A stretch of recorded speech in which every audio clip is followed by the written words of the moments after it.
Chapter 1 of Pride and Prejudice by Jane Austen. It is a truth universally acknowledged that a single man in possession of a good fortune must be in want of a wife. However little known the feelings or views of such a man may be on his first entering a neighbourhood, this truth is so well fixed in the minds of the surrounding families that he is considered the rightful property of some one or other of their daughters. "My dear Mr. Bennet," said his lady to him one day, "have you heard that Netherfield Park is let at last?" Mr. Bennet replied that he had not. "But it is," returned she, "for Mrs. Long has just been here, and she told me all about it." Mr. Bennet made no answer. "Do you not want to know who has taken it?" cried his wife impatiently. "You want to tell me, and I have no objection to hearing it." This was invitation enough. "Why, my dear, you must know. Mrs. Long says that Netherfield is taken by a young man of large fortune from the north of England; that he came down on Monday in a chaise and four to see the place, and was so much delighted with it that he agreed with Mr. Morris immediately; that he is to take possession before Michaelmas, and some of his servants are to be in the house by the end of next week." "And what is his name?" "Bingley." "Is he married or single?" "Oh, single, my dear, to be sure.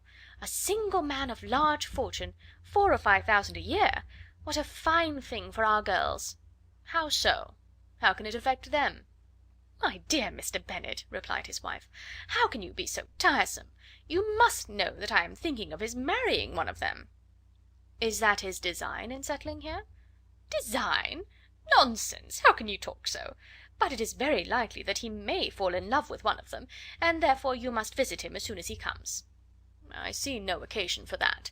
You and the girls may go, or you may send them by themselves, which perhaps will be still better, for as you are as handsome as any of them, Mr. Bingley may like you the best of the party." "My dear, you flatter me. I certainly have had my share of beauty, but I do not pretend to be anything extraordinary now. When a woman has 5 grown-up daughters, she ought to give over thinking of her own beauty." "In such cases a woman has not often much beauty to think of." "But, my dear, you must indeed go and see Mr. Bingley when he comes into the neighbourhood." "It is more than I engaged for, I assure you." "But consider your daughters. Only think what an establishment it would be for one of them. Sir William and Lady Lucas are determined to go, merely on that account, for in general, you know, they visit no newcomers. Indeed you must go, for it will be impossible for us to visit him if you do not." "You are over scrupulous, surely. I dare say Mr. Bingley will be very glad to see you, and I will send a few lines by you to assure him of my hearty consent to his marrying whichever he chooses of the girls, though I must throw in a good word for my little Lizzy." "I desire you will do no such thing. Lizzy is not a bit better than the others, and I am sure she is not half so handsome as Jane, nor half so good-humoured as Lydia. But you are always giving her the preference." "They have none of them much to recommend them," replied he. "They are all silly and ignorant like other girls, but Lizzy has something more of quickness than her sisters." "Mr. Bennet, how can you abuse your own children in such a way? You take delight in vexing me. You have no compassion for my poor nerves."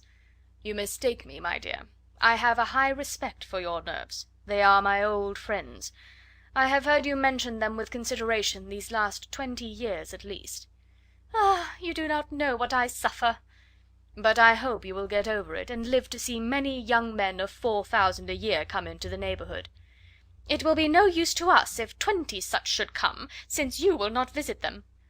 "Depend upon it, my dear, that when there are 20 I will visit them all." Mr. Bennet was so odd a mixture of quick parts, sarcastic humour, reserve, and caprice, that the experience of 23 years had been insufficient to make his wife understand his character. Her mind was less difficult to develop. She was a woman of mean understanding, little information, and uncertain temper. When she was discontented, she fancied herself nervous. The business of her life was to get her daughters married. Its solace was visiting and news. Chapter 2. Mr. Bennet was among the earliest of those who waited on Mr. Bingley. He had always intended to visit him, though to the last always assuring his wife that he should not go. Until the evening after the visit was paid, she had no knowledge of it. It was then disclosed in the following manner. Observing his second daughter employed in trimming a hat, he suddenly addressed her with, "I hope Mr. Bingley will like it, Lizzy." "We are not in a way to know what Mr. Bingley likes." said her mother resentfully, "since we are not to visit." "But you forget, mamma," said Elizabeth, "that we shall meet him at the assemblies, and that Mrs. Long promised to introduce him." "I do not believe Mrs. Long will do any such thing. She has 2 nieces of her own. She is a selfish, hypocritical woman, and I have no opinion of her." "No more have I," said Mr. Bennet, "and I am glad to find that you do not depend on her serving you." Mrs. Bennet deigned not to make any reply, but, unable to contain herself, began scolding one of her daughters.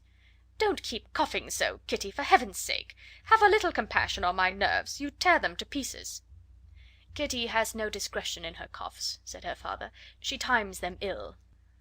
"I do not cough for my own amusement," replied Kitty fretfully. "When is your next ball to be, Lizzie?" "To-morrow fortnight." "Ay, so it is," cried her mother, "and Mrs. Long does not come back till the day before, so it will be impossible for her to introduce him, for she will not know him herself." "Then, my dear, you may have the advantage of your friend, and introduce Mr. Bingley to her." "Impossible, Mr. Bennet, impossible, when I am not acquainted with him myself. How can you be so teasing?" "I honour your circumspection. A fortnight's acquaintance is certainly very little. One cannot know what a man really is by the end of a fortnight. But if we do not venture, somebody else will, and after all Mrs. Long and her daughters must stand their chance; and therefore, as she would think it an act of kindness if you decline the office, I will take it on myself." The girls stared at their father. Mrs. Bennet said only, "Nonsense, nonsense!" "What can be the meaning of that emphatic exclamation?" cried he. "Do you consider the forms of introduction, and the stress that is laid on them, as nonsense? I cannot quite agree with you there. What say you, Mary? For you are a young lady of deep reflection, I know, and read great books and make extracts." Mary wished to say something sensible, but knew not how. "While Mary is adjusting her ideas," he continued, "let us return to Mr. Bingley." "I am sick of Mr. Bingley," cried his wife. "I am sorry to hear that. But why did you not tell me that before? If I had known as much this morning, I certainly would not have called on him. It is very unlucky, but as I have actually paid the visit, we cannot escape the acquaintance now." The astonishment of the ladies was just what he wished; that of Mrs. Bennet perhaps surpassing the rest, though, when the first tumult of joy was over, she began to declare that it was what she had expected all the while. "How good it was in you, my dear Mr. Bennet! But I knew I should persuade you at last. I was sure you loved your girls too well to neglect such an acquaintance. Well, how pleased I am! And it is such a good joke, too, that you should have gone this morning, and never said a word about it till now." "Now, Kitty, you may cough as much as you choose," said Mr. Bennet, and as he spoke he left the room, fatigued with the raptures of his wife. "What an excellent father you have, girls!" said she, when the door was shut. "I do not know how you will ever make him amends for his kindness, or me either, for that matter. At our time of life it is not so pleasant, I can tell you, to be making new acquaintances every day, but for your sakes we would do anything. Lydia, my love, though you are the youngest, I dare say Mr. Bingley will dance with you at the next ball." "Oh!" said Lydia stoutly, "I am not afraid, for though I am the youngest, I am the tallest." The rest of the evening was spent in conjecturing how soon he would return Mr. Bennet's visit, and determining when they should ask him to dinner. Chapter 3. Not all that Mrs. Bennet, however, with the assistance of her 5 daughters, could ask on the subject was sufficient to draw from her husband any satisfactory description of Mr. Bingley. They attacked him in various ways, with barefaced questions, ingenuous suppositions, and distant surmises, but he eluded the skill of them all, and they were at last obliged to accept the second-hand intelligence of their neighbour, Lady Lucas. Her report was highly favourable. Sir William had been delighted with him. He was quite young, wonderfully handsome, extremely agreeable, and, to crown the whole, he meant to be at the next assembly with a large party. Nothing could be more delightful. To be fond of dancing was a certain step towards falling in love, and very lively hopes of Mr. Bingley's heart were entertained. "If I can but see one of my daughters happily settled at Netherfield," said Mrs. Bennet to her husband, "and all the others equally well married, I shall have nothing to wish for."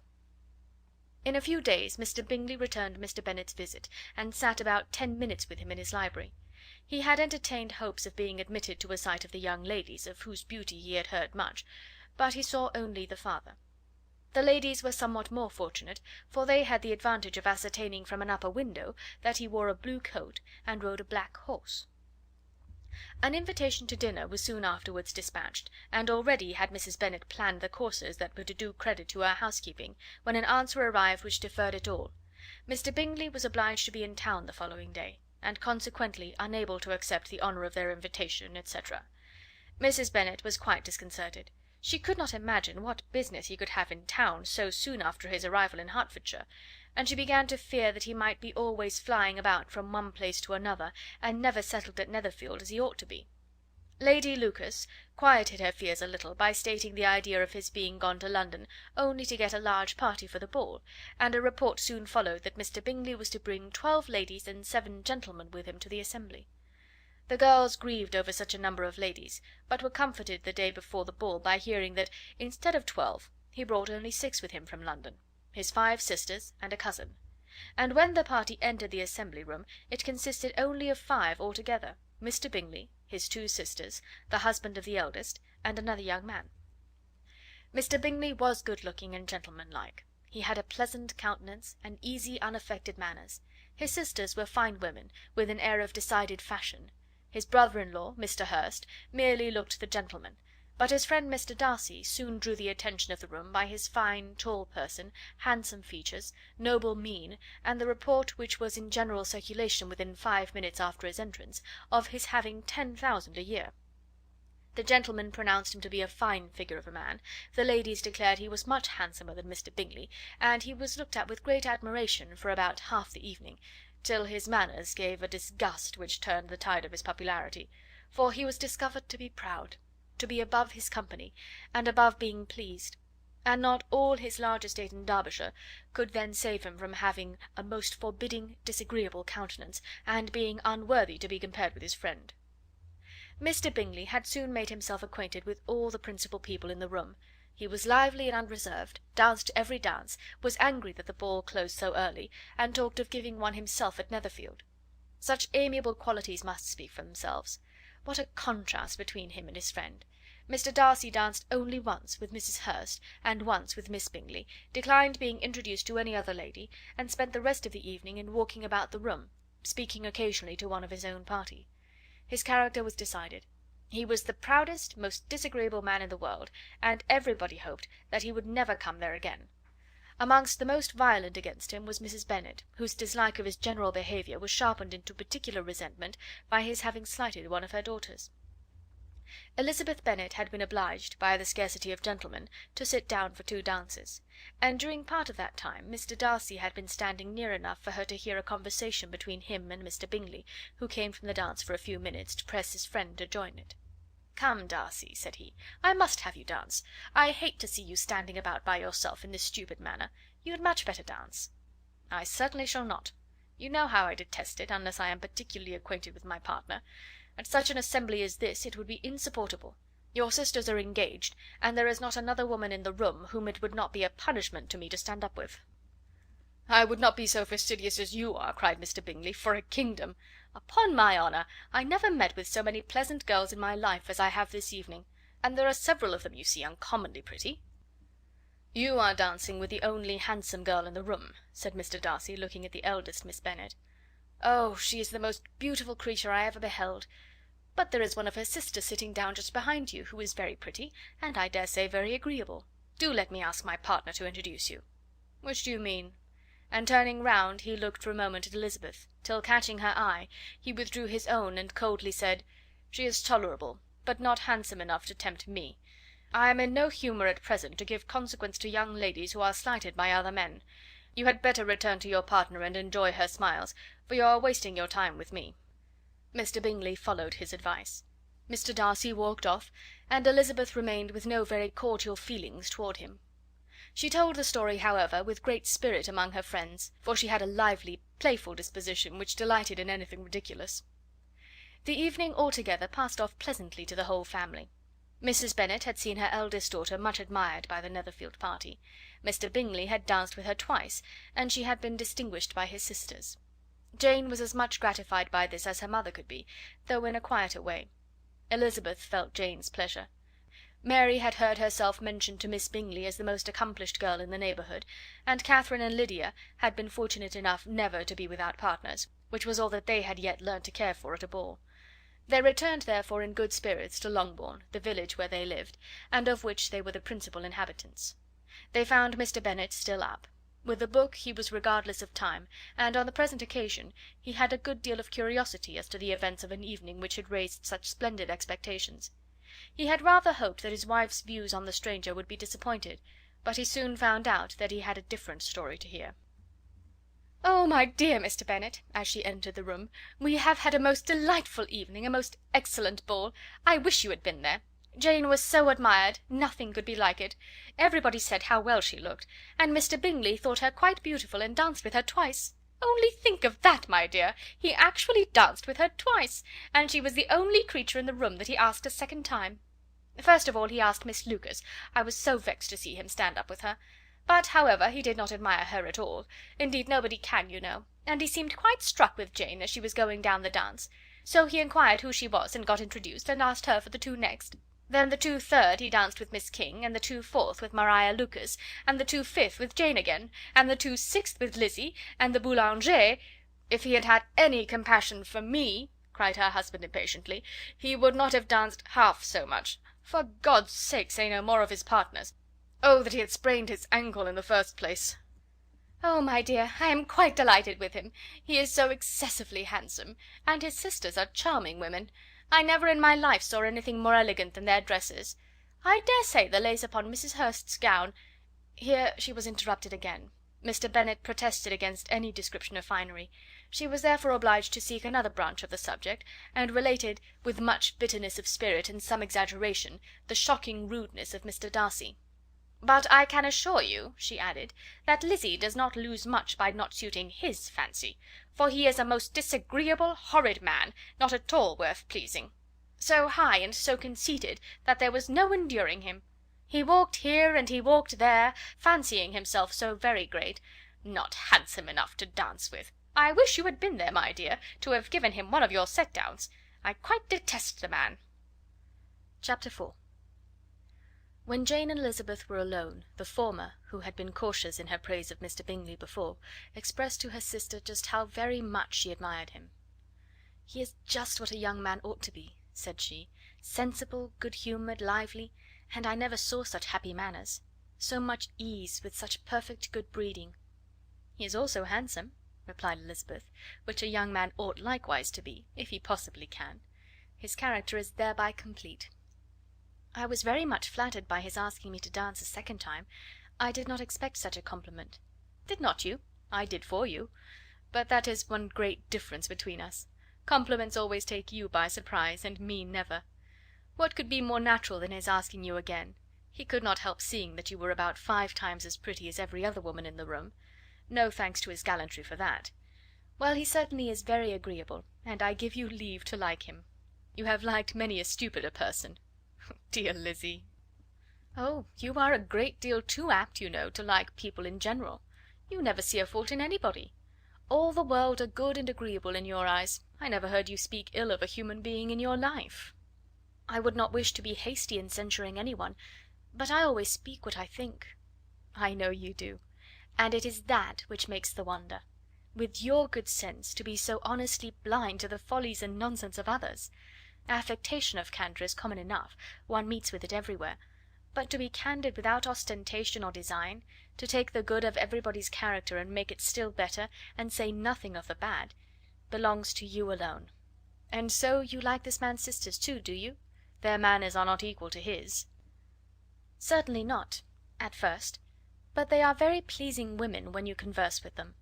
Miss Bingley is to live with her brother and keep his house, and I am much mistaken if we shall not find a very charming neighbour in her." Elizabeth listened in silence, but was not convinced.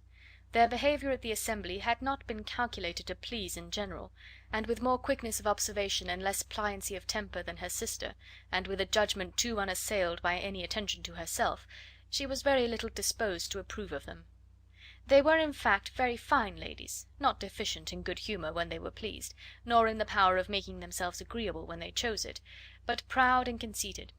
They were rather handsome, had been educated in one of the first private seminaries in town, had a fortune of £20,000, were in the habit of spending more than they ought, and of associating with people of rank, and were therefore in every respect entitled to think well of themselves and meanly of others. They were of a respectable family in the north of England, a circumstance more deeply impressed on their memories than that their brother's fortune and their own had been acquired by trade. Mr. Bingley inherited property to the amount of nearly £100,000 from his father, who had intended to purchase an estate, but did not live to do it. Mr. Bingley intended it likewise, and sometimes made choice of his county; but as he was now provided with a good house and the liberty of a manor, it was doubtful to many of those who best knew the easiness of his temper whether he might not spend the remainder of his days at Netherfield, and leave the next generation to purchase. His sisters were anxious for his having an estate of his own, but though he was now only established as a tenant, Miss Bingley was by no means unwilling to preside at his table, nor was Mrs. Hurst, who had married a man of more fashion than fortune, less disposed to consider his house as her home when it suited her. Mr. Bingley had not been of age 2 years when he was tempted by an accidental recommendation to look at Netherfield House. He did look at it, and into it, for almost half an hour, was pleased with the situation and the principal rooms, satisfied with what the owner said in its praise, and took it immediately. Between him and Darcy there was a very steady friendship, in spite of great opposition of character. Bingley was endeared to Darcy by the easiness, openness, and ductility of his temper, though no disposition could offer a greater contrast to his own, and though with his own he never appeared dissatisfied. On the strength of Darcy's regard Bingley had the firmest reliance, and of his judgment the highest opinion. In understanding Darcy was the superior. Bingley was by no means deficient, but Darcy was clever. He was at the same time haughty, reserved, and fastidious, and his manners, though well bred, were not inviting. In that respect his friend had greatly the advantage. Bingley was sure of being liked wherever he appeared; Darcy was continually giving offence. The manner in which they spoke of the Meryton assembly was sufficiently characteristic. Bingley had never met with more pleasant people or prettier girls in his life. Everybody had been most kind and attentive to him, there had been no formality, no stiffness; he had soon felt acquainted with all the room, and as to Miss Bennet, he could not conceive an angel more beautiful. Darcy, on the contrary, had seen a collection of people in whom there was little beauty and no fashion, for none of whom he had felt the smallest interest, and from none received either attention or pleasure. Miss Bennet he acknowledged to be pretty, but she smiled too much. Mrs. Hurst and her sister allowed it to be so, but still they admired her and liked her, and pronounced her to be a sweet girl, and one whom they would not object to know more of. Miss Bennet was therefore established as a sweet girl, and their brother felt authorized by such commendation to think of her as he chose. Chapter 5. Within a short walk of Longbourn lived a family with whom the Bennets were particularly intimate.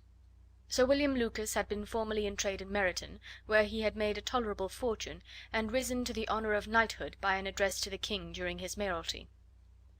The distinction had perhaps been felt too strongly. It had given him a disgust to his business, and to his residence in a small market town, and in quitting them both, he had removed with his family to a house about a mile from Meryton, denominated from that period Lucas Lodge, where he could think with pleasure of his own importance, and, unshackled by business, occupy himself solely in being civil to all the world. For though elated by his rank, it did not render him supercilious. On the contrary, he was all attention to everybody. By nature inoffensive, friendly, and obliging, his presentation at St. James had made him courteous. Lady Lucas was a very good kind of woman, not too clever to be a valuable neighbour to Mrs. Bennet. They had several children. The eldest of them, a sensible, intelligent young woman about 27, was Elizabeth's intimate friend. That the Miss Lucases and the Miss Bennets should meet to talk over a ball was absolutely necessary, and the morning after the assembly brought the former to Longbourn to hear and to communicate. "You began the evening well, Charlotte," said Mrs. Bennet, with civil self-command, to Miss Lucas. "You were Mr. Bingley's first choice." "Yes, but he seemed to like his second better." "Oh, you mean Jane, I suppose, because he danced with her twice. To be sure, that did seem as if he admired her. Indeed, I rather believe he did. I heard something about it, but I hardly know what. Something about Mr. Robinson." "Perhaps you mean what I overheard between him and Mr. Robinson. Did not I mention it to you?" Mr. Robinson's asking him how he liked our Meryton assemblies, and whether he did not think there were a great many pretty women in the room, and which he thought the prettiest, and his answering immediately to the last question, 'Oh, the eldest Miss Bennet, beyond a doubt. There cannot be two opinions on that point.'" "'Pon my word! Well, that is very decided indeed. That does seem as if... But, however, it may all come to nothing, you know." "My overhearings were more to the purpose than yours, Eliza," said Charlotte.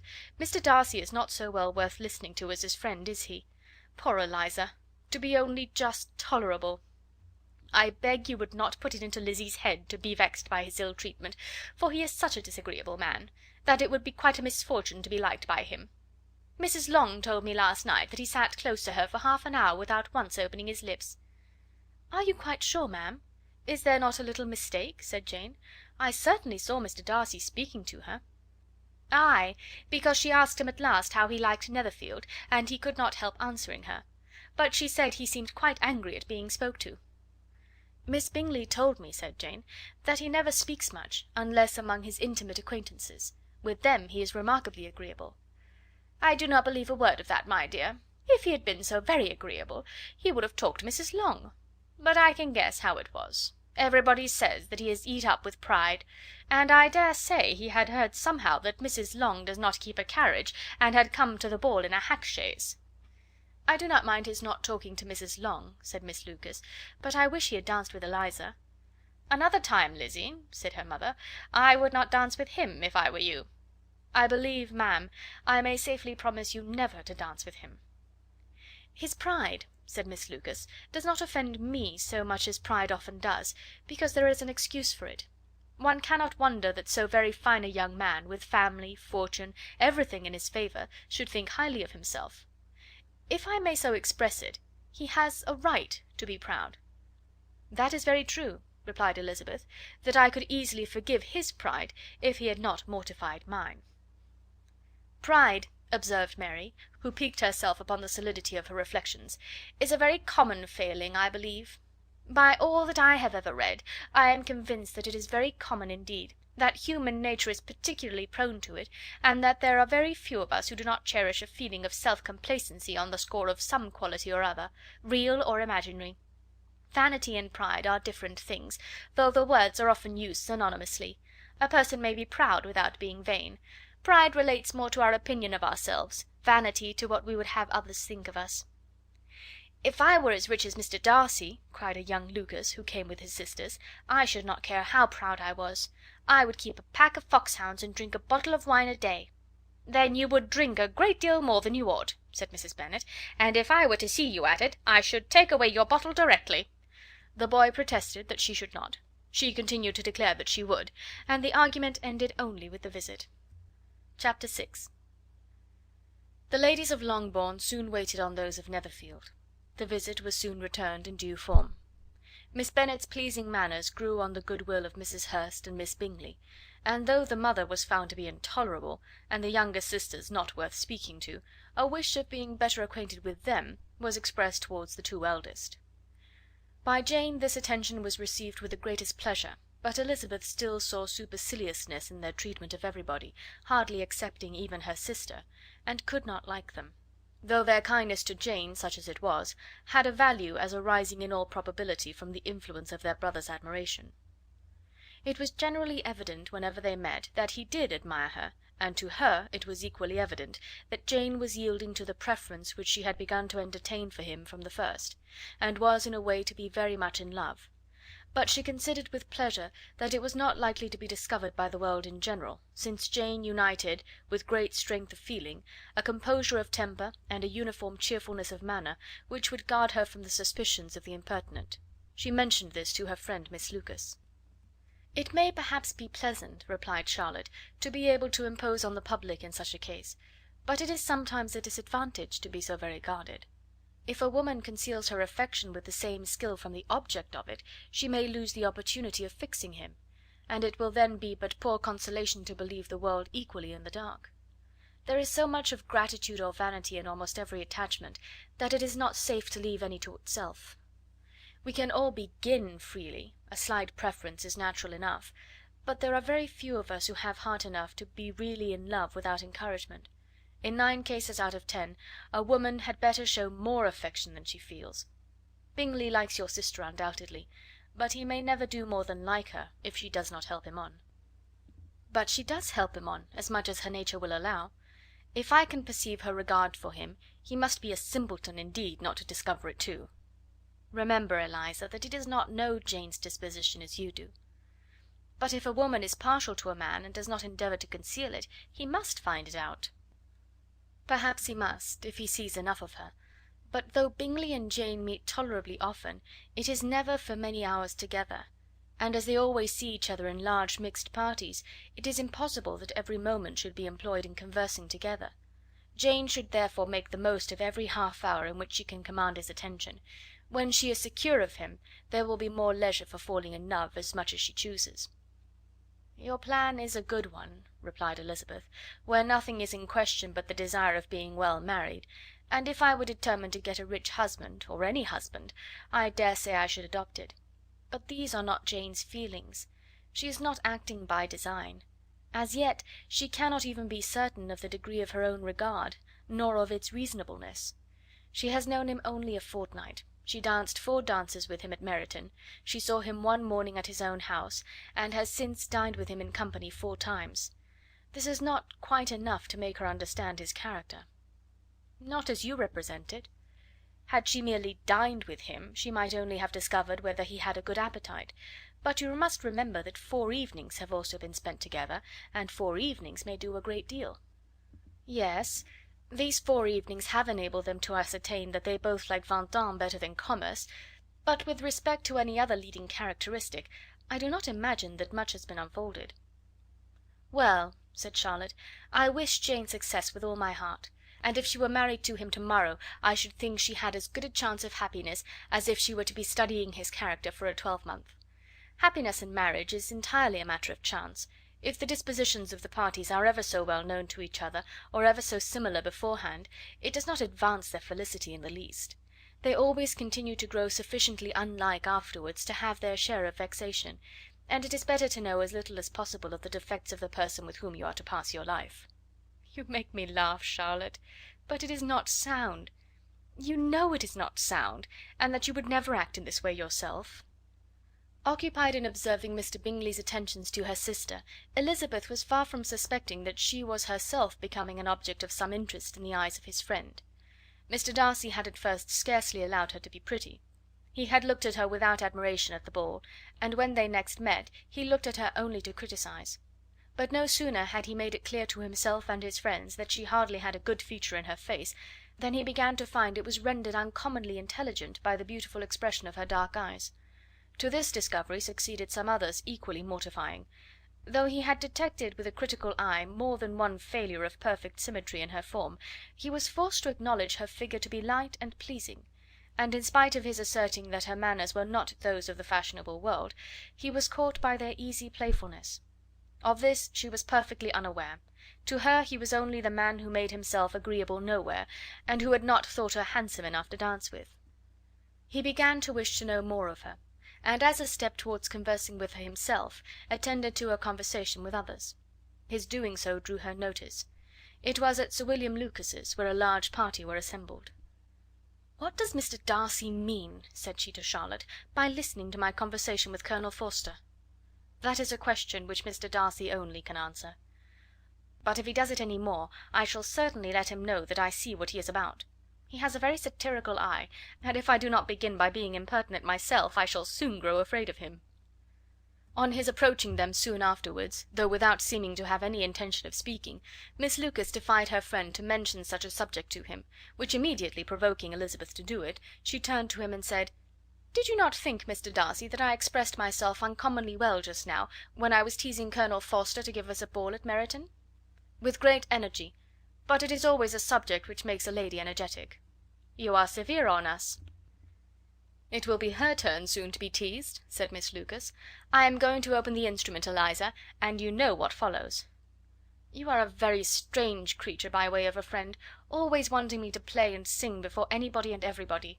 If my vanity had taken a musical turn, you would have been invaluable; but as it is, I would really rather not sit down before those who must be in the habit of hearing the very best performers." On Miss Lucas's persevering, however, she added, "Very well, if it must be so, it must." And gravely glancing at Mr. Darcy, "There is a fine old saying, which everybody here is of course familiar with, 'Keep your breath to cool your porridge,' and I shall keep mine to swell my song." Her performance was pleasing, though by no means capital. After a song or two, and before she could reply to the entreaties of several that she should sing again, she was eagerly succeeded at the instrument by her sister Mary, who, having in consequence of being the only plain one in the family worked hard for knowledge and accomplishments, was always impatient for display. Mary had neither genius nor taste, and though vanity had given her application, it had given her likewise a pedantic air and conceited manner, which would have injured a higher degree of excellence than she had reached. Elizabeth, easy and unaffected, had been listened to with much more pleasure, though not playing half so well, and Mary, at the end of a long concerto, was glad to purchase praise and gratitude by Scotch and Irish airs, at the request of her younger sisters, who, with some of the Lucases and 2 or 3 officers, joined eagerly in dancing at one end of the room. Mr. Darcy stood near them in silent indignation at such a mode of passing the evening, to the exclusion of all conversation, and was too much engrossed by his thoughts to perceive that Sir William Lucas was his neighbour, till Sir William thus began: "What a charming amusement for young people this is, Mr. Darcy! There is nothing like dancing after all. I consider it as one of the first refinements of polished society." "Certainly, sir, and it has the advantage also of being in vogue amongst the less polished societies of the world. Every savage can dance." Sir William only smiled. "Your friend performs delightfully," he continued after a pause, on seeing Bingley join the group, "and I doubt not that you are an adept in the science yourself, Mr. Darcy."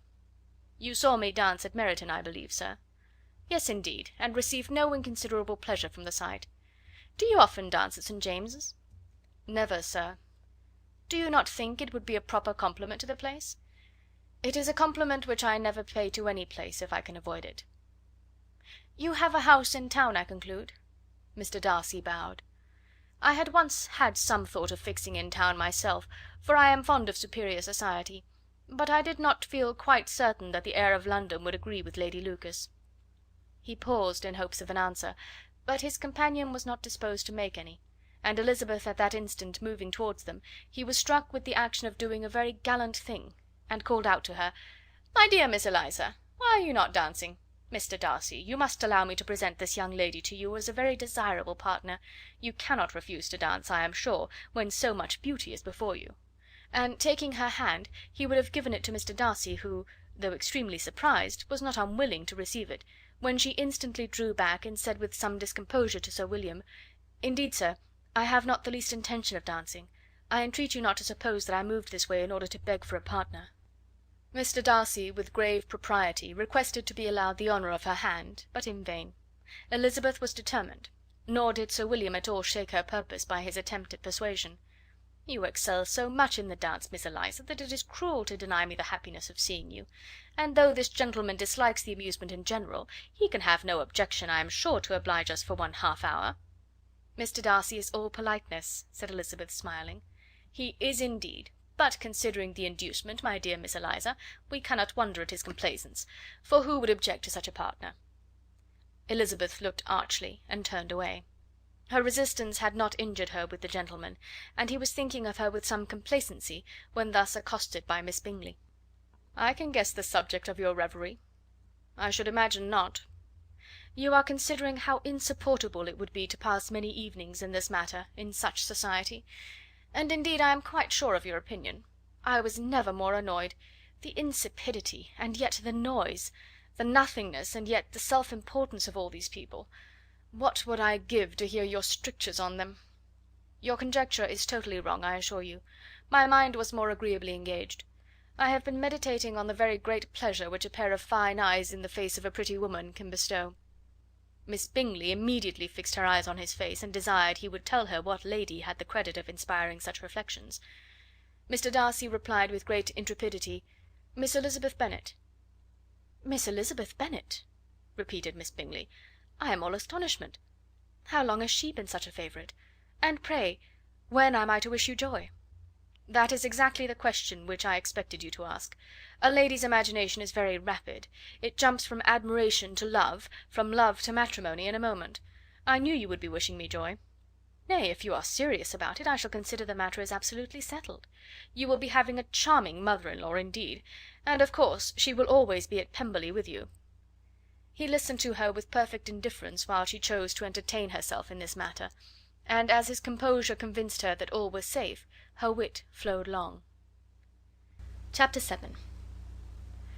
Mr. Bennet's property consisted almost entirely in an estate of 2,000 a year, which, unfortunately for his daughters, was entailed, in default of heirs male, on a distant relation; and their mother's fortune, though ample for her situation in life, could but ill supply the deficiency of his.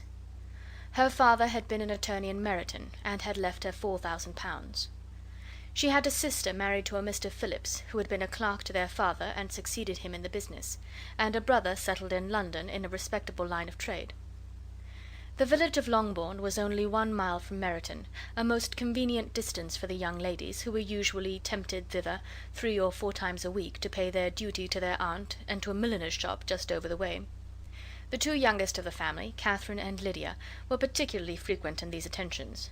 Their minds were more vacant than their sisters', and when nothing better offered, a walk to Meryton was necessary to amuse their morning hours and furnish conversation for the evening; and however bare of news the country in general might be, they always contrived to learn some from their aunt. At present, indeed, they were well supplied with both news and happiness by the recent arrival of a militia regiment in the neighbourhood. It was to remain the whole winter, and Meryton was the headquarters. Their visits to Mrs. Phillips were now productive of the most interesting intelligence. Every day added something to their knowledge of the officers' names and connections. Their lodgings were not long a secret, and at length they began to know the officers themselves. Mr. Phillips visited them all, and this opened to his nieces a store of felicity unknown before. They could talk of nothing but officers, and Mr. Bingley's large fortune, the mention of which gave animation to their mother, was worthless in their eyes when opposed to the regimentals of an ensign. After listening one morning to their effusions on this subject, Mr. Bennet coolly observed, "From all that I can collect by your manner of talking, you must be 2 of the silliest girls in the country.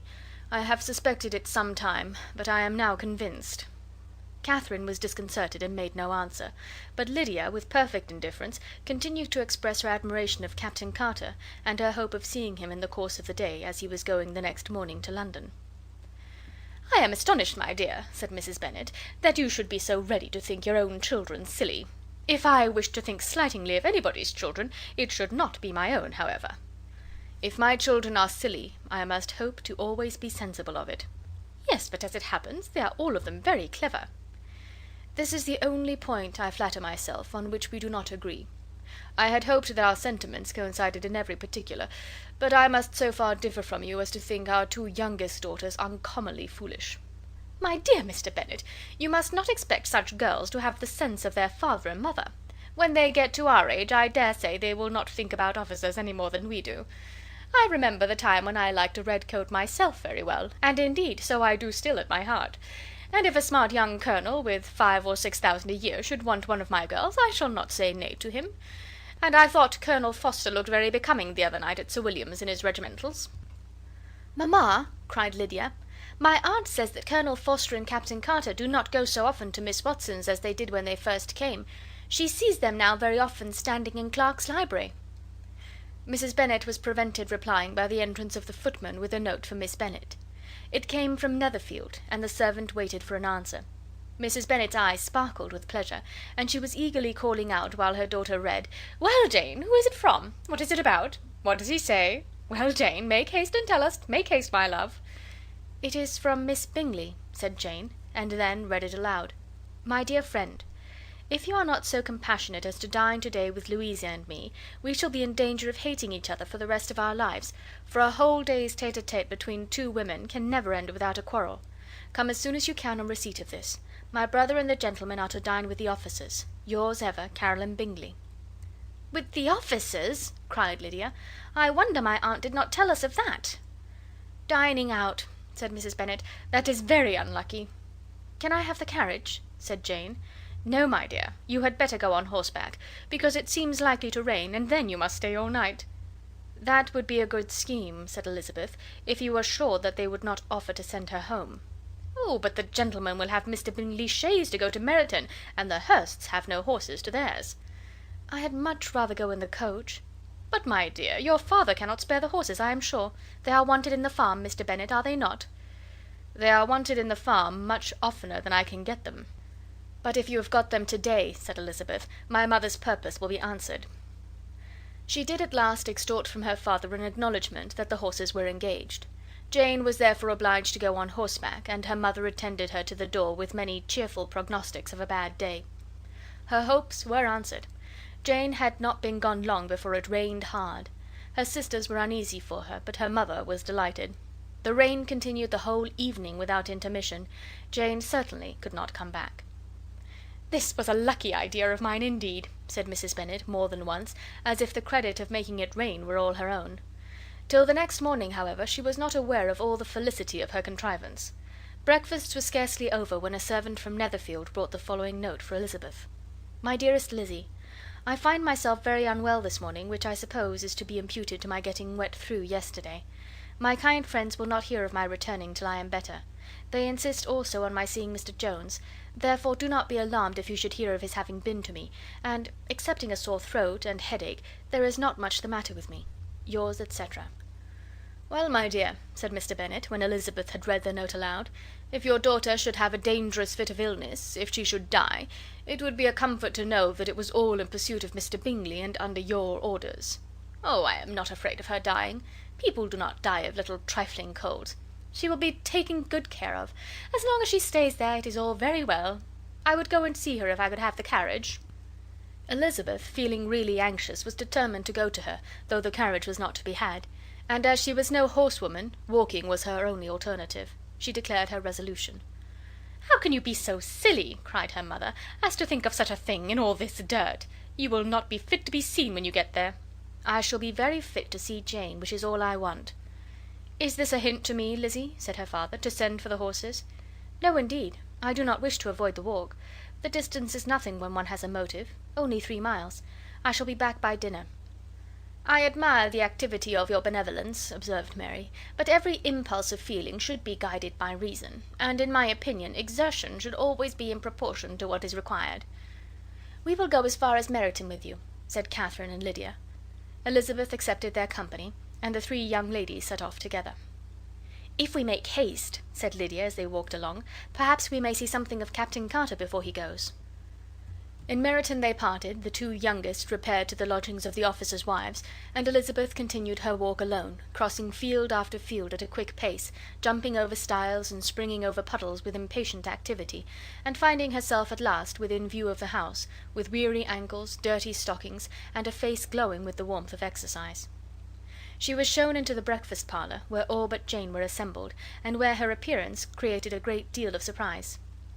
That she should have walked 3 miles so early in the day, in such dirty weather, and by herself, was almost incredible to Mrs. Hurst and Miss Bingley, and Elizabeth was convinced that they held her in contempt for it. She was received, however, very politely by them, and in their brother's manners there was something better than politeness, there was good humour and kindness. Mr. Darcy said very little, and Mr. Hurst nothing at all.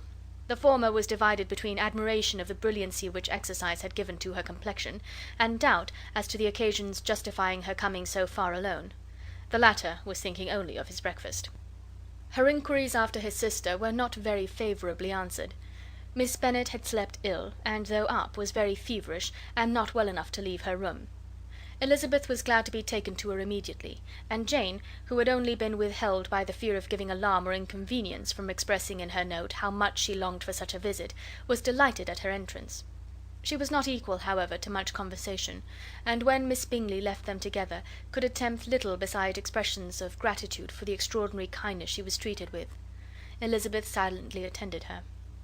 When breakfast was over they were joined by the sisters, and Elizabeth began to like them herself, when she saw how much affection and solicitude they showed for Jane.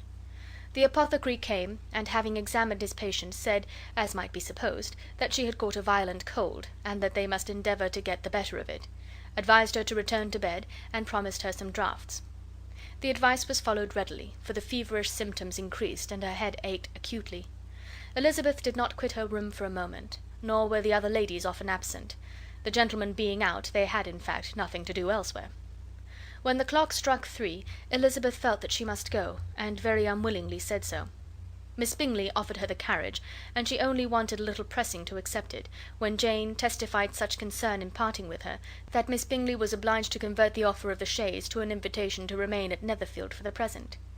Elizabeth most thankfully consented, and a servant was dispatched to Longbourn to acquaint the family with her stay, and bring back a supply of clothes.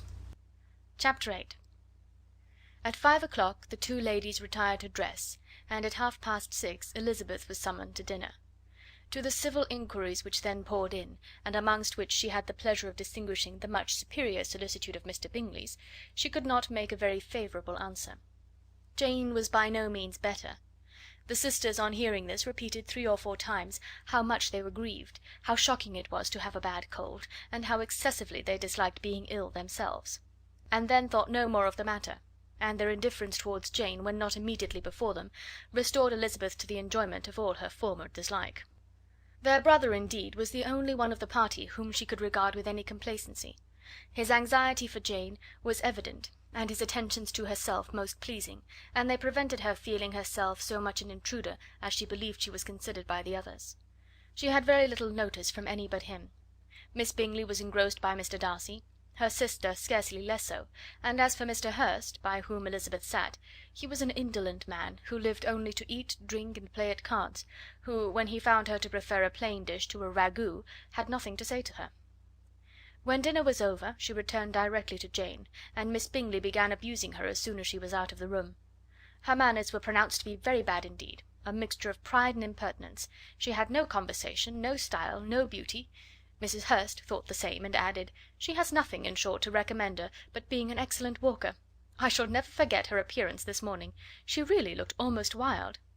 "She did indeed, Louisa. I could hardly keep my countenance. Very nonsensical to come at all. Why must she be scampering about the country because her sister had a cold? Her hair, so untidy, so blousy! Yes, and her petticoat, I hope you saw her petticoat, 6 inches deep in mud, I am absolutely certain, and the gown which had been let down to hide it not doing its office." "Your picture may be very exact, Louisa," said Bingley, "but this was all lost upon me. I thought Miss Elizabeth Bennet looked remarkably well when she came into the room this morning. Her dirty petticoat quite escaped my notice." "You observed it, Mr. Darcy, I am sure," said Miss Bingley, "and I am inclined to think that you would not wish to see your sister make such an exhibition." "Certainly not." "To walk 3 miles, or 4 miles, or 5 miles, or whatever it is, above her ankles in dirt, and alone, quite alone! What could she mean by it? It seems to me to show an abominable sort of conceited independence, a most country town indifference to decorum." "It shows an affection for her sister that is very pleasing," said Bingley. "I am afraid, Mr. Darcy," observed Miss Bingley in a half whisper, "that this adventure has rather affected your admiration of her fine eyes." "Not at all," he replied; "they were brightened by the exercise." A short pause followed this speech, and Mrs. Hurst began again.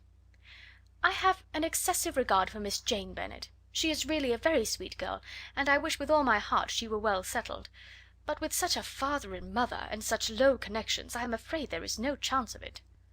"I think I have heard you say that their uncle is an attorney on Meryton." "Yes, and they have another who lives somewhere near Cheapside." "That is capital," added her sister, and they both laughed heartily. "If they had uncles enough to fill all Cheapside," cried Bingley, "it would not make them one jot less agreeable." "But it must very materially lessen their chance of marrying men of any consideration in the world," replied Darcy. To this speech Bingley made no answer, but his sisters gave it their hearty assent, and indulged their mirth for some time at the expense of their dear friend's vulgar relations. With a renewal of tenderness, however, they returned to her room on leaving the dining parlour, and sat with her till summoned to coffee. She was still very poorly, and Elizabeth would not quit her at all till late in the evening, when she had the comfort of seeing her sleep, and when it seemed to her rather right than pleasant that she should go downstairs herself. On entering the drawing room she found the whole party at loo, and was immediately invited to join them, but suspecting them to be playing high she declined it, and making her sister the excuse, said she would amuse herself for the short time she could stay below with a book. Mr. Hurst looked at her with astonishment. "Do you prefer reading to cards?" said he. "That is rather singular." "Miss Eliza Bennet," said Miss Bingley, "despises cards. She is a great reader, and has no pleasure in anything else." "I deserve neither such praise nor such censure," cried Elizabeth. "I am not a great reader, and I have pleasure in many things." "In nursing your sister I am sure you have pleasure," said Bingley, "and I hope it will soon be increased by seeing her quite well." Elizabeth thanked him from her heart, and then walked towards the table where a few books were lying. He immediately offered to fetch her others, all that his library afforded.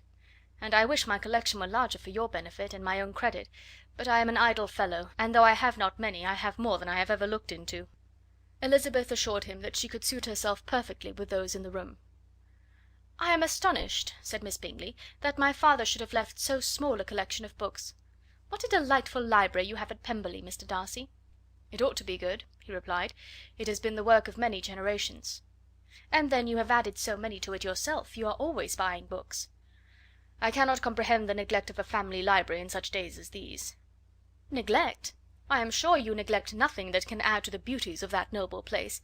Charles, when you build your house, I wish it may be half as delightful as Pemberley." "I wish it may." "But I would really advise you to make your purchase in that neighbourhood, and take Pemberley for a kind of model. There is not a finer county in England than Derbyshire." "With all my heart.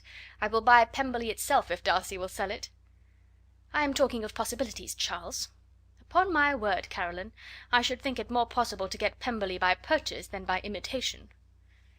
Elizabeth was so much caught with what passed as to leave her very little attention for her book, and soon laying it wholly aside, she drew near the card table, and stationed herself between Mr. Bingley and his eldest sister to observe the game. "Is Miss Darcy much grown since this spring?" said Miss Bingley. "Will she be as tall as I am?" "I think she will. She is now about Miss Elizabeth Bennet's height, or rather taller. How I long to see her again! I never met with anybody who delighted me so much. Such a countenance, such manners, and so extremely accomplished for her age. Her performance on the pianoforte is exquisite." "It is amazing to me," said Bingley, "how young ladies can have patience to be so very accomplished as they all are." "All young ladies accomplished? My dear Charles, what do you mean?" "Yes, all of them, I think. They all paint tables, cover screens, and net purses. I scarcely know any one who cannot do all this, and I am sure I never heard a young lady spoken of for the first time without being informed that she was very accomplished." "Your list of the common extent of accomplishments," said Darcy, "has too much truth. The word is applied to many a woman who deserves it no otherwise than by netting a purse or covering a screen. But I am very far from agreeing with you in your estimation of ladies in general. I cannot boast of knowing more than half a dozen, in the whole range of my acquaintance, that are really accomplished." "Nor I am sure," said Miss Bingley. "Then," observed Elizabeth, "you must comprehend a great deal in your idea of an accomplished woman." "Yes, I do comprehend a great deal in it." "Oh, certainly," cried his faithful assistant. "No one can be really esteemed accomplished who does not greatly surpass what is usually met with. A woman must have a thorough knowledge of music, singing, drawing, dancing, and the modern languages, to deserve the word; and besides all this, she must possess a certain something in her air and manner of walking, the tone of her voice, her address and expressions, or the word will be but half deserved." "All this she must possess," added Darcy, "and to all this she must yet add something more substantial, in the improvement of her mind by extensive reading." "I am no longer surprised at your knowing only 6 accomplished women. I rather wonder now at your knowing any." "Are you so severe upon your own sex as to doubt the possibility of all this?" "I never saw such a woman. I never saw such capacity and taste and application and elegance as you describe united." Mrs. Hurst and Miss Bingley both cried out against the injustice of her implied doubt, and both were protesting that they knew many women who answered this description, when Mr. Hurst called them to order, with bitter complaints of their inattention to what was going forward. As all conversation was thereby at an end, Elizabeth soon afterwards left the room.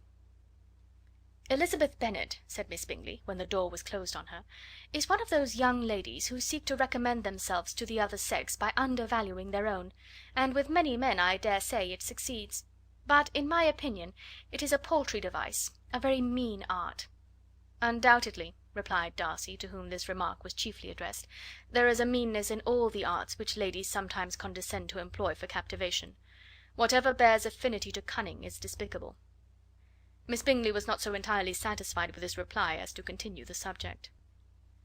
Elizabeth joined them again only to say that her sister was worse, and that she could not leave her. Bingley urged Mr. Jones being sent for immediately, while his sisters, convinced that no country advice could be of any service, recommended an express to town for one of the most eminent physicians. This she would not hear of. but she was not so unwilling to comply with their brother's proposal, and it was settled that Mr. Jones should be sent for early in the morning, if Miss Bennet were not decidedly better. Bingley was quite uncomfortable. His sisters declared that they were miserable. They solaced their wretchedness, however, by duets after supper, while he could find no better relief to his feelings than by giving the housekeeper directions that every attention might be paid to the sick lady and her sister. Chapter 9. Elizabeth passed the chief of the night in her sister's room, and in the morning had the pleasure of being able to send a tolerable answer to the inquiries which she very early received from Mr. Bingley by a housemaid, and some time afterwards from the two elegant ladies who waited on his sisters. In spite of this amendment, however, she requested to have a note sent to Longbourn, desiring her mother to visit Jane, and form her own judgment of her situation. The note was immediately dispatched, and its contents as quickly complied with. Mrs. Bennet, accompanied by her two youngest girls, reached Netherfield soon after the family breakfast. Had she found Jane in any apparent danger, Mrs. Bennet would have been very miserable; but being satisfied on seeing her that her illness was not alarming, she had no wish of her recovering immediately, as her restoration to health would probably remove her from Netherfield. She would not listen, therefore, to her daughter's proposal of being carried home, neither did the apothecary, who arrived about the same time, think it at all advisable. After sitting a little while with Jane, on Miss Bingley's appearance and invitation, the mother and three daughters all attended her into the breakfast parlour. Bingley met them with hopes that Mrs. Bennet had not found Miss Bennet worse than she expected. "Indeed I have, sir," was her answer. "She is a great deal too ill to be moved. Mr. Jones says we must not think of moving her. We must trespass a little longer on your kindness." "Removed!" cried Bingley. "It must not be thought of. My sister, I am sure, will not hear of her removal." "You may depend upon it, madam," said Miss Bingley with cold civility, "that Miss Bennet will receive every possible attention while she remains with us." Mrs. Bennet was profuse in her acknowledgments.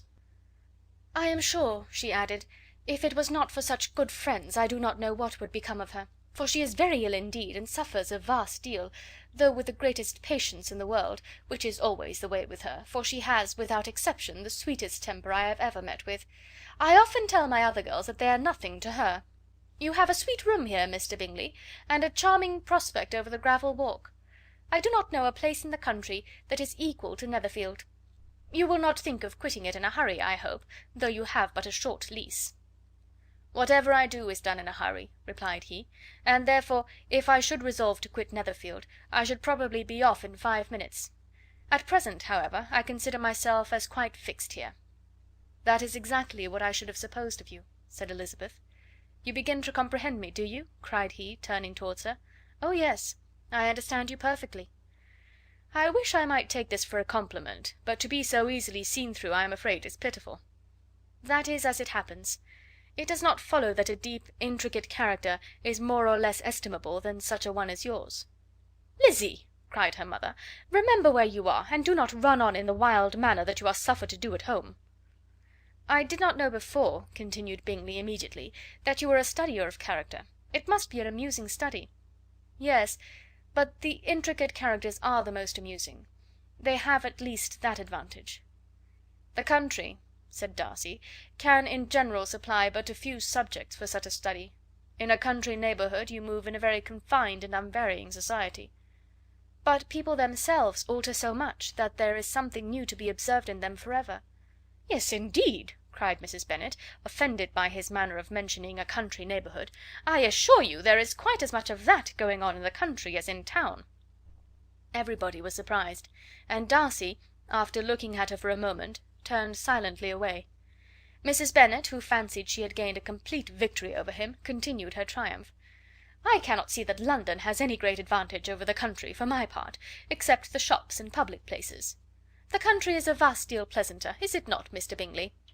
"When I am in the country," he replied, "I never wish to leave it, and when I am in town it is pretty much the same. They have each their advantages, and I can be equally happy in either."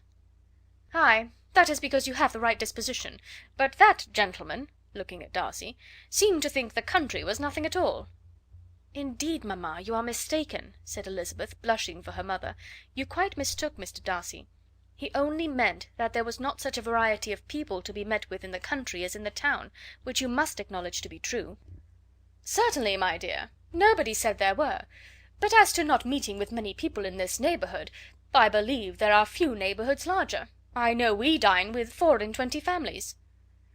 Nothing but concern for Elizabeth could enable Bingley to keep his countenance. His sister was less delicate, and directed her eyes towards Mr. Darcy with a very expressive smile. Elizabeth, for the sake of saying something that might turn her mother's thoughts, now asked her if Charlotte Lucas had been at Longbourn since her coming away. "Yes, she called yesterday with her father. What an agreeable man Sir William is, Mr. Bingley, is not he? So much the man of fashion, so genteel and easy. He had always something good to say to everybody. That is my idea of good breeding. And those persons who fancy themselves very important, and never open their mouths, quite mistake the matter." "Did Charlotte dine with you?" "No, she would go home. I fancy she was wanted about the mince pies. For my part, Mr. Bingley, I always keep servants that can do their own work. My daughters are brought up very differently, but everybody is to judge for themselves, and the Lucases are a very good sort of girls, I assure you. It is a pity they are not handsome. Not that I think Charlotte so very plain, but then she is our particular friend." "She seems a very pleasant young woman." "Oh dear, yes.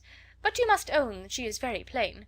Lady Lucas herself has often said so, and envied me Jane's beauty. I do not like to boast of my own child, but to be sure Jane, one does not often see anybody better looking." "It is what everybody says. I do not trust my own partiality. When she was only 15 there was a man at my brother Gardiner's in town so much in love with her that my sister-in-law was sure he would make her an offer before we came away. But, however, he did not. Perhaps he thought her too young. However, he wrote some verses on her, and very pretty they were." "And so ended his affection," said Elizabeth impatiently. "There has been many a one, I fancy, overcome in the same way. I wonder who first discovered the efficacy of poetry in driving away love." "I have been used to consider poetry as the food of love," said Darcy. "Of a fine, stout, healthy love it may. Everything nourishes what is strong already. But if it be only a slight, thin sort of inclination, I am convinced that one good sonnet will starve it entirely away." Darcy only smiled, and the general pause which ensued made Elizabeth tremble lest her mother should be exposing herself again. She longed to speak, but could think of nothing to say, and after a short silence Mrs. Bennet began repeating her thanks to Mr. Bingley for his kindness to Jane, with an apology for troubling him also with Lizzie. Mr. Bingley was unaffectedly civil in his answer, and forced his younger sister to be civil also, and say what the occasion required. She performed her part indeed without much graciousness, but Mrs. Bennet was satisfied, and soon afterwards ordered her carriage. Upon this signal the youngest of her daughters put herself forward. The two girls had been whispering to each other during the whole visit, and the result of it was, that the youngest should tax Mr. Bingley with having promised on his first coming into the country to give a ball at Netherfield. Lydia was a stout, well-grown girl of 15, with a fine complexion and good-humoured countenance, a favourite with her mother, whose affection had brought her into public at an early age. She had high animal spirits, and a sort of natural self-consequence, which the attention of the officers, to whom her uncle's good dinners, and her own easy manners recommended her, had increased into assurance. She was very equal, therefore, to address Mr. Bingley on the subject of the ball, and abruptly reminded him of his promise, adding that it would be the most shameful thing in the world if he did not keep it. His answer to this sudden attack was delightful to their mother's ear. "I am perfectly ready, I assure you, to keep my engagement, and when your sister is recovered you shall, if you please, name the very day of the ball. But you would not wish to be dancing when she is ill?" Lydia declared herself satisfied.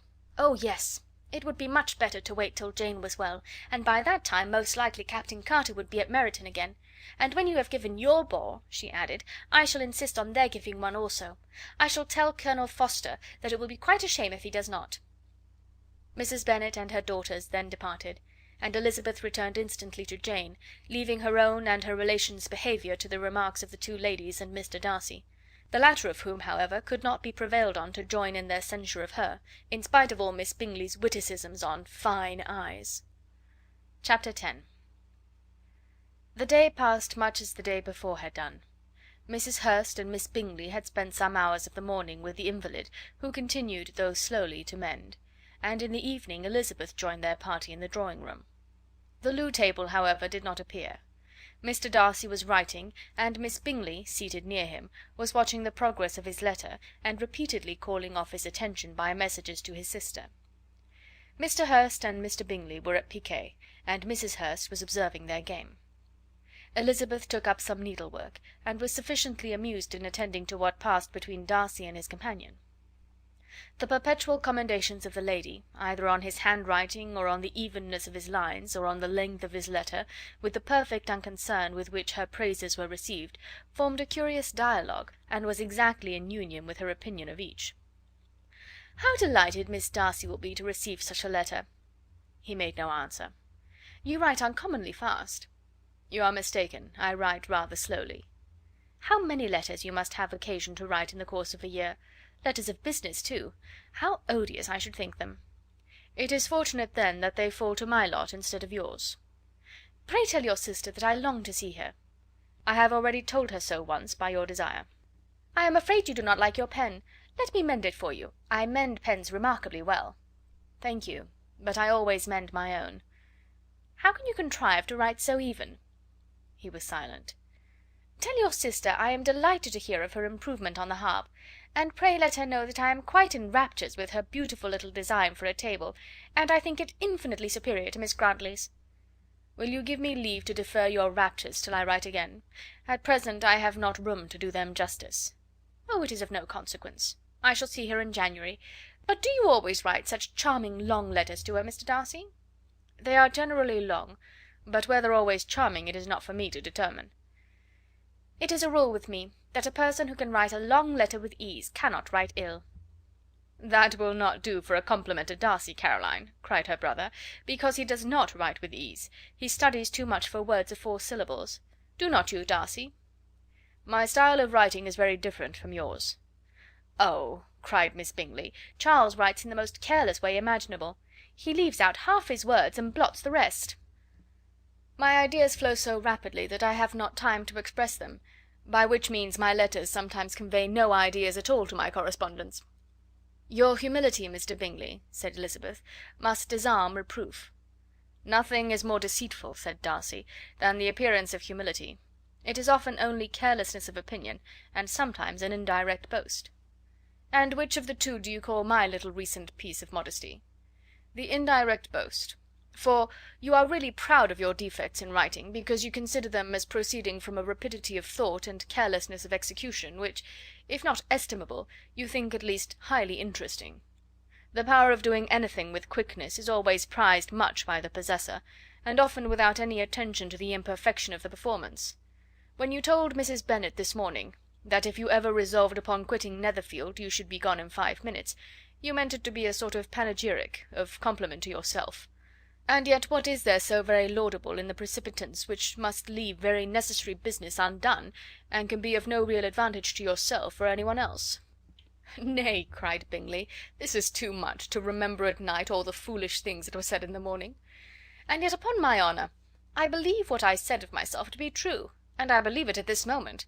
At least, therefore, I did not assume the character of needless precipitance merely to show off before the ladies." "I dare say you believed it, but I am by no means convinced that you would have gone with such celerity. Your conduct would be quite as dependent on chance as that of any man I know, and if, as you were mounting your horse, a friend were to say, 'Bingley, you had better stay till next week,' you would probably do it. You would probably not go, and, at another word, might stay a month." "You have only proved by this," cried Elizabeth, "that Mr. Bingley did not do justice to his own disposition. You have shown him off now much more than he did himself." "I am exceedingly gratified," said Bingley, "by your converting what my friend says into a compliment on the sweetness of my temper; but I am afraid you are giving it a turn which that gentleman did by no means intend; for he would certainly think better of me if, under such a circumstance, I were to give a flat denial, and ride off as fast as I could." "Would Mr. Darcy, then, consider the rashness of your original intentions as atoned for by your obstinacy in adhering to it?" "Upon my word, I cannot exactly explain the matter. Darcy must speak for himself." "You expect me to account for opinions which you choose to call mine, but which I have never acknowledged. Allowing the case, however, to stand according to your representation, you must remember, Miss Bennet, that the friend who is supposed to desire his return to the house, and the delay of his plan, has merely desired it, asked it without offering one argument in favour of its propriety. To yield readily, easily, to the persuasion of a friend, is no merit with you." To yield without conviction is no compliment to the understanding of either." "You appear to me, Mr. Darcy, to allow nothing for the influence of friendship and affection. A regard for the requester would often make one yield readily to a request without waiting for arguments to reason one into it. I am not particularly speaking of such a case as you have supposed about Mr. Bingley. We may as well wait, perhaps, till the circumstance occurs before we discuss the discretion of his behaviour thereupon. But in general and ordinary cases between friend and friend, where one of them is desired by the other to change a resolution of no very great moment, should you think ill of that person for complying with the desire without waiting to be argued into it? Will it not be advisable, before we proceed on this subject, to arrange with rather more precision the degree of importance which is to appertain to this request, as well as the degree of intimacy subsisting between the parties?" "By all means," cried Bingley. "Let us hear all the particulars, not forgetting their comparative height and size, for that will have more weight in the argument, Miss Bennet, than you may be aware of. I assure you that if Darcy were not such a great tall fellow in comparison with myself, I should not pay him half so much deference. I declare I do not know a more awful object than Darcy on particular occasions, and in particular places; at his own house especially, and of a Sunday evening, when he has nothing to do." Mr. Darcy smiled, but Elizabeth thought she could perceive that he was rather offended, and therefore checked her laugh. Miss Bingley warmly resented the indignity he had received, in an expostulation with her brother for talking such nonsense. "I see your design, Bingley," said his friend. "You dislike an argument, and want to silence this. Perhaps I do. Arguments are too much like disputes. If you and Miss Bennet will defer yours till I am out of the room, I shall be very thankful, and then you may say whatever you like of me." "What you ask," said Elizabeth, "is no sacrifice on my side, and Mr. Darcy had much better finish his letter." Mr. Darcy took her advice, and did finish his letter. When that business was over, he applied to Miss Bingley and Elizabeth for an indulgence of some music. Miss Bingley moved with some alacrity to the pianoforte, and, after a polite request that Elizabeth would lead the way, which the other as politely and more earnestly negatived, she seated herself. Mrs. Hurst sang with her sister, and while they were thus employed, Elizabeth could not help observing, as she turned over some music books that lay on the instrument, how frequently Mr. Darcy's eyes were fixed on her. She hardly knew how to suppose that she could be an object of admiration to so great a man, and yet that he should look at her because he disliked her was still more strange. She could only imagine, however, at last, that she drew his notice because there was something more wrong and reprehensible, according to his ideas of right, than in any other person present. The supposition did not pain her. She liked him too little to care for his approbation. After playing some Italian songs, Miss Bingley varied the charm by a lively Scotch air, and soon afterwards Mr. Darcy, drawing near Elizabeth, said to her, "Do not you feel a great inclination, Miss Bennet, to seize such an opportunity of dancing a reel?" She smiled, but made no answer. He repeated the question with some surprise at her silence. "Oh," said she, "I heard you before, but I could not immediately determine what to say in reply. You wanted me, I know, to say yes, that you might have the pleasure of despising my taste, but I always delight in overthrowing those kind of schemes, and cheating a person of their premeditated contempt. I have therefore made up my mind to tell you that I do not want to dance a reel at all. And now despise me if you dare." "Indeed I do not dare." Elizabeth, having rather expected to affront him, was amazed at his gallantry, but there was a mixture of sweetness and archness in her manner which made it difficult for her to affront anybody, and Darcy had never been so bewitched by any woman as he was by her. He really believed that, were it not for the inferiority of her connections, he should be in some danger. Miss Bingley saw or suspected enough to be jealous, and her great anxiety for the recovery of her dear friend Jane received some assistance from her desire of getting rid of Elizabeth. She often tried to provoke Darcy into disliking her guest by talking of their supposed marriage, and planning his happiness in such an alliance. "I hope," said she, as they were walking together in the shrubbery the next day, "you will give your mother-in-law a few hints, when this desirable event takes place, as to the advantage of holding her tongue, and if you can compass it, do cure the younger girls of running after officers. And if I may mention so delicate a subject, endeavour to check that little something bordering on conceit and impertinence which your lady possesses." "Have you anything else to propose for my domestic felicity?" "Oh, yes. Do let the portraits of your uncle and aunt Phillips be placed in the gallery at Pemberley. Put them next to your great uncle the judge. They are in the same profession, you know, only in different lines. As for your Elizabeth's picture, You must not have it taken, for what painter could do justice to those beautiful eyes?" "It would not be easy indeed to catch their expression, but their colour and shape, and the eyelashes, so remarkably fine, might be copied." At that moment they were met from another walk by Mrs. Hurst and Elizabeth herself. "I did not know that you intended to walk," said Miss Bingley, in some confusion, lest they had been overheard. "You used us abominably ill," answered Mrs. Hurst, "running away without telling us that you were coming out." Then, taking the disengaged arm of Mr. Darcy, she left Elizabeth to walk by herself. The path just admitted three. Mr. Darcy felt their rudeness, and immediately said, "This walk is not wide enough for our party. We had better go into the avenue." But Elizabeth, who had not the least inclination to remain with them, laughingly answered, "No, no, stay where you are. You are charmingly grouped, and appear to uncommon advantage. The picturesque would be spoiled by admitting a fourth. Good bye." She then ran gaily off, rejoicing, as she rambled about, in the hope of being at home again in a day or two. Jane was already so much recovered as to intend leaving her room for a couple of hours that evening. Chapter 11. When the ladies removed after dinner, Elizabeth ran up to her sister, and seeing her well guarded from cold, attended her into the drawing room, where she was welcomed by her two friends with many professions of pleasure. And Elizabeth had never seen them so agreeable as they were during the hour which passed before the gentlemen appeared. Their powers of conversation were considerable. They could describe an entertainment with accuracy, relate an anecdote with humour, and laugh at their acquaintance with spirit. But when the gentlemen entered, Jane was no longer the first object. Miss Bingley's eyes were instantly turned toward Darcy, and she had something to say to him before he had advanced many steps. He addressed himself to Miss Bennet with a polite congratulation. Mr. Hurst also made her a slight bow, and said he was very glad, but diffuseness and warmth remained for Bingley's salutation. He was full of joy and attention. The first half hour was spent in piling up the fire, lest she should suffer from the change of room, and she removed at his desire to the other side of the fireplace, that she might be further from the door. He then sat down by her, and talked scarcely to anyone else. Elizabeth, at work in the opposite corner, saw it all with great delight. When tea was over, Mr. Hurst reminded his sister-in-law of the card table, but in vain. She had obtained private intelligence that Mr. Darcy did not wish for cards, and Mr. Hurst soon found even his open petition rejected. She assured him that no one intended to play, and the silence of the whole party on the subject seemed to justify her. Mr. Hurst had therefore nothing to do but to stretch himself on one of the sofas and go to sleep. Darcy took up a book, Miss Bingley did the same, and Mrs. Hurst, principally occupied in playing with her bracelets and rings, joined now and then in her brother's conversation with Miss Bennet. Miss Bingley's attention was quite as much engaged in watching Mr. Darcy's progress through his book as in reading her own, and she was perpetually either making some inquiry or looking at his page. She could not win him, however, to any conversation. He merely answered her question and read on.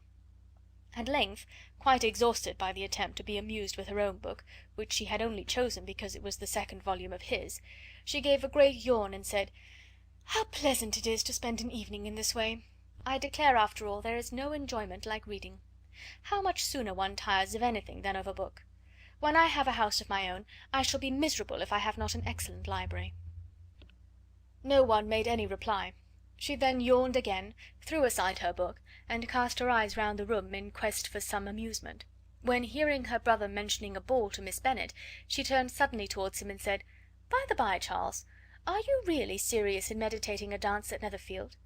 I would advise you, before you determine on it, to consult the wishes of the present party. I am much mistaken if there are not some among us to whom a ball would be rather a punishment than a pleasure." "If you mean Darcy," cried her brother, "he may go to bed, if he chooses, before it begins; but as for the ball, it is quite a settled thing, and as soon as Nicholls has made white soup enough, I shall send round my cards." "I should like balls infinitely better," she replied, "if they were carried on in a different manner, but there is something insufferably tedious in the usual process of such a meeting. It would surely be much more rational if conversation instead of dancing were made the order of the day." "Much more rational, my dear Caroline, I dare say, but it would not be near so much like a ball." Miss Bingley made no answer, and soon afterwards she got up and walked about the room. Her figure was elegant, and she walked well, but Darcy, at whom it was all aimed, was still inflexibly studious. In the desperation of her feelings she resolved on one effort more, and turning to Elizabeth, said, "Miss Eliza Bennet, Let me persuade you to follow my example and take a turn about the room. I assure you it is very refreshing after sitting so long in one attitude." Elizabeth was surprised, but agreed to it immediately. Miss Bingley succeeded no less in the real object of her civility. Mr. Darcy looked up. He was as much awake to the novelty of attention in that quarter as Elizabeth herself could be, and unconsciously closed his book. He was directly invited to join their party, but he declined it, observing that he could imagine but two motives for their choosing to walk up and down the room together, with either of which motives his joining them would interfere. What could he mean? She was dying to know what could be his meaning, and asked Elizabeth whether she could at all understand him. "Not at all," was her answer, "but depend upon it, he means to be severe on us, and our surest way of disappointing him will be to ask nothing about it." Miss Bingley, however, was incapable of disappointing Mr. Darcy in anything, and persevered therefore in requiring an explanation of his two motives.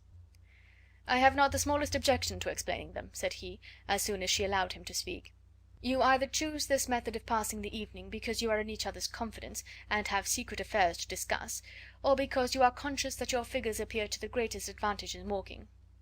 If the first, I would be completely in your way, and if the second, I can admire you much better as I sit by the fire." "Oh, shocking!" cried Miss Bingley. "I never heard anything so abominable. How shall we punish him for such a speech?" "Nothing so easy, if you have but the inclination," said Elizabeth. "We can all plague and punish one another. Tease him, laugh at him. Intimate as you are, you must know how it is to be done." "But upon my honour I do not. I do assure you that my intimacy has not yet taught me that. Tease calmness of temper and presence of mind? No, no, I feel he may defy us there. And as to laughter, we will not expose ourselves, if you please, by attempting to laugh without a subject. Mr. Darcy may hug himself." "Mr. Darcy is not to be laughed at?" cried Elizabeth. "That is an uncommon advantage, and uncommon I hope it will continue, for it would be a great loss to me to have many such acquaintances. I dearly love a laugh." "Miss Bingley," said he, "has given me credit for more than can be. The wisest and the best of men, nay, the wisest and the best of their actions, may be rendered ridiculous by a person whose first object in life is a joke." "Certainly," replied Elizabeth, "there are such people, but I hope I am not one of them. I hope I never ridicule what is wise or good. Follies and nonsense, whims and inconsistencies, do divert me, I own, and I laugh at them whenever I can; but these, I suppose, are precisely what you are without." "Perhaps that is not possible for anyone. But it has been the study of my life to avoid those weaknesses which often expose a strong understanding to ridicule." "Such as vanity and pride?" "Yes, vanity is a weakness indeed, but pride, where there is a real superiority of mind, pride will always be under good resolution." Elizabeth turned away to hide a smile. "Your examination of Mr. Darcy is over, I presume," said Miss Bingley, "and pray what is the result?"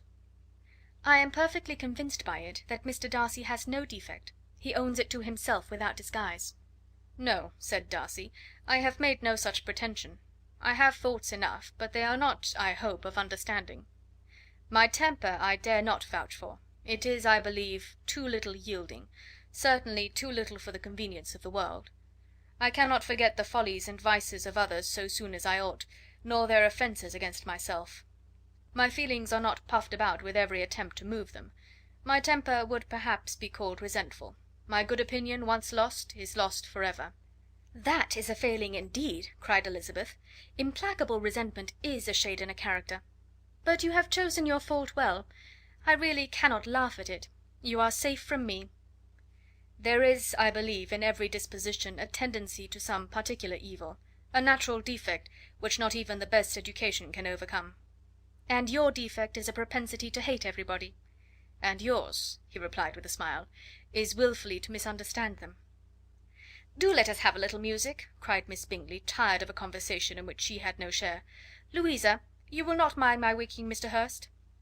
Her sister made not the slightest objection, and the pianoforte was opened, and Darcy, after a few moments' recollection, was not sorry for it.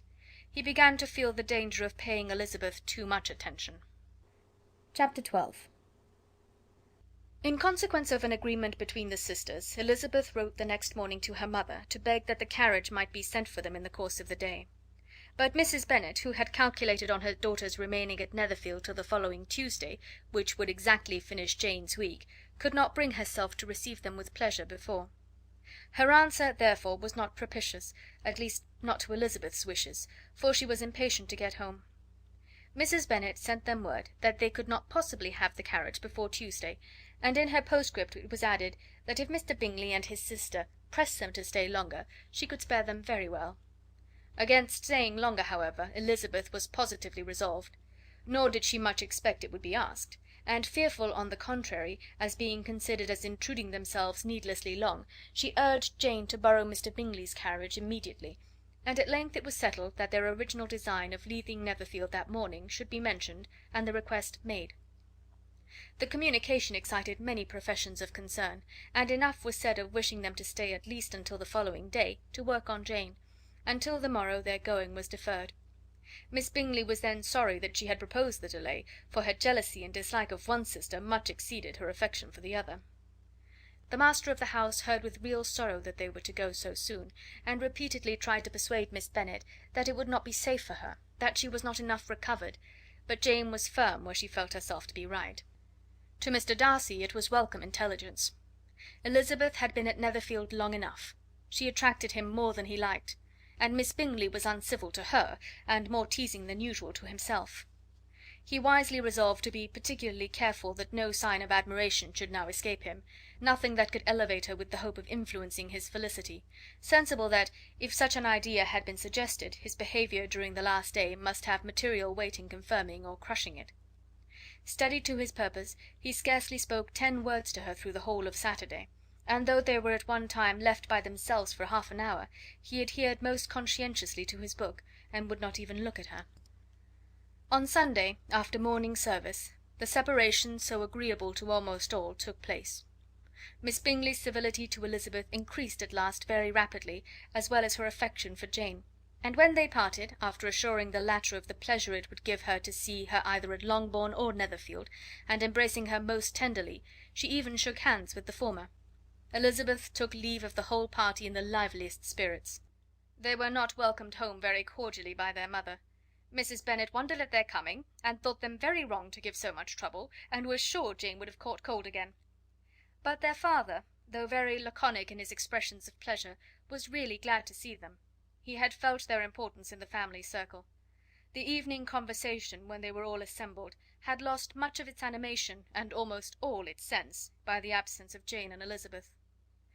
They found Mary, as usual, deep in the study of thorough base and human nature, and had some new extracts to admire, and some new observations of threadbare morality to listen to.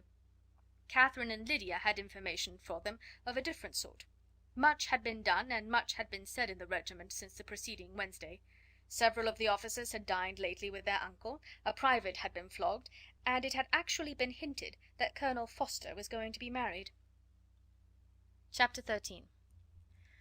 "I hope, my dear," said Mr. Bennet to his wife, as they were at breakfast the next morning, "that you have ordered a good dinner to-day, because I have reason to expect an addition to our family party." "Who do you mean, my dear? I know of nobody that is coming, I am sure, unless Charlotte Lucas should happen to call in, and I am sure my dinners are good enough for her. I do not believe she often sees such at home." "The person of whom I speak is a gentleman and a stranger." Mrs. Bennet's eyes sparkled. "A gentleman and a stranger! It is Mr. Bingley, I am sure. Well, I am sure I shall be extremely glad to see Mr. Bingley. But, good Lord, how unlucky! There is not a bit of fish to be got to-day. Lydia, my love, ring the bell. I must speak to Hill this moment." "It is not Mr. Bingley," said her husband. "It is a person whom I never saw in the whole course of my life."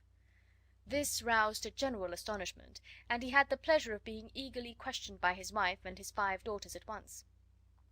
After amusing himself some time with their curiosity, he thus explained: "About a month ago I received this letter, and about a fortnight ago I answered it, for I thought it a cause of some delicacy, and requiring early attention. It is from my cousin Mr. Collins, who, when I am dead, may turn you all out of this house as soon as he pleases." "Oh, my dear," cried his wife, "I cannot bear to hear that mentioned.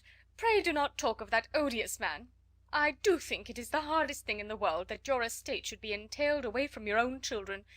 I am sure, if I had been you, I should have tried long ago to do something or other about it." Jane and Elizabeth tried to explain to her the nature of an entail. They had often attempted to do it before, but it was a subject on which Mrs. Bennet was beyond the reach of reason, and she continued to rail bitterly against the cruelty of settling an estate away from a family of 5 daughters in favour of a man whom nobody cared anything about. "It certainly is a most iniquitous affair," said Mr. Bennet, "and nothing can clear Mr. Collins from the guilt of inheriting Longbourn; but if you will listen to his letter, you may perhaps be a little softened by his manner of expressing himself." "No, that I am sure I shall not; and I think it is very impertinent of him to write to you at all, and very hypocritical. I hate such false friends. Why could he not keep on quarrelling with you, as his father did before him?" "Why, indeed? He does seem to have had some filial scruples on that head, as you will hear. Hunsford, near Westerham, Kent, 15th October. Dear Sir, the disagreement subsisting between yourself and my late honoured father always gave me much uneasiness, and since I have had the misfortune to lose him, I have frequently wished to heal the breach, but for some time I was kept back by my own doubts, fearing lest it might seem disrespectful to his memory for me to be on good terms with any one with whom it had always pleased him to be at variance. There, Mrs. Bennet. My mind, however, is now made up on the subject, for having received ordination at Easter, I have been so fortunate as to be distinguished by the patronage of the Right Honourable Lady Catherine de Bourgh, widow of Sir Lewis de Bourgh, whose bounty and beneficence has preferred me to the valuable rectory of this parish, where it shall be my earnest endeavour to demean myself with grateful respect towards her ladyship, and be ever ready to perform those rites and ceremonies which are instituted by the Church of England. As a clergyman, moreover, I feel it my duty to promote and establish the blessing of peace in all families within the reach of my influence, and on these grounds I flatter myself that my present overtures are highly recommendable, and that the circumstance of my being next in the entail of Longbourn estate will be kindly overlooked on your side, and not lead you to reject the offered olive branch. I cannot be otherwise than concerned at being the means of injuring your amiable daughters, and beg leave to apologize for it, as well as to assure you of my readiness to make them every possible amends, but of this hereafter. If you should have no objection to receive me into your house, I propose myself the satisfaction of waiting on you and your family, Monday, November 18th, by 4 o'clock, and shall probably trespass on your hospitality till the Saturday sennight following, which I can do without any inconvenience, as Lady Catherine is far from objecting to my occasional absence on a Sunday, provided that some other clergyman is engaged to do the duty of the day. I remain, dear sir, with respectful compliments to your lady and daughters, your well-wisher and friend, William Collins. At 4 o'clock, therefore, we may expect this peace-making gentleman, said Mr. Bennet, as he folded up the letter. He seems to be a most conscientious and polite young man, upon my word, and I doubt not will prove a valuable acquaintance, especially if Lady Catherine should be so indulgent as to let him come to us again. There is some sense in what he says about the girls, however, and if he is disposed to make them any amends, I shall not be the person to discourage him. Though it is difficult, said Jane, to guess in what way he can mean to make us the atonement he thinks our due, the wish is certainly to his credit. Elizabeth was chiefly struck by his extraordinary deference for Lady Catherine, and his kind intention of christening, marrying, and burying his parishioners whenever it were required. "He must be an oddity, I think," said she. "I cannot make him out. There is something very pompous in his style. And what can he mean by apologizing for being next in the entail? We cannot suppose he would help it if he could. Could he be a sensible man, sir?" "No, my dear, I think not. I have great hopes of finding him quite the reverse. There is a mixture of servility and self-importance in his letter, which promises well. I am impatient to see him." "In point of composition," said Mary, "the letter does not seem defective. The idea of the olive branch perhaps is not wholly new, yet I think it is well expressed." To Catherine and Lydia neither the letter nor its writer were in any degree interesting. It was next to impossible that their cousin should come in a scarlet coat, and it was now some weeks since they had received pleasure from the society of a man in any other colour. As for their mother, Mr. Collins's letter had done away with much of her ill will, and she was preparing to see him with a degree of composure which astonished her husband and daughters. Mr. Collins was punctual to his time, and was received with great politeness by the whole family. Mr. Bennet, indeed, said little, but the ladies were ready enough to talk, and Mr. Collins seemed neither in need of encouragement nor inclined to be silent himself. He was a tall, heavy-looking young man of 25. His air was grave and stately, and his manners were very formal. He had not been long seated before he complimented Mrs. Bennet on having so fine a family of daughters. said he had heard much of their beauty, but that in this instance fame had fallen short of the truth, and added that he did not doubt her seeing them all in due time disposed of in marriage. This gallantry was not much to the taste of some of his hearers, but Mrs. Bennet, who quarrelled with no compliments, answered most readily, "You are very kind, I am sure, and I wish with all my heart it may prove so, for else they will be destitute enough. Things are settled so oddly." "You allude, perhaps, to the entail of this estate?" "Ah, sir, I do indeed. It is a grievous affair to my poor girls, you must confess. Not that I mean to find fault with you, for such things I know are all chance in this world. There is no knowing how estates will go once they come to be entailed." "I am very sensible, madam, to the hardship of my fair cousins, and could say much on the subject, but that I am cautious of appearing forward and precipitate. But I can assure the young ladies that I come prepared to admire them. At present I will not say more, but perhaps when we are better acquainted—" He was interrupted by a summons to dinner, and the girls smiled on each other. They were not the only objects of Mr. Collins's admiration. The hall, the dining room, and all its furniture were examined and praised, and his commendation of everything would have touched Mrs. Bennet's heart, but for the mortifying supposition of his viewing it all as his own future property. The dinner, too, in its turn was highly admired, and he begged to know to which of his fair cousins the excellency of its cooking was owing. But he was set right there by Mrs. Bennet, who assured him with some asperity that they were very well able to keep a cook, and that her daughters had nothing to do in the kitchen. He begged pardon for having displeased her. In a softened tone she declared herself not at all offended, but he continued to apologise for about a quarter of an hour. Chapter 14. During dinner Mr. Bennet scarcely spoke at all, but when the servants were withdrawn he thought it time to have some conversation with his guest, and therefore started a subject in which he expected him to shine, by observing that he seemed very fortunate in his patroness. Lady Catherine de Bourgh's attention to his wishes, and consideration for his comfort, appeared very remarkable. Mr. Bennet could not have chosen better. Mr. Collins was eloquent in her praise. The subject elevated him to more than usual solemnity of manner, and with a most important aspect he protested that he had never in his life witnessed such behaviour in a person of rank, such affability and condescension, as he had himself experienced from Lady Catherine. She had been graciously pleased to approve of both of the discourses which he had already had the honour of preaching before her. She had also asked him twice to dine at Rosings, and had sent for him only the Saturday before, to make up her pool of quadrille in the evening. Lady Catherine was reckoned proud by many people he knew, but he had never seen anything but affability in her. She had always spoken to him as she would to any other gentleman.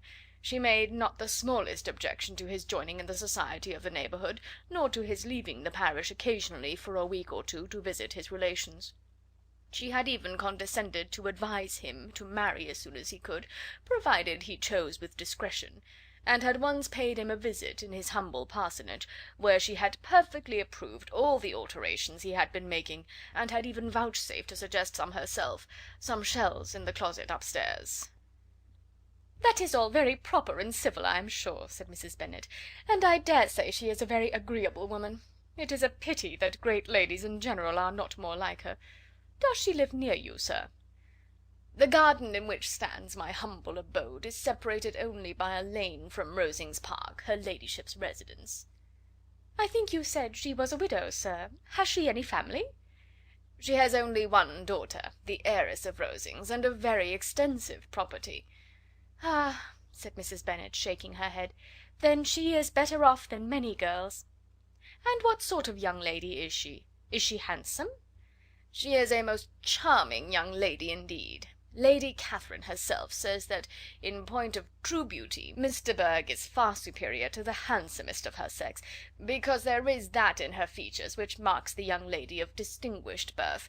She is unfortunately of a sickly constitution, which has prevented her from making that progress in many accomplishments which she could not have otherwise failed of, as I am informed by the lady who superintended her education, and who still resides with them. But she is perfectly amiable, and often condescends to drive by my humble abode in her little phaeton and ponies." "Has she been presented? I do not remember her name among the ladies at court." Her indifferent state of health unhappily prevents her being in town, and by that means, as I told Lady Catherine one day, has deprived the British court of its brightest ornaments. Her ladyship seemed pleased with the idea, and you may imagine that I am happy on every occasion to offer those little delicate compliments which are always acceptable to ladies. I have more than once observed to Lady Catherine that her charming daughter seemed born to be a duchess, and that the most elevated rank, instead of giving her consequence, would be adorned by her. These are the kind of little things which please her ladyship, and it is a sort of attention which I conceive myself peculiarly bound to pay." "You judge very properly," said Mr. Bennet, "and it is happy for you that you possess the talent of flattering with delicacy. May I ask whether these pleasing attentions proceed from the impulse of the moment, or are the result of previous study?" "They arise chiefly from what is passing at the time, and though I sometimes amuse myself with suggesting and arranging such little elegant compliments as may be adapted to ordinary occasions, I always wish to give them as unstudied an air as possible." Mr. Bennet's expectations were fully answered. His cousin was as absurd as he had hoped, and he listened to him with the keenest enjoyment, maintaining at the same time the most resolute composure of countenance, and, except in an occasional glance at Elizabeth, requiring no partner in his pleasure. By tea time, however, the dose had been enough, and Mr. Bennet was glad to take his guest into the drawing room again, and, when tea was over, glad to invite him to read aloud to the ladies. Mr. Collins readily assented, and a book was produced, but on beholding it, for everything announced it to be from a circulating library, he started back, and, begging pardon, protested that he never read novels. Kitty stared at him, and Lydia exclaimed. Other books were produced, and after some deliberation he chose Fordyce's Sermons. Lydia gaped as he opened the volume, and before he had, with very monotonous solemnity, read 3 pages, she interrupted him with, "Do you know, mamma, that my uncle Phillips talks of turning away Richard, and if he does, Colonel Forster will hire him. My aunt told me so herself on Saturday. I shall walk to Meryton to-morrow to hear more about it, and to ask when Mr. Denny comes back from town." Lydia was bid by her 2 eldest sisters to hold her tongue, but Mr. Collins, much offended, laid aside his book and said, "I have often observed how little young ladies are interested by books of a serious stamp, though written solely for their benefit. It amazes me, I confess, for certainly there can be nothing so advantageous to them as instruction. But I will no longer importune my young cousin." Then, turning to Mr. Bennet, he offered himself as his antagonist at backgammon.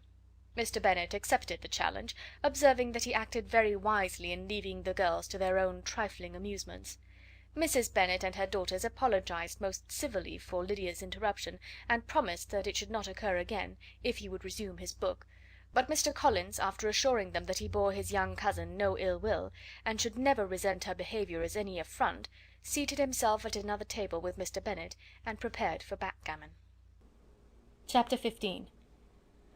Mr. Collins was not a sensible man, and the deficiency of nature had been but little assisted by education or society, the greatest part of his life having been spent under the guidance of an illiterate and miserly father, and though he belonged to one of the universities, he had merely kept the necessary terms, without forming at it any useful acquaintance. The subjection in which his father had brought him up had given him originally great humility of manner, but it was now a good deal counteracted by the self-conceit of a weak head, living in retirement, and the consequential feelings of early and unexpected prosperity. A fortunate chance had recommended him to Lady Catherine de Bourgh when the living of Hunsford was vacant, and the respect which he felt for her high rank, and his veneration for her as his patroness, mingling with a very good opinion of himself, of his authority as a clergyman, and his right as a rector, made him altogether a mixture of pride and obsequiousness, self-importance and humility. Having now a good house and a very sufficient income, he intended to marry, and in seeking a reconciliation with the Longbourn family, he had a wife in view, as he meant to choose one of the daughters, if he found them as handsome and amiable as they were represented by common report. This was his plan of amends, of atonement, for inheriting their father's estate, and he thought it an excellent one, full of eligibility and suitableness, and excessively generous and disinterested on his own part. His plan did not vary on seeing them. Miss Bennet's lovely face confirmed his views, and established all his strictest notions of what was due to seniority, and for the first evening she was his settled choice. The next morning, however, made an alteration, for in a quarter of an hour's tete-a-tete with Mrs. Bennet before breakfast, a conversation beginning with his parsonage house, and leading naturally to the avowal of his hopes that a mistress might be found for it at Longbourn, produced from her, amid very complaisant smiles and general encouragement, a caution against the very Jane he had fixed on. As to her younger daughters, she could not take upon her to say, she could not positively answer, but she did not know of any prepossession. Her eldest daughter, she must just mention, she felt it incumbent on her to hint, was likely to be very soon engaged. Mr. Collins had only to change from Jane to Elizabeth, and it was soon done while Mrs. Bennet was stirring the fire. Elizabeth, equal next to Jane in birth and beauty, succeeded her, of course. Mrs. Bennet treasured up the hint, and trusted that she might soon have 2 daughters married, and the man whom she could not bear to speak of the day before was now high in her good graces. Lydia's intention of walking to Meryton was not forgotten. Every sister except Mary agreed to go with her, and Mr. Collins was to attend them, at the request of Mr. Bennet, who was most anxious to get rid of him, and have his library to himself.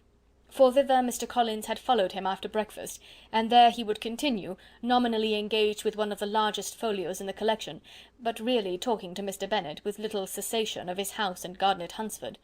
Such doings discomposed Mr. Bennet exceedingly. In his library he had been always sure of leisure and tranquillity, and though prepared, as he told Elizabeth, to meet with folly and conceit in every other room of the house, he was used to be free from them there. His civility, therefore, was most prompt in inviting Mr. Collins to join his daughters in their walk, and Mr. Collins, being in fact much better fitted for a walker than a reader, was extremely pleased to close his large book and go. In pompous nothings on his side, and civil assents on that of his cousins, their time passed till they entered Meryton. The attention of the younger ones was then no longer to be gained by him. Their eyes were immediately wandering up in the street in quest of the officers, and nothing less than a very smart bonnet indeed, or a really new muslin in a shop window, could recall them. But the attention of every lady was soon caught by a young man whom they had never seen before, of most gentlemanlike appearance, walking with another officer on the other side of the way. The officer was the very Mr. Denny concerning whose return from London Lydia came to inquire, and he bowed as they passed. All were struck with the stranger's air. All wondered who he could be, and Kitty and Lydia, determined if possible to find out, led the way across the street, under pretence of wanting something in an opposite shop, and fortunately had just gained the pavement when the 2 gentlemen, turning back, had reached the same spot. Mr. Denny addressed them directly, and entreated permission to introduce his friend Mr. Wickham, who had returned with him the day before from town, and he was happy to say had accepted a commission in their corps. This was exactly as it should be, for the young man wanted only regimentals to make him completely charming. His appearance was greatly in his favour. He had all the best part of beauty, a fine countenance, a good figure, and very pleasing address. The introduction was followed up on his side by a happy readiness of conversation, a readiness at the same time perfectly correct and unassuming, and the whole party was still standing and talking together very agreeably when the sound of horses drew their notice, and Darcy and Bingley were seen riding down the street. On distinguishing the ladies of the group, the 2 gentlemen came directly towards them, and began the usual civilities. Bingley was the principal spokesman, and Miss Bennet the principal object. He was then, he said, on his way to Longbourn on purpose to inquire after her. Mr. Darcy corroborated it with a bow, and was beginning to determine not to fix his eyes on Elizabeth, when they were suddenly arrested by the sight of the stranger, and Elizabeth, happening to see the countenance of both as they looked at each other, was all astonishment at the effect of the meeting. Both changed colour. One looked white, the other red. Mr. Wickham, after a few moments, touched his hat, a salutation which Mr. Darcy just deigned to return. What could be the meaning of it? It was impossible to imagine. It was impossible not to long to know. In another minute Mr. Bingley, but without seeming to have noticed what passed, took leave and rode on with his friend. Mr. Denny and Mr. Wickham walked with the young ladies to the door of Mr. Phillips's house, and then made their bows, in spite of Miss Lydia's pressing entreaties that they should come in, and even in spite of Mrs. Phillips throwing up the parlour window and loudly seconding the invitation.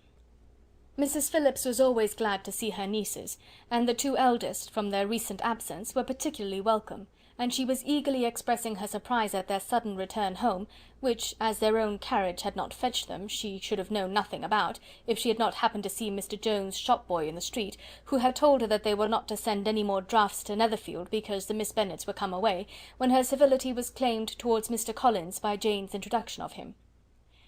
She received him with her very best politeness, which he returned with as much more, apologizing for his intrusion without any previous acquaintance with her, which he could not help flattering himself, however, might be justified by his relationship to the young ladies who introduced him to her notice.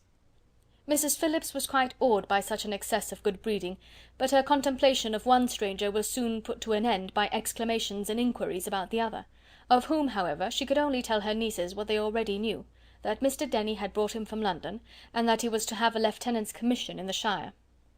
She had been watching him the last hour, she said, as he walked up and down the street, and had Mr. Wickham appeared, Kitty and Lydia would certainly have continued the occupation, but unluckily no one passed the windows now, except a few of the officers, who, in comparison with a stranger, were become stupid, disagreeable fellows. Some of them were to dine with the Phillipses the next day, and their aunt promised to make her husband call on Mr. Wickham, and give him an invitation also, if the family from Longbourn would come in the evening.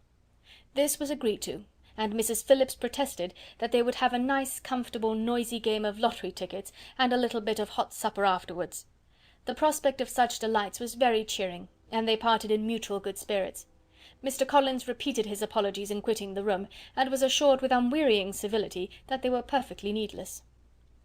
As they walked home, Elizabeth related to Jane what she had seen pass between the two gentlemen, but though Jane would have defended either or both had they appeared to be in the wrong, she could no more explain such behaviour than her sister. Mr. Collins, on his return, highly gratified Mrs. Bennet by admiring Mrs. Phillips's manners and politeness. He protested that, except Lady Catherine and her daughter, he had never seen a more elegant woman, for she had not only received him with the utmost civility, but even pointedly included him in her invitation for the next evening, although utterly unknown to her before. Something, he supposed, might be attributed to his connection with them, but yet he had never met with so much attention in the whole course of his life. Chapter 16. As no objection was made to the young people's engagement with their aunt, and all Mr. Collins's scruples of leaving Mr. and Mrs. Bennet for a single evening during his visit were most steadily resisted, the coach conveyed him and his 5 cousins at a suitable hour to Meryton, and the girls had the pleasure of hearing, as they entered the drawing-room, that Mr. Wickham had accepted their uncle's invitation, and was then in the house. When this information was given, and they had all taken their seats, Mr. Collins was at leisure to look around him and admire, and he was so much struck with the size and furniture of the apartment, that he declared he might almost have supposed himself in the small summer breakfast parlour at Rosings, a comparison that did not at first convey much gratification, but when Mrs. Phillips understood from him what Rosings was, and who was its proprietor, when she had listened to the description of only one of Lady Catherine's drawing-rooms, and found that the chimney-piece alone had cost £800, she felt all the force of the compliment, and would hardly have resented a comparison with the housekeeper's room. In describing to her all the grandeur of Lady Catherine and her mansion, with occasional digressions in praise of his own humble abode, and the improvements it was receiving, he was happily employed until the gentlemen joined them, and he found in Mrs. Phillips a very attentive listener, whose opinion of his consequence increased with what she heard, and who was resolving to retail it all among her neighbours as soon as she could. To the girls, who could not listen to their cousin, and who had nothing to do but to wish for an instrument, and examine their own indifferent imitations of china on the mantelpiece, the interval of waiting appeared very long. It was over at last, however. The gentlemen did approach, and when Mr. Wickham walked into the room, Elizabeth felt that she had neither been seeing him before, nor thinking of him since, with the smallest degree of unreasonable admiration. The officers of the shire were in general a very creditable, gentlemanlike set, and the best of them were of the present party, but Mr. Wickham was as far beyond them all in person, countenance, air, and walk, as they were superior to the broad-faced, stuffy uncle Phillips, breathing port wine, who followed them into the room. Mr. Wickham was the happy man towards whom almost every female eye was turned, and Elizabeth was the happy woman by whom he finally seated himself, and the agreeable manner in which he immediately fell into conversation, though it was only on its being a wet night, made her feel that the commonest, dullest, most threadbare topic might be rendered interesting by the skill of the speaker. With such rivals for the notice of the fair as Mr. Wickham and the officers, Mr. Collins seemed to sink into insignificance. To the young ladies he certainly was nothing, but he had still at intervals a kind listener in Mrs. Phillips, and was by her watchfulness most abundantly supplied with coffee and muffin. When the card tables were placed, he had the opportunity of obliging her in turn by sitting down to whist. "I know little of the game at present," said he, "but I shall be glad to improve myself, for in my situation in life—" Mrs. Phillips was very glad for his compliance, but could not wait for his reason. Mr. Wickham did not play at whist, and with ready delight was he received at the other table between Elizabeth and Lydia. At first there seemed danger of Lydia's engrossing him entirely, for she was a most determined talker, but being likewise extremely fond of lottery tickets, she soon grew too much interested in the game, too eager in making bets and exclaiming after prizes, to have attention for anyone in particular. Allowing for the common demands of the game, Mr. Wickham was therefore at leisure to talk to Elizabeth, and she was very willing to hear him, though what she chiefly wished to hear she could not hope to be told: the history of his acquaintance with Mr. Darcy. She dared not even mention that gentleman. Her curiosity, however, was unexpectedly relieved. Mr. Wickham began the subject himself. He inquired how far Netherfield was from Meryton, and after receiving her answer, asked in a hesitating manner how long Mr. Darcy had been staying there. "About a month," said Elizabeth, and then, unwilling to let the subject drop, added, "He is a man of very large property in Derbyshire, I understand." "Yes," replied Mr. Wickham, "his estate there is a noble one. A clear 10,000 per annum. You could not have met with a person more capable of giving you certain information on that head than myself, for I have been connected with his family in a particular manner from my infancy." Elizabeth could not but look surprised. "You may well be surprised, Miss Bennet, at such an assertion, after seeing, as you probably might, the very cold manner of our meeting yesterday. Are you much acquainted with Mr. Darcy?" "As much as I ever wished to be," cried Elizabeth very warmly. "I have spent 4 days in the same house with him, and I think him very disagreeable." "I have no right to give my opinion," said Wickham, "as to his being agreeable or otherwise. I am not qualified to form one. I have known him too long and too well to be a fair judge. It is impossible for me to be impartial, but I believe your opinion of him would in general astonish, and perhaps you would not express it quite so strongly anywhere else. Here you are in your own family." "Upon my word, I say no more here than I might say in any house in the neighbourhood, except Netherfield. He is not at all liked in Hertfordshire. Everybody is disgusted with his pride. You will not find him more favourably spoken of by anyone." "I cannot pretend to be sorry," said Wickham, after a short interruption, "that he or that any man should not be estimated beyond their deserts, but with him, I believe, it does not often happen. The world is blinded by his fortune and consequence, or frightened by his high and imposing manners, and sees him only as he chooses to be seen. I should take him, even on my slight acquaintance, to be an ill-tempered man." Wickham only shook his head. "I wonder," said he, at the next opportunity of speaking, "whether he is likely to be in this country much longer. I do not at all know, but I heard nothing of his going away when I was at Netherfield. I hope your plans in favour of the shire will not be affected by his being in the neighbourhood?" "Oh no, it is not for me to be driven away by Mr. Darcy. If he wishes to avoid seeing me, he must go. We are not on friendly terms, and it always gives me pain to meet him, but I have no reason for avoiding him, but what I might proclaim before all the world, a sense of a very great ill-usage and most painful regrets at his being what he is. His father, Miss Bennet, the late Mr. Darcy, was one of the best men that ever breathed, and the truest friend I ever had, and I can never be in company with this Mr. Darcy without being grieved to the soul by 1,000 tender recollections. His behaviour to myself has been scandalous, but I verily believe I could forgive him anything and everything, rather than his disappointing the hopes and disgracing the memory of his father." Elizabeth found the interest of the subject increase, and listened with all her heart, but the delicacy of it prevented further inquiry. Mr. Wickham began to speak on more general topics, Meryton, the neighbourhood, the society, appearing highly pleased with all that he had yet seen, and speaking of the latter with gentle but very intelligible gallantry.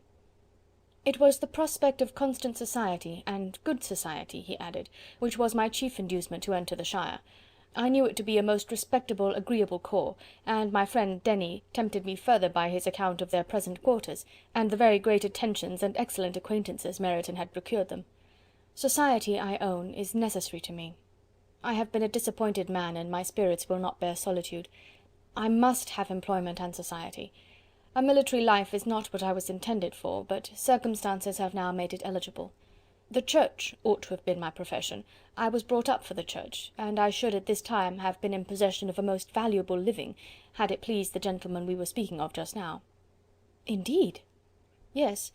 The late Mr. Darcy bequeathed me the next presentation of the best living in his gift. He was my godfather, and excessively attached to me. I cannot do justice to his kindness. He meant to provide for me amply, and thought he had done it, but when the living fell, it was given elsewhere." "Good heavens!" cried Elizabeth. "But how could that be? How could his will be disregarded? Why did you not seek legal redress?" "There was just such an informality in the terms of the bequest as to give me no hope from law. A man of honour could not have doubted the intention, but Mr. Darcy chose to doubt it, or to treat it as a merely conditional recommendation, and to assert that I had forfeited all claim to it by extravagance, imprudence, in short, anything or nothing. Certain it is that the living became vacant 2 years ago, exactly as I was of an age to hold it, and that it was given to another man. And no less certain is it, that I cannot accuse myself of having really done anything to deserve to lose it. I have a warm, unguarded temper, and I may have spoken my opinion of him and to him too freely. I can recall nothing worse, but the fact is, that we are very different sort of men, and that he hates me." "This is quite shocking. He deserves to be publicly disgraced." "Some time or other he will be, but it shall not be by me. Till I can forget his father, I can never defy or expose him." Elizabeth honoured him for such feelings, and thought him handsomer than ever as he expressed them. "But what," said she after a pause, "can have been his motive? What can have induced him to behave so cruelly?" "A thorough determined dislike of me, a dislike which I cannot but attribute in some measure to jealousy. Had the late Mr. Darcy liked me less, his son might have borne with me better, but his father's uncommon attachment to me irritated him, I believe, very early in life. He had not a temper to bear the sort of competition in which we stood, the sort of preference which was often given to me." "I had not thought Mr. Darcy so bad as this, though I have never liked him. I had not thought so very ill of him. I had supposed him to be despising his fellow creatures in general, but did not suspect him of descending to such malicious revenge, such injustice, such inhumanity as this." After a few minutes' reflection, however, she continued, "I do remember his boasting one day at Netherfield of the implacability of his resentments, of his having an unforgiving temper. His disposition must be dreadful." "I will not trust myself on the subject," replied Wickham. "I can hardly be just to him." Elizabeth was again deep in thought, and after a time exclaimed, "To treat in such a manner the godson, the friend, the favourite of his father!" She could have added, "a young man too, like you, whose very countenance may vouch for your being amiable," but she contented herself with, "and one too, who had probably been his companion from childhood, connected together, as I think you said, in the closest manner. We were born in the same parish, within the same park. The greatest part of our youth was passed together, inmates of the same house, sharing the same amusements, objects of the same parental care. My father began life in the profession which your uncle, Mr. Phillips, appears to do so much credit to, but he gave up everything to be of use to the late Mr. Darcy, and devoted all his time to the care of the Pemberley property. He was most highly esteemed by Mr. Darcy, a most intimate confidential friend. Mr. Darcy often acknowledged himself to be under the greatest obligations to my father's active superintendence, and when, immediately before my father's death, Mr. Darcy gave him a voluntary promise of providing for me, I am convinced that he felt it to be as much a debt of gratitude to him as of his affection to myself." "How strange!" cried Elizabeth. "How abominable! I wonder that the very pride of this Mr. Darcy has not made him just to you. If from no better motive, that he should not have been too proud to be dishonest, for dishonesty I must call it." "It is wonderful," replied Wickham, "for almost all his actions may be traced to pride, and pride had often been his best friend. It has connected him nearer with virtue than with any other feeling. But we are none of us consistent, and in his behaviour to me there were stronger impulses even than pride." "Can such abominable pride as his have ever done him good?" "Yes. It has often led him to be liberal and generous, to give his money freely, to display hospitality, to assist his tenants, and relieve the poor. Family pride and filial pride, for he is very proud of what his father was, have done this. Not to appear to disgrace his family, to degenerate from the popular qualities, or lose the influence of the Pemberley house, is a powerful motive.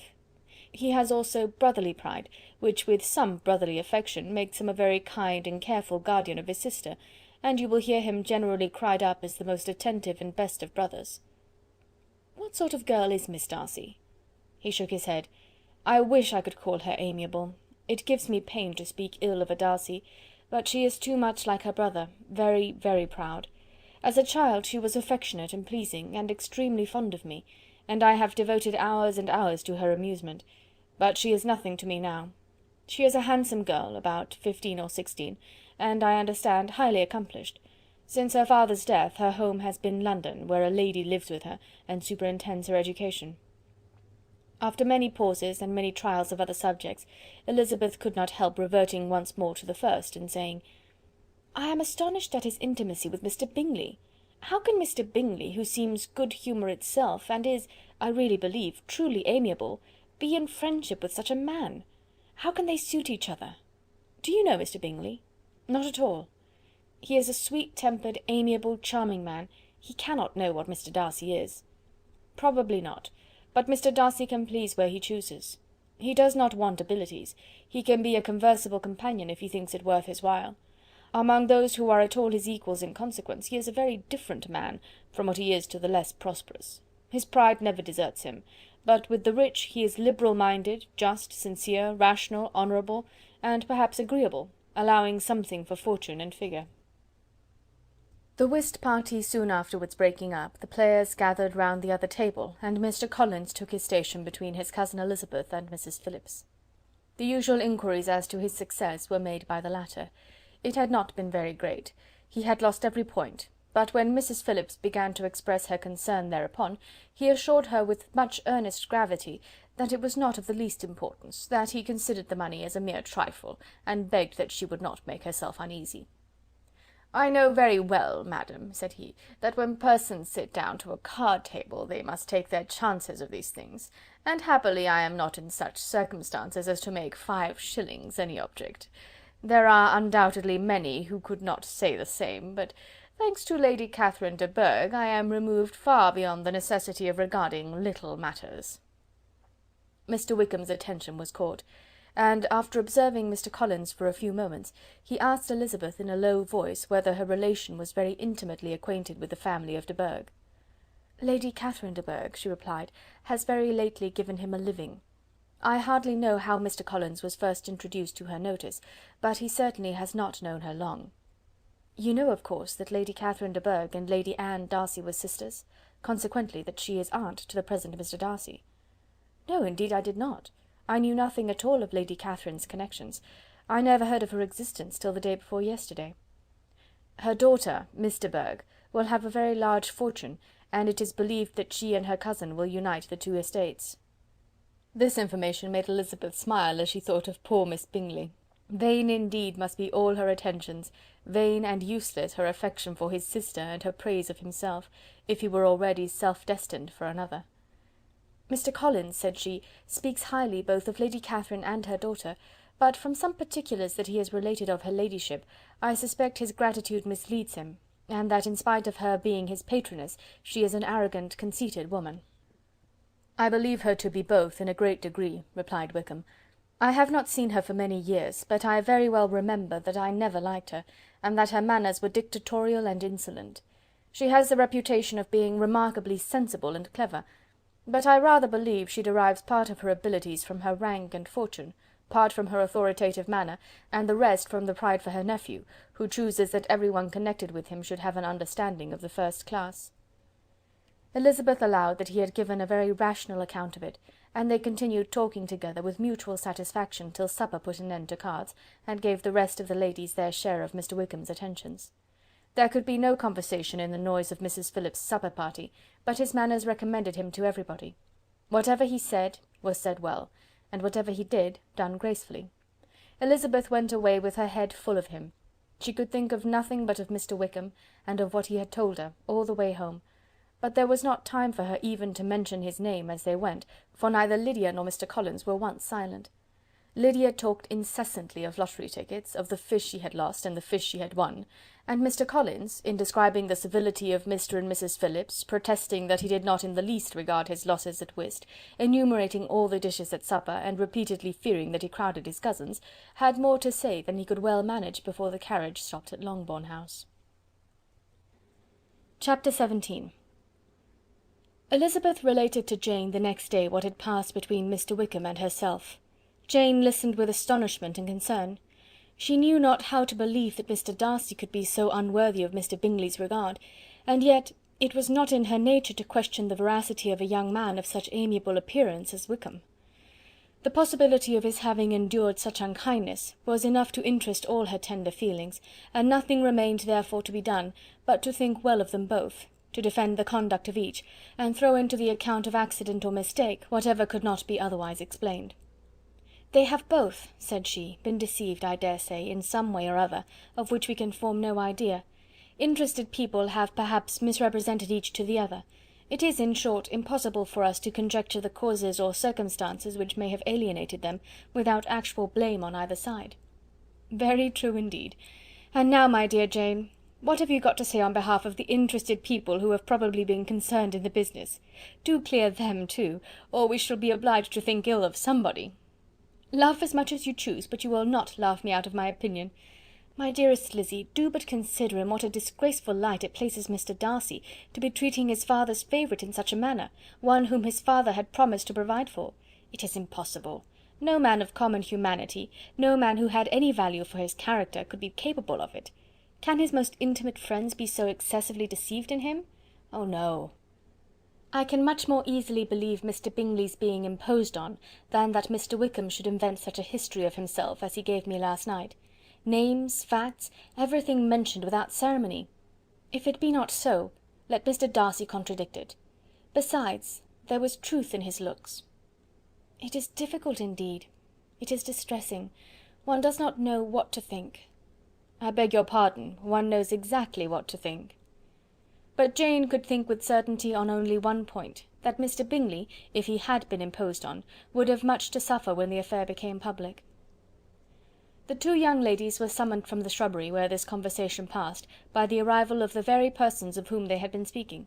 Mr. Bingley and his sisters came to give their personal invitation for the long-expected ball at Netherfield, which was fixed for the following Tuesday. The two ladies were delighted to see their dear friend again, called it an age since they had met, and repeatedly asked what she had been doing with herself since their separation. To the rest of the family they paid little attention, avoiding Mrs. Bennet as much as possible, saying not much to Elizabeth, and nothing at all to the others.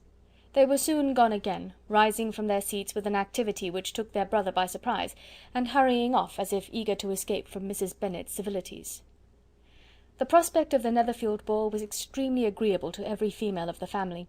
Mrs. Bennet chose to consider it as given in compliment to her eldest daughter, and was particularly flattered by receiving the invitation from Mr. Bingley himself, instead of a ceremonious card. Jane pictured to herself a happy evening in the society of her two friends, and the attentions of their brother, and Elizabeth thought with pleasure of dancing a great deal with Mr. Wickham, and of seeing a confirmation of everything in Mr. Darcy's look and behaviour. The happiness anticipated by Catherine and Lydia depended less on any single event, or any particular person, for though they each, like Elizabeth, meant to dance half the evening with Mr. Wickham, he was by no means the only partner who could satisfy them, and a ball was, at any rate, a ball, and even Mary could assure her family that she had no disinclination for it. "While I can have my mornings to myself," said she, "it is enough. I think it is no sacrifice to join occasionally in evening engagements. Society has claims on us all, and I profess myself one of those who consider intervals of recreation and amusement as desirable for everybody." Elizabeth's spirits were so high on this occasion, that though she did not often speak unnecessarily to Mr. Collins, she could not help asking him whether he intended to accept Mr. Bingley's invitation, and if he did, whether he would think it proper to join in the evening's amusement. And she was rather surprised to find that he entertained no scruple whatever on that head, and was very far from dreading a rebuke either from the Archbishop or Lady Catherine de Bourgh by venturing to dance. "I am by no means of the opinion, I assure you," said he, "that a ball of this kind, given by a young man of character to respectable people, can have any evil tendency, and I am so far from objecting to dancing myself, that I shall hope to be honoured with the hands of all my fair cousins in the course of the evening, and I take this opportunity of soliciting yours, Miss Elizabeth, for the first 2 dances especially. A preference which I trust my cousin Jane will attribute to the right cause, and not to any disrespect for her." Elizabeth felt herself completely taken in. She had fully proposed being engaged by Mr. Wickham for those very dances, and to have Mr. Collins instead! Her liveliness had never been worse timed. There was no help for it, however. Mr. Wickham's happiness and her own were perforce delayed a little longer, and Mr. Collins' proposal accepted with as good a grace as she could. She was not the better pleased with his gallantry from the idea it suggested of something more. It now first struck her that she was selected from among her sisters as worthy of being mistress of Hunsford Parsonage, and of assisting to form a quadrille table at Rosings, in the absence of more eligible visitors. The idea soon reached to conviction, as she observed his increasing civilities towards herself, and heard his frequent attempt at a compliment on her wit and vivacity, and though more astonished than gratified herself by this effect of her charms, it was not long before her mother gave her to understand that the probability of their marriage was extremely agreeable to her. Elizabeth, however, did not choose to take the hint, being well aware that a serious dispute must be the consequence of any reply. Mr. Collins might never make the offer, and till he did, it was useless to quarrel about him. If there had not been a Netherfield ball to prepare for and talk of, the younger Miss Bennets would have been in a very pitiable state at this time, for from the day of the invitation to the day of the ball, there was such a succession of rain as prevented their walking to Meryton once. No aunt, no officers, no news could be sought after. The very shoe roses for Netherfield were got by proxy. Even Elizabeth might have found some trial of her patience in weather which totally suspended the improvement of her acquaintance with Mr. Wickham, and nothing less than a dance on Tuesday could have made such a Friday, Saturday, Sunday, and Monday endurable to Kitty and Lydia. Chapter 18. Till Elizabeth entered the drawing-room at Netherfield, and looked in vain for Mr. Wickham among the cluster of red coats there assembled, a doubt of his being present had never occurred to her. The certainty of meeting him had not been checked by any of those recollections that might not unreasonably have alarmed her. She had dressed with more than usual care, and prepared in the highest spirits for the conquest of all that remained unsubdued of his heart, trusting that it was not more than might be won in the course of the evening. But in an instant arose the dreadful suspicion of his being purposely omitted for Mr. Darcy's pleasure in the Bingleys' invitation to the officers, and though this was not exactly the case, the absolute fact of his absence was pronounced by his friend Denny, to whom Lydia eagerly applied, and who told them that Wickham had been obliged to go to town on business the day before, and was not yet returned, adding with a significant smile, "I do not imagine his business would have called him away just now, if he had not wanted to avoid a certain gentleman here." This part of his intelligence, though unheard by Lydia, was caught by Elizabeth, and as it assured her that Darcy was not less answerable for Wickham's absence than if her first surmise had been just, every feeling of displeasure against the former was so sharpened by immediate disappointment, that she could hardly reply with tolerable civility to the polite inquiries which he directly afterwards approached to make. Attendance, forbearance, patience with Darcy, was injury to Wickham. She was resolved against any sort of conversation with him, and turned away with a degree of ill humour which she could not wholly surmount even in speaking to Mr. Bingley, whose blind partiality provoked her. But Elizabeth was not formed for ill humour, and though every prospect of her own was destroyed for the evening, it could not dwell long on her spirits, and having told all her griefs to Charlotte Lucas, whom she had not seen for a week, she was soon able to make a voluntary transition to the oddities of her cousin, and to point him out to her particular notice. The first 2 dances, however, brought a return of distress. They were dances of mortification. Mr. Collins, awkward and solemn, apologizing instead of attending, and often moving wrong without being aware of it, gave her all the shame and misery which a disagreeable partner for a couple of dances can give. The moment of her release from him was ecstasy. She danced next with an officer, and had the refreshment of talking of Wickham, and of hearing that he was universally liked. When those dances were over, she returned to Charlotte Lucas, and was in conversation with her when she found herself suddenly addressed by Mr. Darcy, who took her so much by surprise in his application for her hand, that, without knowing what she did, she accepted him. He walked away again immediately, and she was left to fret over her own want of presence of mind. Charlotte tried to console her. "I dare say you will find him very agreeable." "Heaven forbid! That would be the greatest misfortune of all. To find a man agreeable whom one is determined to hate. Do not wish me such an evil." When the dancing recommenced, however, and Darcy approached to claim her hand, Charlotte could not help cautioning her in a whisper not to be a simpleton, and allow her fancy for Wickham to make her appear unpleasant in the eyes of a man 10 times his consequence. Elizabeth made no answer, and took her place in the set, amazed at the dignity to which she was arrived in being allowed to stand opposite Mr. Darcy, and reading in her neighbours' looks their equal amazement in beholding it. They stood for some time without speaking a word, and she began to imagine that their silence was to last through the 2 dances, and at first was resolved not to break it, till suddenly, fancying that it would make the greater punishment to her partner to oblige him to talk, she made some slight observation on the dance. He replied, and was again silent. After a pause of some minutes, she addressed him a second time with: "It is your turn to say something now, Mr. Darcy. I talked about the dance, and you ought to make some sort of remark on the size of the room, or the number of couples." He smiled, and assured her that whatever she wished him to say should be said. "Very well, that reply will do for the present. Perhaps by and by I may observe that private balls are much pleasanter than public ones. But now we may be silent." "Do you talk by rule, then, while you are dancing?" "Sometimes. One must speak a little, you know. It would look odd to be entirely silent for half an hour together, and yet, for the advantage of some, conversation ought to be so arranged as that they might have the trouble of saying as little as possible." "Are you consulting your own feelings in the present case, or do you imagine that you are gratifying mine?" "Both," replied Elizabeth archly, "for I have always seen a great similarity in the turn of our minds.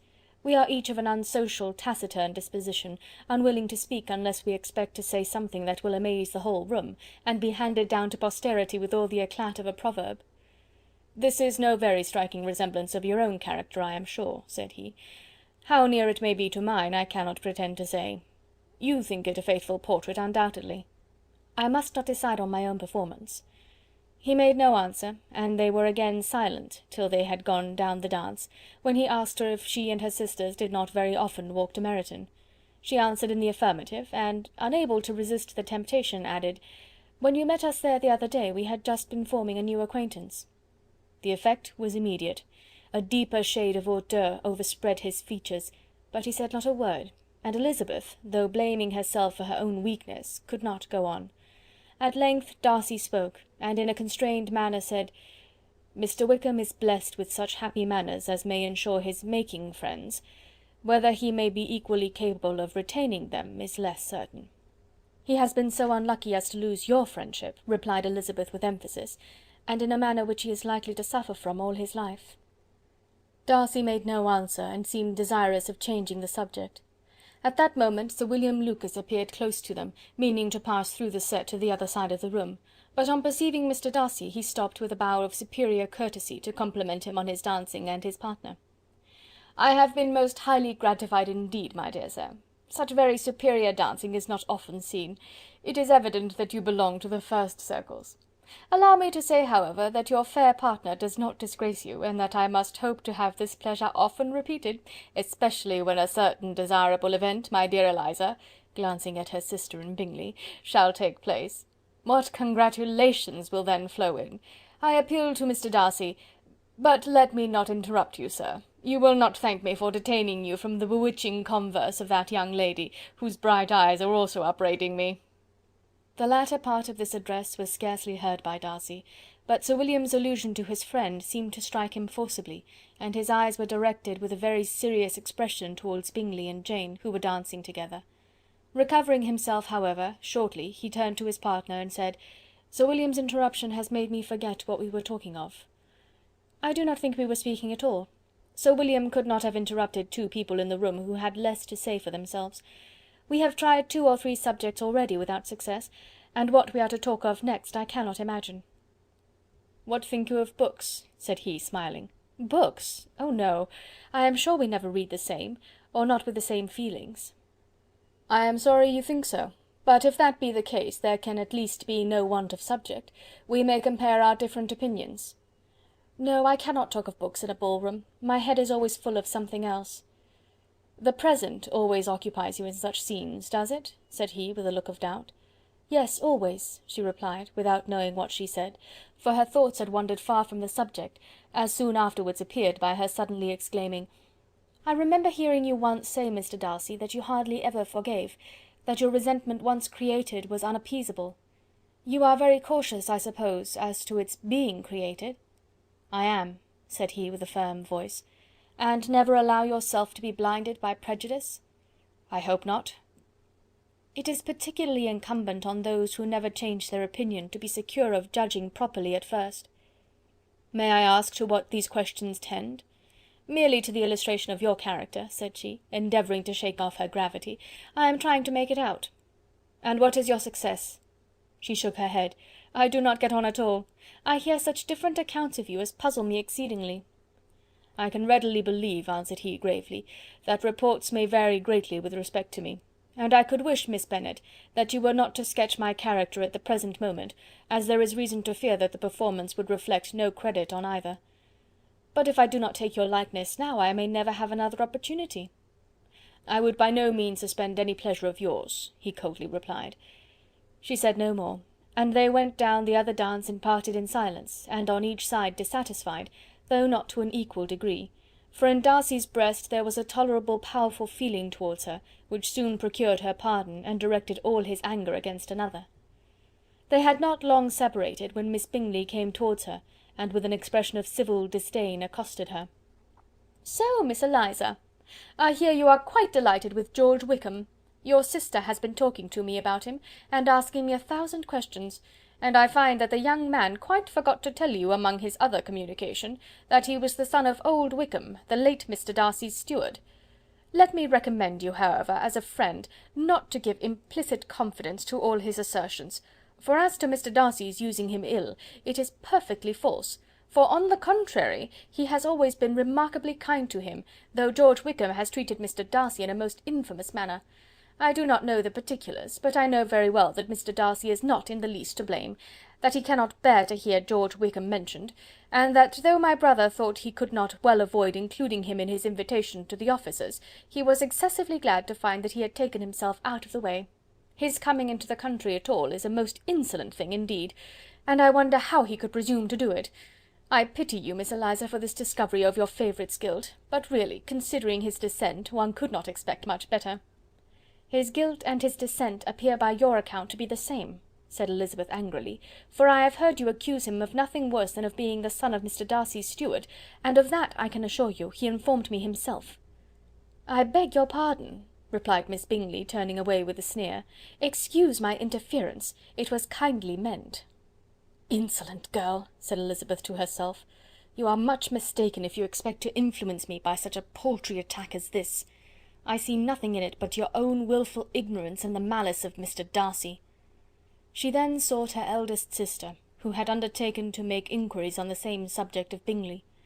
Jane met her with a smile of such sweet complacency, a glow of such happy expression, as sufficiently marked how well she was satisfied with the occurrences of the evening.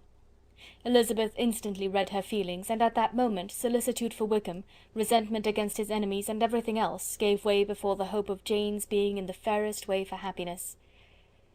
"I want to know," said she, with a countenance no less smiling than her sister's, "what you have learnt about Mr. Wickham, but perhaps you have been too pleasantly engaged to think of any third person, in which case you may be sure of my pardon." "No," replied Jane, "I have not forgotten him, but I have nothing satisfactory to tell you. Mr. Bingley does not know the whole of his history, and is quite ignorant of the circumstances which have principally offended Mr. Darcy, but he will vouch for the good conduct, the probity and honour of his friend, and is perfectly convinced that Mr. Wickham has deserved much less attention from Mr. Darcy than he has received, and I am sorry to say by his account as well as his sister's, Mr. Wickham is by no means a respectable young man. I am afraid he has been very imprudent, and has deserved to lose Mr. Darcy's regard." "Mr. Bingley does not know Mr. Wickham himself?" "No, he never saw him till the other morning at Meryton." "This account, then, is what he has received from Mr. Darcy. I am satisfied. But what does he say of the living?" "He does not exactly recollect the circumstances, though he has heard them from Mr. Darcy more than once, but he believes that it was left to him conditionally only." "I have not a doubt of Mr. Bingley's sincerity," said Elizabeth warmly, "but you must excuse my not being convinced by assurances only. Mr. Bingley's defence of his friend was a very able one, I dare say, but since he is unacquainted with several parts of the story, and has learnt the rest from that friend himself, I shall venture to still think of both gentlemen as I did before." She then changed the discourse to one more gratifying to each, and on which there could be no difference of sentiment. Elizabeth listened with delight to the happy though modest hopes which Jane entertained of Mr. Bingley's regard, and said all in her power to heighten her confidence in it. On their being joined by Mr. Bingley himself, Elizabeth withdrew to Miss Lucas, to whose inquiry after the pleasantness of her last partner she had scarcely replied, before Mr. Collins came up to them, and told her with great exultation that he had just been so fortunate as to make a most important discovery. "I have found out," said he, "by a singular accident, that there is now in the room a near relation of my patroness. I happened to overhear the gentleman himself mentioning to the young lady who does the honours of the house the names of his cousin Miss de Bourgh, and of her mother Lady Catherine. How wonderfully these sort of things occur! Who would have thought of my meeting with perhaps a nephew of Lady Catherine de Bourgh in this assembly? I am most thankful that the discovery is made in time for me to pay my respects to him, which I am now going to do, and trust he will excuse my not having done it before. My total ignorance of the connection must plead my apology." "You are not going to introduce yourself to Mr. Darcy?" "Indeed I am. I shall entreat his pardon for not having done it earlier. I believe him to be Lady Catherine's nephew. It will be in my power to assure him that her ladyship was quite well yesterday se'nnight."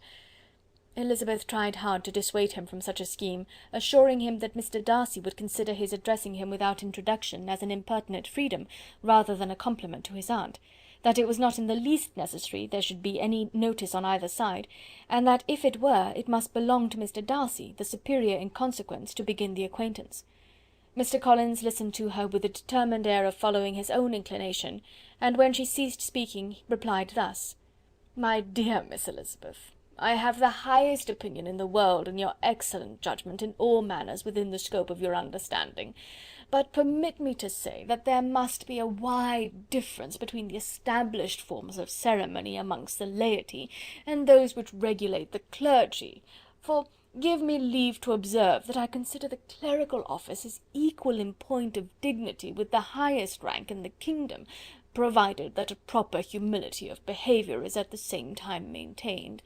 You must therefore allow me to follow the dictates of my conscience on this occasion, which leads me to perform what I look on as a point of duty. Pardon me for neglecting to profit by your advice, which on every other subject shall be my constant guide, though in the case before us I consider myself more fitted by education and habitual study to decide on what is right than a young lady like yourself." And with a low bow he left her to attack Mr. Darcy, whose reception of his advances she eagerly watched, and whose astonishment at being so addressed was very evident. Her cousin prefaced his speech with a solemn bow, and though she could not hear a word of it, she felt as if hearing it all, and saw in the motion of his lips the words apology, Hunsford, and Lady Catherine de Bourgh. It vexed her to see him expose himself to such a man. Mr. Darcy was eyeing him with unrestrained wonder, and when at last Mr. Collins allowed him time to speak, replied with an air of distant civility. Mr. Collins, however, was not discouraged from speaking again, and Mr. Darcy's contempt seemed abundantly increasing with the length of his second speech, and at the end of it he only made him a slight bow, and moved another way. Mr. Collins then returned to Elizabeth. "I have no reason, I assure you," said he, "to be dissatisfied with my reception. Mr. Darcy seemed much pleased with the attention. He answered me with the utmost civility, and even paid me the compliment of saying that he was so well convinced of Lady Catherine's discernment as to be certain she could never bestow a favour unworthily. It was really a very handsome thought. Upon the whole, I am much pleased with him." As Elizabeth had no longer any interest of her own to pursue, she turned her attention almost entirely on her sister and Mr. Bingley. The train of agreeable reflections which her observations gave birth to made her perhaps almost as happy as Jane. She saw her in idea settled in that very house, in all the felicity which a marriage of true affection could bestow, and she felt capable, under such circumstances, of endeavouring even to like Bingley's two sisters. Her mother's thoughts she plainly saw were bent the same way, and she determined not to venture near her, lest she might hear too much.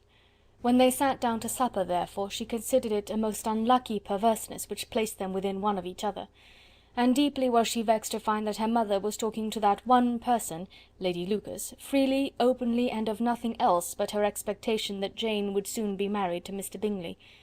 It was an animating subject, and Mrs. Bennet seemed incapable of fatigue while enumerating the advantages of the match. His being such a charming young man, and so rich, and living but 3 miles from them, were the first points of self-gratulation. And then it was such a comfort to think how fond the 2 sisters were of Jane, and to be certain that they must desire the connection as much as she could do. It was, moreover, such a promising thing for her younger daughters, as Jane's marrying so greatly must throw them in the way of other rich men. And lastly, it was so pleasant at her time of life to be able to consign her single daughters to the care of their sister, that she might not be obliged to go into company more than she liked. It was necessary to make this circumstance a matter of pleasure, because on such occasions it is the etiquette, but no one was less likely than Mrs. Bennet to find comfort in staying home at any period of her life. She concluded with many good wishes that Lady Lucas might soon be equally fortunate, though evidently and triumphantly believing there was no chance of it. In vain did Elizabeth endeavour to check the rapidity of her mother's words, or persuade her to describe her felicity in a less audible whisper, for to her inexpressible vexation she could perceive that the chief of it was overheard by Mr. Darcy, who sat opposite to them. Her mother only scolded her for being nonsensical. "What is Mr. Darcy to me, pray, that I should be afraid of him?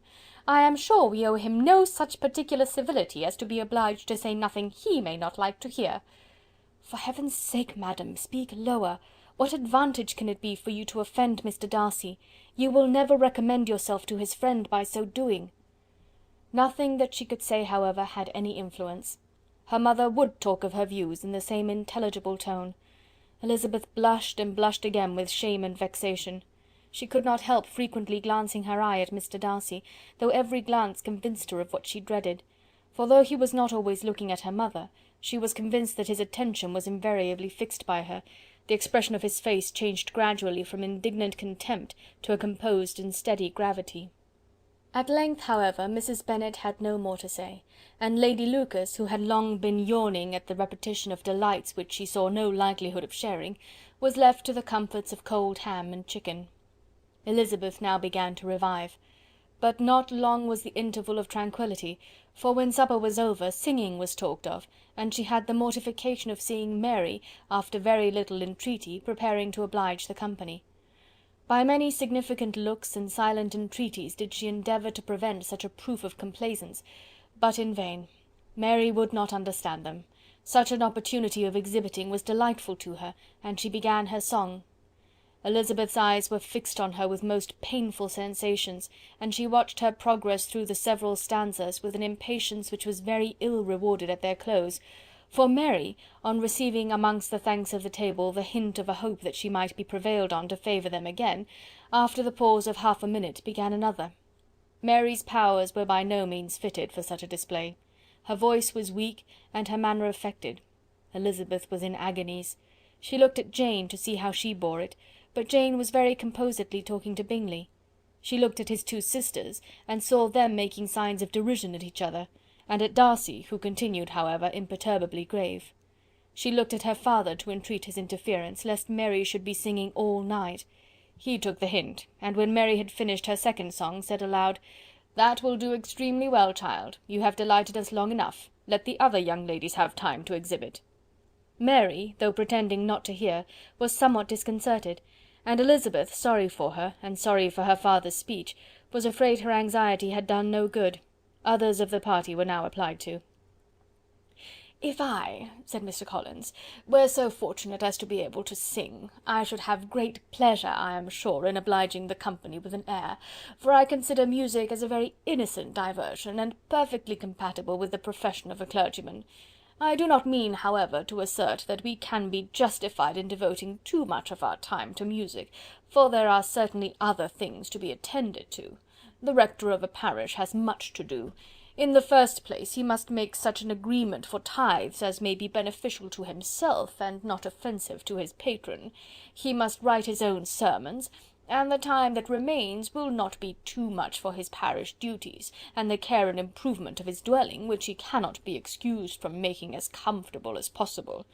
And I do not think it of light importance that he should have attentive and conciliatory manner towards everybody, especially towards those to whom he owes his preferment.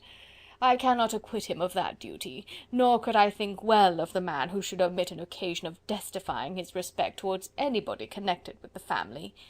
And with a bow to Mr. Darcy he concluded his speech, which had been spoken so loud as to be heard by half the room.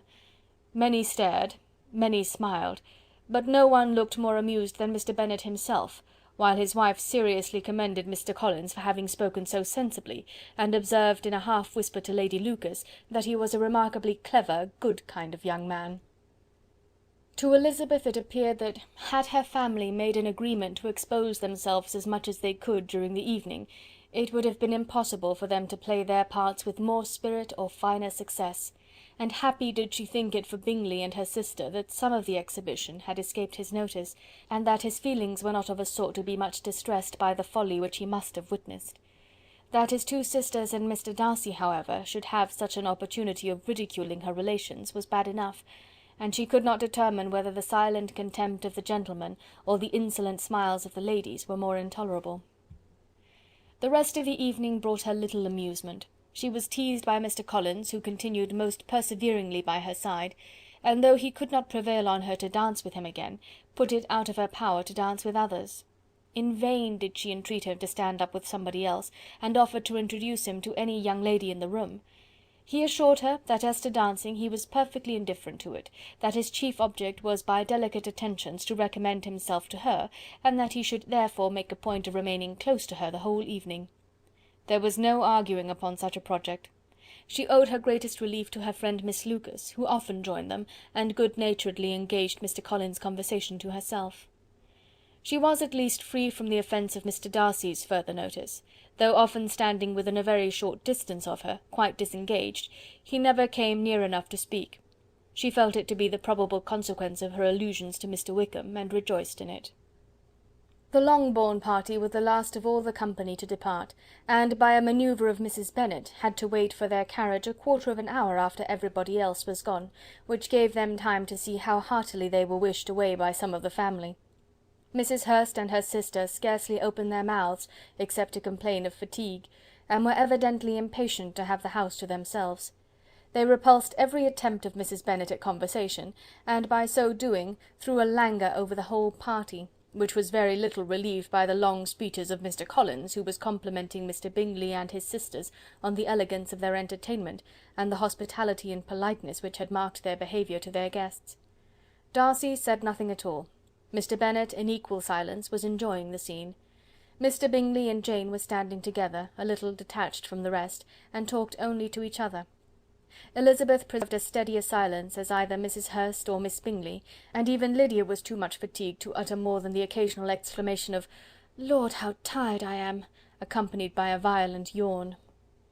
When at length they arose to take leave, Mrs. Bennet was most pressingly civil in her hope of seeing the whole family soon at Longbourn, and addressed herself especially to Mr. Bingley, to assure him how happy he would make them by eating a family dinner with them at any time, without the ceremony of a formal invitation.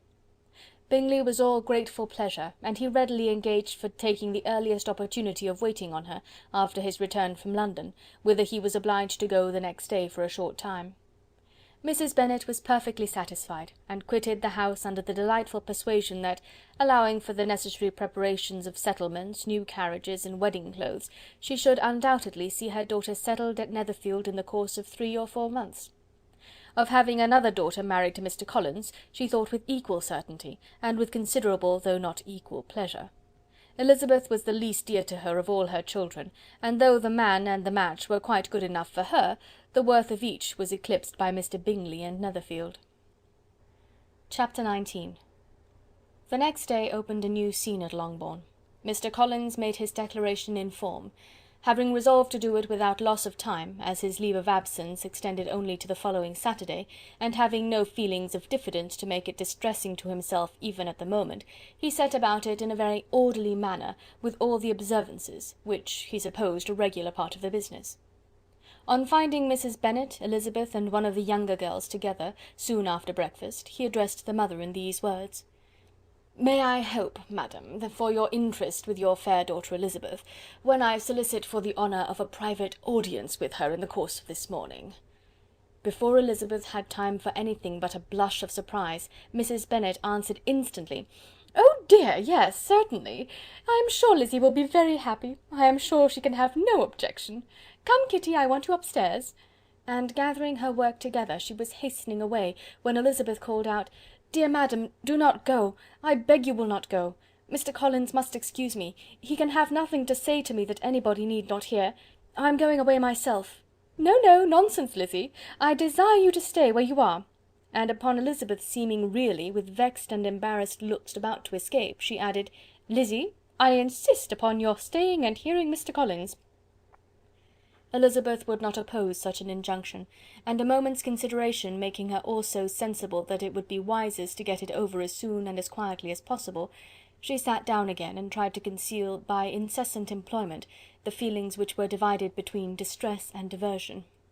Mrs. Bennet and Kitty walked off, and as soon as they were gone, Mr. Collins began: "Believe me, my dear Miss Elizabeth, that your modesty, so far from doing you any disservice, rather adds to your other perfections. You would have been less amiable in my eyes, had there not been this little unwillingness, but allow me to assure you that I have your respected mother's permission for this address.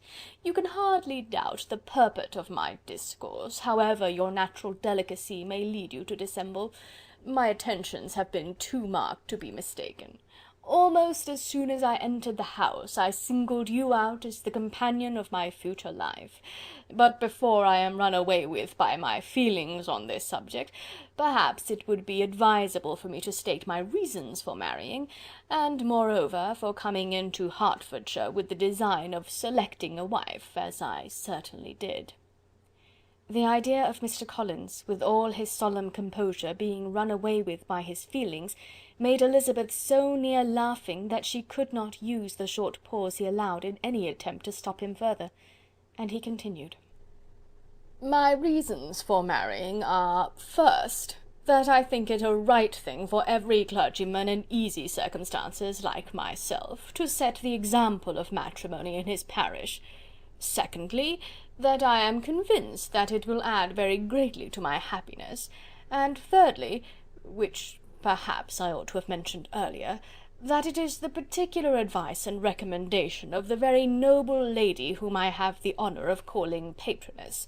Twice has she condescended to give me her opinion, unasked too, on this subject, and it was but the very Saturday night before I left Hunsford, between our pools at quadrille, while Mrs. Jenkinson was arranging Miss de Bourgh's footstool, that she said, 'Mr. Collins, you must marry.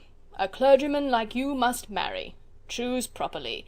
Choose a gentlewoman for my sake, and for your own, let her be an active, useful sort of person, not brought up high, but able to make a small income go a good way. This is my advice. Find such a woman as soon as you can, bring her to Hunsford, and I will visit her. Allow me, by the way, to observe, my fair cousin, that I do not reckon the notice and kindness of Lady Catherine de Bourgh as among the least of the advantages in my power to offer. You will find her manners beyond anything I can describe, and your wit and vivacity, I think, must be acceptable to her, especially when tempered with the silence and respect which her rank will inevitably excite. Thus much for my general intention in favour of matrimony. It remains to be told why my views were directed towards Longbourn instead of my own neighbourhood, where I can assure you there are many amiable young women. But the fact is that, being as I am to inherit this estate after the death of your honoured father, who, however, may live many years longer, I could not satisfy myself without resolving to choose a wife from among his daughters, that the loss to them might be as little as possible when the melancholy event takes place, which, however, as I have already said, may not be for several years. This has been my motive, fair cousin, and I flatter myself it will not sink me in your esteem. And now nothing remains for me but to assure you in the most animated language of the violence of my affection. To fortune I am perfectly indifferent, and shall make no demand of that nature on your father, since I am well aware that it could not be complied with, and that £1000 in the 4 per cents, which will not be yours till after your mother's decease, is all that you may ever be entitled to. On that head, therefore, I shall be uniformly silent, and you may assure yourself that no ungenerous reproach shall ever pass my lips when we are married." It was absolutely necessary to interrupt him now. "You are too hasty, sir," she cried. "You forget that I have made no answer. Let me do it without further loss of time. Accept my thanks for the compliment you are paying me. I am very sensible of the honour of your proposals, but it is impossible for me to do otherwise than to decline them." "I am not now to learn," replied Mr. Collins, with a formal wave of the hand, "that it is usual with young ladies to reject the addresses of the man whom they secretly mean to accept, when he first applies for their favour, and that sometimes the refusal is repeated a second or even a third time. I am therefore by no means discouraged by what you have just said, and shall hope to lead you to the altar ere long." "Upon my word, sir," cried Elizabeth, "your hope is a rather extraordinary one after my declaration. I do assure you that I am not one of those young ladies, if such young ladies there are, who are so daring as to risk their happiness on the chance of being asked a second time. I am perfectly serious in my refusal. You could not make me happy, and I am convinced that I am the last woman in the world who could make you so. Nay, were your friend Lady Catherine to know me, I am persuaded she would find me in every respect ill qualified for the situation." "Were it certain that Lady Catherine would think so," said Mr. Collins very gravely, "but I cannot imagine that her ladyship would at all disapprove of you, and you may be certain when I have the honour of seeing her again, I shall speak in the very highest terms of your modesty, economy, and other amiable qualification." "Indeed, Mr. Collins, all praise of me will be unnecessary. You must give me leave to judge for myself, and pay me the compliment of believing what I say. I wish you very happy and very rich, and by refusing your hand, do all in my power to prevent your being otherwise. In making me the offer, you must have satisfied the delicacy of your feelings with regard to my family, and may take possession of Longbourn estate whenever it falls, without any self-reproach. This matter may be considered, therefore, as finally settled." And rising as she thus spoke, she would have quitted the room, had Mr. Collins not thus addressed her. "When I do myself the honour of speaking to you next on the subject, I shall hope to receive a more favourable answer than you have now given me, though I am far from accusing you of cruelty at present, because I know it to be the established custom of your sex to reject a man on the first application, and perhaps you have even now said as much to encourage my suit as would be consistent with the true delicacy of the female character." "Really, Mr. Collins," cried Elizabeth with some warmth, "you puzzle me exceedingly. If what I have hitherto said can appear to you in the form of encouragement, I know not how to express my refusal in such a way as to convince you of its being one." "You must give me leave to flatter myself, my dear cousin, that your refusal of my addresses is merely words of course. My reasons for believing it are briefly these. It does not appear to me that my hand is unworthy of your acceptance, or that the establishment I can offer would be any other than highly desirable. My situation in life, my connections with the family of de Bourgh, and my relationship to your own, are circumstances highly in my favour, and you should take it into further consideration that in spite of your manifold attractions, it is by no means certain that another offer of marriage may ever be made you. Your portion is unhappily so small that it will in all likelihood undo the effects of your loveliness and amiable qualifications. As I must therefore conclude that you are not serious in your rejection of me, I shall choose to attribute it to your wish of increasing my love by suspense, according to the usual practice of elegant females."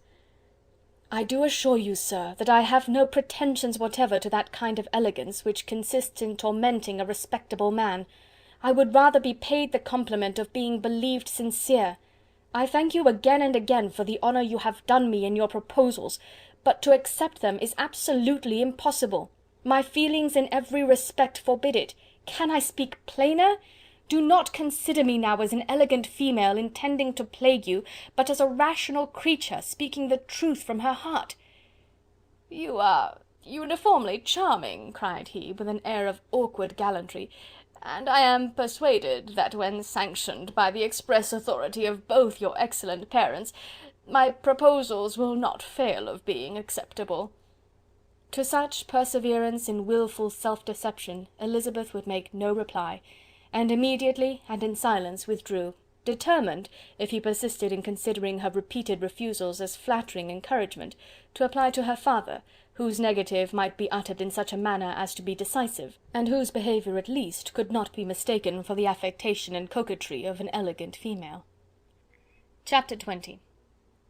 Mr. Collins was not left long to the silent contemplation of his successful love, for Mrs. Bennet, having dawdled about in the vestibule to watch for the end of the conference, no sooner saw Elizabeth open the door and with quick step pass her towards the staircase, than she entered the breakfast-room, and congratulated both him and herself in warm terms on the happy prospect of their nearer connection.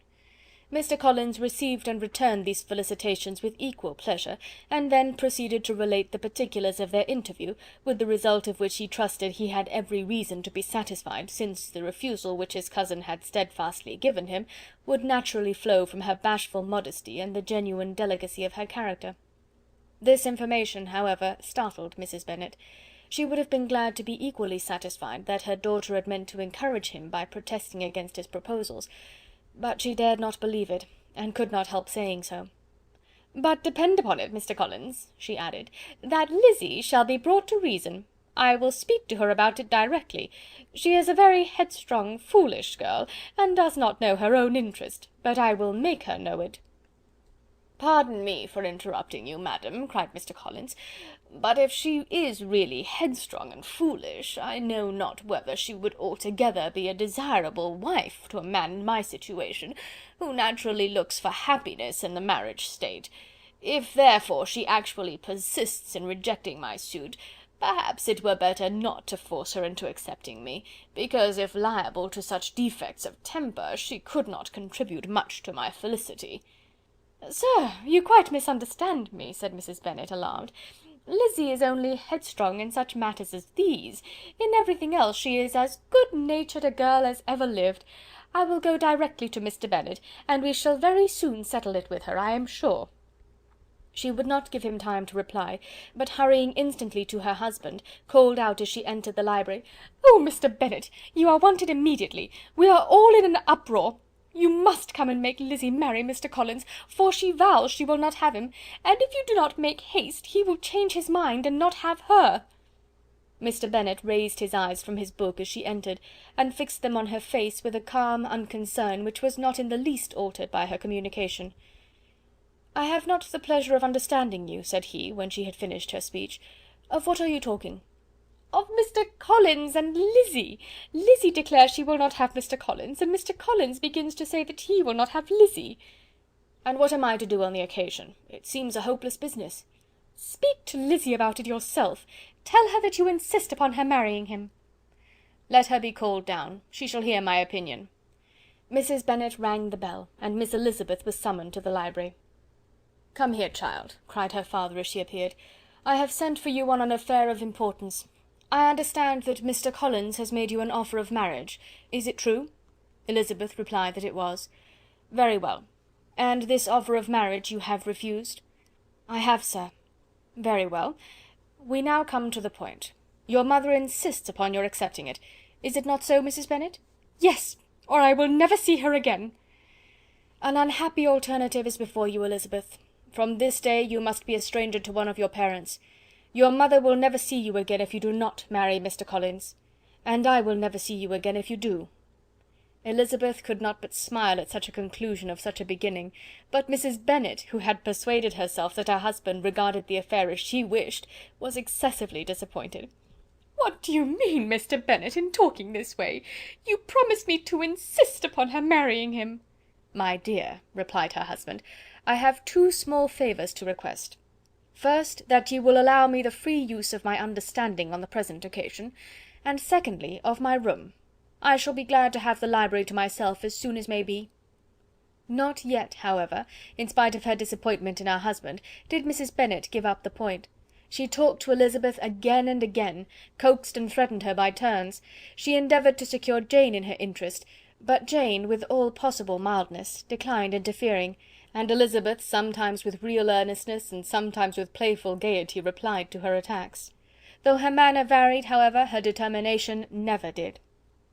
Mr. Collins, meanwhile, was meditating in solitude on what had passed. He thought too well of himself to comprehend on what motives his cousin could refuse him, and though his pride was hurt, he suffered in no other way. His regard for her was quite imaginary, and the possibility of her deserving her mother's reproach prevented his feeling any regret. While the family were in this confusion, Charlotte Lucas came to spend the day with them. She was met in the vestibule by Lydia, who, flying to her, cried in a half-whisper, "I am glad you are come, for there is such fun here. What do you think has happened this morning? Mr. Collins has made an offer to Lizzie, and she will not have him." Charlotte hardly had time to answer before they were joined by Kitty, who came to tell the same news, and no sooner had they entered the breakfast-room, where Mrs. Bennet was alone, than she likewise began on the subject, calling on Miss Lucas for her compassion, and entreating her to persuade her friend Lizzie to comply with the wishes of all her family. "Pray do, my dear Miss Lucas," she added in a melancholy tone, "for nobody is on my side, nobody takes part with me. I am cruelly used, nobody feels for my poor nerves." Charlotte's reply was spared by the entrance of Jane and Elizabeth. "Ay, there she comes," continued Mrs. Bennet, "looking as unconcerned as may be, and caring no more for us than if we were at York, provided she can have her own way. But I tell you, Miss Lizzie, if you take it into your head to go on refusing every offer of marriage in this way, you will never get a husband at all, and I am sure I do not know who is to maintain you when your father is dead. I shall not be able to keep you, and so I warn you. I have done with you from this very day. I told you in the library, you know, that I should never speak to you again, and you will find me as good as my word. I have no pleasure in talking to undutiful children. Not that I have much pleasure indeed in talking to anybody.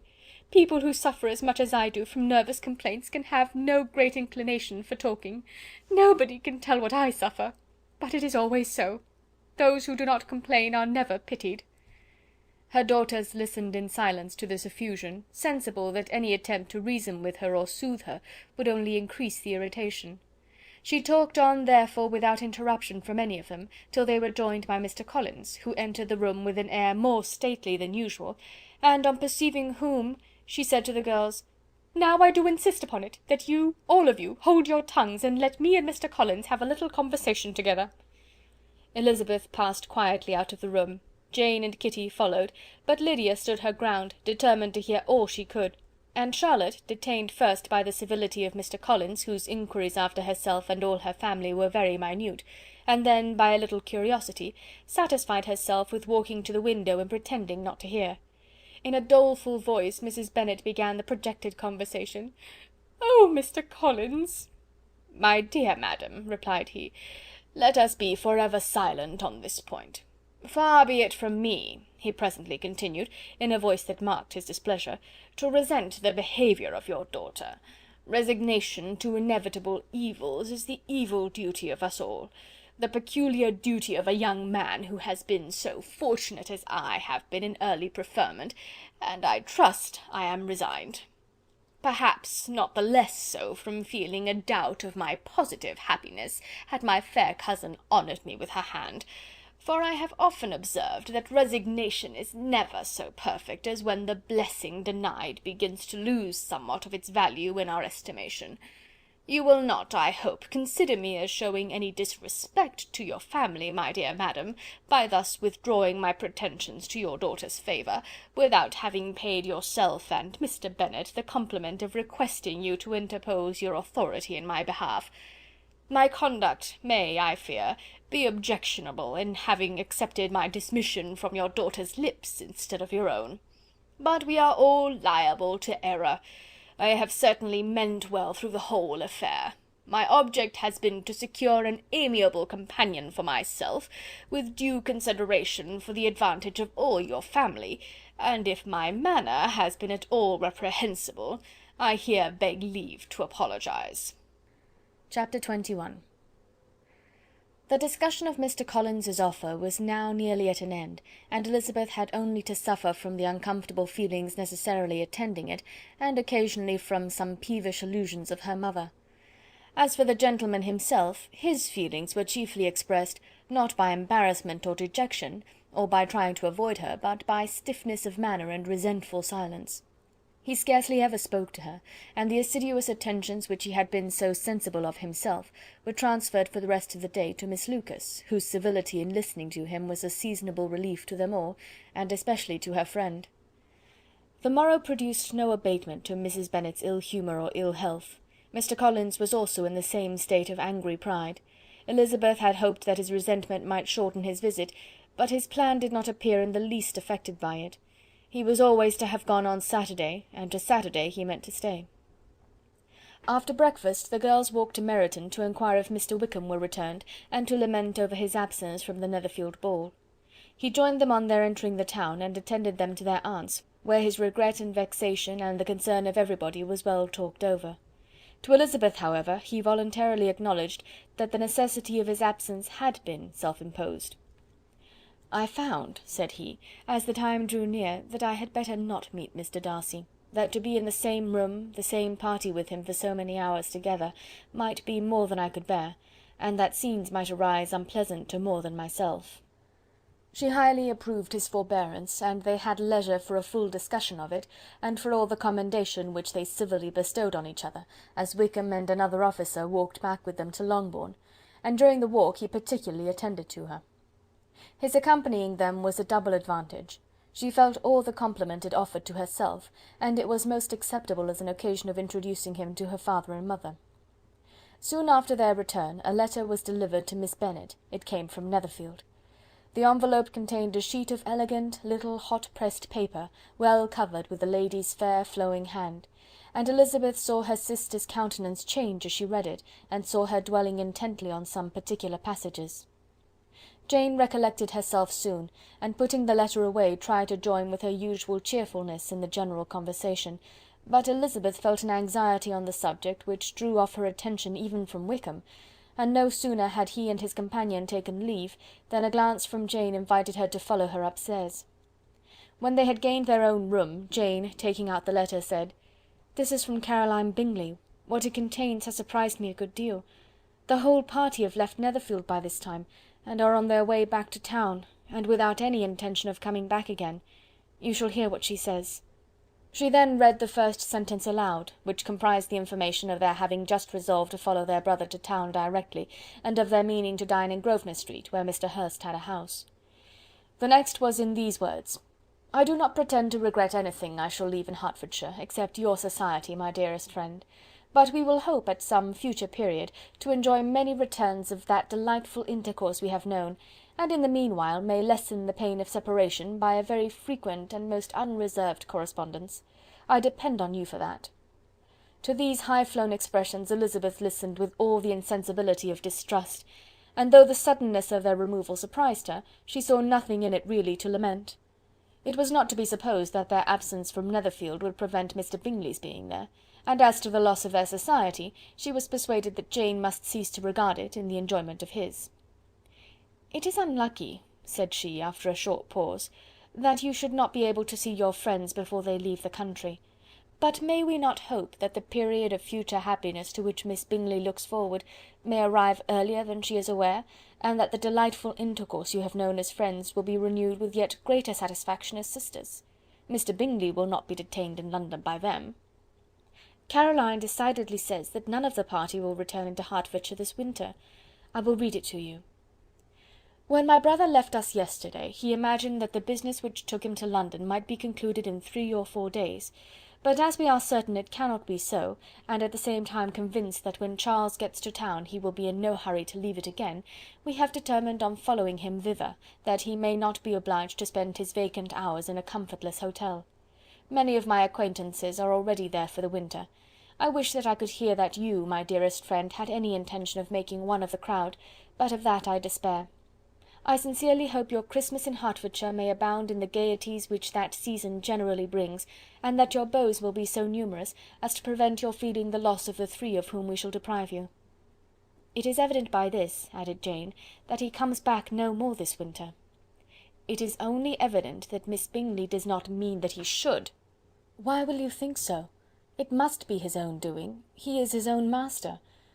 But you do not know all. I will read you the passage which particularly hurts me. I will have no reserves from you. Mr. Darcy is impatient to see his sister, and, to confess the truth, we are scarcely less eager to meet her again. I really do not think Georgiana Darcy has her equal for beauty, elegance, and accomplishments, and the affection she inspires in Louisa and myself is heightened into something still more interesting from the hope we dare entertain of her being hereafter our sister. I do not know whether I ever before mentioned to you my feelings on this subject, but I will not leave the country without confiding them, and I trust you will not esteem them unreasonable. My brother admires her greatly already. He will have frequent opportunity now of seeing her on the most intimate footing. Her relations all wish the connection as much as his own, and a sister's partiality is not misleading me, I think, when I call Charles most capable of engaging any woman's heart. With all these circumstances to favour an attachment, and nothing to prevent it, am I wrong, my dearest Jane, in indulging the hope of an event which will secure the happiness of so many?" "What do you think of this sentence, my dear Lizzy?" said Jane, as she finished it. "Is it not clear enough? Does it not expressly declare that Caroline neither expects nor wishes me to be her sister, that she is perfectly convinced of her brother's indifference, and that, if she suspects the nature of my feelings for him, she means most kindly to put me on my guard? Can there be any other opinion on the subject? Yes, there can, for mine is totally different. Will you hear it?" "Most willingly." "You shall have it in a few words.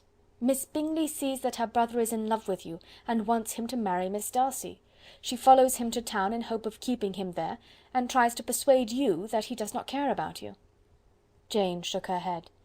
"Indeed, Jane, you ought to believe me. No one who has ever seen you together can doubt his affection. Miss Bingley, I am sure, cannot. She is not such a simpleton. Could she have seen half as much love in Mr. Darcy for herself, she would have ordered her wedding clothes. But the case is this. We are not rich enough or grand enough for them, and she is the more anxious to get Miss Darcy for her brother, from the notion that when there has been one intermarriage, she may have less trouble in achieving a second, in which there is certainly more ingenuity, and I dare say it would succeed, if Mr. Burgh were out of the way. But, my dearest Jane, you cannot seriously imagine that because Miss Bingley tells you her brother greatly admires Miss Darcy, he is in the smallest degree less sensible of your merit than when he took leave of you on Tuesday, or that it will be in her power to persuade him that, instead of being in love with you, he is very much in love with her friend." "If we thought alike of Miss Bingley," replied Jane, "your representation of all this might make me quite easy, but I know the foundation is unjust. Caroline is incapable of wilfully deceiving anyone, and all that I can hope in this case is that she is deceiving herself." "That is right.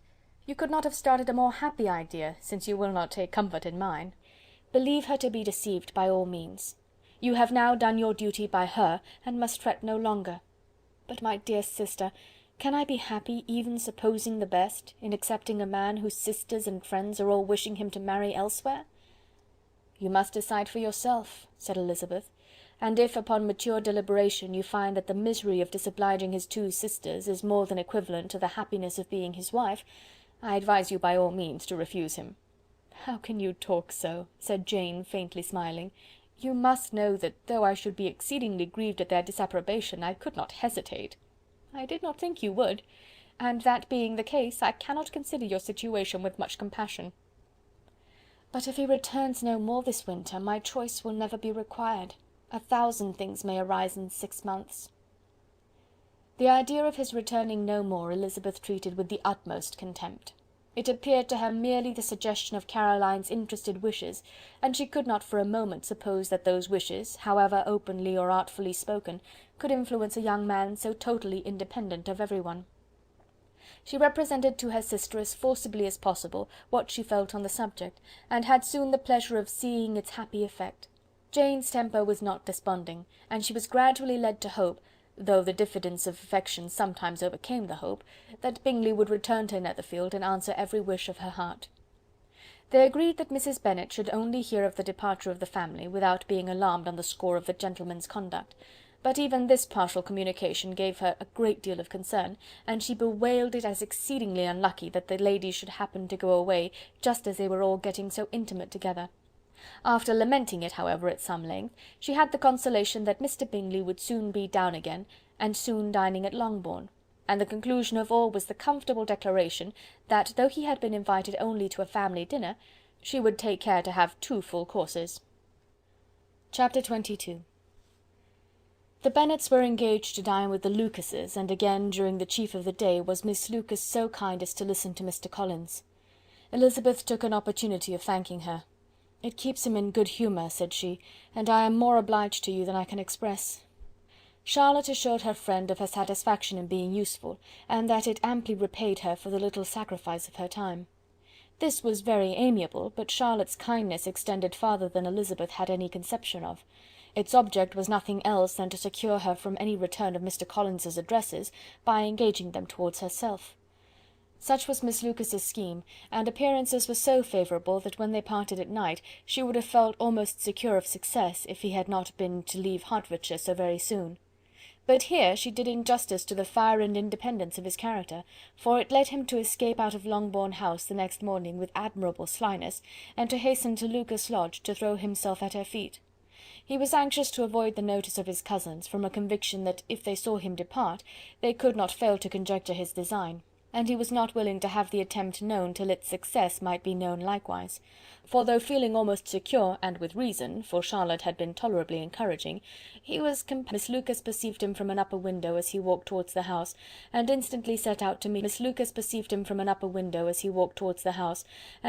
set out to meet him accidentally in the lane. But little had she dared to hope that so much love and eloquence awaited her there. In as short a time as Mr. Collins's long speeches would allow, everything was settled between them to the satisfaction of both, and as they entered the house, he earnestly entreated her to name the day that was to make him the happiest of men, and though such a solicitation must be waived for the present, the lady felt no inclination to trifle with his happiness. The stupidity with which he was favoured by nature must guard his courtship from any charm that would make a woman wish for its continuance, and Miss Lucas, who accepted him solely from the pure and disinterested desire of an establishment, cared not how soon that establishment were gained.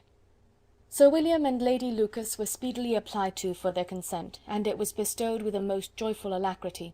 Mr. Collins's present circumstances made it a most eligible match for their daughter, to whom they could give little fortune, and his prospects of future wealth were exceedingly fair. Lady Lucas began directly to calculate, with more interest than the matter had ever excited before, how many years longer Mr. Bennet was likely to live, and Sir William gave it as his decided opinion that whenever Mr. Collins should be in possession of the Longbourn estate, it would be highly expedient that both he and his wife should make their appearance at St. James's. The whole family, in short, were properly overjoyed on the occasion. The younger girls formed hopes of coming out a year or 2 sooner than they might otherwise have done, and the boys were relieved from their apprehension of Charlotte's dying an old maid. Charlotte herself was tolerably composed. She had gained her point, and had time to consider of it. Her reflections were in general satisfactory. Mr. Collins, to be sure, was neither sensible nor agreeable, his society was irksome, and his attachment to her must be imaginary, but still he would be her husband. Without thinking highly either of men or matrimony, marriage had always been her object. It was the only provision for well-educated young women of small fortune, and however uncertain of giving happiness, must be their pleasantest preservative from want. This preservative she had now obtained, and at the age of 27, without having ever been handsome, she felt all the good luck of it. The least agreeable circumstance in the business was the surprise it must occasion to Elizabeth Bennet, whose friendship she valued beyond that of any other person. Elizabeth would wonder and probably would blame her, and though her resolution was not to be shaken, her feelings must be hurt by such a disapprobation. She resolved to give her the information herself, and therefore charged Mr. Collins, when he returned to Longbourn to dinner, to drop no hint of what had passed before any of the family. A promise of secrecy was of course very dutifully given, but it could not be kept without difficulty, for the curiosity excited by his long absence burst forth in such very direct questions on his return as required some ingenuity to evade, and he was at the same time exercising great self-denial, for he was longing to publish his prosperous love.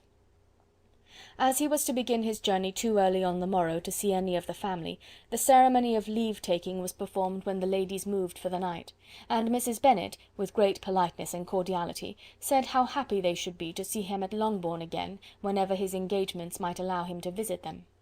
"My dear madam," he replied, "this invitation is particularly gratifying, because it is what I have been hoping to receive, and you may be very certain that I shall avail myself of it as soon as possible." They were all astonished, and Mr. Bennet, who could by no means wish for so speedy a return, immediately said, "But is there not danger of Lady Catherine's disapprobation here, my good sir?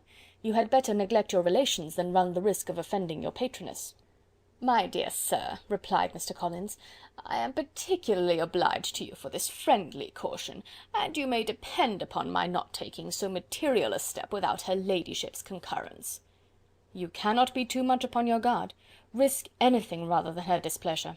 And if you find it likely to be raised by your coming to us again, which I should think exceedingly probable, stay quietly at home, and be satisfied that we shall take no offence." "Believe me, my dear sir, my gratitude is warmly excited by such affectionate attention, and depend upon it, you will speedily receive from me a letter of thanks for this, and for every other mark of your regard during my stay in Hertfordshire. As for my fair cousins, though my absence may not be long enough to render it necessary, I shall now take the liberty of wishing them health and happiness, not excepting my cousin Elizabeth." With proper civilities the ladies then withdrew, all of them equally surprised that he meditated a quick return. Mrs. Bennet wished to understand by it that he thought of paying his addresses to one of her younger girls, and Mary might have been prevailed on to accept him. She rated his abilities much higher than any of the others.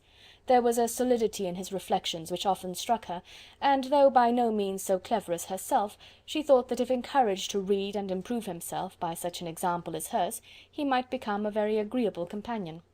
But on the following morning every hope of this kind was done away. Miss Lucas called soon after breakfast, and in a private conference with Elizabeth related the event of the day before. The possibility of Mr. Collins's fancying himself in love with her friend had once occurred to Elizabeth within the last day or two, but that Charlotte could encourage him seemed almost as far from possibility as she could encourage him herself, and her astonishment was consequently so great as to overcome at first the bounds of decorum, and she could not help crying out, "Engaged to Mr. Collins! My dear Charlotte, impossible!" The steady countenance which Miss Lucas had commanded in telling her story gave way to a momentary confusion here on receiving so direct a reproach, though, as it was no more than she expected, she soon regained her composure and calmly replied, "Why should you be surprised, my dear Eliza? Do you think it incredible that Mr. Collins should be able to procure any woman's good opinion, because he was not so happy as to succeed with you?" But Elizabeth had now recollected herself, and making a strong effort for it, was able to assure with tolerable firmness that the prospect of their relationship was highly grateful to her, and that she wished her all imaginable happiness. "I see what you are feeling," replied Charlotte. "You must be surprised, very much surprised, so lately as Mr. Collins was wishing to marry you. But when you have had time to think it over, I hope you will be satisfied with what I have done. I am not romantic, you know, I never was. I ask only a comfortable home, and considering Mr. Collins's character, connection, and situation in life, I am convinced that my chance of happiness with him is as fair as most people can boast on entering the marriage state." Elizabeth quietly answered, "Undoubtedly," and after an awkward pause they returned to the rest of the family. Charlotte did not stay much longer, and Elizabeth was then left to reflect on what she had heard. It was a long time before she became at all reconciled to the idea of so unsuitable a match.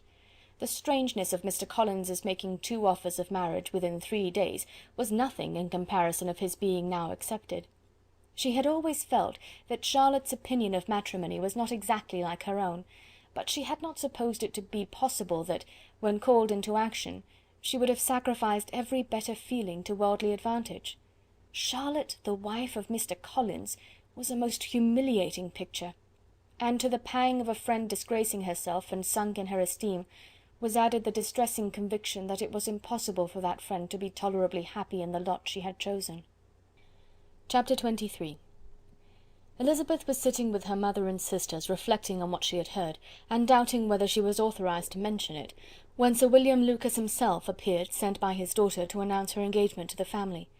With many compliments to them, and much self-gratulation on the prospect of a connection between the two houses, he unfolded the matter to an audience not merely wondering but incredulous, for Mrs. Bennet, with more perseverance than politeness, protested he must be entirely mistaken, and Lydia, always unguarded and often uncivil, boisterously exclaimed, "Good Lord, Sir William, how can you tell such a story? Do not you know that Mr. Collins wants to marry Lizzie?"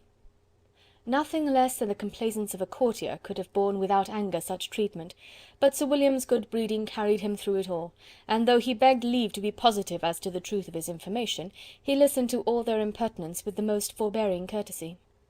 Elizabeth, feeling it incumbent on her to relieve him from so unpleasant a situation, now put herself forward to confirm his account, by mentioning her prior knowledge of it from Charlotte herself, and endeavoured to put a stop to the exclamations of her mother and sisters by the earnestness of her congratulations to Sir William, in which she was readily joined by Jane, and by making a variety of remarks on the happiness that might be expected from the match, the excellent character of Mr. Collins, and the convenient distance of Hunsford from London. Mrs. Bennet was in fact too much overpowered to say a great deal while Sir William remained, but no sooner had he left them than her feelings found a rapid vent. In the first place, she persisted in disbelieving the whole of the matter.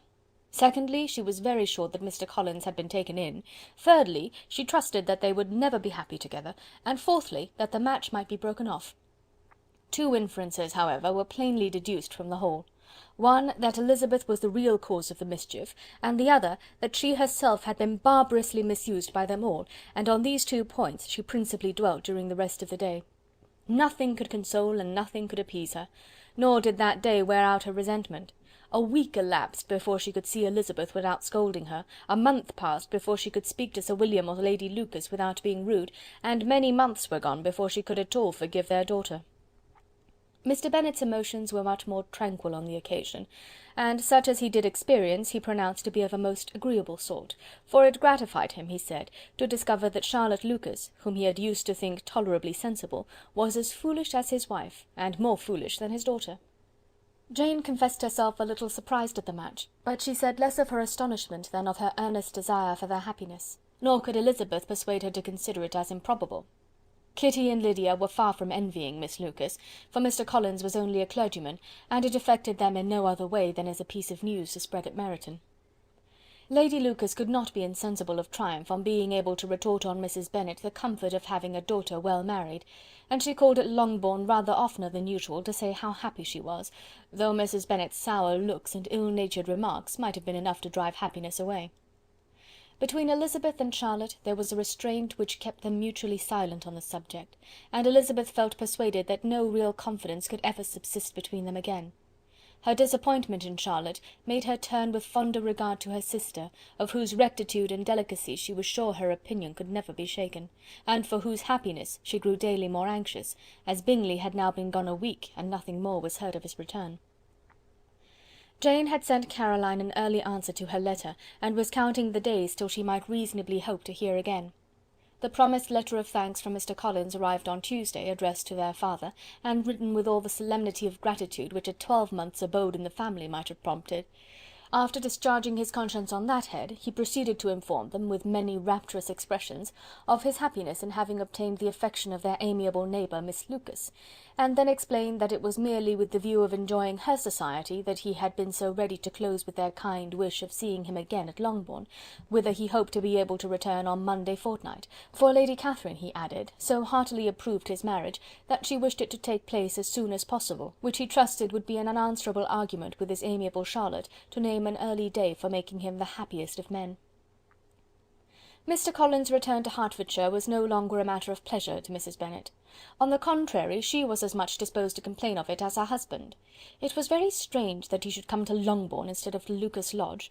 It was also very inconvenient and exceedingly troublesome. She hated having visitors in the house while her health was so indifferent, and lovers were of all people the most disagreeable. Such were the gentle murmurs of Mrs. Bennet, and they gave way only to the greater distress of Mr. Bingley's continued absence. Neither Jane nor Elizabeth were comfortable on this subject. Day after day passed away without bringing any other tidings of him than the report which shortly prevailed in Meryton of his coming no more to Netherfield the whole winter, a report which highly incensed Mrs. Bennet, and which she never failed to contradict as a most scandalous falsehood. Even Elizabeth began to fear. Not that Bingley was indifferent, but that his sisters would be successful in keeping him away. Unwilling as she was to admit an idea so destructive of Jane's happiness, and so dishonourable to the stability of her lover, she could not prevent its frequent occurring. The united efforts of his two unfeeling sisters and of his overpowering friend, assisted by the attractions of Miss Darcy and the amusements of London, might be too much, she feared, for the strength of his attachment. As for Jane, her anxiety under this suspense was, of course, more painful than Elizabeth's, but whatever she felt she was desirous of concealing, and between herself and Elizabeth, therefore, the subject was never alluded to.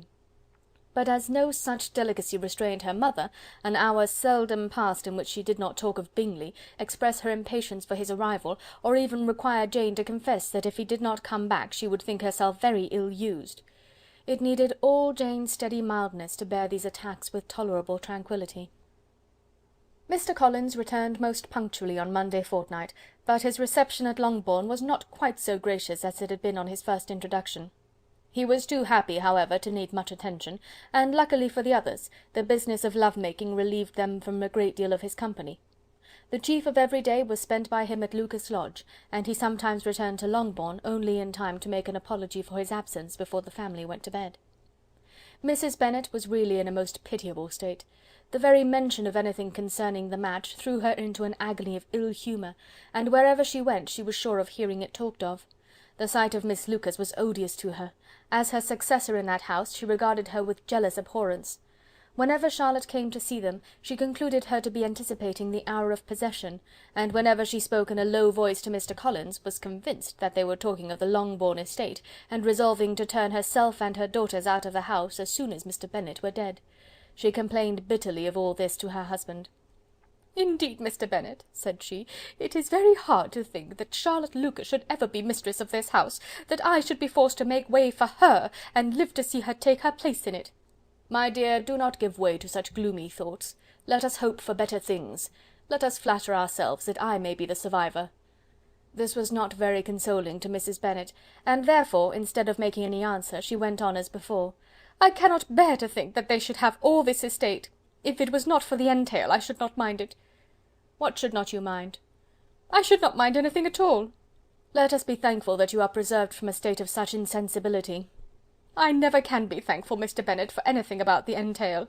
How any one could have the conscience to entail away an estate from one's own daughters, I cannot understand, and all for the sake of Mr. Collins, too. Why should he have it more than anybody else?" "I leave it to yourself to determine," said Mr. Bennet. Chapter 24. Miss Bingley's letter arrived and put an end to doubt. The very first sentence conveyed the assurance of their being all settled in London for the winter, and concluded with her brother's regret at not having had time to pay his respects to his friends in Hertfordshire before he left the country. Hope was over, entirely over, and when Jane could attend to the rest of the letter, she found little, except the professed affection of the writer, that could give her any comfort.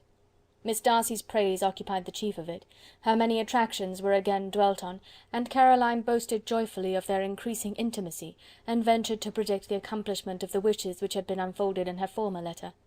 She wrote also with great pleasure of her brother's being an inmate of Mr. Darcy's house, and mentioned with raptures some plans of the latter with regard to new furniture. Elizabeth, to whom Jane very soon communicated the chief of all this, heard it in silent indignation.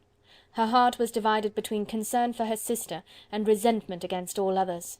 To Caroline's assertion of her brother's being partial to Miss Darcy she paid no credit. That he was really fond of Jane she doubted no more than she had ever done, and much as she had always been disposed to like him, she could not think without anger, hardly without contempt, on that easiness of temper, that want of proper resolution, which now made him the slave of his designing friends, and led him to sacrifice his own happiness to the caprice of their inclination.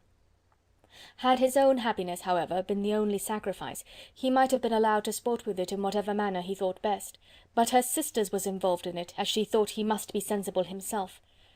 It was a subject, in short, on which reflection would be long indulged, and must be unavailing. She could think of nothing else, and yet, whether Bingley's regard had really died away, or were suppressed by his friend's interference, whether he had been aware of Jane's attachment, or whether it had escaped his observation, whatever were the case, though her opinion of him must be materially affected by the difference, her sister's situation remained the same, her peace equally wounded.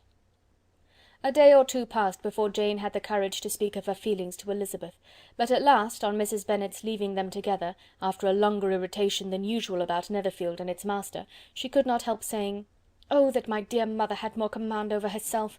She can have no idea of the pain she gives me by her continual reflections on him. But I will not repine, it cannot last long. He will be forgot, and we shall all be as we were before." Elizabeth looked at her sister with incredulous solicitude, but said nothing. "You doubt me," cried Jane, slightly colouring. "Indeed, you have no reason. He may live in my memory as the most amiable man of my acquaintance, but that is all. I have nothing either to hope or fear, and nothing to reproach him with. Thank God, I have not that pain. A little time, therefore, I shall certainly try to get the better." With a stronger voice she soon added, "I have this comfort immediately, that it has not been more than an error of fancy on my side, and that it has done no harm to anyone but myself." "My dear Jane," exclaimed Elizabeth, "you are too good. Your sweetness and disinterestedness are really angelic. I do not know what to say to you. I feel as if I had never done you justice, or loved you as you deserve." Miss Bennet eagerly disclaimed all extraordinary merit, and threw back the praise on her sister's warm affection. "Nay," said Elizabeth, "this is not fair. You wish to think all the world respectable, and are hurt if I speak ill of anybody. I only want to think you perfect, and you set yourself against it. Do not be afraid of my running into any excess, of my encroaching on your privilege of universal goodwill. You need not. There are few people whom I really love, and still fewer of whom I think well. The more I see of the world, the more I am dissatisfied with it, and every day confirms my belief of the inconsistency of all human characters, and of the little dependence that can be placed on the appearance of merit or sense. I have met with 2 instances lately, one I will not mention, the other is Charlotte's marriage.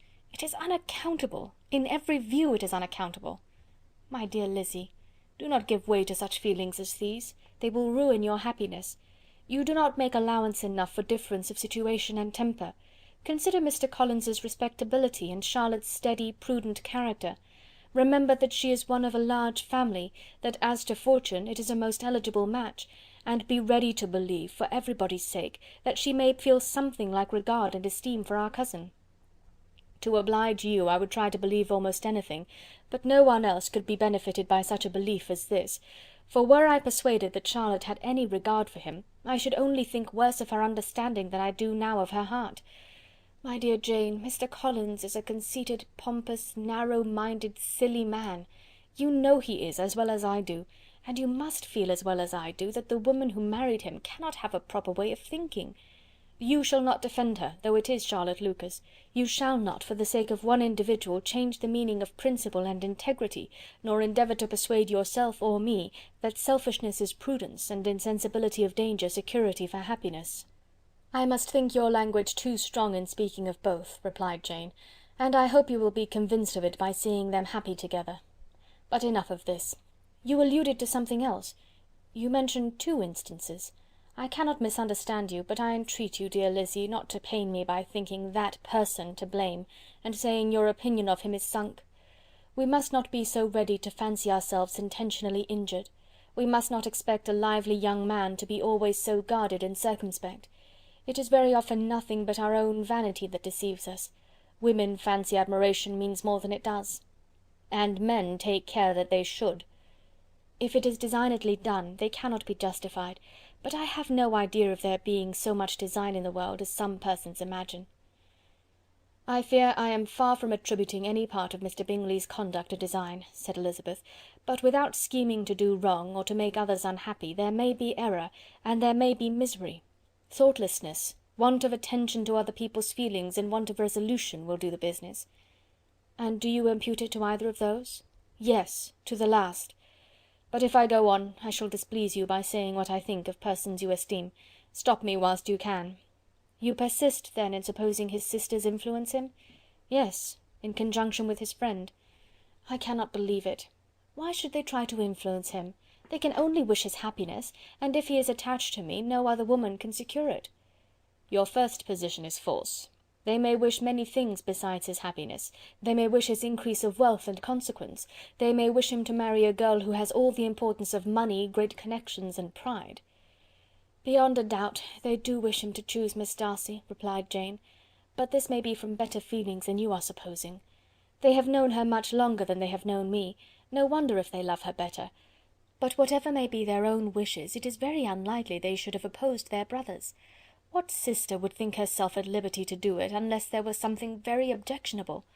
If they believed him attached to me, they would not try to part us. If he were so, they could not succeed. By supposing such an affection, you make everybody acting unnaturally and wrong, and me most unhappy. Do not distress me by the idea. I am not ashamed of having been mistaken, or at least it is light. It is nothing in comparison of what I should feel in thinking ill of him or his sisters. Let me take it in the best light, in the light in which it may be understood." Elizabeth could not oppose such a wish, and from this time Mr. Bingley's name was scarcely ever mentioned between them. Mrs. Bennet still continued to wonder and repine at his returning no more, and though a day seldom passed in which Elizabeth did not account for it clearly, there was little chance of her ever considering it with less perplexity. Her daughter endeavoured to convince her of what she did not believe herself, that his attentions to Jane had been merely the effect of a common and transient liking, which ceased when he saw her no more. But though the probability of the statement was admitted at the time, she had the same story to repeat every day. Mrs. Bennet's best comfort was that Mr. Bingley must be down again in the summer. Mr. Bennet treated the matter differently. "So, Lizzy," said he one day, "your sister is crossed in love, I find. I congratulate her. Next to being married, a girl likes to be crossed a little in love now and then. It is something to think of, and it gives her a sort of distinction among her companions. When is your turn to come? You will hardly bear to be long outdone by Jane. Now is your time. Here are officers enough in Meryton to disappoint all the young ladies in the country. Let Wickham be your man. He is a pleasant fellow, and would jilt you creditably." "Thank you, sir, but a less agreeable man would satisfy me. We must not all expect Jane's good fortune." "True," said Mr. Bennet, "but it is a comfort to think that whatever of that kind may befall you, you have an affectionate mother who will make the most of it." Mr. Wickham's society was of material service in dispelling the gloom which the late perverse occurrences had thrown on many of the Longbourn family. They saw him often, and to his other recommendations was now added that of general unreserve. The whole of what Elizabeth had already heard, his claims on Mr. Darcy, and all that he had suffered from him, was now openly acknowledged and publicly canvassed, and everybody was pleased to know how much they had always disliked Mr. Darcy before they had known anything of the matter. Miss Bennet was the only creature who could suppose there might be any extenuating circumstances in the case, unknown to the society of Hertfordshire. Her mild and steady candour always pleaded for allowances, and urged the possibility of mistakes.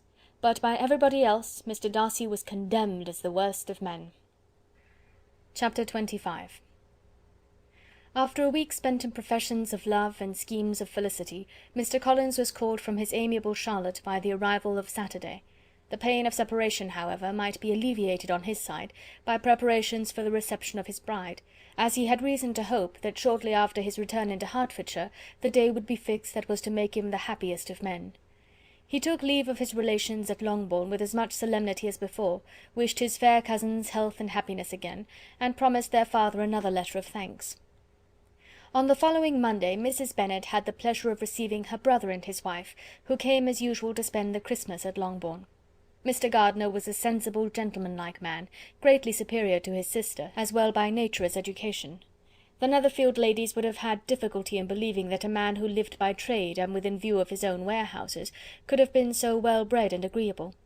Mrs. Gardiner, who was several years younger than Mrs. Bennet and Mrs. Phillips, was an amiable, intelligent, elegant woman, and a great favourite with all her Longbourn nieces. Between the two eldest and herself especially there subsisted a particular regard. They had frequently been staying with her in town. The first part of Mrs. Gardiner's business on her arrival was to distribute her presents and describe the newest fashions. When this was done, she had a less active part to play. It became her turn to listen. Mrs. Bennet had many grievances to relate, and much to complain of. They had all been very ill used since she last saw her sister. 2 of her girls had been upon the point of marriage, and after all there was nothing in it. "I do not blame Jane," she continued, "for Jane would have got Mr. Bingley if she could. But Lizzy! Oh, sister, it is very hard to think that she might have been Mr. Collins's wife by this time, had it not been for her own perverseness. He made her an offer in this very room, and she refused him. The consequence of it is, that Lady Lucas will have a daughter married before I have, and that the Longbourn estate is just as much entailed as ever. The Lucases are very artful people indeed, sister. They are all for what they can get." I am very sorry to say it of them, but so it is. It makes me very nervous and poorly to be thwarted so in my own family, and to have neighbours who think of themselves before anybody else. However, your coming just at this time is the greatest of comforts, and I am very glad to hear what you tell us of long sleeves." Mrs. Gardiner, to whom the chief of this news had been given before, in the course of Jane and Elizabeth's correspondence with her, made her sister a slight answer, and in compassion to her nieces, turned the conversation. When alone with Elizabeth afterwards, she spoke more on the subject. "It seems likely to have been a desirable match for Jane," said she. "I am sorry it went off. But these things happen so often. A young man, such as you describe Mr. Bingley, so easily falls in love with a pretty girl for a few weeks, and when accident separates them, so easily forgets her, that these sorts of inconsistencies are very frequent." "An excellent consolation in its way," said Elizabeth, "but it will not do for us. We do not suffer by accident. It does not often happen that the interference of friends will persuade a young man of independent fortune to think no more of a girl whom he was violently in love with only a few days before." "But that expression of violently in love is so hackneyed, so doubtful, so indefinite, that it gives me very little idea. It is as often applied to feelings which arise from a half-hour's acquaintance as to a real strong attachment. Pray, how violent was Mr. Bingley's love?" "I never saw a more promising inclination. He was growing quite inattentive to other people, and wholly engrossed by her.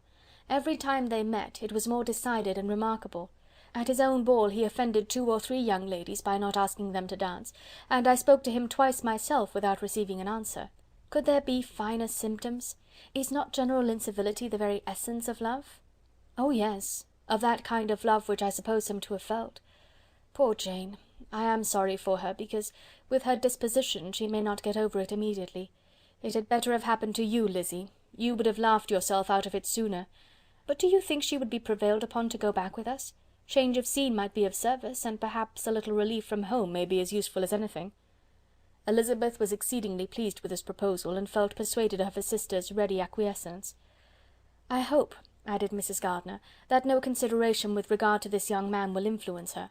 We live in so different a part of town, all our connections are so different, and as you well know, we go out so little, that it is very improbable that they should meet at all, unless he really comes to see her." "And that is quite impossible, for he is now in the custody of his friend, and Mr. Darcy would no more suffer him to call on Jane in such a part of London.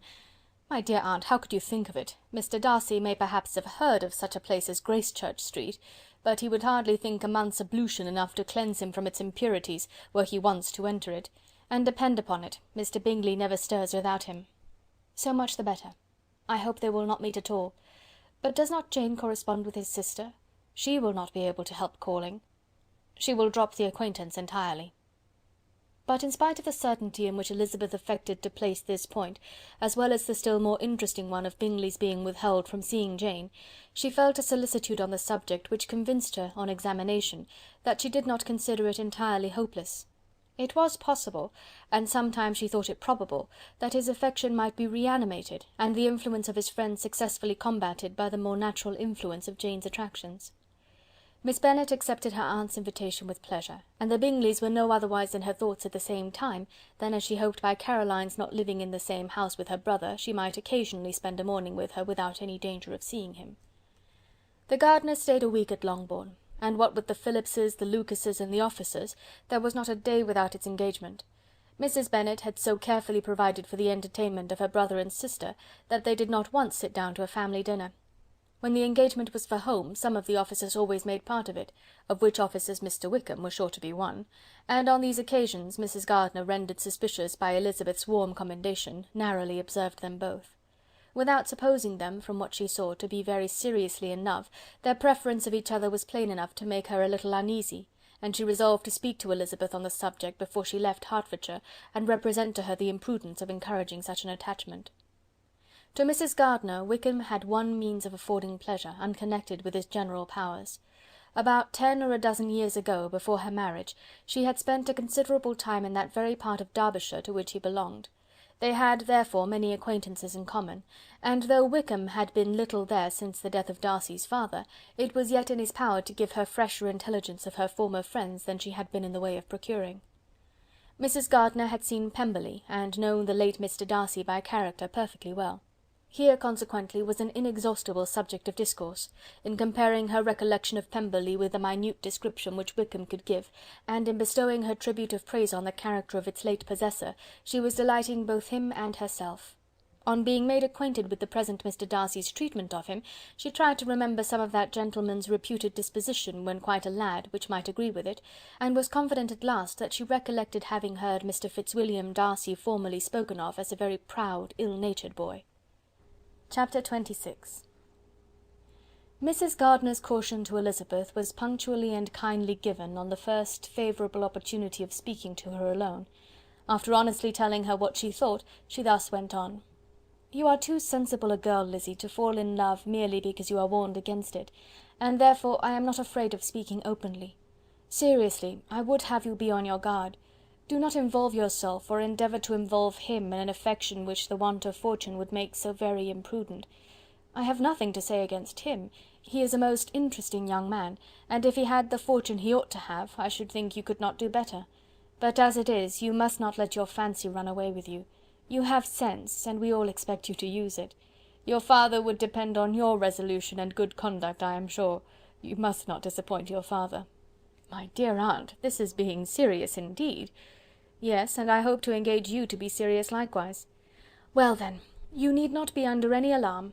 I will take care of myself, and of Mr. Wickham too. He shall not be in love with me if I can prevent it." "Elizabeth, you are not serious now." "I beg your pardon, I will try again. At present I am not in love with Mr. Wickham. No, I certainly am not. But he is, beyond all comparison, the most agreeable man I ever saw, and if he becomes really attached to me, I believe it will be better that he should not. I see the imprudence of it. Oh, that abominable Mr. Darcy! My father's opinion of me does me the greatest honour, and I should be miserable to forfeit it. My father, however, is partial to Mr. Wickham. In short, my dear aunt, I should be very sorry to be the means of making any of you unhappy, but since we see every day that where there is affection young people are seldom withheld by immediate want of fortune from entering into engagements with each other, how can I promise to be wiser than so many of my fellow creatures if I am tempted, or how am I even to know that it would be wisdom to resist? All that I can promise you, therefore, is not to be in a hurry. I will not be in a hurry to believe myself his first object. When I am in company with him, I will not be wishing. In short, I will do my best. Perhaps it will be as well if you discourage his coming here so very often. At least, you should not remind your mother of inviting him." "As I did the other day," said Elizabeth with a conscious smile. "Very true. It will be wise in me to refrain from that. But do not imagine that he is always here so often. It is on your account that he has been so frequently invited this week. You know my mother's ideas as to the necessity of constant company for her friends. But really, and upon my honour, I will try to do what I think to be the wisest. And now I hope you are satisfied." Her aunt assured her that she was, and Elizabeth having thanked her for the kindness of her hints, they parted. A wonderful instance of advice being given on such a point without being resented. Mr. Collins returned to Hertfordshire soon after it had been quitted by the Gardiners and Jane, but as he took up his abode with the Lucases, his arrival was no great inconvenience to Mrs. Bennet. His marriage was now fast approaching, and she was at length so far resigned as to think it inevitable, and even repeatedly to say in an ill-natured tone that she wished they might be happy. Thursday was to be the wedding day, and on Wednesday Miss Lucas paid her farewell visit, and when she rose to take leave, Elizabeth, ashamed of her mother's ungracious and reluctant good wishes, and sincerely affected herself, accompanied her out of the room. As they went downstairs together, Charlotte said, "I shall depend on hearing from you very often, Eliza." "That you certainly shall. And I have another favour to ask you. Will you come and see me? We shall often meet, I hope, in Hertfordshire. I am not likely to leave Kent for some time. Promise me, therefore, to come to Hunsford." Elizabeth could not refuse, though she foresaw little pleasure in the visit. "My father and Maria are coming to me in March," added Charlotte, "and I hope you will consent to be of the party. Indeed, Eliza, you will be as welcome as either of them." The wedding took place, the bride and bridegroom set off for Kent from the church door, and everybody had as much to say or to hear on the subject as usual. Elizabeth soon heard from her friend, and their correspondence was as regular and frequent as it had ever been. That it should be equally unreserved was impossible. Elizabeth could never address her without feeling that all the comfort of intimacy was over, and though determined not to slacken as a correspondent, it was for the sake of what had been, rather than what was. Charlotte's first letters were received with a good deal of eagerness. There could not but be curiosity to know how she would speak of her new home, how she would like Lady Catherine, and how happy she would dare pronounce herself to be. Though, when the letters were read, Elizabeth felt that Charlotte expressed herself on every point exactly as she might have foreseen. She wrote cheerfully, seemed surrounded with comforts, and mentioned nothing which she could not praise. The house, the furniture, neighbourhood, and roads were all to her taste, and Lady Catherine's behaviour was most friendly and obliging. It was Mr. Collins's picture of Hunsford and Rosings rationally softened, and Elizabeth perceived that she must wait for her own visit there to know the rest. Jane had already written a few lines to her sister to announce their safe arrival in London, and when she wrote again, Elizabeth hoped it would be in her power to say something of the Bingleys. Her impatience for this second letter was as well rewarded as impatience generally is. Jane had been a week in town without either seeing or hearing from Caroline. She accounted for it, however, by supposing that her last letter to her friend from Longbourn had by some accident been lost. "My aunt," she continued, "is going to-morrow into that part of the town, and I shall take the opportunity of calling in Grosvenor Street." She wrote again when the visit was paid, and she had seen Miss Bingley. "I did not think Caroline in spirits," were her words, "but she was very glad to see me, and reproached me for giving her no notice of my coming to London. I was right, therefore, my last letter had never reached her. I inquired after their brother, of course. He was well, but so engaged with Mr. Darcy that they scarcely ever saw him. I found that Miss Darcy was expected to dinner. I wish I could see her. My visit was not long, as Caroline and Mrs. Hurst were going out. I dare say I shall see them soon here." Elizabeth shook her head over this letter. It convinced her that accident only could discover to Mr. Bingley her sister's being in town. 4 weeks passed away, and Jane saw nothing of him. She endeavoured to persuade herself that she did not regret it, but she could no longer be blind to Miss Bingley's inattention. After waiting at home every morning for a fortnight, and inventing every evening a fresh excuse for her, the visitor did at last appear, but the shortness of her stay, and yet more, the alteration of her manner, would allow Jane to deceive herself no longer. The letter which she wrote on this occasion to her sister will prove what she felt.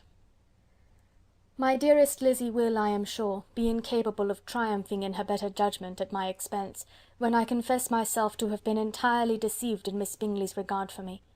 But, my dear sister, though the event has proved you right, do not think me obstinate if I still assert that, considering what her behaviour was, my confidence was as natural as your suspicion.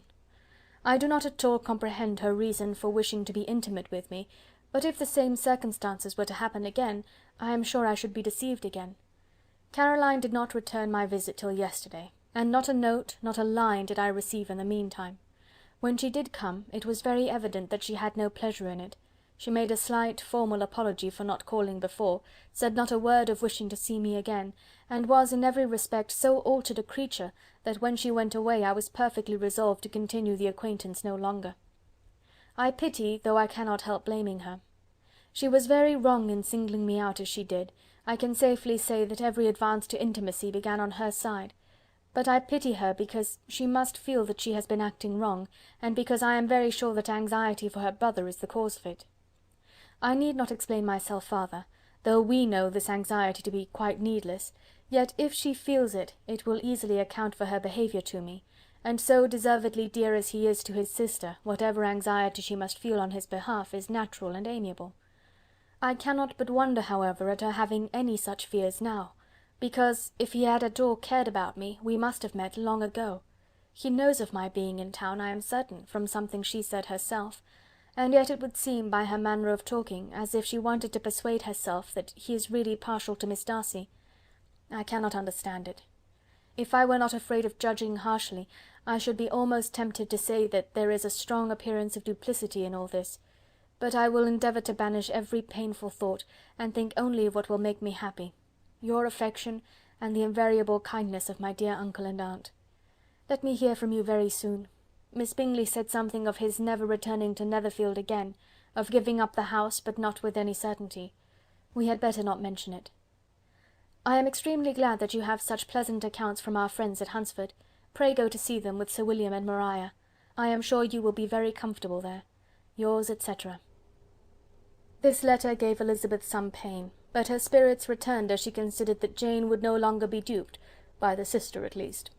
All expectation from the brother was now absolutely over. She could not even wish for a renewal of his attentions.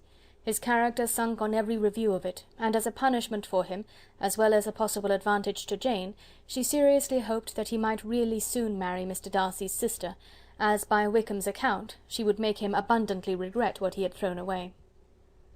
Mrs. Gardiner about this time reminded Elizabeth of her promise concerning that gentleman, and required information, and Elizabeth had such to send as might rather give contentment to her aunt than to herself. His apparent partiality had subsided, his attentions were over, he was the admirer of someone else. Elizabeth was watchful enough to see it all, but she could see it and write of it without material pain. Her heart had been but slightly touched, and her vanity was satisfied with believing that she would have been his only choice, had fortune permitted it.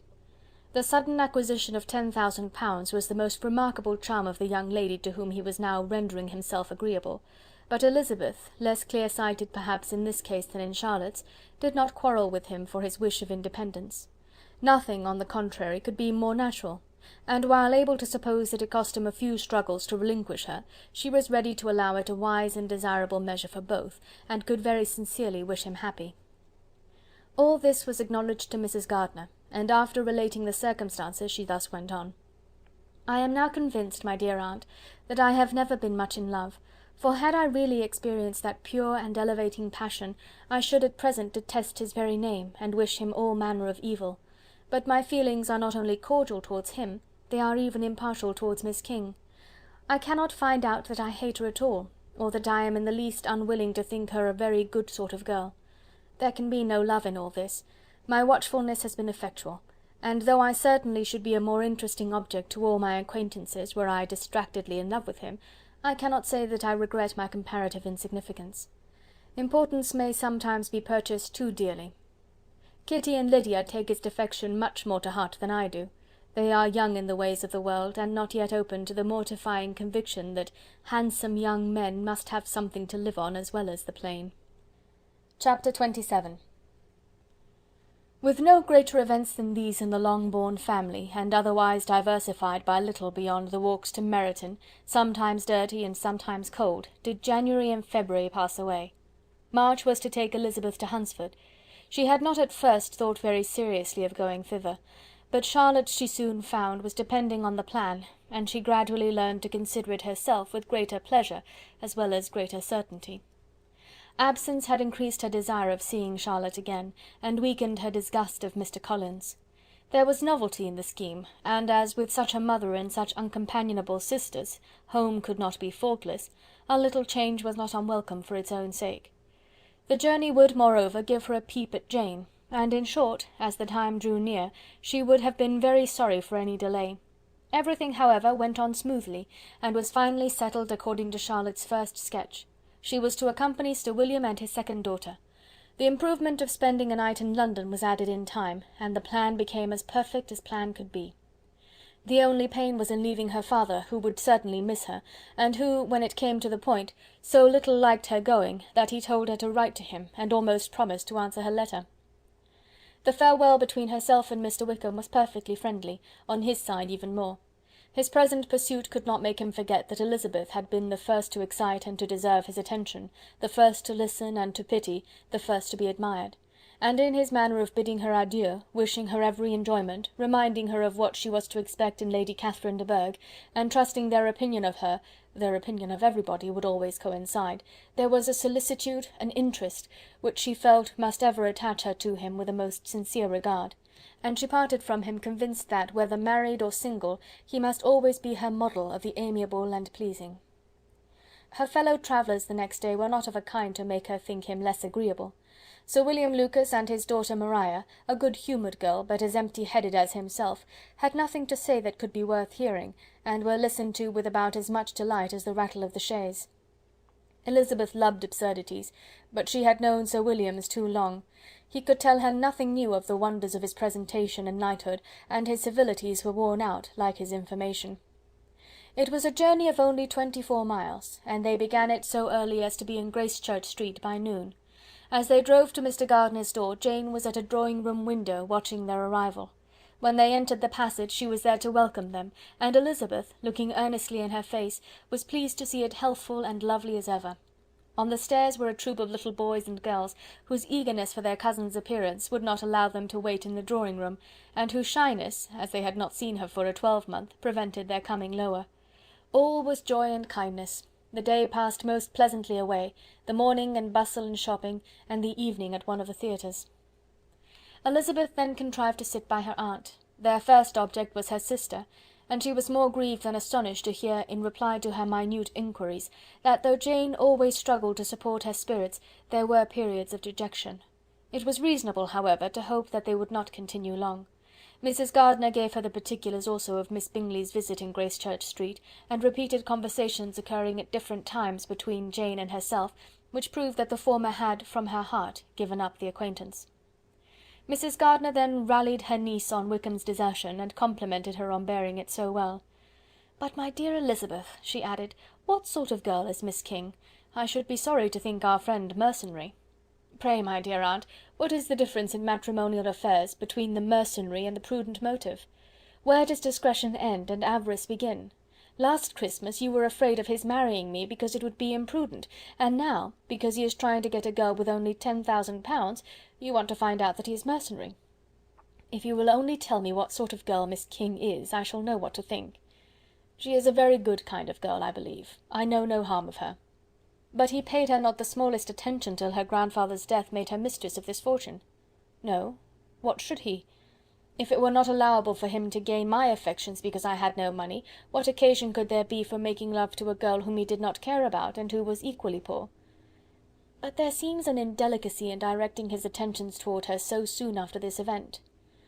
A man in distressed circumstances has not time for all those elegant decorums which other people may observe. If she does not object to it, why should we?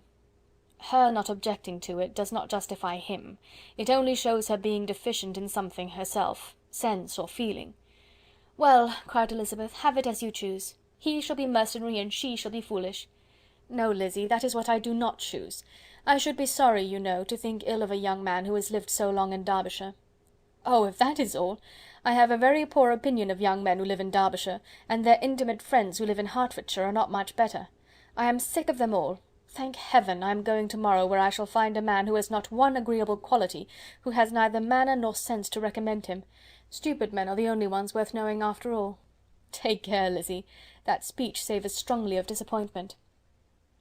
Before they were separated by the conclusion of the play, she had the unexpected happiness of an invitation to accompany her uncle and aunt in a tour of pleasure which they proposed taking in the summer. "We have not determined how far it shall carry us," said Mrs. Gardiner, "but perhaps to the Lakes." No scheme could have been more agreeable to Elizabeth, and her acceptance of the invitation was most ready and grateful. "Oh, my dear, dear aunt," she rapturously cried, "what delight! What felicity! You give me fresh life and vigour. Adieu to disappointment and spleen. What are young men to rocks and mountains? Oh, what hours of transport we shall spend! And when we do return, it shall not be like other travellers, without being able to give one accurate idea of anything. We will know where we have gone, we will recollect what we have seen. Lakes, mountains, and rivers shall not be jumbled together in our imaginations, nor when we attempt to describe any particular scene, will we begin quarrelling about its relative situation. Let our first effusions be less insupportable than those of the generality of travellers." Chapter 28. Every object in the next day's journey was new and interesting to Elizabeth, and her spirits were in a state of enjoyment, for she had seen her sister looking so well as to banish all fear for her health, and the prospect of her northern tour was a constant source of delight. When they left the high road for the lane to Hunsford, every eye was in search of the parsonage, and every turning expected to bring it in view. The palings of Rosings Park was their boundary on one side. Elizabeth smiled at the recollection of all that she had heard of its inhabitants. At length the parsonage was discernible. The garden sloping to the road, the house standing in it, the green pales and the laurel hedge, everything declared they were arriving. Mr. Collins and Charlotte appeared at the door, and the carriage stopped at the small gate which led by a short gravel walk to the house, amidst the nods and smiles of the whole party. In a moment they were all out of the chaise, rejoicing at the sight of each other. Mrs. Collins welcomed her friend with the liveliest pleasure, and Elizabeth was more and more satisfied with coming when she found herself so affectionately received. She saw instantly that her cousin's manners were not altered by his marriage. His formal civility was just what it had been, and he detained her some minutes at the gate to hear and satisfy his inquiries after all her family. They were then, with no other delay than his pointing out the neatness of the entrance, taken into the house; and as soon as they were in the parlour, he welcomed them a second time, with ostentatious formality, to his humble abode, and punctually repeated all his wife's offers of refreshment. Elizabeth was prepared to see him in his glory, and she could not help fancying that in displaying the good proportion of the room, its aspect and its furniture, he addressed himself particularly to her, as if wishing to make her feel what she had lost in refusing him. But though everything seemed neat and comfortable, she was not able to gratify him by any sigh of repentance, and rather looked with wonder at her friend that she could have so cheerful an air with such a companion. When Mr. Collins said anything of which his wife might reasonably be ashamed, which certainly was not unseldom, she involuntarily turned her eye on Charlotte. Once or twice she could discern a faint blush, but in general Charlotte wisely did not hear. After sitting long enough to admire every article of furniture in the room, from the sideboard to the fender, to give an account of their journey and of all that had happened in London, Mr. Collins invited them to take a stroll in the garden, which was large and well laid out, and to the cultivation of which he attended himself. To work in this garden was one of his most respectable pleasures, and Elizabeth admired the command of countenance with which Charlotte talked of the healthfulness of the exercise, and owned she encouraged it as much as possible. Here, leading the way through every walk and cross-walk, and scarcely allowing them an interval to utter the praises he asked for, every view was pointed out with a minuteness which left beauty entirely behind. He could number the fields in every direction, and could tell how many trees there were in the most distant clump. But of all the views which his garden, or which the country or kingdom could boast, none were to be compared with the prospect of Rosings, afforded by an opening in the trees that bordered the park nearly opposite the front of his house. It was a handsome modern building, well situated on rising ground. From his garden Mr. Collins would have led them round his 2 meadows, but the ladies, not having shoes to encounter the remains of a white frost, turned back, and while Sir William accompanied him, Charlotte took her sister and friend over the house, extremely well pleased probably to have the opportunity of showing it without her husband's help. It was rather small, but well built and convenient, and everything was fitted up and arranged with a neatness and consistency of which Elizabeth gave Charlotte all the credit. When Mr. Collins could be forgotten, there was really an air of great comfort throughout, and by Charlotte's evident enjoyment of it, Elizabeth supposed he must be often forgotten. She had already learnt that Lady Catherine was still in the country.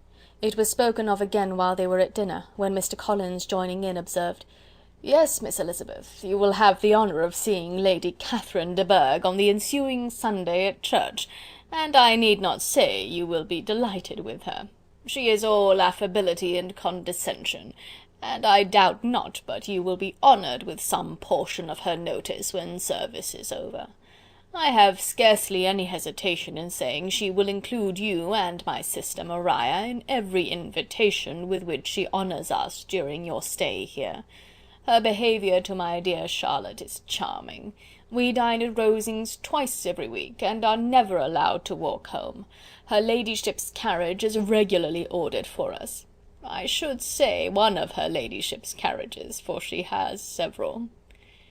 "Lady Catherine is a very respectable, sensible woman indeed," added Charlotte, "and a most attentive neighbour." "Very true, my dear, that is exactly what I say.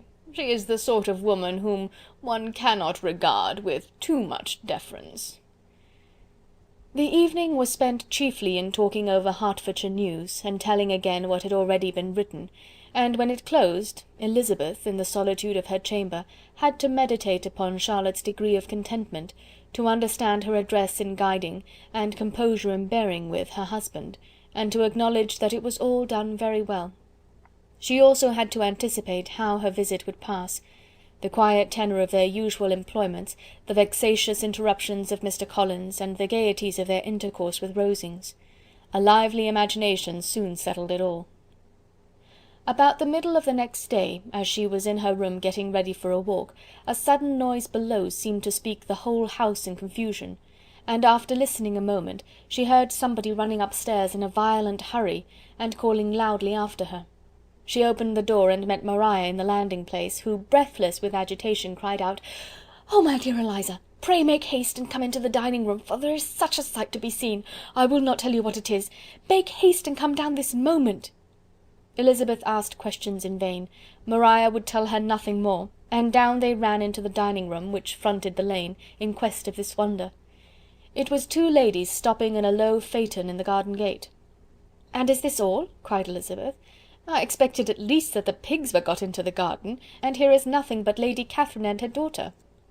"La, my dear," said Maria, quite shocked at the mistake, "it is not Lady Catherine. The old lady is Mrs. Jenkinson, who lives with them.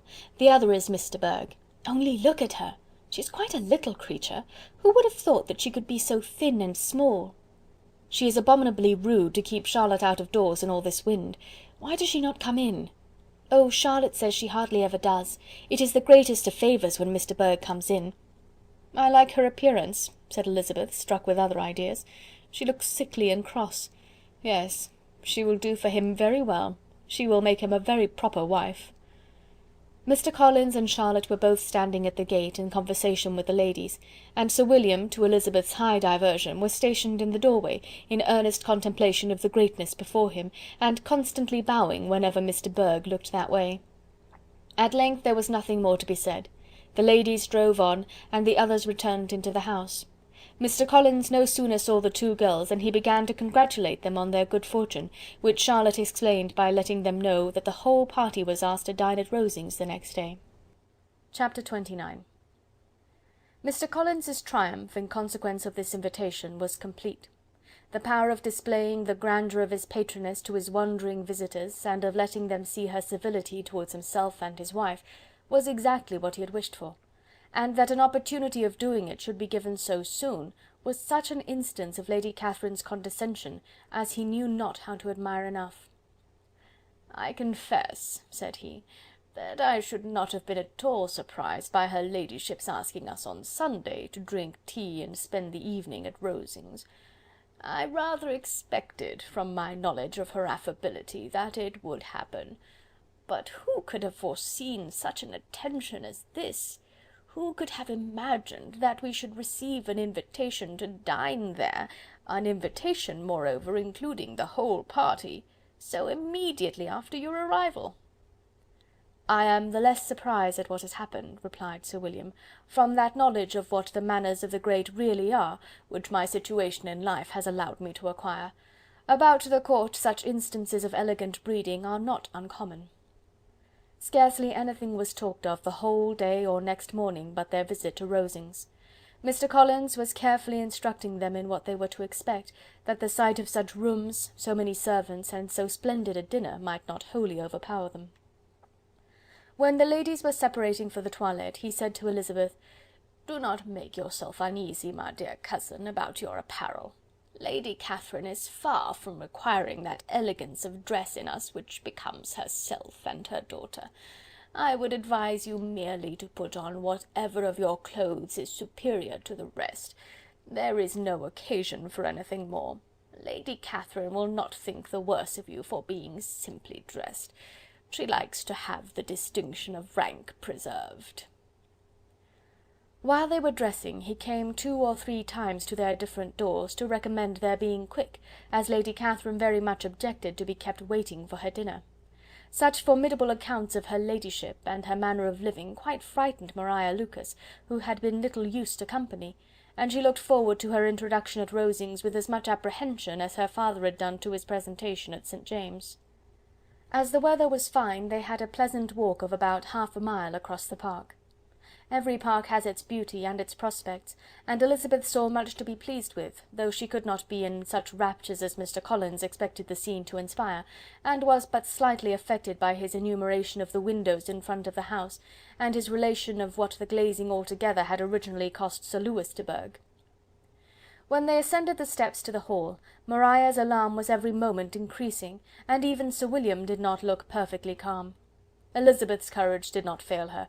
She had heard nothing of Lady Catherine that spoke her awful from any extraordinary talents or miraculous virtue, and the mere stateliness of money or rank she thought she could witness without trepidation. From the entrance hall, of which Mr. Collins pointed out with a rapturous air the fine proportion and the finished ornaments, they followed the servants through an antechamber to the room where Lady Catherine, her daughter, and Mrs. Jenkinson were sitting. Her ladyship, with great condescension, arose to receive them, and as Mrs. Collins had settled it with her husband that the office of introduction should be hers, it was performed in a proper manner, without any of those apologies and thanks which he would have thought necessary. In spite of having been at St. James's, Sir William was so completely awed by the grandeur surrounding him, that he had but just courage enough to make a very low bow and take his seat without saying a word, and his daughter, frightened almost out of her senses, sat on the edge of her chair, not knowing which way to look. Elizabeth found herself quite equal to the scene, and could observe the three ladies before her composedly. Lady Catherine was a tall, large woman, with strongly marked features, which might once have been handsome. Her air was not conciliating, nor was her manner of receiving them such as to make her visitors forget their inferior rank. She was not rendered formidable by silence, but whatever she said was spoken in so authoritative a tone as marked her self-importance, and brought Mr. Wickham immediately to Elizabeth's mind, and from the observation of the day altogether, she believed Lady Catherine to be exactly what he represented. When, after examining the mother, in whose countenance and deportment she soon found some resemblance of Mr. Darcy, she turned her eyes on the daughter, she could almost have joined in Maria's astonishment at her being so thin and so small. There was neither in figure nor face any likeness between the ladies. Mr. Burgh was pale and sickly, her features, though not plain, were insignificant, and she spoke very little, except in a low voice to Mrs. Jenkinson, in whose appearance there was nothing remarkable, and who was entirely engaged in listening to what she said, and placing a screen in the proper direction before her eyes. After sitting a few minutes, they were all sent to one of the windows to admire the view, Mr. Collins attending them to point out its beauties, and Lady Catherine kindly informing them that it was much better worth looking at in the summer. The dinner was exceedingly handsome, and there were all the servants and all the articles of plate which Mr. Collins had promised, and as he had likewise foretold, he took his seat at the bottom of the table, by her ladyship's desire, and looked as if he felt that life could furnish nothing greater. He carved, and ate, and praised with delighted alacrity, and every dish was commended, first by him and then by Sir William, who was now enough recovered to echo whatever his son-in-law said, in a manner which Elizabeth wondered Lady Catherine could bear. But Lady Catherine seemed gratified by their excessive admiration, and gave most gracious smiles, especially when any dish on the table proved a novelty to them. The party did not supply much conversation. Elizabeth was ready to speak whenever there was an opening, but she was seated between Charlotte and Mr. Burgh, the former of whom was engaged in listening to Lady Catherine, and the latter said not a word to her all dinner-time. Mrs. Jenkinson was chiefly employed in watching how little Mr. Burgh ate, pressing her to try some other dish, and fearing she was indisposed. Maria thought speaking out of the question, and the gentlemen did nothing but eat and admire. When the ladies returned to the drawing-room, there was little to be done but to hear Lady Catherine talk, which she did without any intermission till coffee came in, delivering her opinion on every subject in so decisive a manner as proved that she was not used to have her judgment controverted. She inquired into Charlotte's domestic concerns familiarly and minutely, gave her a great deal of advice as to the management of them all, told her how everything ought to be regulated in so small a family as hers, and instructed her as to the care of her cows and her poultry. Elizabeth found that nothing was beneath this great lady's attention, which could furnish her with an occasion of dictating to others. In the intervals of her discourse with Mrs. Collins, she addressed a variety of questions to Maria and Elizabeth, but especially to the latter, of whose connections she knew the least, and who, she observed to Mrs. Collins, was a very genteel, pretty kind of girl. She asked her, at different times, how many sisters she had, whether they were older or younger than herself, whether any of them were likely to be married, whether they were handsome, where they had been educated, what carriage her father kept, and what had been her mother's maiden name. Elizabeth felt all the impertinence of her questions, but answered them very composedly. Lady Catherine then observed, "Your father's estate is entailed on Mr. Collins, I think. For your sake," turning to Charlotte, "I am glad of it, but otherwise I see no occasion for entailing estates from the female line. It was not thought necessary in Sir Lewis de Bourgh's family. Do you play and sing, Miss Bennet?" "A little." "Oh, then some time or other we shall be happy to hear you. Our instrument is a capital one, probably superior to... You shall try it some day. Do your sisters play and sing?" "One of them does." "Why did not you all learn? You ought all to have learned. The Miss Webbs all play, and their father has not so good an income as yours. Do you draw?" "No, not at all." "What, none of you?" "Not one." "That is very strange. But I suppose you had no opportunity. Your mother should have taken you to town every spring for the benefit of masters." "My mother would have had no objection, but my father hates London." "Has your governess left you?" "We never had a governess." "No governess! How was that possible? 5 daughters brought up at home without a governess! I never heard of such a thing. Your mother must have been quite a slave to your education." Elizabeth could hardly help smiling as she assured her that had not been the case. "Then who taught you? Who attended to you? Without a governess you must have been neglected." "Compared with some families, I believe we were. But such of us as wished to learn never wanted the means. We were always encouraged to read, and had all the masters that were necessary. Those who chose to be idle certainly might." "Ay, no doubt. But that is what a governess will prevent, and if I had known your mother, I should have advised her most strenuously to engage one. I always say that nothing is to be done in education without steady and regular instruction, and nobody but a governess can give it. It is wonderful how many families I have been the means of supplying in that way. I am always glad to get a young person well placed out. 4 nieces of Mrs. Jenkinson are most delightfully situated through my means, and it was but the other day that I recommended another young person, who was merely accidentally mentioned to me, and the family are quite delighted with her. Mrs. Collins, did I tell you of Lady Metcalfe's calling yesterday to thank me? She finds Miss Pope a treasure. Lady Catherine, said she, you have given me a treasure. Are any of your younger sisters out, Miss Bennet?" "Yes, ma'am, all." "All? What, all 5 out at once? Very odd. And you only the second? The younger ones out before the elder ones are married? Your younger sisters must be very young." "Yes, my youngest is not 16. Perhaps she is full young to be much in company, but really, ma'am, I think it would be very hard upon younger sisters that they should not have their share of society and amusement, because the elder have not the means or inclination to marry early. The last born has as good a right to the pleasures of youth as the first, and to be kept back on such a motive, I think it would not be very likely to promote sisterly affection or delicacy of mind." "Upon my word," said her ladyship, "you give your opinion very decidedly for so young a person. Pray, what is your age?" "With 3 younger sisters grown up," replied Elizabeth, smiling, "your ladyship can hardly expect me to own it." Lady Catherine seemed quite astonished at not receiving a direct answer, and Elizabeth suspected herself to be the first creature who had ever dared to trifle with so much dignified impertinence. "You cannot be more than 20, I am sure, therefore you need not conceal your age." "I am not 21." When the gentlemen had joined them, and tea was over, the card tables were placed. Lady Catherine, Sir William, and Mr. and Mrs. Collins sat down to quadrille, and as Miss de Bourgh chose to play at casino, the 2 girls had the honour of assisting Mrs. Jenkinson to make up her party. Their table was superlatively stupid. Scarcely a syllable was uttered that did not relate to the game, except when Mrs. Jenkinson expressed her fears of Miss de Bourgh's being too hot or too cold, or having too much or too little light. A great deal more passed at the other table. Lady Catherine was generally speaking, stating the mistakes of the 3 others, or relating some anecdote of herself. Mr. Collins was employed in agreeing to everything her ladyship said, thanking her for every fish he won, and apologizing if he thought he won too many. Sir William did not say much. He was storing his memory with anecdotes and noble names. When Lady Catherine and her daughter had played as long as they chose, the tables were broken up, the carriage was offered to Mrs. Collins, gratefully accepted, and immediately ordered. The party then gathered round the fire to hear Lady Catherine determine what weather they were to have on the morrow. From these instructions they were summoned by the arrival of the coach, and with many speeches of thankfulness on Mr. Collins's side, and as many bows on Sir William's, they departed.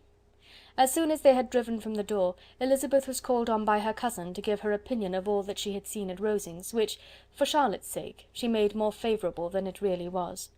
But her commendation, though costing her some trouble, could by no means satisfy Mr. Collins, and he was very soon obliged to take her ladyship's praise into his own hands. Chapter 30. Sir William stayed only a week at Hunsford, but his visit was long enough to convince him of his daughter's being most comfortably settled, and of her possessing such a husband and such a neighbour as were not often met with. While Sir William was with them, Mr. Collins devoted his morning to driving him out in his gig and showing him the country, but when he went away the whole family returned to their usual employments, and Elizabeth was thankful to find that they did not see more of her cousin by the alteration, for the chief of the time between breakfast and dinner was now passed by him either at work in the garden, or in reading and writing, and looking out of the window in his own book-room, which fronted the road. The room in which the ladies sat was backwards. Elizabeth had at first rather wondered that Charlotte should not prefer the dining parlour for common use. It was a better-sized room, and had a more pleasant aspect, but she soon saw that her friend had an excellent reason for what she did, for Mr. Collins would undoubtedly have been much less in his own apartment had they sat in one equally lively, and she gave Charlotte credit for the arrangement.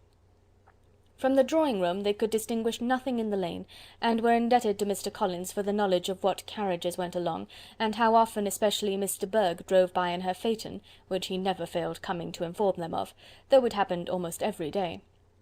She not infrequently stopped at the parsonage, and had a few minutes' conversation with Charlotte, but was scarcely ever prevailed upon to get out.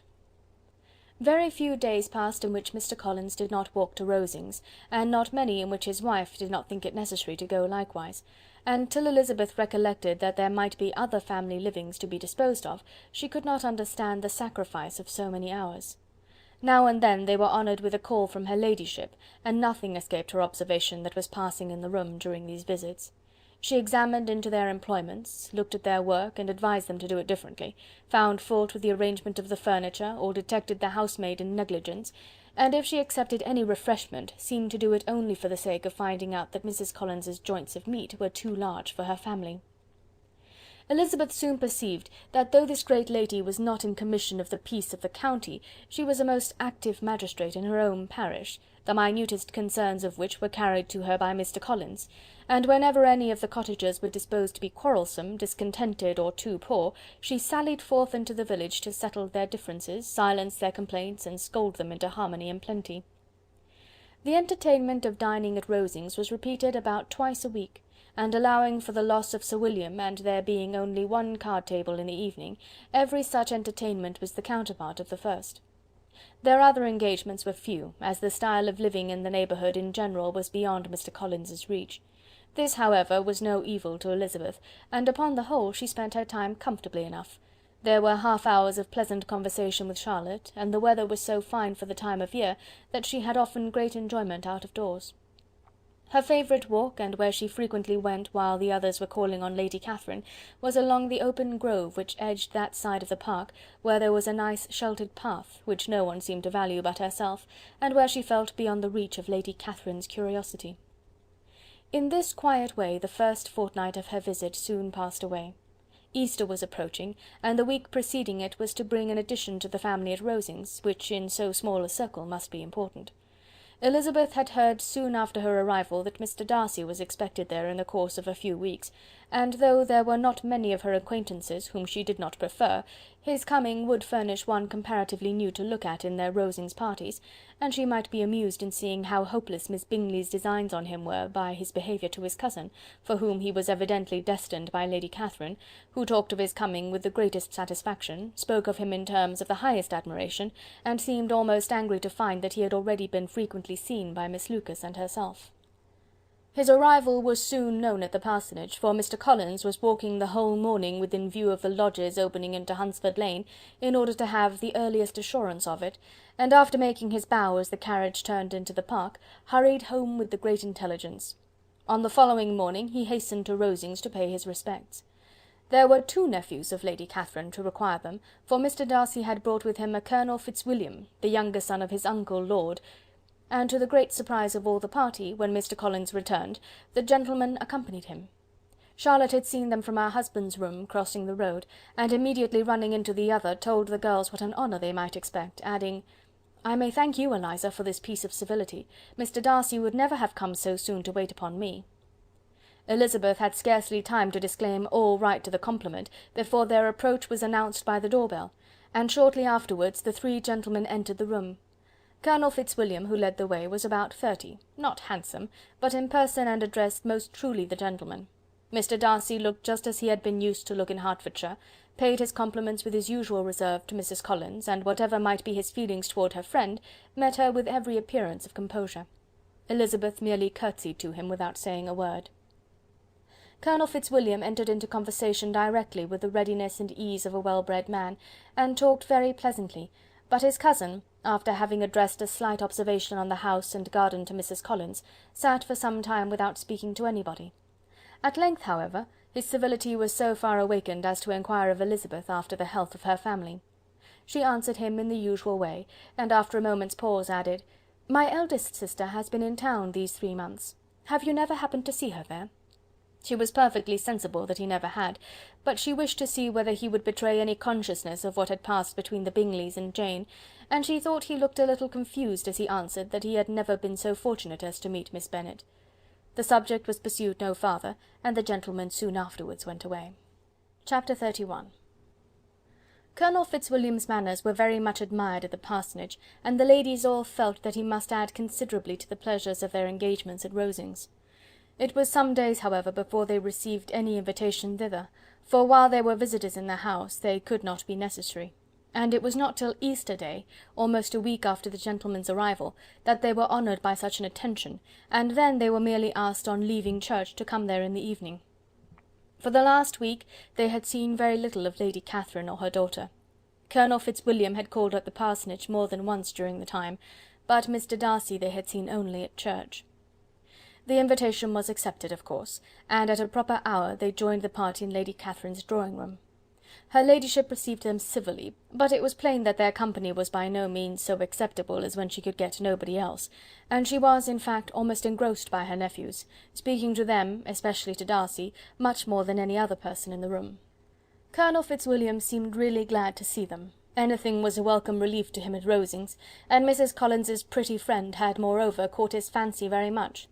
He now seated himself by her, and talked so agreeably of Kent and Hertfordshire, of travelling and staying at home, of new books and music, that Elizabeth had never been half so well entertained in that room before, and they conversed with so much spirit and flow as to draw the attention of Lady Catherine herself as well as of Mr. Darcy. His eyes had been soon and repeatedly turned towards them with a look of curiosity, and that her ladyship after a while shared the feeling was more openly acknowledged, for she did not scruple to call out, "What is it that you are saying, Fitzwilliam? What is it that you are talking of? What are you telling Miss Bennet? Let me hear what it is." "We are speaking of music, madam," said he, when no longer able to avoid a reply. "Of music? Then pray speak aloud. It is of all subjects my delight. I must have my share in the conversation if you are speaking of music. There are few people in England, I suppose, who have more true enjoyment of music than myself, or a better natural taste. If I had ever learned, I should have been a great proficient, and so would Anne, if her health had allowed her to apply. I am confident that she would have performed delightfully. How does Georgiana get on, Darcy?" Mr. Darcy spoke with affectionate praise of his sister's proficiency. "I am very glad to hear such a good account of her," said Lady Catherine, "and pray tell her from me that she cannot expect to excel if she does not practise a good deal." "I assure you, madam," he replied, "that she does not need such advice. She practises very constantly." "So much the better. It cannot be done too much, and when I next write to her, I shall charge her not to neglect it on any account. I often tell young ladies that no excellence in music is to be acquired without constant practice. I have told Miss Bennet several times that she will never play really well unless she practises more, and though Mrs. Collins has no instrument, she is very welcome, as I have often told her, to come to Rosings every day and play on the pianoforte in Mrs. Jenkinson's room. She would be in nobody's way, you know, in that part of the house." Mr. Darcy looked a little ashamed of his aunt's ill-breeding, and made no answer. When coffee was over, Colonel Fitzwilliam reminded Elizabeth of having promised to play to him, and she sat down directly to the instrument. He drew a chair near her. Lady Catherine listened to half a song, and then talked, as before, to her other nephew, till the latter walked away from her, and making with his usual deliberation towards the pianoforte, stationed himself so as to command a full view of the fair performer's countenance. Elizabeth saw what he was doing, and at the first convenient pause turned to him with an arch smile, and said, "You mean to frighten me, Mr. Darcy, by coming in all this state to hear me? I will not be alarmed, though your sister does play so well. There is a stubbornness about me that can never bear to be frightened at the will of others. My courage always rises at every attempt to intimidate me." "I shall not say you are mistaken," he replied, "because you could not really believe me to entertain any design of alarming you, and I have had the pleasure of your acquaintance long enough to know that you find great enjoyment in occasionally professing opinions which, in fact, are not your own." Elizabeth laughed heartily at this picture of herself, and said to Colonel Fitzwilliam, "Your cousin will give you a very pretty notion of me, and teach you not to believe a word I say. I am particularly unlucky in meeting with a person so able to expose my real character in a part of the world where I had hoped to pass myself off with some degree of credit. Indeed, Mr. Darcy, it is very ungenerous in you to mention all that you knew to my disadvantage in Hertfordshire, and, give me leave to say, very impolitic too, for it is provoking me to retaliate, and such things may come out as will shock your relations to hear." "I am not afraid of you," said he, smilingly. "Pray let me hear what you have to accuse him of," cried Colonel Fitzwilliam. "I should like to know how he behaves among strangers." "You shall hear then, but prepare yourself for something very dreadful. The first time of my ever seeing him in Hertfordshire, you must know, was at a ball, and at this ball, what do you think he did? He danced only 4 dances, though gentlemen were scarce, and to my certain knowledge more than one young lady was sitting down in want of a partner. Mr. Darcy, you cannot deny the fact." "I had not at that time the honour of knowing any lady in the assembly beyond my own party." "True, and nobody can ever be introduced in a ball-room. Well, Colonel Fitzwilliam, what do I play next? My fingers wait your orders." "Perhaps," said Darcy, "I should have judged better, had I sought an introduction, but I am ill qualified to recommend myself to strangers." "Shall we ask your cousin the reason of this?" said Elizabeth, still addressing Colonel Fitzwilliam. "Shall we ask him why a man of sense and education, and who has lived in the world, is ill qualified to recommend himself to strangers?" "I can answer your question," said Fitzwilliam, without applying to him.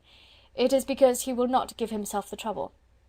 "I certainly have not the talent which some people possess," said Darcy, "of conversing easily with those I have never seen before. I cannot catch their tone of conversation, or appear interested in their concerns, as I often see done." "My fingers," said Elizabeth, "do not move over this instrument in the masterly manner which I see many women's do. They have not the same force or rapidity, and do not produce the same expression. But then I have always supposed it to be my own fault, because I will not take the trouble of practising. It is not that I do not believe my fingers as capable as any other woman's of superior execution." Darcy smiled and said, "You are perfectly right. You have employed your time much better. No one admitted to the privilege of hearing you can think anything wanting. We neither of us perform to strangers." Here they were interrupted by Lady Catherine, who called out to know what they were talking of. Elizabeth immediately began playing again. Lady Catherine approached, and after listening for a few minutes, said to Darcy, "Miss Bennet would not play at all amiss if she practised more, and could have the advantage of a London master. She has a very good notion of fingering, though her taste is not equal to Anne's. Anne would have been a delightful performer, had her health allowed her to learn." Elizabeth looked at Darcy to see how cordially he assented to his cousin's praise, but neither at that moment, nor at any other, could she discern any symptom of love, and from the whole of his behaviour to Mr. Burke she derived this comfort for Miss Bingley, that he might have been just as likely to marry her had she been his relation. Lady Catherine continued her remarks on Elizabeth's performance, mixing them with many instructions on execution and taste. Elizabeth received them with all the forbearance of civility, and at the request of the gentlemen, remained at the instrument till her ladyship's carriage was ready to take them all home. Chapter 32. Elizabeth was sitting by herself the next morning, and writing to Jane, while Mrs. Collins and Maria were gone on business into the village, when she was startled by a ring at the door, the certain signal of a visitor. As she had heard no carriage, she thought it not unlikely to be Lady Catherine, and under that apprehension was putting away her half-finished letter, that she might escape all impertinent questions, when the door opened, and to her very great surprise, Mr. Darcy, and Mr. Darcy only, entered the room. He seemed astonished too on finding her alone, and apologized for his intrusion by letting her know that he had understood all the ladies were to be within. They then sat down, and when her inquiries after Rosings were made, seemed in danger of sinking into total silence. It was absolutely necessary, therefore, to think of something, and in this emergence recollecting when she had seen him last in Hertfordshire, and feeling curious to know what he would say on the subject of their hasty departure, she observed, "How very suddenly you all quitted Netherfield last November, Mr. Darcy. It must have been a most agreeable surprise to Mr. Bingley to see you all after him so soon, for if I recollect right, he went but the day before. He and his sisters were well, I hope, when you left London?" "Perfectly so, I thank you." She found that she was to receive no other answer, and after a short pause added, "I think I have understood that Mr. Bingley has not much idea of ever returning to Netherfield again." "I have heard him say so, but it is probable that he may spend very little of his time there in the future. He has many friends, and is at a time of life when friends and engagements are continually increasing." "If he means to be but little at Netherfield, it would be better for the neighbourhood that he should give up the place entirely, for then we might possibly get a settled family there. But perhaps Mr. Bingley did not take the house so much for the convenience of the neighbourhood as for his own, and we must expect him to keep it or quit it on the same principle." "I should not be surprised," said Darcy, "if he were to give it up as soon as any eligible purchase offers." Elizabeth made no answer. She was afraid of talking longer of his friend, and having nothing else to say, was now determined to leave the trouble of finding a subject to him. He took the hint, and soon began with, "This seems a very comfortable house. Lady Catherine, I believe, did a great deal to it when Mr. Collins first came to Hunsford." "I believe she did, and I am sure she could not have bestowed her kindness on a more grateful object." "Mr. Collins appears to be very fortunate in his choice of a wife." "Yes, indeed.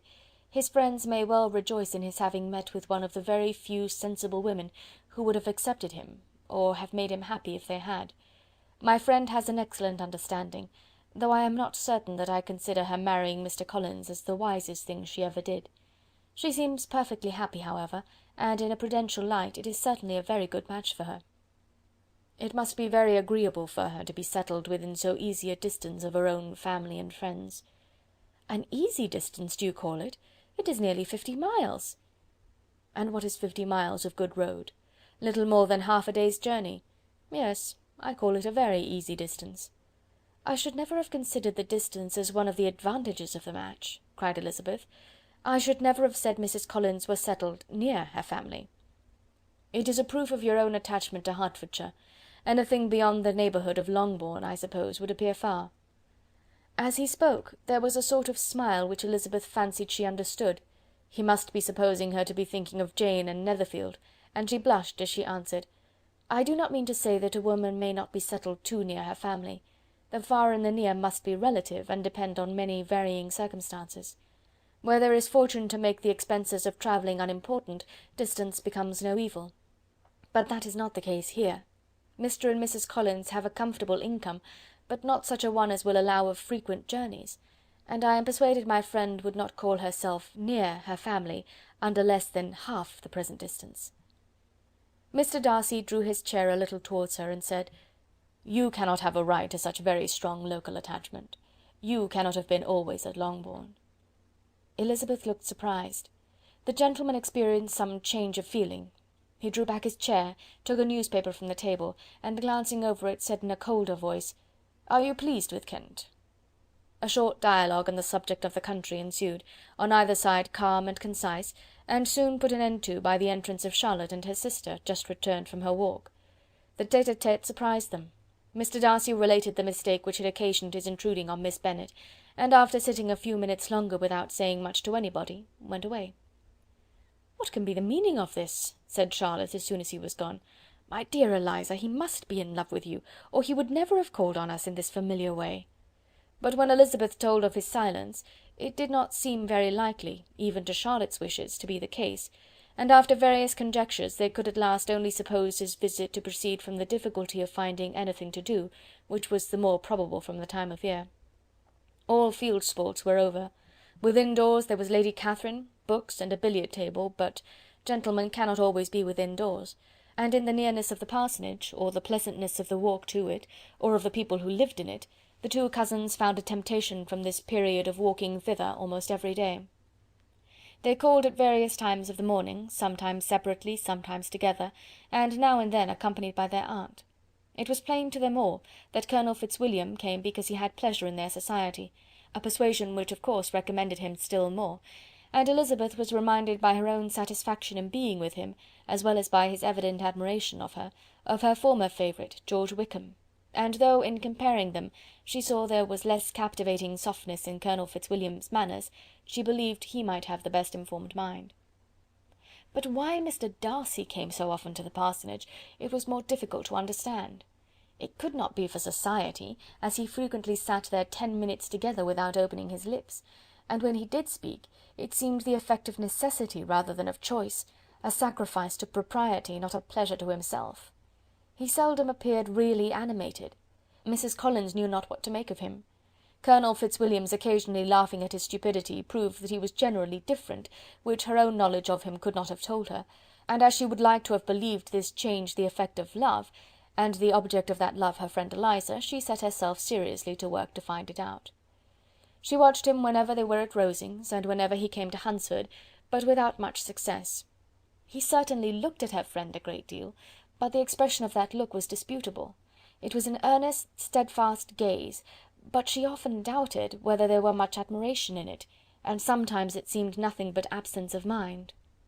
She had once or twice suggested to Elizabeth the possibility of his being partial to her, but Elizabeth always laughed at the idea, and Mrs. Collins did not think it right to press the subject, from the danger of raising expectations which might only end in disappointment, for in her opinion it admitted not of a doubt that all her friend's dislike would vanish if she could suppose him to be in her power. In her kind schemes for Elizabeth, she sometimes planned her marrying Colonel Fitzwilliam. He was beyond comparison the most pleasant man. He certainly admired her, and his situation in life was most eligible. But to counterbalance these advantages, Mr. Darcy had considerable patronage in the church, and his cousin could have none at all. Chapter 33. More than once did Elizabeth, in her rambles within the park, unexpectedly meet Mr. Darcy. She felt all the perverseness of the mischance that should bring him where no one else was brought, and, to prevent its ever happening again, took care to inform him at first that it was a favourite haunt of hers. How it could occur a second time, therefore, was very odd. Yet it did, and even a third. It seemed like wilful ill-nature, or a voluntary penance, for on these occasions it was not merely a few formal inquiries and an awkward pause and then away, but he actually thought it necessary to turn back and walk with her.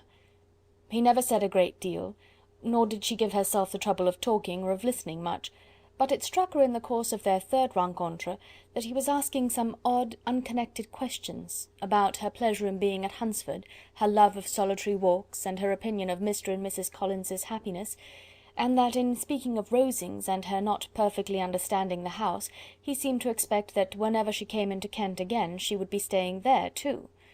His words seemed to imply it. Could he have Colonel Fitzwilliam in his thoughts? She supposed, if he meant anything, he must mean an allusion to what might arise in that quarter. It distressed her a little, and she was quite glad to find herself at the gate in the pales opposite the parsonage. She was engaged one day as she walked, in perusing Jane's last letter, and dwelling on some passages which proved that Jane had not written in spirits, when, instead of being again surprised by Mr. Darcy, she saw on looking up that Colonel Fitzwilliam was meeting her. Putting away the letter immediately, and forcing a smile, she said, "I did not know before that you ever walked this way." "I have been making the tour of the park," he replied, "as I generally do every year, and intend to close it with a call at the parsonage. Are you going much farther?" "No, I should have turned in a moment." And accordingly she did turn, and they walked towards the parsonage together. "Do you certainly leave Kent on Saturday?" said she. "Yes, if Darcy does not put it off again, but I am at his disposal. He arranges the business just as he pleases." And if not able to please himself in the arrangement, he has at least pleasure in the great power of choice. I do not know anybody who seems more to enjoy the power of doing what he likes than Mr. Darcy. "He likes to have his own way very well," replied Colonel Fitzwilliam, "but so we all do. It is only that he has better means of having it than many others, because he is rich, and many others are poor. I speak feelingly. A younger son, you know, must be inured to self-denial and dependence. In my opinion, the younger son of an earl can know very little of either. Now seriously, what have you ever known of self-denial and dependence? When have you been prevented by want of money from going wherever you chose, or procuring anything you had a fancy for? These are home questions, and perhaps I cannot say that I have experienced many hardships of that nature. But in matters of greater weight I may suffer from want of money. Younger sons cannot marry where they like. Unless they like women of fortune, which I think they very often do.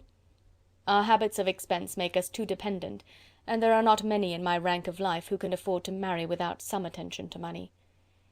Is this, thought Elizabeth, meant for me? And she coloured at the idea, but recovering herself, said in a lively tone, "And pray, what is the usual price of an earl's younger son? Unless the elder brother is very sickly, I suppose you would not ask above 50,000 pounds?" He answered her in the same style, and the subject dropped. To interrupt a silence which might make him fancy her affected with what had passed, she soon afterwards said, "I imagine your cousin brought you down with him chiefly for the sake of having some one at his disposal. I wonder he does not marry, to secure a lasting convenience of that kind, but perhaps his sister does as well for the present, and, as she is under his sole care, he may do what he likes with her." "No," said Colonel Fitzwilliam, "that is an advantage which he must divide with me. I am joined with him in the guardianship of Miss Darcy." "Are you indeed? And pray what sort of guardians do you make? Does your charge give you much trouble? Young ladies of her age are sometimes a little difficult to manage, and if she has the true Darcy spirit, she may like to have her own way." As she spoke she observed him looking at her earnestly, and the manner in which he immediately asked her why she supposed Miss Darcy likely to give them any uneasiness, convinced her that she had somehow or other got pretty near the truth. She replied directly, "You need not be frightened. I never heard any harm of her, and I dare say she is one of the most tractable creatures in the world. She is a very great favourite with some ladies of my acquaintance, Mrs. Hurst and Miss Bingley. I think I have heard you say that you know them?" "I know them a little. Their brother is a pleasant gentlemanlike man. He is a great friend of Darcy's." "Oh yes," said Elizabeth drily.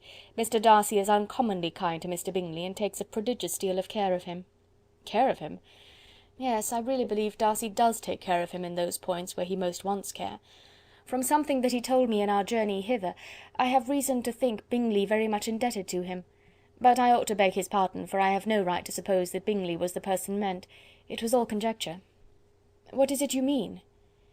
"It is a circumstance which Darcy could not wish to be generally known, because if it were to get round to the lady's family it would be an unpleasant thing." "You may depend upon my not mentioning it." "And remember that I have not much reason for supposing it to be Bingley. What he told me was merely this, that he congratulated himself on having lately saved a friend from the inconveniences of a most imprudent marriage, but without mentioning names or any other particulars, and I only suspected it to be Bingley from believing him the kind of young man to get into a scrape of that sort, and from knowing them to have been together the whole of last summer." "Did Mr. Darcy give you reasons for this interference?" "I understood that there were some very strong objections against the lady." "And what arts did he use to separate them?" "He did not talk to me of his own arts," said Fitzwilliam, smiling. "He only told me what I have now told you." Elizabeth made no answer, and walked on, her heart swelling with indignation. After watching her a little, Fitzwilliam asked her why she was so thoughtful. "I am thinking of what you have been telling me," said she. "Your cousin's conduct does not suit my feelings. Why was he to be the judge?" "You are rather disposed to call his interference officious?" "I do not see what right Mr. Darcy had to decide on the propriety of his friend's inclination, or why, upon his own judgment alone, he was to determine and direct in what manner his friend was to be happy. But," she continued, recollecting herself, "as we know none of the particulars, it is not fair to condemn him. It is not to be supposed that there was much affection in the case." "That is not an unnatural surmise," said Fitzwilliam, "but it is a lessening of the honour of my cousin's triumph very sadly." This was spoken jestingly, but it appeared to her so just a picture of Mr. Darcy, that she would not trust herself with an answer, and therefore, abruptly changing the conversation, talked on indifferent matters until they reached the parsonage.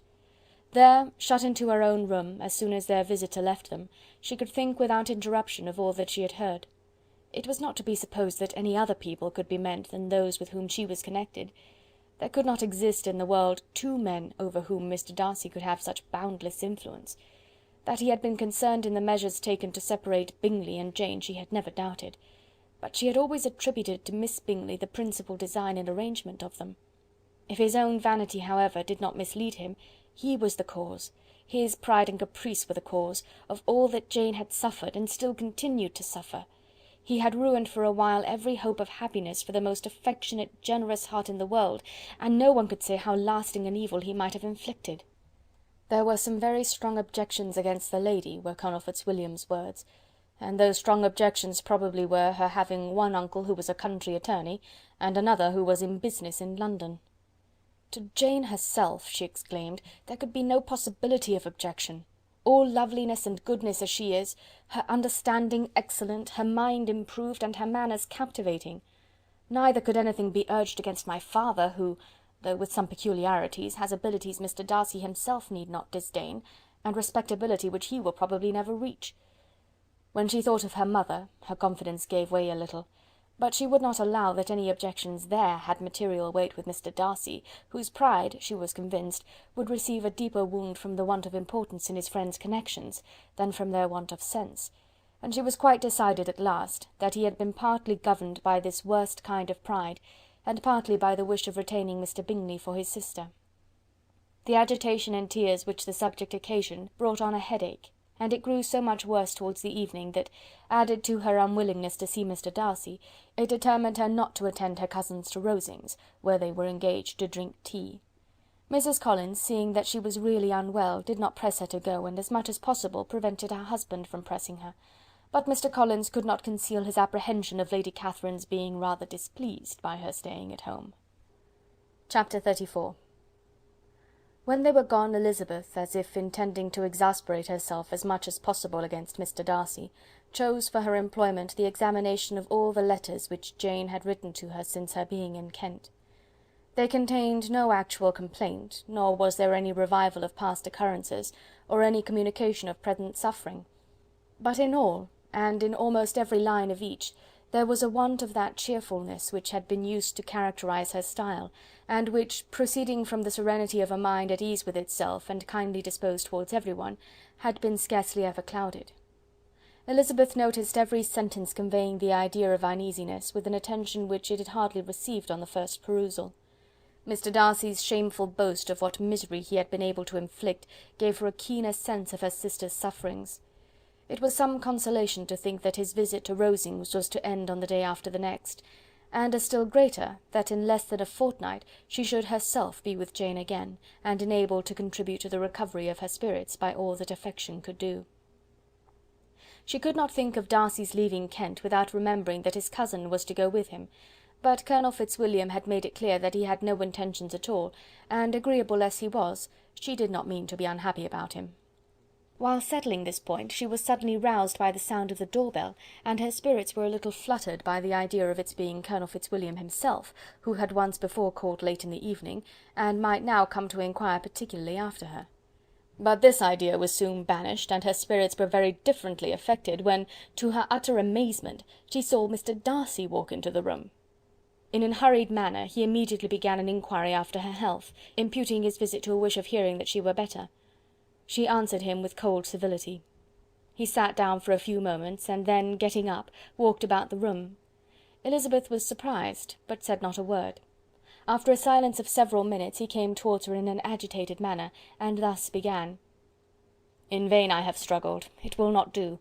My feelings will not be repressed. You must allow me to tell you how ardently I admire and love you." Elizabeth's astonishment was beyond expression. She stared, coloured, doubted, and was silent. This he considered sufficient encouragement, and the avowal of all that he felt, and had long felt for her, immediately followed. He spoke well, but there were feelings besides those of the heart to be detailed, and he was not more eloquent on the subject of tenderness than of pride. His sense of her inferiority, of its being a degradation, of the family obstacles which had always opposed to inclination, were dwelt on with a warmth which seemed due to the consequence he was wounding, but was very unlikely to recommend his suit. In spite of her deeply rooted dislike, she could not be insensible to the compliment of such a man's affection, and though her intentions did not vary for an instant, she was at first sorry for the pain he was to receive, till, roused to resentment by his subsequent language, she lost all compassion in anger. She tried, however, to compose herself to answer him with patience when he should have done. He concluded with representing to her the strength of that attachment which, in spite of all his endeavours, he had found impossible to conquer, and with expressing his hope that it would now be rewarded by her acceptance of his hand. As he said this, she could easily see that he had no doubt of a favourable answer. He spoke of apprehension and anxiety, but his countenance expressed real security. Such a circumstance could only exasperate farther, and when he ceased, the colour rose into her cheeks, and she said: "In cases such as these, it is, I believe, the established mode to express a sense of obligation for the sentiments avowed, however unequally they may be returned. It is natural that obligation should be felt, and if I could feel gratitude, I would now thank you. But I cannot. I have never desired your good opinion, and you have certainly bestowed it most unwillingly. I am sorry to have occasioned pain to anyone. It has been most unconsciously done, however, and I hope will be of short duration. The feelings which, you tell me, have long prevented the acknowledgment of your regard, can have little difficulty in overcoming it after this explanation." Mr. Darcy, who was leaning against the mantelpiece with his eyes fixed on her face, seemed to catch her words with no less resentment than surprise. His complexion became pale with anger, and the disturbance of his mind was visible in every feature. He was struggling for the appearance of composure, and would not open his lips till he believed himself to have attained it. The pause was to Elizabeth's feelings dreadful. At length, with a voice of forced calmness, he said: "And this is all the reply which I am to have the honour of expecting?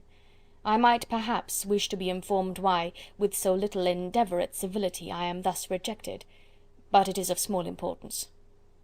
"I might as well inquire," replied she, "why, with so evident a desire of offending and insulting me, you chose to tell me that you liked me against your will, against your reason, and even against your character. Was not this some excuse for incivility if I was uncivil? But I have other provocations. You know I have. Had not my feelings decided against you, had they been indifferent, or had they even been favourable, do you think that any consideration would tempt me to accept the man who has been the means of ruining, perhaps for ever, the happiness of a most beloved sister?" As she pronounced these words, Mr. Darcy changed colour, but the emotion was short, and he listened without attempting to interrupt her while she continued: "I have every reason in the world to think ill of you. No motive can excuse the unjust and ungenerous part you acted there.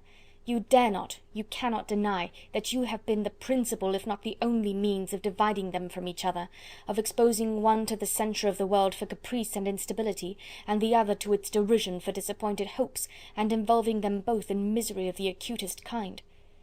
She paused, and saw with no slight indignation that he was listening with an air which proved him wholly unmoved by any feeling of remorse. He even looked at her with a smile of affected incredulity. "Can you deny that you have done it?" she repeated. With assumed tranquillity he then replied: "I have no wish of denying that I did everything in my power to separate my friend from your sister, or that I rejoice in my success. Towards him I have been kinder than towards myself." Elizabeth disdained the appearance of noticing this civil reflection, but its meaning did not escape, nor was it likely to conciliate her. "It is not merely this affair," she continued, "on which my dislike is founded. Long before it had taken place my opinion of you was decided. Your character was unfolded in the recital which I received many months ago from Mr. Wickham. On this subject what can you have to say? In what imaginary act of friendship can you here defend yourself? Or under what misrepresentation can you here impose upon others?" "You take an eager interest in that gentleman's concerns," said Darcy, in a less tranquil tone, and with a heightened colour. "Who that knows what his misfortunes have been can help feeling an interest in him?" "His misfortunes!" repeated Darcy contemptuously. "Yes, his misfortunes have been great indeed." "And of your infliction," cried Elizabeth with energy. "You have reduced him to his present state of poverty, comparative poverty. You have withheld the advantages which you must know to have been designed for him. You have deprived the best years of his life of that independence which was no less his due than his desert. You have done all this, and yet you can treat the mention of his misfortune with contempt and ridicule."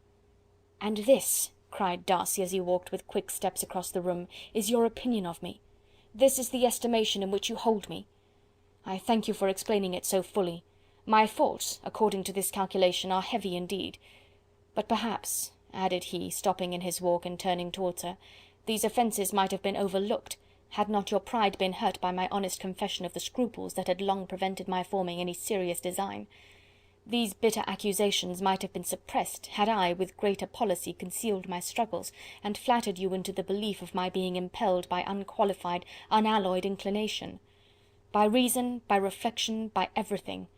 But disguise of every sort is my abhorrence. nor am I ashamed of the feelings I related. They were natural and just. Could you expect me to rejoice in the inferiority of your connections? To congratulate myself on the hope of relations whose condition in life is so decidedly beneath my own?"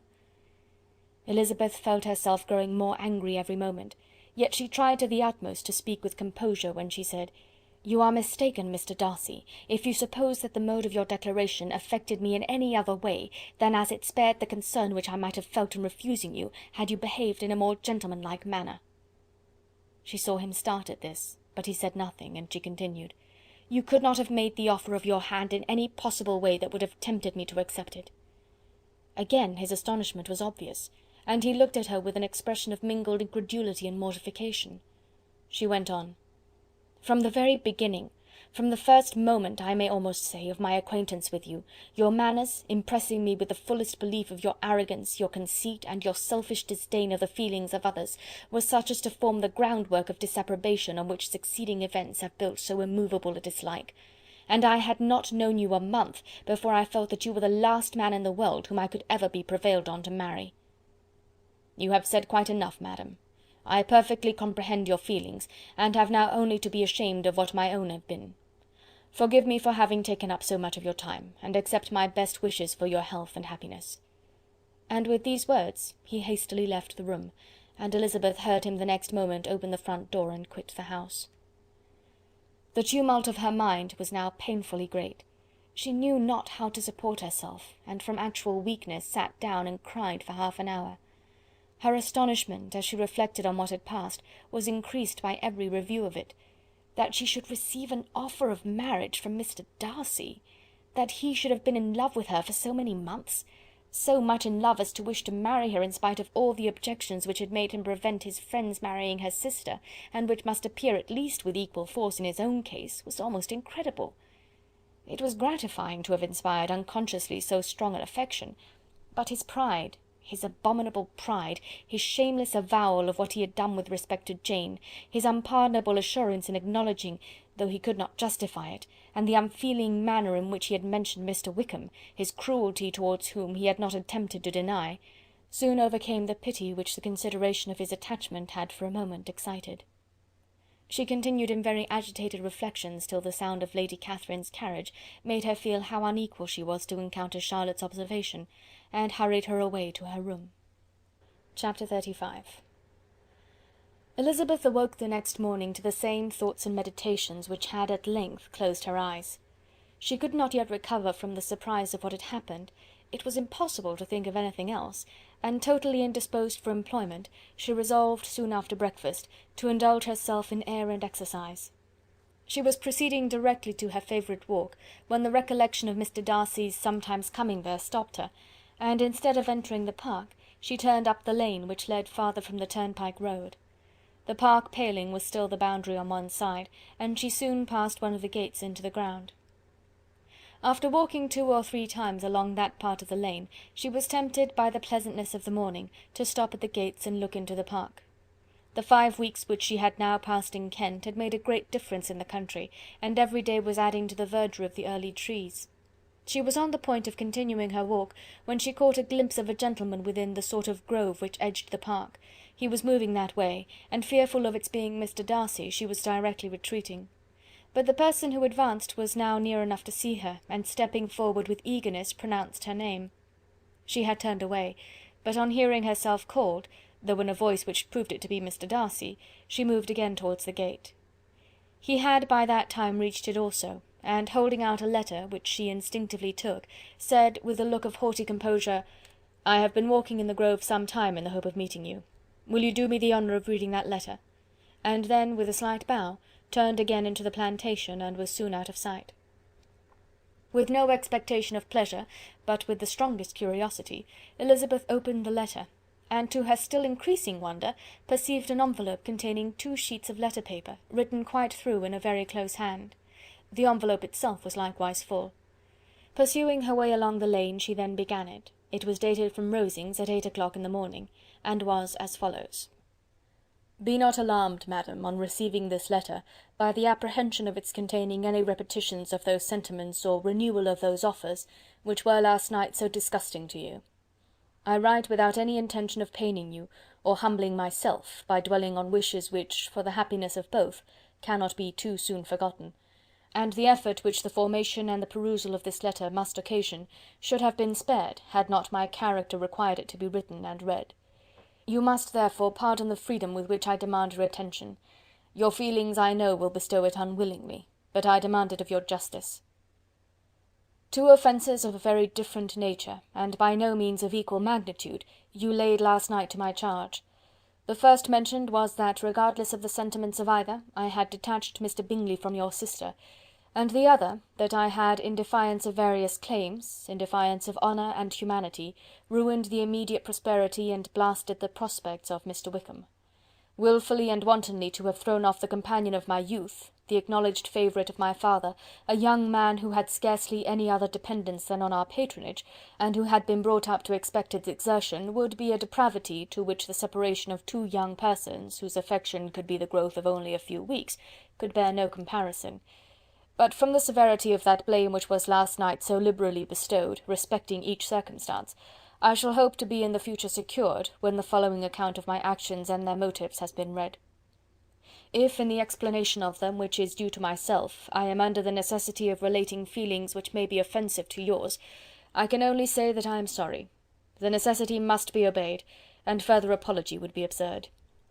I had not been long in Hertfordshire before I saw, in common with others, that Bingley preferred your elder sister to any other young woman in the country.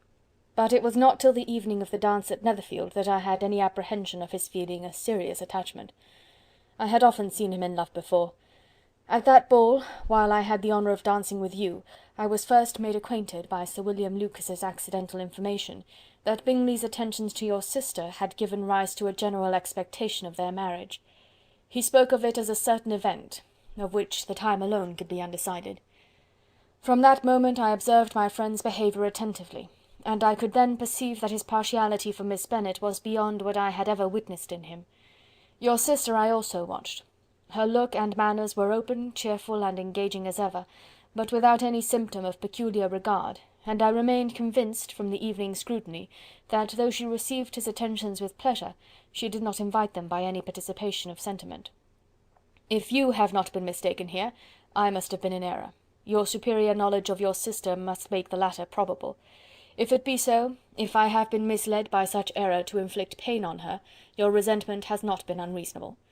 But I shall not scruple to assert that the serenity of your sister's countenance and air was such as might have given the most acute observer a conviction that, however amiable her temper, her heart was not likely to be easily touched. That I was desirous of believing her indifferent is certain, but I will venture to say that my investigation and decisions are not usually influenced by my hopes or fears. I did not believe her to be indifferent because I wished it. I believed it on impartial conviction as truly as I wished it in reason.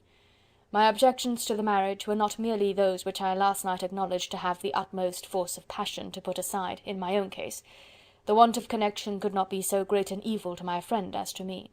But there were other causes of repugnance, causes which, though still existing, and existing to an equal degree in both instances, I had myself endeavoured to forget, because they were not immediately before me. These causes must be stated, though briefly.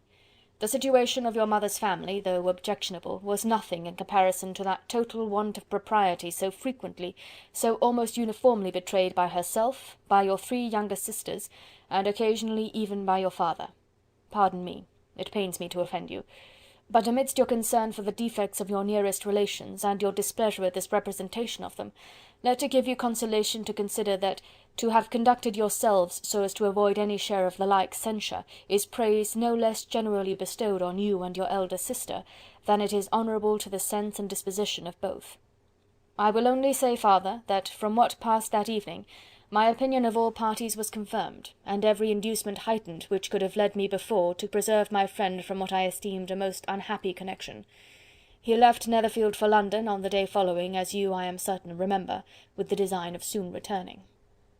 The part which I acted is now to be explained. His sister's uneasiness had been equally excited with my own. Our coincidence of feeling was soon discovered, and, alike sensible that no time was to be lost in detaching their brother, we shortly resolved on joining him directly in London. We accordingly went, and there I readily engaged in the office of pointing out to my friend the certain evils of such a choice. I described and enforced them earnestly. But however this remonstrance might have staggered or delayed his determination, I do not suppose that it would ultimately have prevented the marriage, had it not been seconded by the assurance that I hesitated not in giving, of your sister's indifference.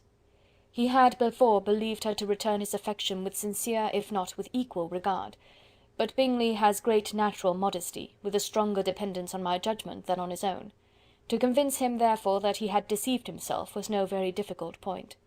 To persuade him against returning to Hertfordshire, when that conviction had been given, was scarcely the work of a moment. I cannot blame myself for having done thus much. There is but one part of my conduct in the whole affair on which I do not reflect with satisfaction. It is that I condescended to adopt the measures of art so far as to conceal from him your sister's being in town.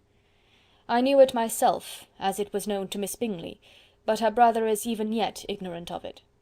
That they might have met without ill consequence is perhaps probable, but his regard did not appear to me enough extinguished for him to see her without some danger. Perhaps this concealment, this disguise, was beneath me. It is done, however, and it was done for the best. On this subject I have nothing more to say, no other apology to offer. If I have wounded your sister's feelings, it was unknowingly done, and though the motives which governed me may to you very naturally appear insufficient, I have not yet learned to condemn them. With respect to that other more weighty accusation, of having injured Mr. Wickham, I can only refute it by laying before you the whole of his connection with my family.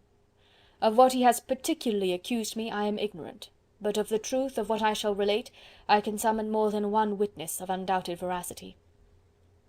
Mr. Wickham is the son of a very respectable man, who had for many years the management of all the Pemberley estates, and whose good conduct in the discharge of his trust naturally inclined my father to be of service to him. And on George Wickham, who was his godson, his kindness was therefore liberally bestowed. My father supported him at school, and afterwards at Cambridge, most important assistance, as his own father, always poor from the extravagance of his wife, would have been unable to give him a gentleman's education. My father was not only fond of this young man's society, whose manners were always engaging, he had also the highest opinion of him, and hoping the church would be his profession, intended to provide for him in it. As for myself, it is many, many years since I first began to think of him in a very different manner. The vicious propensities, the want of principle which he was careful to guard from the knowledge of his best friend, could not escape the observation of a young man of nearly the same age with himself, and who had opportunities of seeing him in unguarded moments, which Mr. Darcy could not have. Here again I shall give you pain, to what degree you only can tell. But whatever may be the sentiments which Mr. Wickham has created, a suspicion of their nature shall not prevent me from unfolding his real character. It adds even another motive. My excellent father died about 5 years ago, and his attachment to Mr. Wickham was to the last so steady, that in his will he particularly recommended it to me to promote his advancement in the best manner that his profession might allow, and if he took orders, desired that a valuable family living might be his as soon as it became vacant. There was also a legacy of £1000. His own father did not long survive mine, and within half a year from these events, Mr. Wickham wrote to inform me that, having finally resolved against taking orders, he hoped I should not think it unreasonable for him to expect some more immediate pecuniary advantage in lieu of the preferment by which he could not be benefited. He had some intention, he added, of studying law, and I must be aware that the interest of £1000 would be a very insufficient support therein. I rather wished than believed him to be sincere, but at any rate was perfectly ready to accede to his proposal. I knew that Mr. Wickham ought not to be a clergyman. The business was therefore soon settled. He resigned all claim to assistance in the church, were it possible that he could ever be in a situation to receive it, and accepted in return £3000. All connection between us seemed now dissolved. I thought too ill of him to invite him to Pemberley or admit his society in town. In town I believe he chiefly lived, but his studying the law was a mere pretence, and being now free from all restraint, his life was a life of idleness and dissipation. For about 3 years I heard little of him, but on the decease of the incumbent of the living which had been designed for him, he applied to me again by letter for the presentation. His circumstances, he assured me, and I had no difficulty in believing it, were exceedingly bad. He had found the law a most unprofitable study, and was now absolutely resolved on being ordained, if I would present him to the living in question, of which he trusted there could be little doubt, as he was well assured that I had no other person to provide for, and I could not have forgotten my revered father's intentions. You will hardly blame me for refusing to comply with this entreaty, or for resisting every repetition of it. His resentment was in proportion to the distress of his circumstances, and he was doubtless as violent in his abuse of me to others as in his reproaches to myself. After this period every appearance of acquaintance was dropped.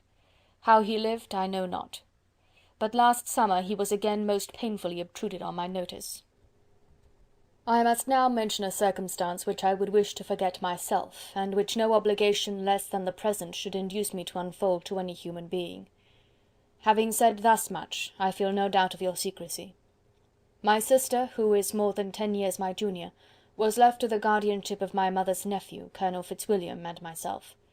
About a year ago she was taken from school, and an establishment formed for her in London, and last summer she went with the lady who presided over it to Ramsgate, and thither also went Mr. Wickham, undoubtedly by design, for there proved to have been a prior acquaintance between him and Mrs. Young, in whose character we were most unhappily deceived. And by her connivance and aid, he so far recommended himself to Georgiana, whose affectionate heart retained a strong impression of his kindness to her as a child, that she was persuaded to believe herself in love, and to consent to an elopement. She was then but 15, which must be her excuse, and after stating her imprudence, I am happy to add, that I owed the knowledge of it to herself. I joined them unexpectedly a day or two before the intended elopement, and then Georgiana, unable to support the idea of grieving and offending a brother whom she almost looked up to as a father, acknowledged the whole to me. You may imagine what I felt and how I acted. Regard for my sister's credit and feelings prevented any public exposure, but I wrote to Mr. Wickham, who left the place immediately, and Mrs. Young was of course removed from her charge. Mr. Wickham's chief object was unquestionably my sister's fortune, which is £30,000, but I cannot help supposing that the hope of revenging himself on me was a strong inducement. His revenge would have been complete indeed. This, madam, is a faithful narrative of every event in which we have been concerned together, and if you do not absolutely reject it as false, you will, I hope, acquit me henceforth of cruelty towards Mr. Wickham. I know not in what manner, under what form of falsehood he had imposed on you, but his success is not perhaps to be wondered at. Ignorant as you previously were of everything concerning either, detection could not be in your power, and suspicion certainly not in your inclination. You may possibly wonder why all this was not told you last night, but I was not then master enough of myself to know what could or ought to be revealed. For the truth of everything here related, I can appeal more particularly to the testimony of Colonel Fitzwilliam, who, from our near relationship and constant intimacy, and still more, as one of the executors of my father's will, has been unavoidably acquainted with every particular of these transactions. If your abhorrence of me should make my assertions valueless, you cannot be prevented by the same course from confiding in my cousin, and that there may be the possibility of consulting him, I shall endeavour to find some opportunity of putting this letter in your hands in the course of the morning. I will only add, God bless you. Fitzwilliam Darcy. Chapter 36. If Elizabeth, when Mr. Darcy gave her the letter, did not expect it to contain a renewal of his offers, she had formed no expectation at all of its contents. But such as they were, it may well be supposed how eagerly she went through them, and what a contrariety of emotion they excited. Her feelings as she read were scarcely to be defined. With amazement did she first understand that he believed any apology to be in his power, and steadfastly was she persuaded that he could have no explanation to give, which a just sense of shame would not conceal. With a strong prejudice against everything he might say, she began his account of what had happened at Netherfield. She read with an eagerness which hardly left her power of comprehension, and from impatience of knowing what the next sentence might bring, was incapable of attending to the sense of the one before her eyes. His belief of her sister's insensibility she instantly resolved to be false, and his account of the real, the worst objections to the match, made her too angry to have any wish of doing him justice. He expressed no regret for what he had done, which satisfied her. His style was not penitent, but haughty. It was all pride and insolence. But when this subject was succeeded by his account of Mr. Wickham, When she read with somewhat clearer attention a relation of events which, if true, must overthrow every cherished opinion of his worth, and which bore so alarming an affinity to his own history of himself, her feelings were yet more acutely painful and more difficult of definition. Astonishment, apprehension, and even horror oppressed her. She wished to discredit it entirely, repeatedly exclaiming, "This must be false, this cannot be, this must be the grossest falsehood," and when she had gone through the whole letter, though scarcely knowing anything of the last page or two, put it hastily away, protesting that she would not regard it, that she would never look in it again. In this perturbed state of mind, with thoughts that could rest on nothing, she walked on. But it would not do.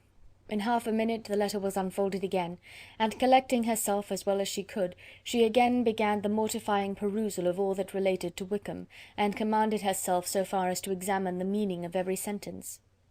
The account of his connection with the Pemberley family was exactly what he had related himself, and the kindness of the late Mr. Darcy, though she had not before known its extent, agreed equally well with his own words. So far each recital confirmed the other, but when she came to the will the difference was great.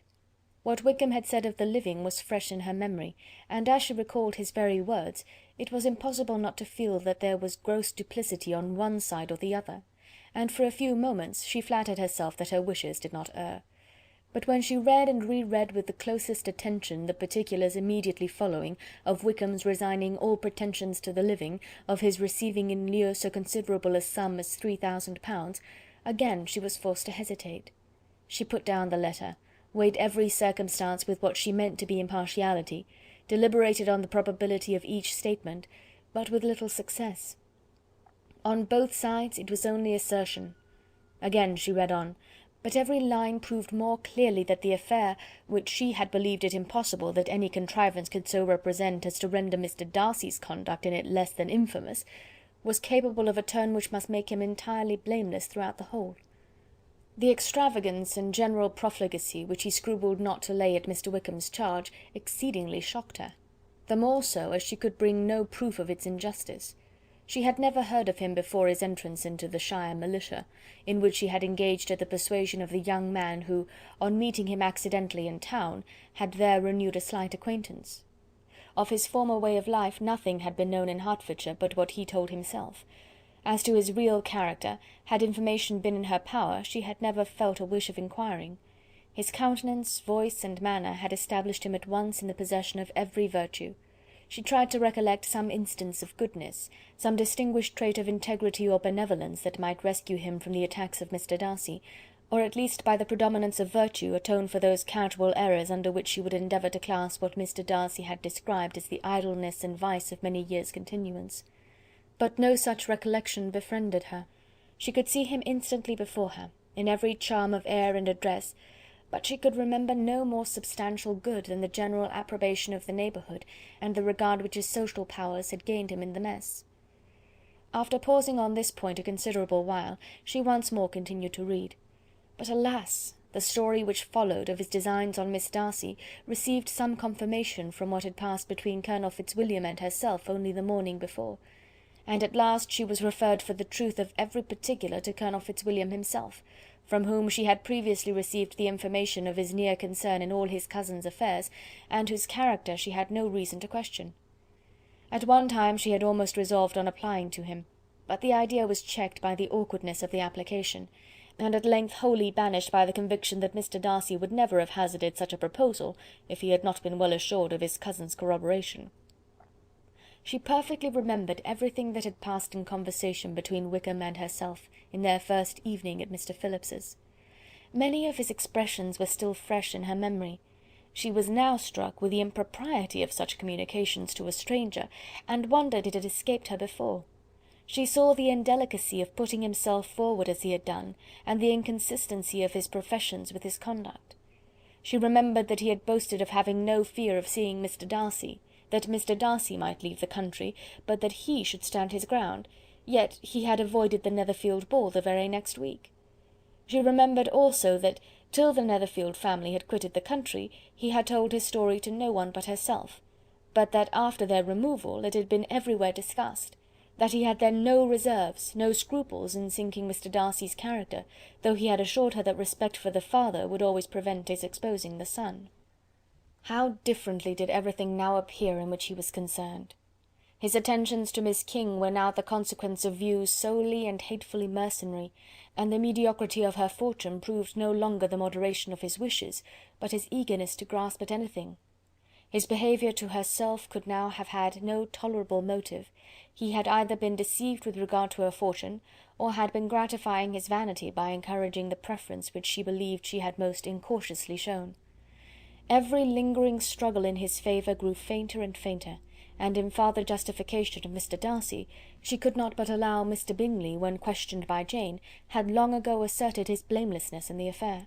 That proud and repulsive as were his manners, she had never, in the whole course of their acquaintance, an acquaintance which had latterly brought them much together, and given her a sort of intimacy with his ways, seen anything that betrayed him to be unprincipled or unjust, anything that spoke him of irreligious or immoral habits; that among his own connections he was esteemed and valued; that even Wickham had allowed him merit as a brother, and that she had often heard him speak so affectionately of his sister as to prove him capable of some amiable feeling; that, had his actions been what Mr. Wickham represented them, so gross a violation of everything right could hardly have been concealed from the world, and that friendship between a person capable of it and such an amiable man as Mr. Bingley was incomprehensible.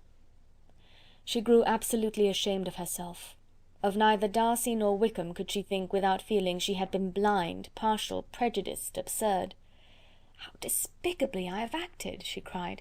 "I, who have prided myself on my discernment, I, who have valued myself on my abilities, who have often disdained the generous candour of my sister, and gratified my vanity in useless or blameable mistrust. How humiliating is this discovery! Yet how just a humiliation! Had I been in love, I could not have been more wretchedly blind. But vanity, not love, has been my folly. Pleased with the preference of one, and offended by the neglect of the other on the very beginning of our acquaintance, I have courted prepossession and ignorance, and driven reason away where either were concerned.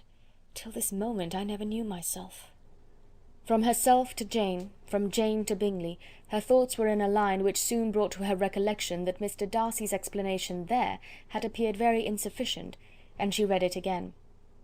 Widely different was the effect of a second perusal. How could she deny that credit to his assertions in one instance, which she had been obliged to give in the other? He declared himself to be totally unsuspicious of her sister's attachment, and she could not help remembering what Charlotte's own opinion had always been. Neither could she deny the justice of his description of Jane. She felt that Jane's feelings, though fervent, were little displayed, and that there was a constant complacency in her air and manner not often united with great sensibility. When she came to that part of the letter in which her family were mentioned in terms of such mortifying yet merited reproach, her sense of shame was severe.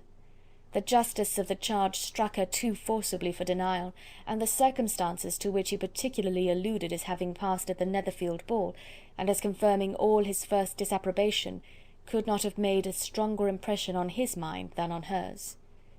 The compliment to herself and her sister was not unfelt.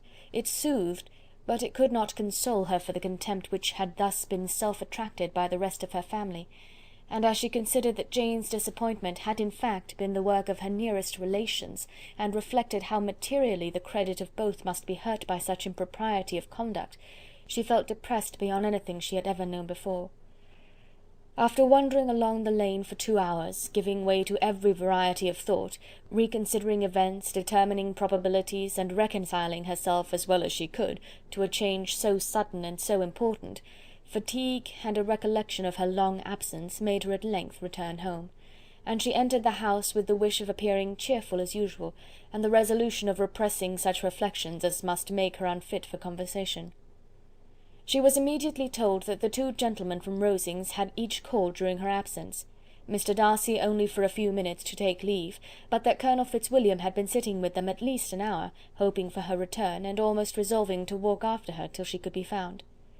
Elizabeth could but just affect concern in missing him. She really rejoiced at it. Colonel Fitzwilliam was no longer an object. She could think only of her letter. Chapter 37. The 2 gentlemen left Rosings the next morning, and Mr. Collins, having been in waiting near the lodges to make them his parting obeisance, was able to bring home the pleasing intelligence of their appearing in very good health, and in as tolerable spirits as could be expected after the melancholy scene so lately gone through at Rosings. To Rosings he then hastened, to console Lady Catherine and her daughter, and on his return brought back, with great satisfaction, a message from her ladyship, importing that she felt herself so dull as to make her very desirous of having them all to dine with her. Elizabeth could not see Lady Catherine without recollecting that, had she chosen it, she might by this time have been presented to her as her future niece, nor could she think without a smile of what her ladyship's indignation would have been. What would she have said, how would she have behaved, were questions with which she amused herself. Their first subject was the diminution of the Rosings party. "I assure you I feel it exceedingly," said Lady Catherine. "I believe no one feels the loss of friends so much as I do, but I am particularly attached to these young men, and know them to be so attached to me. They were excessively sorry to go, but so they always are. The dear Colonel rallied his spirits tolerably till just at last, but Darcy seemed to feel it most acutely, more, I think, than last year. His attachment to Rosings certainly increases." Mr. Collins had a compliment and an allusion to throw in here, which were kindly smiled on by the mother and daughter. Lady Catherine observed, after dinner, that Miss Bennet seemed out of spirits, and immediately accounting for it by herself, by supposing that she did not like to go home again so soon, she added, "But if that is the case, you must write to your mother and beg that you may stay a little longer. Mrs. Collins will be very glad of your company, I am sure." "I am very obliged to your ladyship for your kind invitation," replied Elizabeth, "but it is not in my power to accept it. I must be in town next Saturday." "Why, at that rate, you will have been here only 6 weeks. I expected you to stay 2 months. I told Mrs. Collins so before you came. There can be no occasion for your going so soon. Mrs. Bennet could certainly spare you for another fortnight." "But my father cannot. He wrote last week to hurry my return." "Oh, your father, of course, may spare you, if your mother can.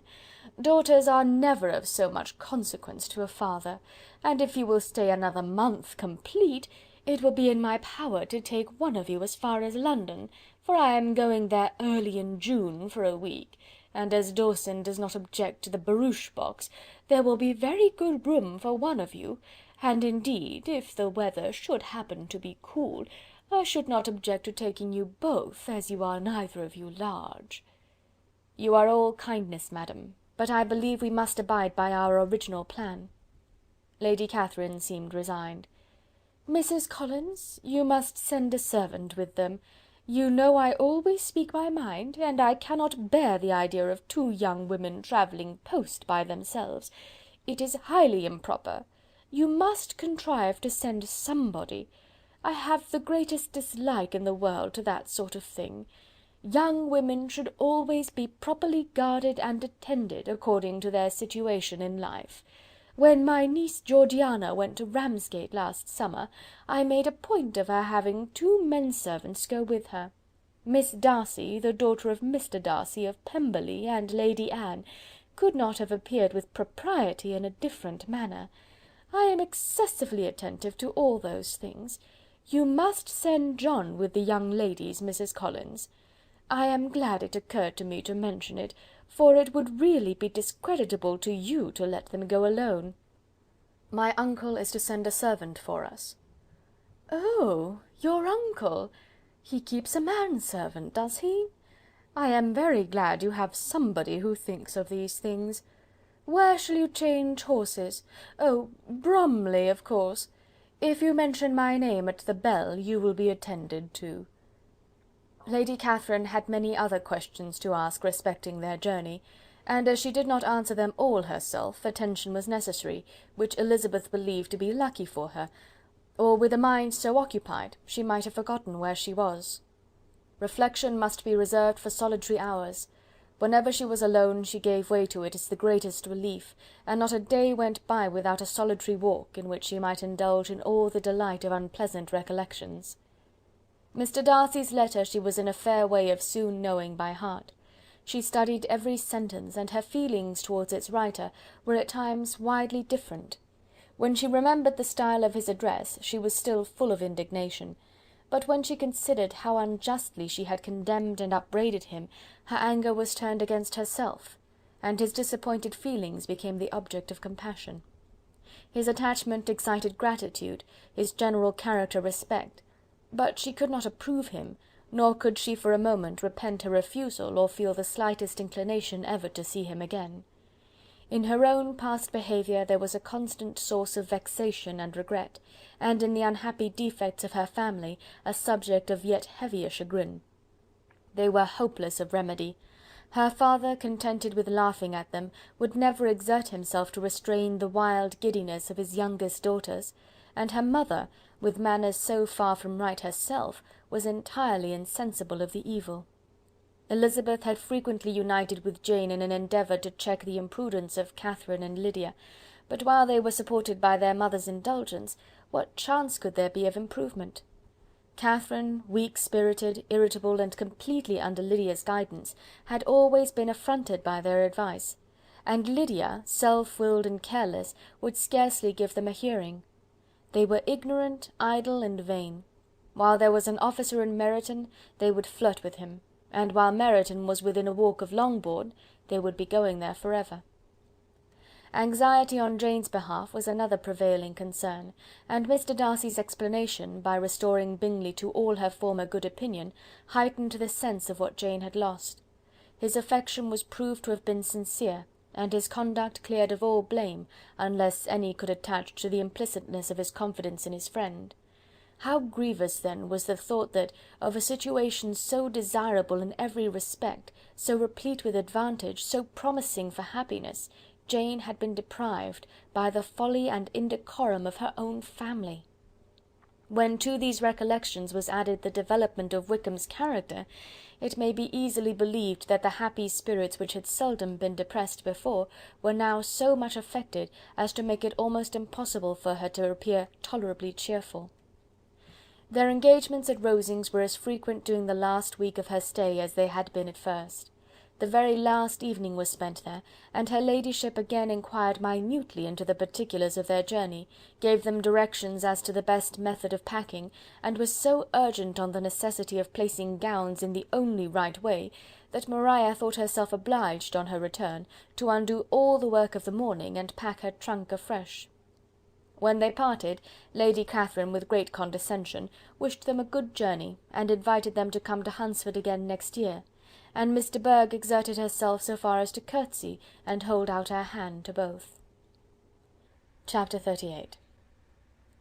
On Saturday morning Elizabeth and Mr. Collins met for breakfast a few minutes before the others appeared, and he took the opportunity of paying the parting civilities which he deemed indispensably necessary. "I know not, Miss Elizabeth," said he, "whether Mrs. Collins has yet expressed her sense of your kindness in coming to us, but I am very certain you will not leave the house without receiving her thanks for it. The favour of your company has been much felt, I assure you. We know how little there is to tempt anyone to our humble abode. Our plain manner of living, our small rooms and few domestics, and the little we see of the world, must make Hunsford extremely dull to a young lady like yourself. But I hope you will believe us grateful for the condescension, and that we have done everything in our power to prevent your spending your time unpleasantly." Elizabeth was eager with her thanks and assurances of happiness. She had spent 6 weeks with great enjoyment, and the pleasure of being with Charlotte, and the kind attentions she had received, must make her feel the obliged.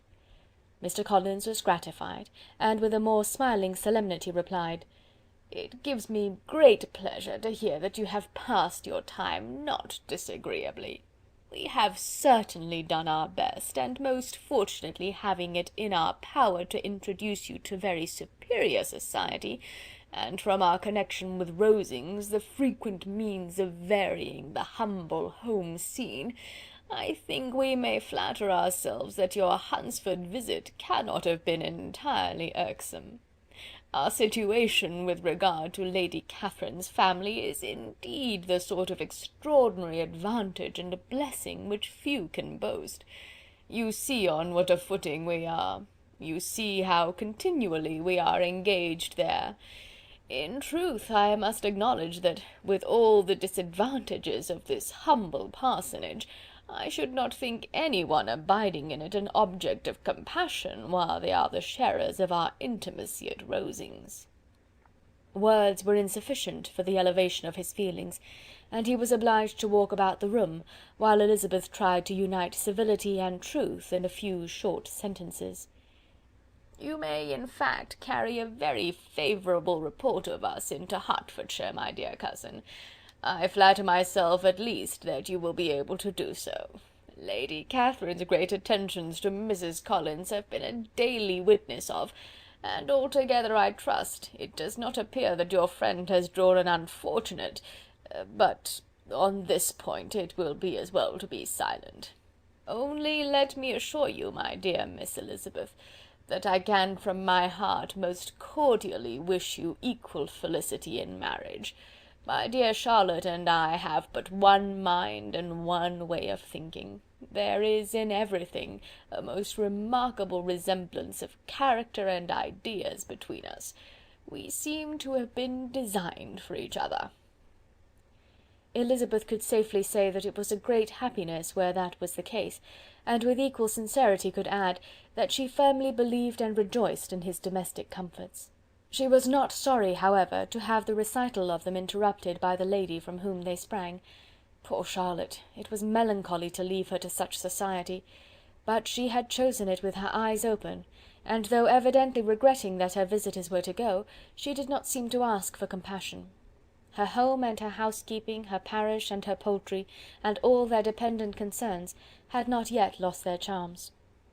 At length the chaise arrived, the trunks were fastened on, the parcels placed within, and it was pronounced to be ready.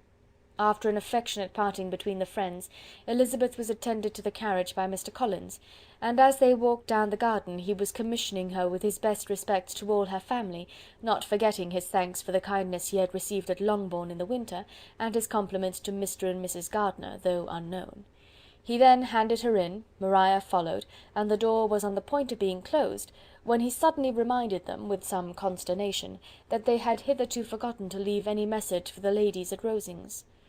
"But," he added, "you will of course wish to have your humble respects delivered to them, with your grateful thanks for their kindness to you while you have been here." Elizabeth made no objection, the door was then allowed to be shut, and the carriage drove off. "Good gracious!" cried Maria, after a few minutes' silence, "it seems but a day or two since we first came, and yet how many things have happened!" "A great many indeed," said her companion with a sigh. "We have dined 9 times at Rosings, besides drinking tea there twice.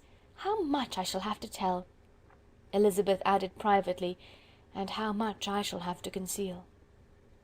Their journey was performed without much conversation or any alarm, and within 4 hours of their leaving Hunsford they reached Mr. Gardiner's house, where they were to remain a few days. Jane looked well, and Elizabeth had little opportunity of studying her spirits amidst the various engagements which the kindness of her aunt had reserved for them. But Jane was to go home with her, and at Longbourn there would be leisure enough for observation. It was not without an effort, meanwhile, that she could wait even for Longbourn before she told her sister of Mr. Darcy's proposals. To know that she had the power of revealing what would so exceedingly astonish Jane, and must at the same time so highly gratify whatever of her own vanity she had not yet been able to reason away, was such a temptation to openness as nothing could have conquered but the state of indecision in which she remained as to the extent of what she should communicate, and her fear, if she once entered on the subject, of being hurried into repeating something of Bingley which might only grieve her sister further. Chapter 39.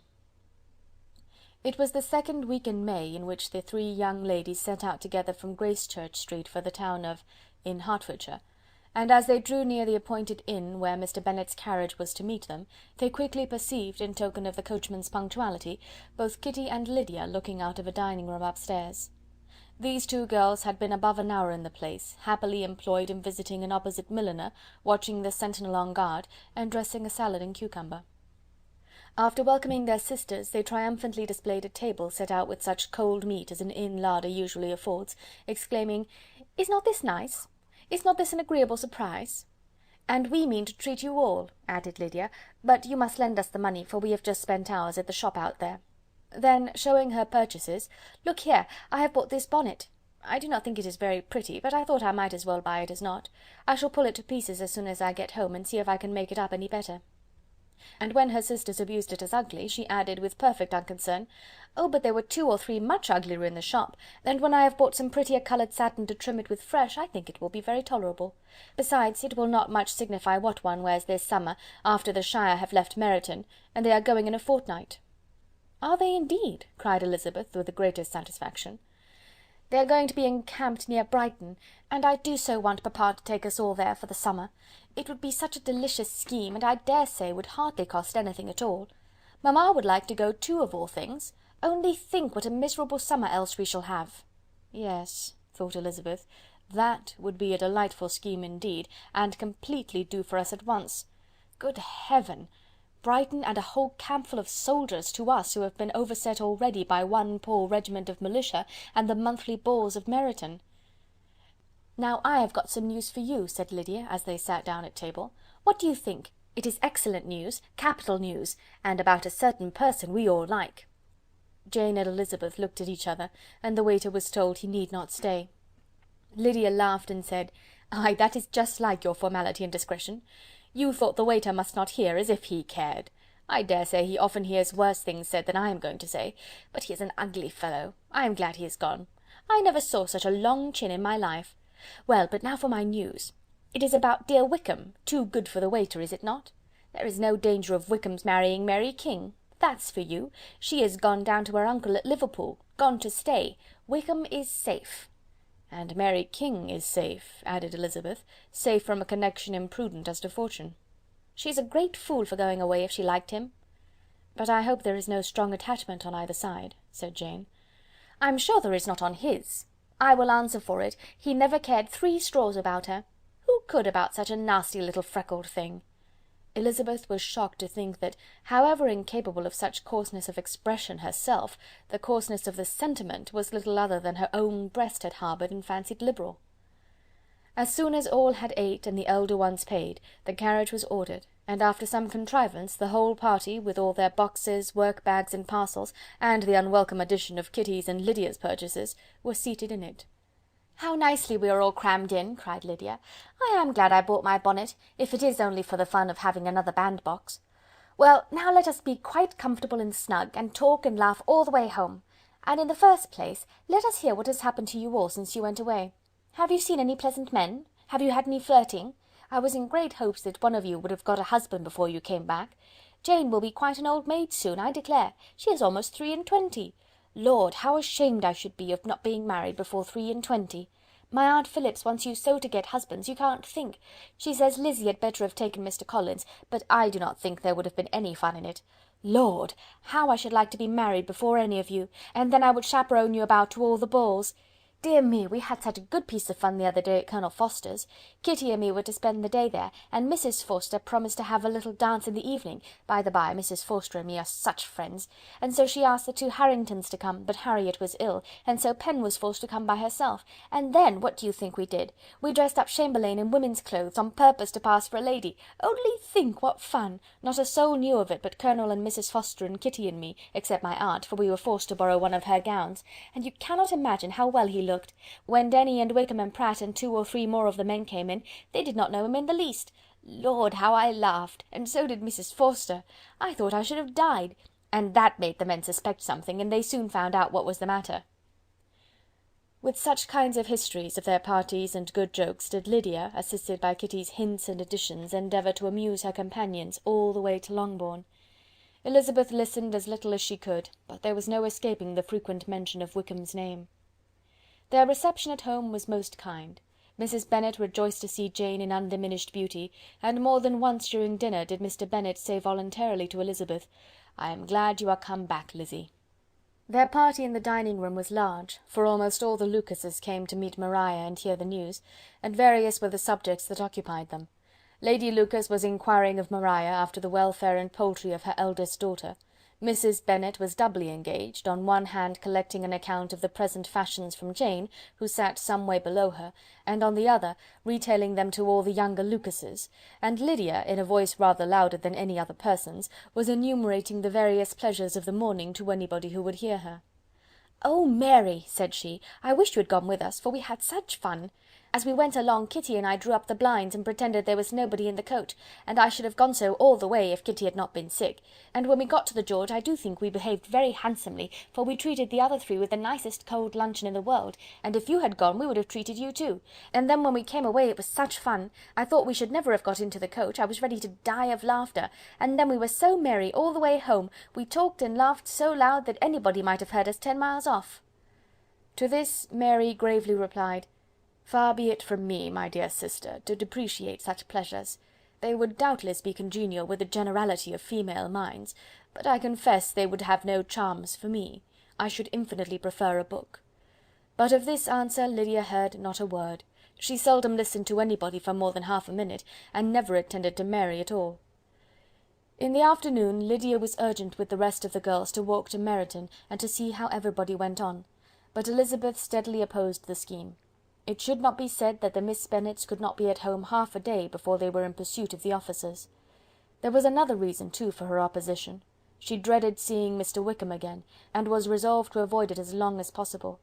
The comfort to her of the regiment's approaching removal was indeed beyond expression. In a fortnight they were to go, and once gone, she hoped there could be nothing more to plague her on his account. She had not been many hours at home before she found that the Brighton scheme, of which Lydia had given them a hint at the inn, was under frequent discussion between her parents. Elizabeth saw directly that her father had not the smallest intention of yielding, but his answers were at the same time so vague and equivocal that her mother, though often disheartened, had never yet despaired of succeeding at last. Chapter 40. Elizabeth's impatience to acquaint Jane with what had happened could no longer be overcome, and at length, resolving to suppress every particular in which her sister was concerned, and preparing her to be surprised, she related to her the next morning the chief of the scene between Mr. Darcy and herself. Miss Bennet's astonishment was soon lessened by the strong sisterly partiality which made any admiration of Elizabeth appear perfectly natural, and all surprise was shortly lost in other feelings. She was sorry that Mr. Darcy should have delivered his sentiments in a manner so little suited to recommend them, but still more was she grieved for the unhappiness which her sister's refusal must have given him. "His being so sure of succeeding was wrong," said she, "and certainly ought not to have appeared, but consider how much it must increase his disappointment."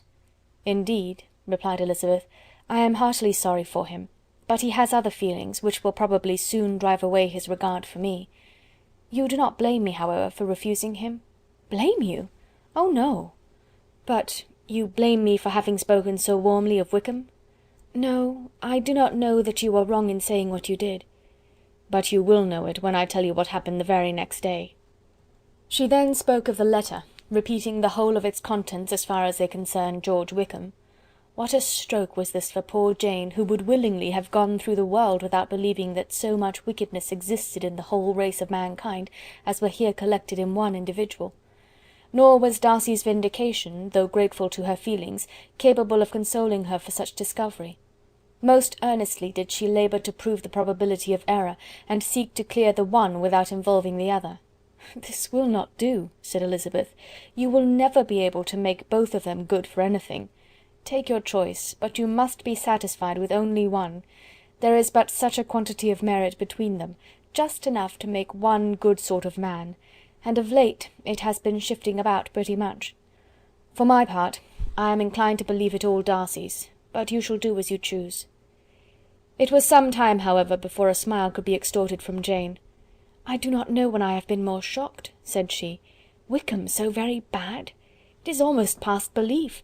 And poor Mr. Darcy! Dear Lizzy, only consider what he must have suffered. Such a disappointment, and with the knowledge of your ill opinion too, and having to relate such a thing of his sister. It is really too distressing. I am sure you must feel it so. Oh, no, my regret and compassion are all done away by seeing you so full of both. I know you will do him such ample justice, that I am growing every moment more unconcerned and indifferent. Your profusion makes me saving, and if you lament over him much longer, my heart will be as light as a feather." "Poor Wickham! There is such an expression of goodness in his countenance, such an openness and gentleness in his manner." There certainly was some great mismanagement in the education of those two young men. One has got all the goodness, and the other all the appearance of it. "I never thought Mr. Darcy so deficient in the appearance of it as you used to do." and yet I meant to be uncommonly clever in taking so decided a dislike to him without any reason. It is such a spur to one's genius, such an opening for wit, to have a dislike of that kind. One may be continually abusive without saying anything just, but one cannot always be laughing at a man without now and then stumbling on something witty. Lizzy, when you first read that letter, I am sure you could not treat the matter as you do now. Indeed I could not. I was uncomfortable enough, I may say unhappy, and with no one to speak to about what I felt, no Jane to comfort me and say that I had not been so very weak and vain and nonsensical as I knew I had. Oh, how I wanted you! How unfortunate that you should have used such very strong expressions in speaking of Wickham to Mr. Darcy, for now they do appear wholly undeserved. Certainly, but the misfortune of speaking with bitterness is a most natural consequence of the prejudices I have been encouraging. There is one point on which I want your advice. I want to be told whether I ought or ought not to make our acquaintances in general understand Wickham's character." Miss Bennet paused a little, and then replied, "Surely there can be no occasion for exposing him so dreadfully. What is your opinion?" "That it ought not to be attempted. Mr. Darcy has not authorized me to make his communication public. On the contrary, every particular relative to his sister was meant to be kept as much as possible to myself, and if I endeavour to undeceive people as to the rest of his conduct, who will believe me? The general prejudice against Mr. Darcy is so violent, that it would be the death of half the good people in Meryton to attempt to place him in an amiable light. I am not equal to it. Wickham will soon be gone, and therefore it will not signify to any one here what he really is. Some time hence it will all be found out, and then we may laugh at their stupidity in not knowing it before. At present I will say nothing about it." "You are quite right. To have his errors made public might ruin him for ever. He is now, perhaps, sorry for what he has done, and anxious to re-establish a character. We must not make him desperate." The tumult of Elizabeth's mind was allayed by this conversation. She had got rid of two of the secrets which had weighed on her for a fortnight, and was certain of a willing listener in Jane, whenever she might wish to talk again of either.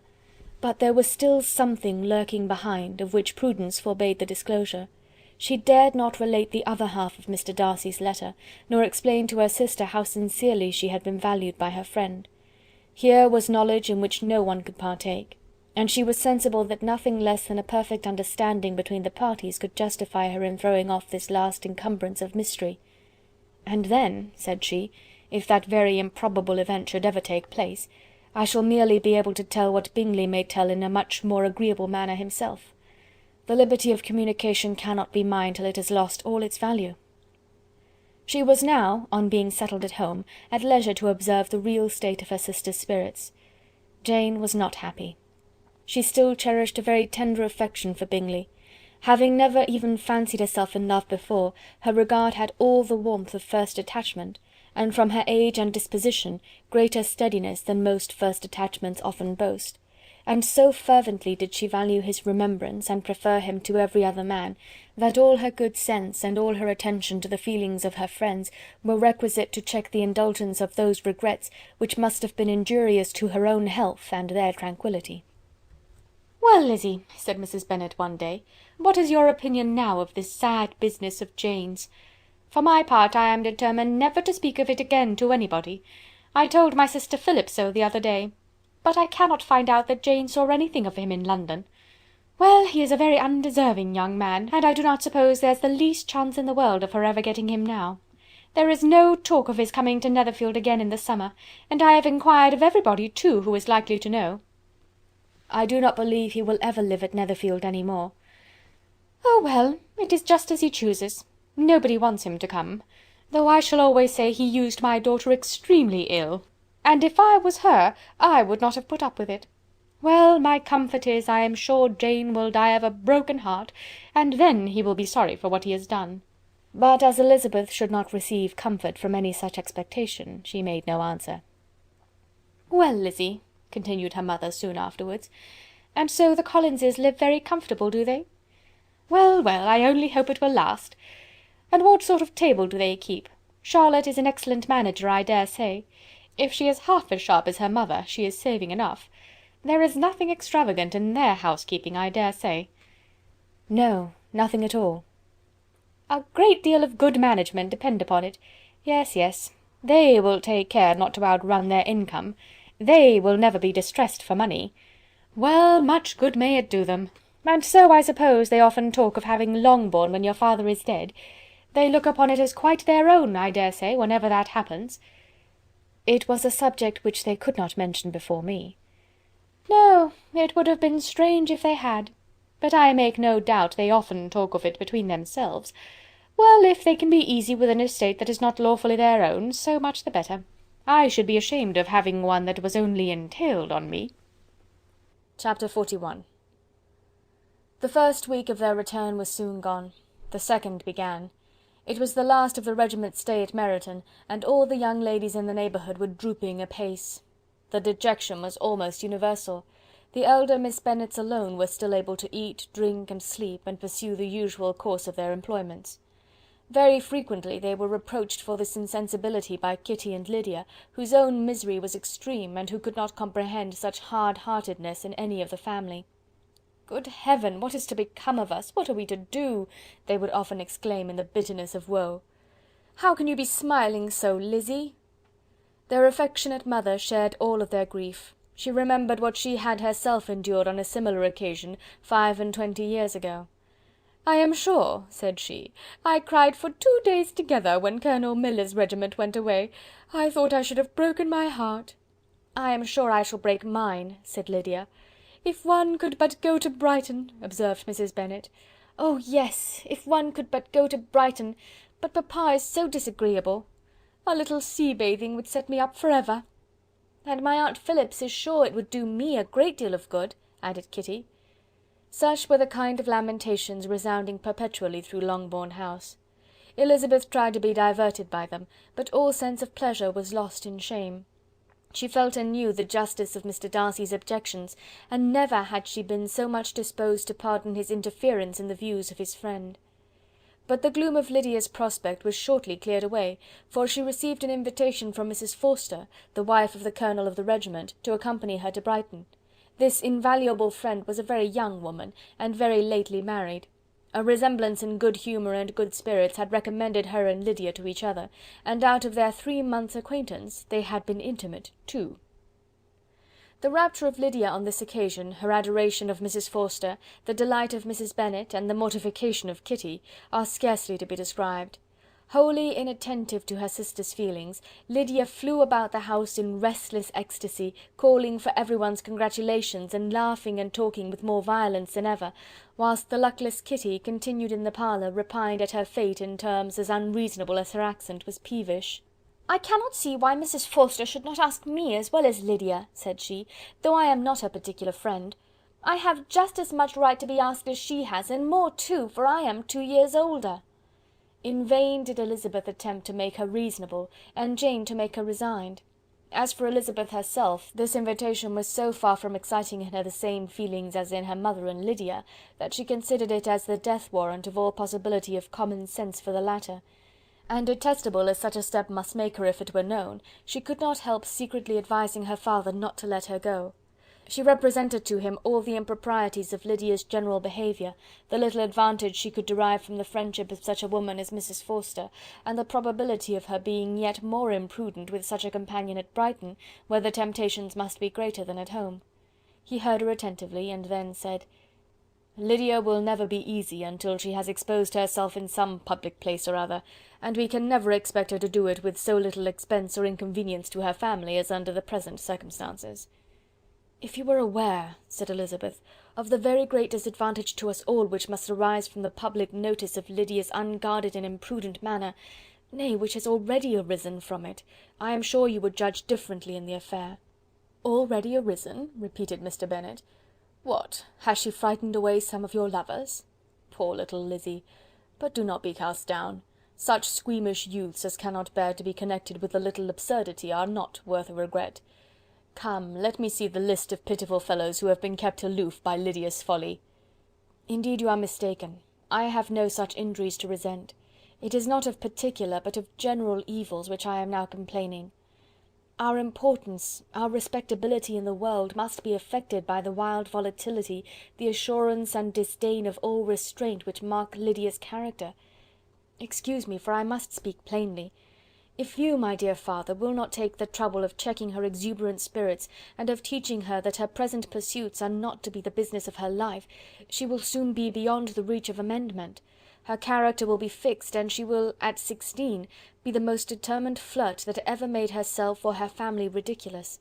A flirt, too, in the worst and meanest degree of flirtation, without any attraction beyond youth and a tolerable person, and from the ignorance and emptiness of her mind, wholly unable to ward off any portion of that universal contempt which her rage for admiration will excite. In this danger Kitty also is comprehended.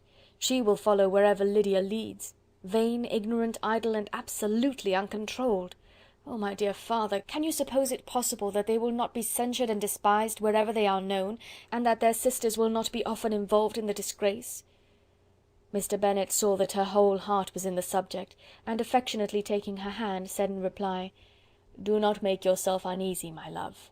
Wherever you and Jane are known, you must be respected and valued, and you will not appear to less advantage for having a couple of, or I may say 3, very silly sisters.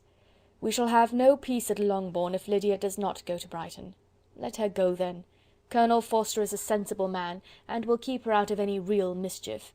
And she is luckily too poor to be an object of prey to anybody. At Brighton she will be of less importance even as a common flirt than she has been here. The officers will find women better worth their notice. Let us hope, therefore, that her being there may teach her her own insignificance. At any rate, she cannot grow many degrees worse without authorizing us to lock her up for the rest of her life." With this answer Elizabeth was forced to be content, but her own opinion continued the same, and she left him disappointed and sorry. It was not in her nature, however, to increase her vexations by dwelling on them. She was confident of having performed her duty, and to fret over unavoidable evils, or augment them by anxiety, was no part of her disposition.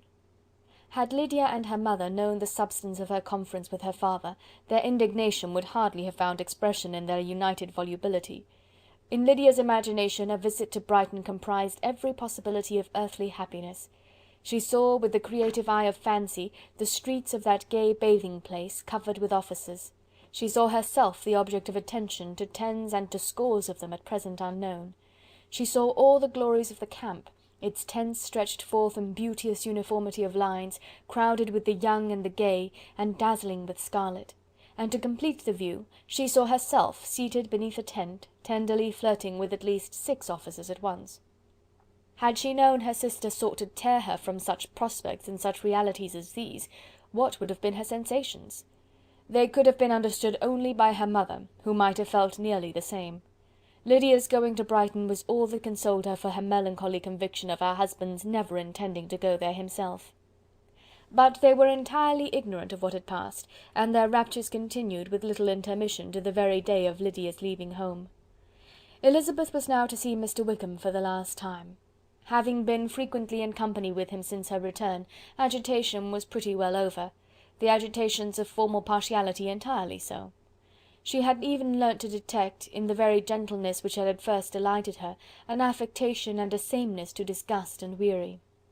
In his present behaviour to herself, moreover, she had a fresh source of displeasure, for the inclination he soon testified of renewing those attentions which had marked the early part of their acquaintance could only serve, after what had since passed, to provoke her. She lost all concern for him in finding herself thus selected as the object of such idle and frivolous gallantry, and while she steadily repressed it, could not but feel the reproof contained in his believing that, however long and for whatever cause his attentions had been withdrawn, her vanity would be gratified, and her preference secured at any time by their renewal. On the very last day of the regiment's remaining at Meryton, he dined, with other of the officers, at Longbourn, and so little was Elizabeth disposed to part from him in good humour, that on his making some inquiry as to the manner in which her time had passed at Hunsford, she mentioned Colonel Fitzwilliam's and Mr. Darcy's having both spent 3 weeks at Rosings, and asked him if he was acquainted with the former. He looked surprised, displeased, alarmed, but with a moment's recollection and a returning smile replied that he had formerly seen him often, and after observing that he was a very gentlemanlike man, asked her how she liked him. Her answer was warmly in his favour. With an air of indifference he soon afterwards added, "How long did you say he was at Rosings?" "Nearly 3 weeks." "And you saw him frequently?" "Yes, almost every day." "His manners are very different from his cousin's." "Yes, very different. but I think Mr. Darcy improves upon acquaintance." "Indeed!" cried Mr. Wickham, with a look which did not escape her. "And pray, may I ask—" but checking himself, he added in a gayer tone, "is it in address that he improves? Has he deigned to add aught of civility to his ordinary style? For I dare not hope," he continued in a lower and more serious tone, "that he is improved in essentials." "Oh no," said Elizabeth. "In essentials, I believe, he is very much what he ever was." While she spoke, Wickham looked as if scarcely knowing whether to rejoice over her words, or to distrust their meaning. There was a something in her countenance which made him listen with an apprehensive and anxious attention, while she added, "When I said that he improved on acquaintance, I did not mean that his mind or his manners were in a state of improvement, but that, from knowing him better, his disposition was better understood." Wickham's alarm now appeared in a heightened complexion and agitated look. For a few minutes he was silent, till, shaking off his embarrassment, he turned to her again, and said in the gentlest of accents, "You, who so well know my feelings towards Mr. Darcy, will readily comprehend how sincerely I must rejoice that he is wise enough to assume even the appearance of what is right. His pride in that direction may be of service, if not to himself, to many others, for it must only deter him from such foul misconduct as I have suffered by. I only fear that the sort of cautiousness to which you, I imagine, have been alluding, is merely adopted on his visits to his aunt, of whose good opinion and judgment he stands much in awe. His fear of her has always operated, I know, when they were together, and a good deal is to be imputed to his wish of forwarding the match with Miss de Bourgh, which I am certain he has very much at heart." Elizabeth could not repress a smile at this, but she answered only by a slight inclination of the head. She saw that he wanted to engage her on the old subject of his grievances, and she was in no humour to indulge him. The rest of the evening passed with the appearance, on his side, of usual cheerfulness, but with no further attempt to distinguish Elizabeth, and they parted at last with mutual civility, and possibly a mutual desire of never meeting again. When the party broke up, Lydia returned with Mrs. Forster to Meryton, from whence they were to set out early the next morning. The separation between her and her family was rather noisy than pathetic. Kitty was the only one who shed tears, but she did weep from vexation and envy. Mrs. Bennet was diffuse in her good wishes for the felicity of her daughter, and impressive in her injunctions that she should not miss the opportunity of enjoying herself as much as possible, advice which there was every reason to believe would be well attended to. And in the clamorous happiness of Lydia herself in bidding farewell, the more gentle adieus of her sisters were uttered without being heard. Chapter 42. Had Elizabeth's opinion been all drawn from her own family, she could not have formed a very pleasing opinion of conjugal felicity or domestic comfort. Her father, captivated by youth and beauty, and that appearance of good humour which youth and beauty generally give, had married a woman whose weak understanding and illiberal mind had very early in their marriage put an end to all real affection for her. Respect, esteem, and confidence had vanished for ever, and all his views of domestic happiness were overthrown. But Mr. Bennet was not of a disposition to seek comfort for the disappointment which his own imprudence had brought on, in any of those pleasures which too often console the unfortunate for their folly or their vice. He was fond of the country and of books, and from these tastes had arisen his principal enjoyments. To his wife he was very little otherwise indebted than as her ignorance and folly had contributed to his amusement. This is not the sort of happiness which a man would in general wish to owe to his wife, but where other powers of entertainment are wanting, the true philosopher will derive benefit from such as are given. Elizabeth, however, had never been blind to the impropriety of her father's behaviour as a husband. She had always seen it with pain, but respecting his abilities, and grateful for his affectionate treatment of herself, she endeavoured to forget what she could not overlook, and to banish from her thoughts that continual breach of conjugal obligation and decorum which, in exposing his wife to the contempt of her own children, was so highly reprehensible. But she had never felt so strongly as now the disadvantages which must attend the children of so unsuitable a marriage, nor ever been so fully aware of the evils arising from so ill-judged a direction of talents which, rightly used, might at least have preserved the respectability of his daughters, even if incapable of enlarging the mind of his wife. When Elizabeth had rejoiced over Wickham's departure, she found little other cause for satisfaction in the loss of the regiment.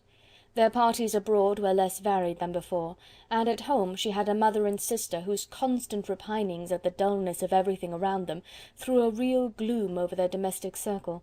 And though Kitty might in time regain her natural degree of sense, since the disturbers of her brain were removed, her other sister, from whose disposition greater evil might be apprehended, was likely to be hardened in all her folly and assurance by a situation of such double danger as a watering-place and a camp. Upon the whole, therefore, she found what has been sometimes found before, that an event to which she had been looking with impatient desire did not, in taking place, bring all the satisfaction she had promised herself. It was consequently necessary to name some other period for the commencement of actual felicity, to have some other point on which her wishes and hopes might be fixed, and by again enjoying the pleasure of anticipation, console herself for the present, and prepare for another disappointment. Her tour to the Lakes was now the object of her happiest thoughts. It was her best consolation for all the uncomfortable hours which the discontentedness of her mother and Kitty made inevitable, and could she have included Jane in the scheme, every part of it would have been perfect. "But it is fortunate," thought she, "that I have something to wish for. Were the whole arrangement complete, my disappointment would be certain, but here, by carrying with me one ceaseless source of regret in my sister's absence, I may reasonably hope to have all my expectations of pleasure realized. A scheme of which every part promises delight can never be successful, and general disappointment is only warded off by the defence of some little peculiar vexation." When Lydia went away, she promised to write very often, and very minutely, to her mother and Kitty, but her letters were always long expected and always very short. Those to her mother contained little else than that they were just returned from the library, where such and such officers had attended them, and where she had seen such beautiful ornaments as made her quite wild, that she had a new gown, or a new parasol, which she would have described more fully, but was obliged to leave off in a violent hurry, as Mrs. Forster called her, and they were going off to the camp.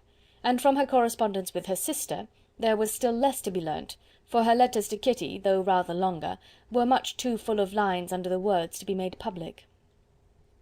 After the first fortnight or 3 weeks of her absence, health, good humour, and cheerfulness began to reappear at Longbourn. Everything wore a happier aspect. The families who had been in town for the winter came back again, and summer finery and summer engagements arose. Mrs. Bennet was restored to her usual querulous serenity, and by the middle of June Kitty was so much recovered as to be able to enter Meryton without tears, an event of such happy promise as to make Elizabeth hope that by the following Christmas she might be so tolerably reasonable as not to mention an officer above once a day, unless, by some cruel and malicious arrangement at the War Office, another regiment should be quartered in Meryton.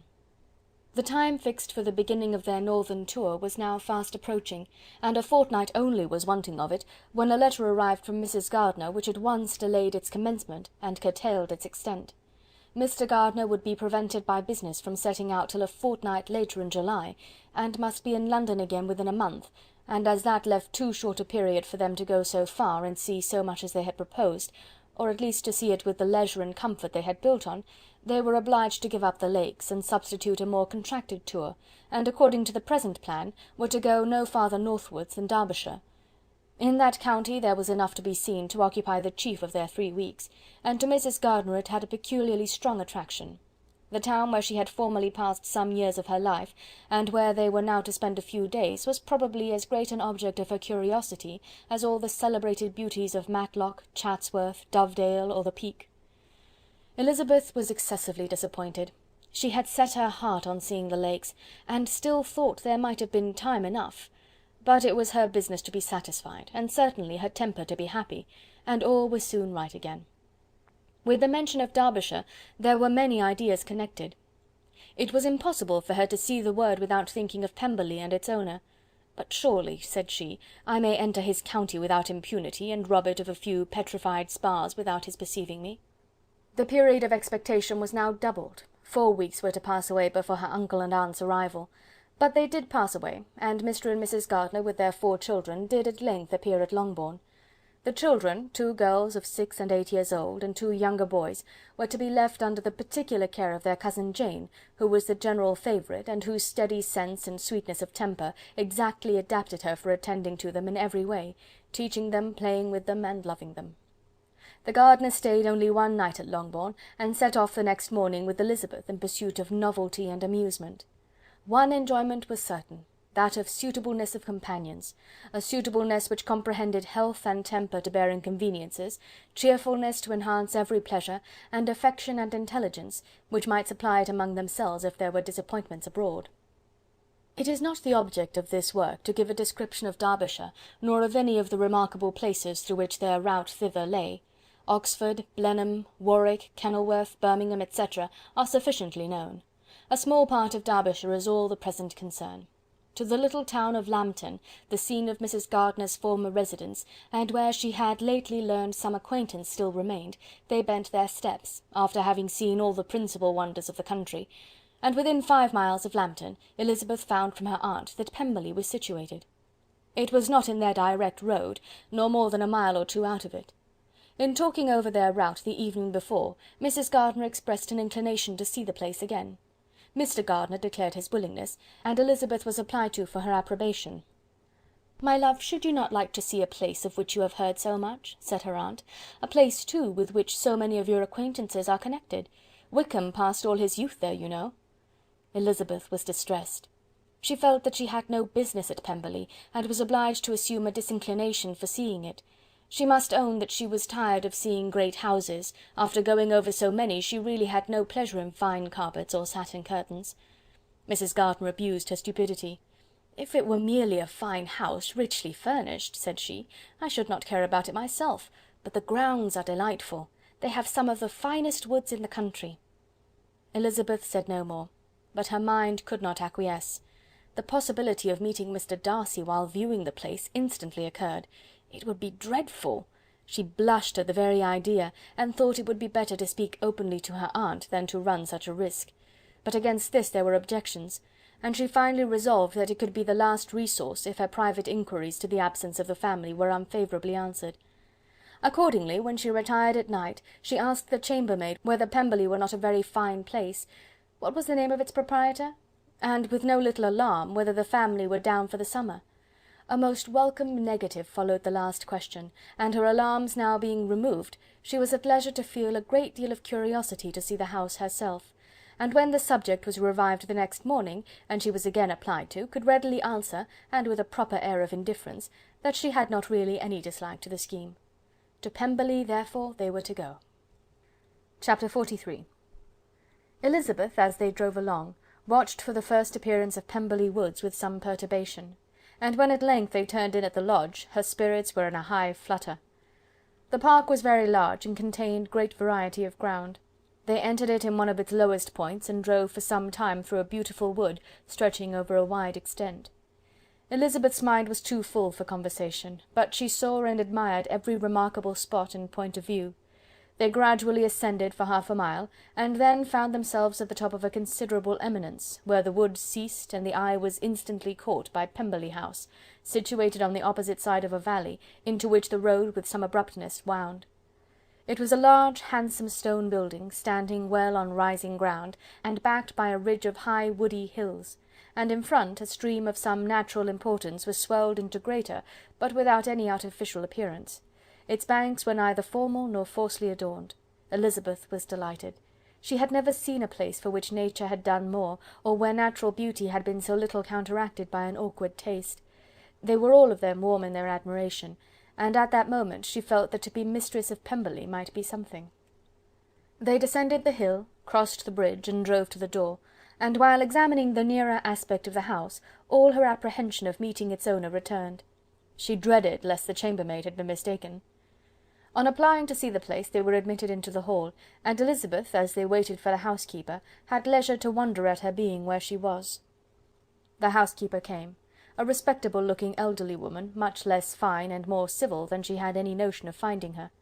They followed her into the dining-parlour. It was a large, well-proportioned room, handsomely fitted up. Elizabeth, after slightly surveying it, went to a window to enjoy its prospect.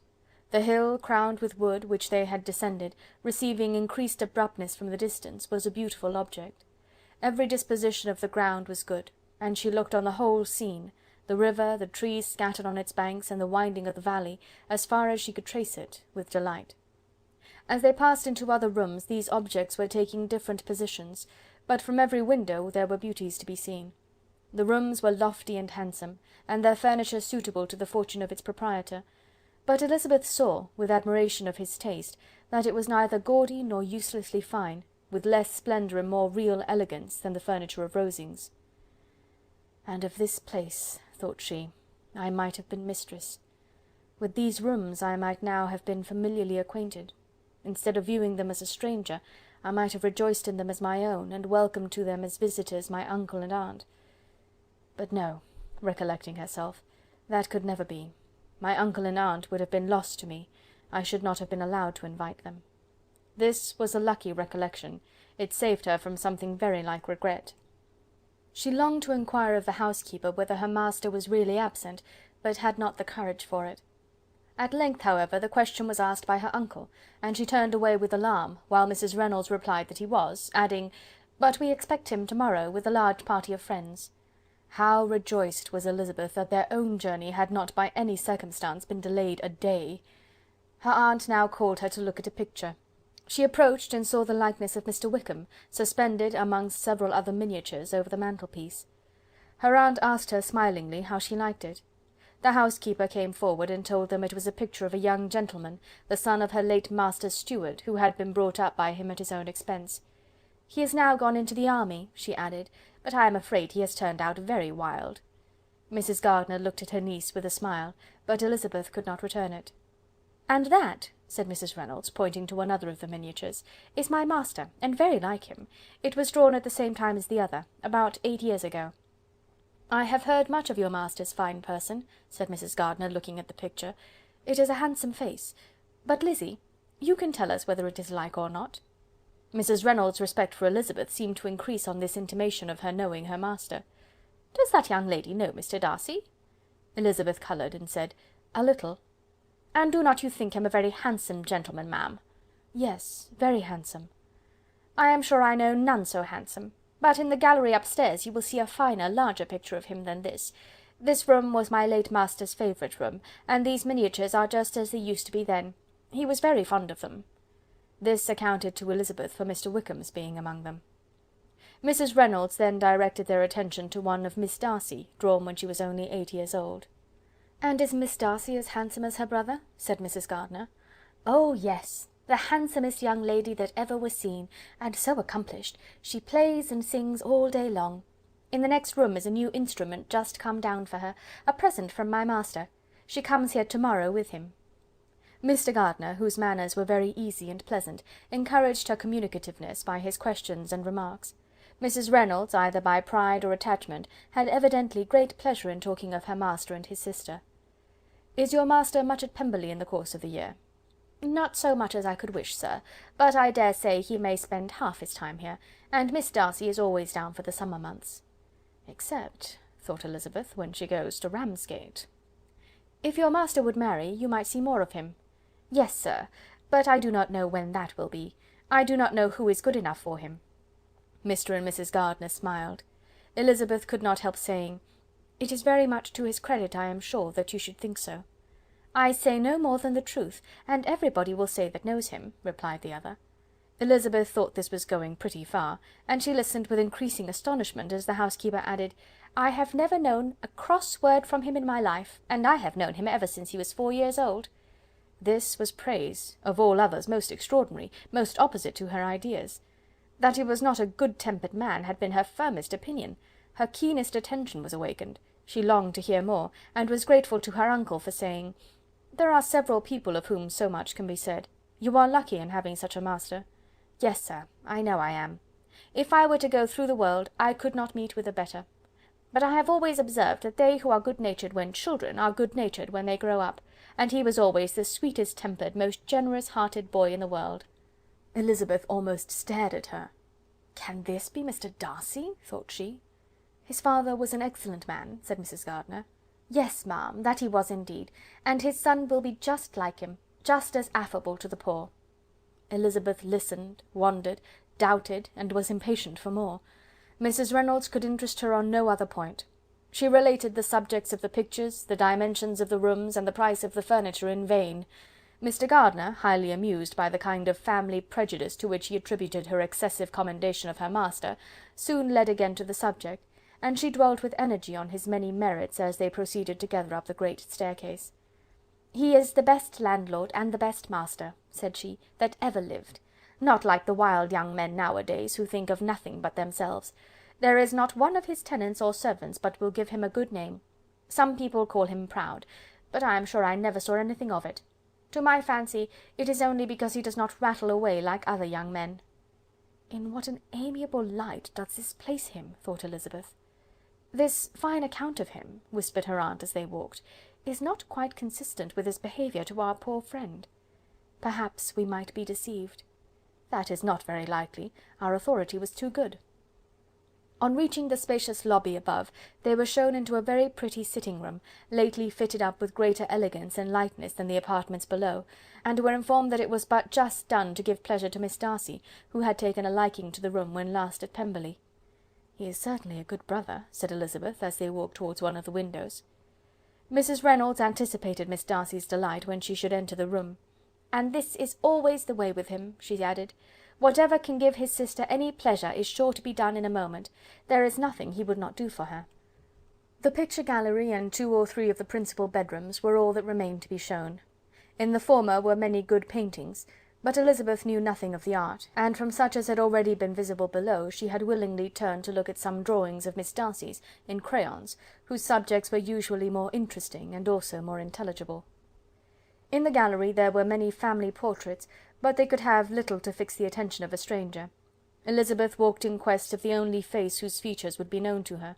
At last it arrested her, and she beheld a striking resemblance to Mr. Darcy, with such a smile over the face as she remembered to have sometimes seen when he looked at her.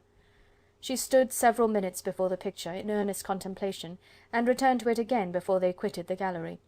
Mrs. Reynolds informed them that it had been taken in his father's lifetime. There was certainly at this moment, in Elizabeth's mind, a more gentle sensation towards the original than she had ever felt at the height of their acquaintance. The commendation bestowed on him by Mrs. Reynolds was of no trifling nature. What praise is more valuable than the praise of an intelligent servant?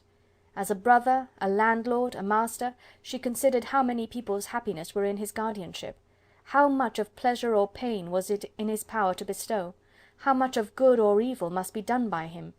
Every idea that had been brought forward by the housekeeper was favourable to his character, and as she stood before the canvas on which he was represented, and fixed his eyes upon herself, she thought of his regard with a deeper sentiment of gratitude than it had ever raised before.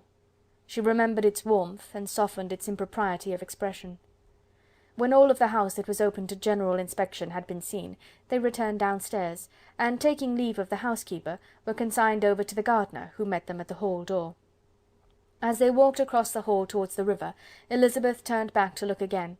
Her uncle and aunt stopped also, and while the former was conjecturing as to the date of the building, the owner of it himself suddenly came forward from the road, which led behind it to the stables.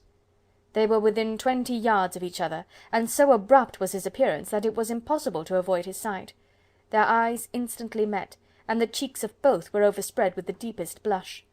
He absolutely started, and for a moment seemed immovable from surprise, but shortly recovering himself, advanced towards the party and spoke to Elizabeth, if not in terms of perfect composure, at least of perfect civility.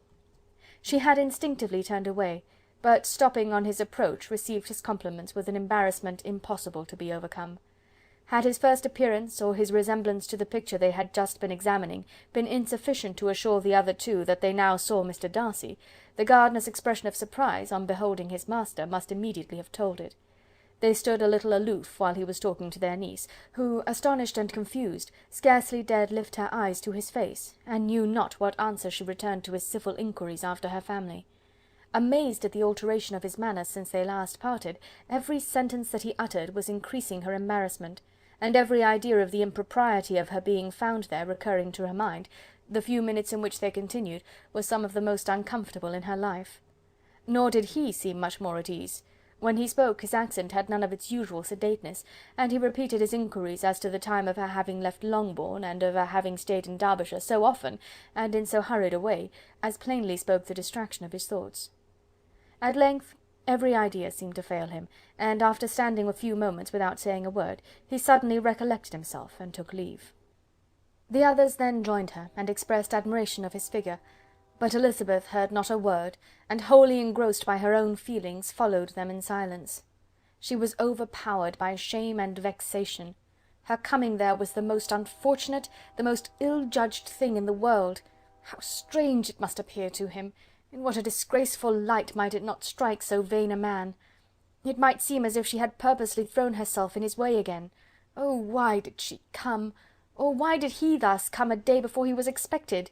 Had they been only 10 minutes sooner, they could have been beyond the reach of his discrimination, for it was plain that he was that moment arrived, that moment alighted from his horse or his carriage. She blushed again and again over the perverseness of the meeting. And his behaviour, so strikingly altered, what could it mean?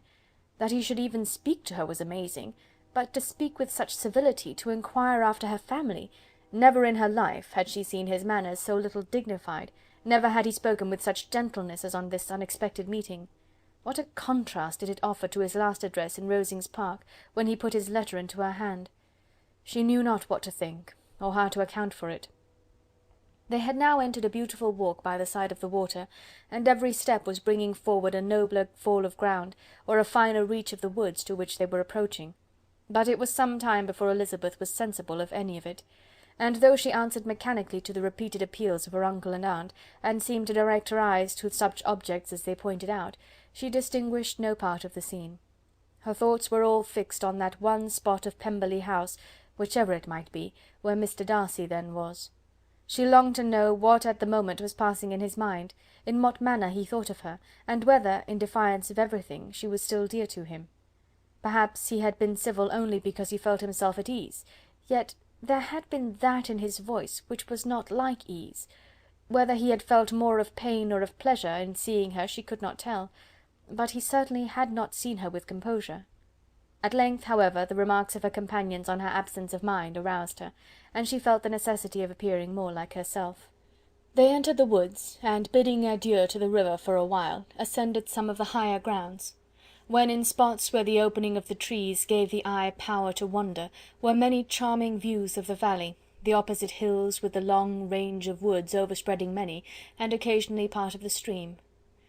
Mr. Gardiner expressed a wish of going round the whole park, but feared it might be beyond a walk. With a triumphant smile they were told that it was 10 miles round. It settled the matter, and they pursued the accustomed circuit, which brought them again, after some time, in a descent among hanging woods, to the edge of the water, and one of its narrowest parts. They crossed it by a simple bridge, in character with the general air of the scene. It was a spot less adorned than any they had yet visited, and the valley, here contracted into a glen, allowed room only for the stream, and a narrow walk amidst the rough coppice wood which bordered it. Elizabeth longed to explore its windings, but when they had crossed the bridge and perceived their distance from the house, Mrs. Gardiner, who was not a great walker, could go no farther, and thought only of returning to the carriage as quickly as possible. Her niece was, therefore, obliged to submit, and they took their way towards the house on the opposite side of the river, in the nearest direction. But their progress was slow, for Mr. Gardiner, though seldom able to indulge the taste, was very fond of fishing, and was so much engaged in watching the occasional appearance of some trout in the water, and talking to the man about them, that he advanced but little. Whilst wandering on in this slow manner, they were again surprised, and Elizabeth's astonishment was quite equal to what it had been at first, by the sight of Mr. Darcy approaching them, and at no great distance. The walk here being less sheltered than on the other side, allowed them to see him before they met. Elizabeth, however astonished, was at least more prepared for an interview than before, and resolved to appear and to speak with calmness, if he really intended to meet them. For a few moments, indeed, she felt that he would probably strike into some other path. The idea lasted while a turning in the walk concealed him from their view. The turning past, he was immediately before them. With a glance she saw that he had lost none of his recent civility, and to imitate his politeness she began, as they met, to admire the beauty of the place. But she had not got beyond the words delightful and charming, when some unlucky recollections obtruded, and she fancied that praise of Pemberley from her might be mischievously construed. Her colour changed, and she said no more. Mrs. Gardiner was standing a little behind, and on her pausing, he asked her if she would do him the honour of introducing him to her friends. This was a stroke of civility for which she was quite unprepared, and she could hardly suppress a smile at his being now seeking the acquaintance of some of those very people against whom his pride had revolted in his offer to herself. What will be his surprise, thought she, when he knows who they are? He takes them now for people of fashion. The introduction, however, was immediately made, and as she named their relationship to herself, she stole a sly look at him, to see how he bore it, and was not without the expectation of his decamping as fast as he could from such disgraceful companions. That he was surprised by the connection was evident. He sustained it, however, with fortitude, and so far from going away, turned his back with them, and entered into conversation with Mr. Gardiner. Elizabeth could not but be pleased, could not but triumph. It was consoling that he should know she had some relations for whom there was no need to blush. She listened most attentively to all that passed between them, and gloried in every expression, every sentence of her uncle, which marked his intelligence, his taste, or his good manners. The conversation soon turned upon fishing, and she heard Mr. Darcy invite him, with the greatest civility, to fish there as often as he chose while he continued in the neighbourhood, offering at the same time to supply him with fishing tackle, and pointing out those parts of the stream where there was usually most sport. Mrs. Gardiner, who was walking arm in arm with Elizabeth, gave her a look of expressive wonder. Elizabeth said nothing, but it gratified her exceedingly. The compliment must be all for herself. The astonishment, however, was extreme, and continually was she repeating, "Why is he so altered? From what can it proceed? It cannot be for me, it cannot be for my sake that his manners are thus softened. My reproofs at Hunsford could not work such a change as this. It is impossible that he should still love me." After walking some time in this way, the two ladies in front, the two gentlemen behind, on resuming their places, after descending to the brink of the river, for the better inspection of some curious water plant, there chanced to be a little alteration. It originated in Mrs. Gardiner, who, fatigued by the exercise of the morning, found Elizabeth's arm inadequate to her support, and consequently preferred her husband's. Mr. Darcy took her place by her niece, and they walked on together. After a short silence, the lady first spoke. She wished him to know that she had been assured of his absence before she came to the place, and accordingly began by observing that his arrival had been very unexpected. "For your housekeeper," she added, "informed us that you would certainly not be here till to-morrow, and indeed, before we left Bakewell, we understood that you were not immediately expected in the country." He acknowledged the truth of it all, and said that business with his steward had occasioned his coming forward a few hours before the rest of the party with whom he had been travelling. "They will join me early to-morrow," he continued, "and among them are some who will claim an acquaintance with you, Mr. Bingley and his sisters." Elizabeth answered only by a slight bow. Her thoughts were instantly driven back to the time when Mr. Bingley's name had been the last mentioned between them, and if she might judge by his complexion, his mind was not very differently engaged. "There is also one other person in the party," he continued after a pause, "who more particularly wishes to be known to you. Will you allow me, or do I ask too much, to introduce my sister to your acquaintance during your stay at Lambton?" The surprise of such an application was great indeed. It was too great for her to know in what manner she acceded to it. She immediately felt that whatever desire Miss Darcy might have of being acquainted with her must be the work of her brother, and without looking farther, it was satisfactory. It was gratifying to know that his resentment had not made him think really ill of her. They now walked on in silence, each of them deep in thought. Elizabeth was not comfortable. That was impossible, but she was flattered and pleased. His wish of introducing his sister to her was a compliment of the highest kind. They soon outstripped the others, and when they had reached the carriage, Mr. and Mrs. Gardiner were half a quarter of a mile behind. He then asked her to walk into the house, but she declared herself not tired, and they stood together on the lawn. At such a time much might have been said, and silence was very awkward. She wanted to talk, but there seemed to be an embargo on every subject. At last she recollected that she had been travelling, and they talked of Matlock and Dovedale with great perseverance. Yet time and her aunt moved slowly, and her patience and her ideas were nearly worn out before the tete-a-tete was over. On Mr. and Mrs. Gardiner's coming up, they were all pressed to go into the house and take some refreshment, but this was declined, and they parted on each side with utmost politeness. Mr. Darcy handed the ladies into the carriage, and when it drove off, Elizabeth saw him walking slowly towards the house. The observations of her aunt and uncle now began, and each of them pronounced him to be infinitely superior to anything they had expected. "He is perfectly well behaved, polite, and unassuming," said her uncle. "There is something a little stately in him, to be sure," replied her aunt, "but it is confined to his air, and is not unbecoming. I can now say with his housekeeper, that though some people may call him proud, I have seen nothing of it." I was never more surprised by his behaviour to us. It was more than civil, it was really attentive, and there was no necessity for such attention. His acquaintance with Elizabeth was very trifling." "To be sure, Lizzy," said her aunt, "he is not so handsome as Wickham, or rather, he has not Wickham's countenance, for his features are perfectly good. But how came you to tell me that he was so disagreeable?" Elizabeth excused herself as well as she could, said that she had liked him better when they had met in Kent than before, and that she had never seen him so pleasant as this morning. "But perhaps he may be a little whimsical in his civilities," replied her uncle.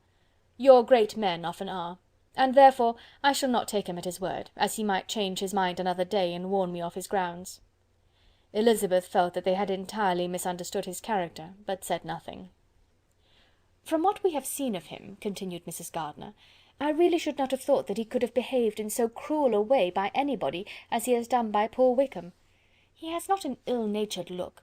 On the contrary, there is something pleasing about his mouth when he speaks, and there is something of dignity in his countenance that would not give one an unfavourable idea of his heart.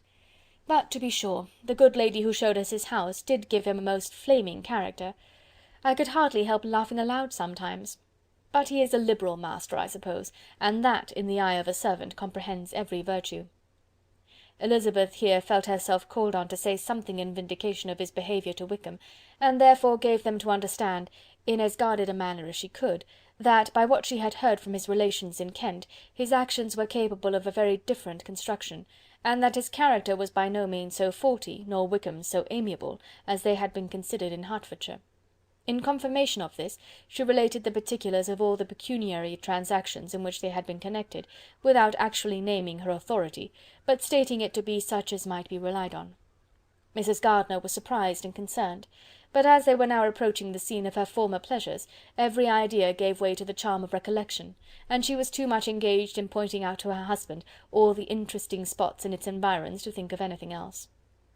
Fatigued as she had been by the morning's walk, they had no sooner dined than she set off again in quest of her former acquaintance, and the evening was spent in the satisfactions of an intercourse renewed after many years' discontinuance. The occurrences of the day were too full of interest to leave Elizabeth much attention for any of these new friends, and she could do nothing but think, and think with wonder, of Mr. Darcy's civility, and above all, of his wishing her to be acquainted with his sister. Chapter 44. Elizabeth had settled it that Mr. Darcy would bring his sister to visit her the very day after her reaching Pemberley, and was consequently resolved not to be out of sight of the inn the whole of that morning. But her conclusion was false, for on the very morning after their arrival at Lambton these visitors came. They had been walking about the place with some of their new friends, and were just returning to the inn to dress themselves for dining with the same family, when the sound of a carriage drew them to a window, and they saw a gentleman and a lady in a curricle driving up the street. Elizabeth, immediately recognising the livery, guessed what it meant, and imparted no small degree of her surprise to her relations by acquainting them with the honour which she expected.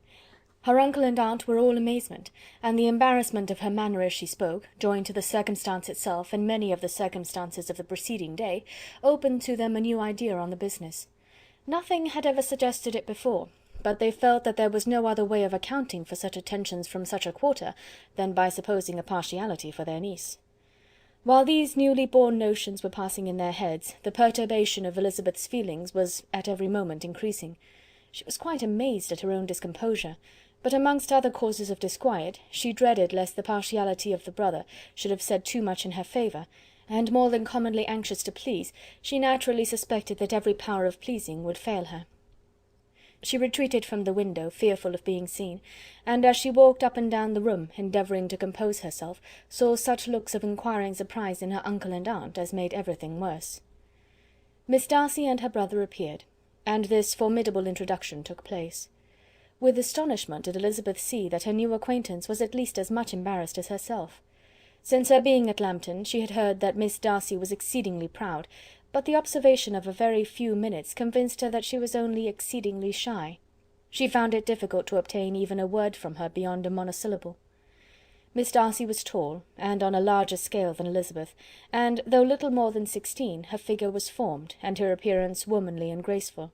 She was less handsome than her brother, but there was sense and good humour in her face, and her manners were perfectly unassuming and gentle. Elizabeth, who had expected to find in her as acute and unembarrassed an observer as ever Mr. Darcy had been, was much relieved by discerning such different feelings. They had not been long together before Mr. Darcy told her that Bingley was also coming to wait on her, and she had barely time to express her satisfaction and prepare for such a visitor, when Bingley's quick step was heard on the stairs, and in a moment he entered the room. All Elizabeth's anger against him had been long done away, but had she still felt any, it could hardly have stood its ground against the unaffected cordiality with which he expressed himself on seeing her again. He inquired in a friendly though general way after her family, and looked and spoke with the same good-humoured ease that he had ever done. To Mr. and Mrs. Gardiner he was scarcely a less interesting personage than to herself. They had long wished to see him. The whole party before them, indeed, excited a lively attention.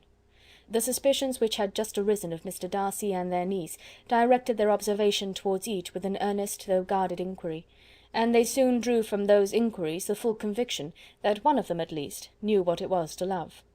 Of the lady's sensations they remained a little in doubt, but that the gentleman was overflowing with admiration was evident enough. Elizabeth on her side had much to do. She wanted to ascertain the feelings of each of her visitors. She wanted to compose her own, and to make herself agreeable to all, and in the latter object, where she feared most to fail, she was most sure of success, for those to whom she endeavoured to give pleasure were prepossessed in her favour. Bingley was ready, Georgiana was eager, and Darcy determined to be pleased. In seeing Bingley her thoughts naturally flew to her sister, and oh, how ardently did she long to know whether any of his were directed in a like manner. Sometimes she could fancy that he talked less than on former occasions, and once or twice pleased herself with the notion that, as he looked at her, he was trying to trace a resemblance. But though this might be imaginary, she could not be deceived as to his behaviour to Miss Darcy, who had been set up as a rival to Jane. No look appeared on either side that spoke particular regard. Nothing occurred between them that could justify the hopes of his sister. On this point she was soon satisfied, and 2 or 3 little circumstances occurred ere they parted, which, in her anxious interpretation, denoted a recollection of Jane not untinctured by tenderness, and a wish of saying more that might lead to the mention of her, had he dared. He observed to her, at a moment when the others were talking together, and in a tone which had something of real regret, that it was a very long time since he had had the pleasure of seeing her, and before she could reply, he added, "It is above 8 months. We have not met since the 26th of November, when we were all dancing together at Netherfield." Elizabeth was pleased to find his memory so exact, and he afterwards took occasion to ask her, when unattended to by any of the rest, whether all her sisters were at Longbourn. There was not much in the question, nor in the preceding remark, but there was a look and a manner which gave them meaning. It was not often that she could turn her eyes on Mr. Darcy himself, but whenever she did catch a glimpse, she saw an expression of general complaisance, and in all that he said she heard an accent so removed from hauteur or disdain of his companions, as convinced her that the improvement of manners which she had yesterday witnessed, however temporary its existence might prove, had at least outlived one day. When she saw him thus seeking the acquaintance and courting the good opinion of people with whom any intercourse a few months ago would have been a disgrace, when she saw him thus civil, not only to herself, but to the very relations whom he had openly disdained, and recollected their last lively scene in Hunsford Parsonage, the difference, the change was so great, and struck so forcibly on her mind, that she could hardly restrain her astonishment from being visible. Never, even in the company of his dear friends at Netherfield, or his dignified relations at Rosings, had she seen him so desirous to please, so free from self-consequence or unbending reserve, as now, when no importance could result from the success of his endeavours, and when even the acquaintance of those to whom his attentions were addressed would draw down the ridicule and censure of the ladies both of Netherfield and Rosings. Their visitors stayed with them above half an hour, and when they arose to depart, Mr. Darcy called on his sister to join him in expressing their wish of seeing Mr. and Mrs. Gardiner and Miss Bennet to dinner at Pemberley before they left the country. Miss Darcy, though with a diffidence which marked her little in the habit of giving invitations, readily obeyed. Mrs. Gardiner looked at her niece, desirous of knowing how she, whom the invitation most concerned, felt disposed as to its acceptance, but Elizabeth had turned away her head. Presuming, however, that this studied avoidance spoke rather a momentary embarrassment than any dislike of the proposal, and seeing in her husband, who was fond of society, a perfect willingness to accept it, she ventured to engage for her attendance, and the day after the next was fixed on. Bingley expressed great pleasure in the certainty of seeing Elizabeth again, having still a great deal to say to her, and many inquiries to make after all their Hertfordshire friends. Elizabeth, construing all this into a wish of hearing her speak of her sister, was pleased, and on this account, as well as some others, found herself, when their visitors left them, capable of considering the last half-hour with some satisfaction, though while it was passing, the enjoyment of it had been little. Eager to be alone, and fearful of inquiries or hints from her uncle and aunt, she stayed with them only long enough to hear their favourable opinion of Bingley, and then hurried away to dress. But she had no reason to fear Mr. and Mrs. Gardiner's curiosity. It was not their wish to force her communication. It was evident that she was much better acquainted with Mr. Darcy than they had before any idea of. It was evident that he was very much in love with her. They saw much to interest, but nothing to justify inquiry. Of Mr. Darcy it was now a matter of anxiety to think well, and as far as their acquaintance reached, there was no fault to find. They could not be untouched by his politeness, and had they drawn his character from their own feelings and his servant's report, without any reference to any other account, the circle in Hertfordshire, to which he was known, would not have recognised it for Mr. Darcy. There was now an interest, however, in believing the housekeeper, and they soon became sensible that the authority of a servant who had known him since he was 4 years old, and whose own manners indicated respectability, was not to be hastily rejected. Neither had anything occurred in the intelligence of their Lambton friends that could materially lessen its weight. They had nothing to accuse him of but pride. Pride he probably had, and if not, it would certainly be imputed by the inhabitants of a small market town where the family did not visit. It was acknowledged, however, that he was a liberal man, and did much good among the poor. With respect to Wickham, the traveller soon found that he was not held there in much estimation, for though the chief of his concerns with the son of his patron were imperfectly understood, it was yet a well-known fact that, on his quitting Derbyshire, he had left many debts behind him, which Mr. Darcy afterwards discharged. As for Elizabeth, her thoughts were at Pemberley this evening more than the last, and the evening, though as it passed it seemed long, was not long enough to determine her feelings towards one in that mansion, and she lay awake 2 whole hours endeavouring to make them out. She certainly did not hate him. No, hatred had vanished long ago, and she had almost as long been ashamed of ever feeling a dislike against him that could so be called. The respect created by the conviction of his valuable qualities, though at first unwillingly admitted, had for some time ceased to be repugnant to her feeling, and it was now heightened into somewhat of a friendlier nature by the testimony so highly in his favour, and bringing forward his disposition in so amiable a light, which yesterday had produced. But above all, above respect and esteem, there was a motive within her of good-will which could not be overlooked. It was gratitude. Gratitude not merely for having once loved her, but for loving her still well enough to forgive all the petulance and acrimony of her manner in rejecting him, and all the unjust accusations accompanying her rejection. He who, she had been persuaded, would avoid her as his greatest enemy, seemed on this accidental meeting most eager to preserve the acquaintance, and without any indelicate display of regard, or any peculiarity of manner, where their 2 selves only were concerned, was soliciting the good opinion of her friends, and bent on making her known to his sister. Such a change in a man of so much pride excited not only astonishment but gratitude, for to love, ardent love, it must be attributed, and as such its impression on her was of a sort to be encouraged as by no means unpleasing, though it could not be exactly defined. She respected, she esteemed, she was grateful to him, she felt a real interest in his welfare, and she only wanted to know how far she wished that welfare to depend upon herself, and how far it would be for the happiness of both that she should employ the power, which her fancy told her she still possessed, of bringing on the renewal of his addresses. It had been settled in the evening between the aunt and the niece, that such a striking civility as Miss Darcy's in coming to see them on the very day of her arrival at Pemberley, for she had reached it only to a late breakfast, ought to be imitated, though it could not be qualified, by some exertion of politeness on their side, and consequently that it would be highly expedient to wait on her at Pemberley the following morning. They were therefore to go. Elizabeth was pleased, though when she asked herself the reason, she had very little to say in reply. Mr. Gardiner left them soon after breakfast. The fishing scheme had been renewed the day before, and a positive engagement made of his meeting some of the gentlemen at Pemberley before noon. Chapter 45. Convinced as Elizabeth now was that Miss Bingley's dislike of her had originated in jealousy, she could not help feeling how unwelcome her appearance at Pemberley must be to her, and was curious to know with how much civility on that lady's side the acquaintance would now be renewed. On reaching the house, they were shown through the hall into the saloon, whose northern aspect rendered it delightful for summer. Its windows opening to the ground admitted a most refreshing view of the high woody hills behind the house, and of the beautiful oaks and Spanish chestnuts which were scattered over the intermediate lawn. In this house they were received by Miss Darcy, who was sitting there with Mrs. Hurst and Miss Bingley, and the lady with whom she lived in London. Georgiana's reception of them was very civil, but attended with all the embarrassment which, though proceeding from shyness and the fear of doing wrong, would easily give to those who felt themselves inferior the belief of her being proud and reserved. Mrs. Gardiner and her niece, however, did her justice, and pitied her. By Mrs. Hurst and Miss Bingley they were noticed only by a curtsy, and on their being seated a pause, awkward as such pauses must always be, succeeded for a few moments.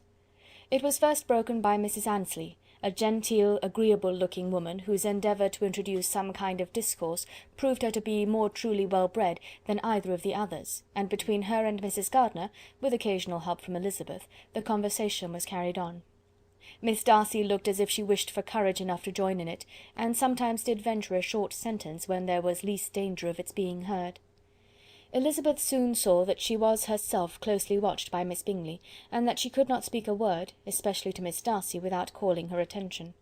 This observation would not have prevented her from trying to talk to the latter, had they not been seated at an inconvenient distance, but she was not sorry to be spared the necessity of saying much. Her own thoughts were employing her. She expected every moment that some of the gentlemen would enter the room. She wished, she feared, that the master of the house might be amongst them, and whether she wished or feared it most, she could scarcely determine. After sitting in this manner a quarter of an hour without hearing Miss Bingley's voice, Elizabeth was roused by receiving from her a cold inquiry after the health of her family. She answered with equal indifference and brevity, and the others said no more. The next variation which their visit afforded was produced by the entrance of servants with cold meat, cake, and a variety of all the finest fruits in season, but this did not take place till after many a significant look and smile from Mrs. Annesley to Miss Darcy had been given, to remind her of her post. There was now employment for the whole party, for though they could not all talk, they could all eat, and the beautiful pyramids of grapes, nectarines, and peaches soon collected them around the table. While thus engaged, Elizabeth had a fair opportunity of deciding whether she most feared or wished for the appearance of Mr. Darcy, by the feelings which prevailed on his entering the room, and then, though but a moment before she had believed her wishes to predominate, she began to regret that he came. He had been some time with Mr. Gardiner, who, with 2 or 3 other gentlemen from the house, was engaged by the river, and had left him only on learning that the ladies of the family intended a visit to Georgiana that morning. No sooner did he appear than Elizabeth wisely resolved to be perfectly easy and unembarrassed, a resolution the more necessary to be made, but perhaps not the more easily kept, because she saw that the suspicions of the whole party were awakened against them, and that there was scarcely an eye which did not watch his behaviour when he first came into the room. In no countenance was attentive curiosity so strongly marked as in Miss Bingley's, in spite of the smiles which overspread her face whenever she spoke to one of its objects. For jealousy had not yet made her desperate, and her attentions to Mr. Darcy were by no means over. Miss Darcy, on her brother's entrance, exerted herself much more to talk, and Elizabeth saw that he was anxious for his sister and herself to get acquainted, and forwarded as much as possible every attempt at conversation on either side. Miss Bingley saw all this likewise, and in the imprudence of anger took the first opportunity of saying, with sneering civility, "Pray, Miss Eliza, are not the shire militia removed from Meryton? They must be a great loss to your family." In Darcy's presence she dared not mention Wickham's name, but Elizabeth instantly comprehended that he was uppermost in her thoughts, and the various recollections connected with him gave her a moment's distress, but exerting herself vigorously to repel the ill-natured attack, she presently answered the question in a tolerably detached tone. While she spoke, an involuntary glance showed her Darcy, with a heightened complexion, earnestly looking at her, and his sister, overcome with confusion, and unable to lift up her eyes. Had Miss Bingley known what pain she was then giving her beloved friend, she undoubtedly would have refrained from the hint, but she had merely intended to discompose Elizabeth by bringing forward the idea of a man to whom she believed her partial, to make her betray a sensibility which might injure her in Darcy's opinion, and perhaps to remind the latter of all the follies and absurdities by which some part of her family were connected with that corps. Not a syllable had ever reached her of Miss Darcy's meditated elopement. To no creature had it been revealed, where secrecy was possible, except to Elizabeth, and from all Bingley's connections her brother was particularly anxious to conceal it, from the very wish which Elizabeth had long ago attributed to him of their becoming hereafter her own. He had certainly formed such a plan, and without meaning that it should affect his endeavour to separate him from Miss Bennet, it is probable that it might add something to his lively concern for the welfare of his friend. Elizabeth's collected behaviour, however, soon quieted his emotion, and as Miss Bingley, vexed and disappointed, dared not approach nearer to Wickham, Georgiana also recovered in time, though not enough to be able to speak any more. Her brother, whose eyes she feared to meet, scarcely recollected her interest in the affair, and the very circumstance which had been designed to turn his thoughts from Elizabeth seemed to have fixed them on her more and more cheerfully. Their visit did not continue long after the question and answer above mentioned, and while Mr. Darcy was attending them to their carriage, Miss Bingley was venting her feelings and criticisms on Elizabeth's person, behaviour, and dress. But Georgiana would not join her. Her brother's recommendation was enough to ensure her favour. His judgment could not err. And he had spoken in such terms of Elizabeth as to leave Georgiana without the power of finding her otherwise than lovely and amiable. When Darcy returned to the saloon, Miss Bingley could not help repeating to him some part of what she had been saying to his sister. "How very ill Miss Eliza Bennet looks this morning, Mr. Darcy," she cried. "I never in my life saw any one so much altered as she is since the winter. She is grown so brown and coarse. Louisa and I were agreeing that we should not have known her again." However little Mr. Darcy might have liked such an address, he contented himself with coolly replying that he perceived no other alteration than her being rather tanned, no miraculous consequence of travelling in the summer. "For my own part," she rejoined, "I must confess that I never could see any beauty in her. Her face is too thin, her complexion has no brilliancy, and her features are not at all handsome. Her nose wants character, there is nothing marked in its lines. Her teeth are tolerable, but not out of the common way, and as for her eyes, which have sometimes been called so fine, I could never see anything extraordinary in them. They have a sharp, shrewish look, which I do not like at all, and in her air altogether there is a self-sufficiency without fashion, which is intolerable." Persuaded as Miss Bingley was that Darcy admired Elizabeth, this was not the best method of recommending herself, but angry people are not always wise, and in seeing him at last look somewhat nettled, she had all the success she expected. He was resolutely silent, however, and from a determination of making him speak, she continued. "I remember, when we first knew her in Hertfordshire, how amazed we all were to find that she was a reputed beauty, and I particularly recollect your saying one night, after they had been dining at Netherfield, 'She a beauty! I would as soon call her mother a wit.' But afterwards she seemed to improve on you, and I believe you thought her rather pretty at one time."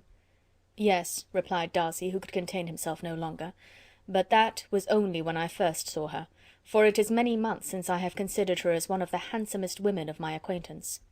He then went away, and Miss Bingley was left to all the satisfaction of having forced him to say what gave no one any pain but herself. Mrs. Gardiner and Elizabeth talked of all that had occurred during their visit, as they returned, except what had particularly interested them both. The look and behaviour of everybody they had seen were discussed, except of the person who had mostly engaged their attention. They talked of his sister, his friends, his house, his fruit, of everything but himself. Yet Elizabeth was longing to know what Mrs. Gardiner thought of him, and Mrs. Gardiner would have been highly gratified by her niece's beginning the subject. Chapter 46. Elizabeth had been a good deal disappointed in not finding a letter from Jane on their first arrival at Lambton, and this disappointment had been renewed on each of the mornings that had now been spent there. But on the third her repining was over, and her sister justified, by the receipt of 2 letters from her at once, on one of which was marked that it had been missent elsewhere. Elizabeth was not surprised at it, as Jane had written the direction remarkably ill. They had just been preparing to walk as the letters came in, and her uncle and aunt, leaving her to enjoy them in quiet, set off by themselves. The one missent must first be attended to. It had been written 5 days ago. The beginning contained an account of all their little parties and engagements, with such news as the country afforded, but the latter half, which was dated a day later, and written in evident agitation, gave more important intelligence. It was to this effect: "Since writing the above, dearest Lizzy, something has occurred of a most unexpected and serious nature, but I am afraid of alarming you. Be assured that we are all well. What I have to say relates to poor Lydia.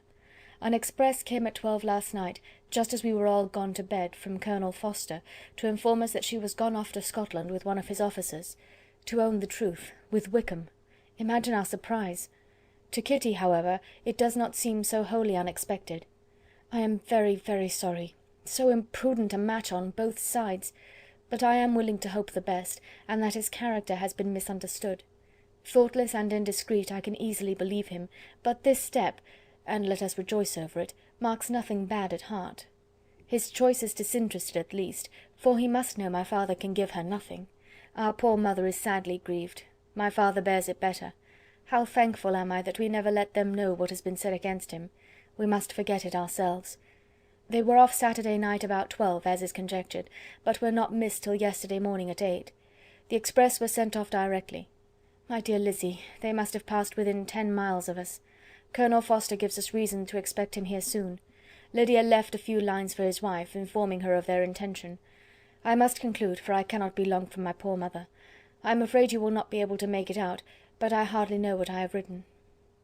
Without allowing herself time for consideration, and scarcely knowing what she felt, Elizabeth, on finishing this letter, instantly seized the other, and opening it with the utmost impatience, read as follows. It had been written a day later than the conclusion of the first. "By this time, my dearest sister, you have received my hurried letter. I wish this may be more intelligible, but, though not confined for time, my head is so bewildered that I cannot answer for being coherent. Dearest Lizzie, I hardly know what I would write, but I have bad news for you, and it cannot be delayed. Imprudent as the marriage between Mr. Wickham and our poor Lydia would be, we are now anxious to be assured it has taken place, for there is but too much reason to fear they are not gone to Scotland. Colonel Forster came yesterday, having left Brighton the day before, not many hours after the express. Though Lydia's short letter to Mrs. F. gave them to understand that they were going to Gretna Green, something was dropped by Denny expressing his belief that W. never intended to go there, or to marry Lydia at all, which was repeated to Colonel F., who, instantly taking the alarm, set off from B., intending to trace their route. He did trace them easily to Clapham, but no further, for on entering that place they removed into a hackney coach and dismissed the chaise that brought them from Epsom. All that is known after this is that they were seen to continue the London road. I know not what to think. After making every possible inquiry on that side London, Colonel F. came on into Hertfordshire, anxiously renewing them at all the turnpikes, and at the inns in Barnet and Hatfield, but without any success. No such people had been seen to pass through. With the kindest concern he came on to Longbourn, and broke his apprehensions to us in a manner most creditable to his heart. I am sincerely grieved for him and Mrs. F., but no one can throw any blame on them. Our distress, my dear Lizzie, is very great. My father and mother believe the worst, but I cannot think so ill of him. Many circumstances might make it more eligible for them to be married privately in town than to pursue their first plan, and even if he could form such a design against a young woman of Lydia's connections, which is not likely, can I suppose her so lost to everything? Impossible. I grieve to find, however, that Colonel F. is not disposed to depend upon their marriage. He shook his head when I expressed my hopes, and said he feared W. was not a man to be trusted. My poor mother is really ill, and keeps her room. Could she exert herself, it would be better, but this is not to be expected. And as to my father, I never in my life saw him so affected. Poor Kitty has anger for having concealed their attachment, but as it was a matter of confidence, one cannot wonder. I am truly glad, dearest Lizzie, that you have been spared something of these distressing scenes. But now, as the first shock is over, shall I own that I long for your return? I am not so selfish, however, as to press for it, if inconvenient. Adieu. I take up my pen again to do what I have just told you I would not, but circumstances are such that I cannot help earnestly begging you all to come here as soon as possible. I know my dear uncle and aunt so well that I am not afraid of requesting it, though I have still something more to ask of the former. My father is going to London with Colonel Forster instantly, to try to discover her. What he means to do I am sure I know not, but his excessive distress will not allow him to pursue any measure in the best and safest way, and Colonel Forster is obliged to be at Brighton again tomorrow evening. In such an exigence my uncle's advice and assistance would be everything in the world. He will immediately comprehend what I must feel, and I rely upon his goodness. "Oh, where is my uncle?" cried Elizabeth, darting from her seat as she finished the letter, in eagerness to follow him without losing a moment of the time so precious. But as she reached the door it was opened by a servant, and Mr. Darcy appeared. Her pale face and impetuous manner made him start, and before he could recover himself to speak, she, in whose mind every idea was superseded by Lydia's situation, hastily exclaimed, "I beg your pardon, but I must leave you. I must find Mr. Gardiner this moment, on business that cannot be delayed. I have not an instant to lose." "Good God, what is the matter?" cried he, with more feeling than politeness. Then, recollecting himself, I will not detain you a minute, but let me or let the servant go after Mr. and Mrs. Gardiner. You are not well enough. You cannot go yourself." Elizabeth hesitated, but her knees trembled under her, and she felt how little would be gained by her attempting to pursue them. Calling back the servant, therefore, she commissioned him, though in so breathless an accent as made her almost unintelligible, to fetch his master and mistress home instantly. On his quitting the room she sat down, unable to support herself, and looking so miserably ill that it was impossible for Darcy to leave her, or to refrain from saying, in a tone of gentleness and commiseration, "Let me call your maid. Is there nothing you could take to give you present relief? A glass of wine. Shall I get you one? You are very ill." "No, I thank you," she replied, endeavouring to recover herself. "There is nothing the matter with me. I am quite well. I am only distressed by some dreadful news which I have just received from Longbourn." She burst into tears as she alluded to it, and for a few minutes could not speak another word.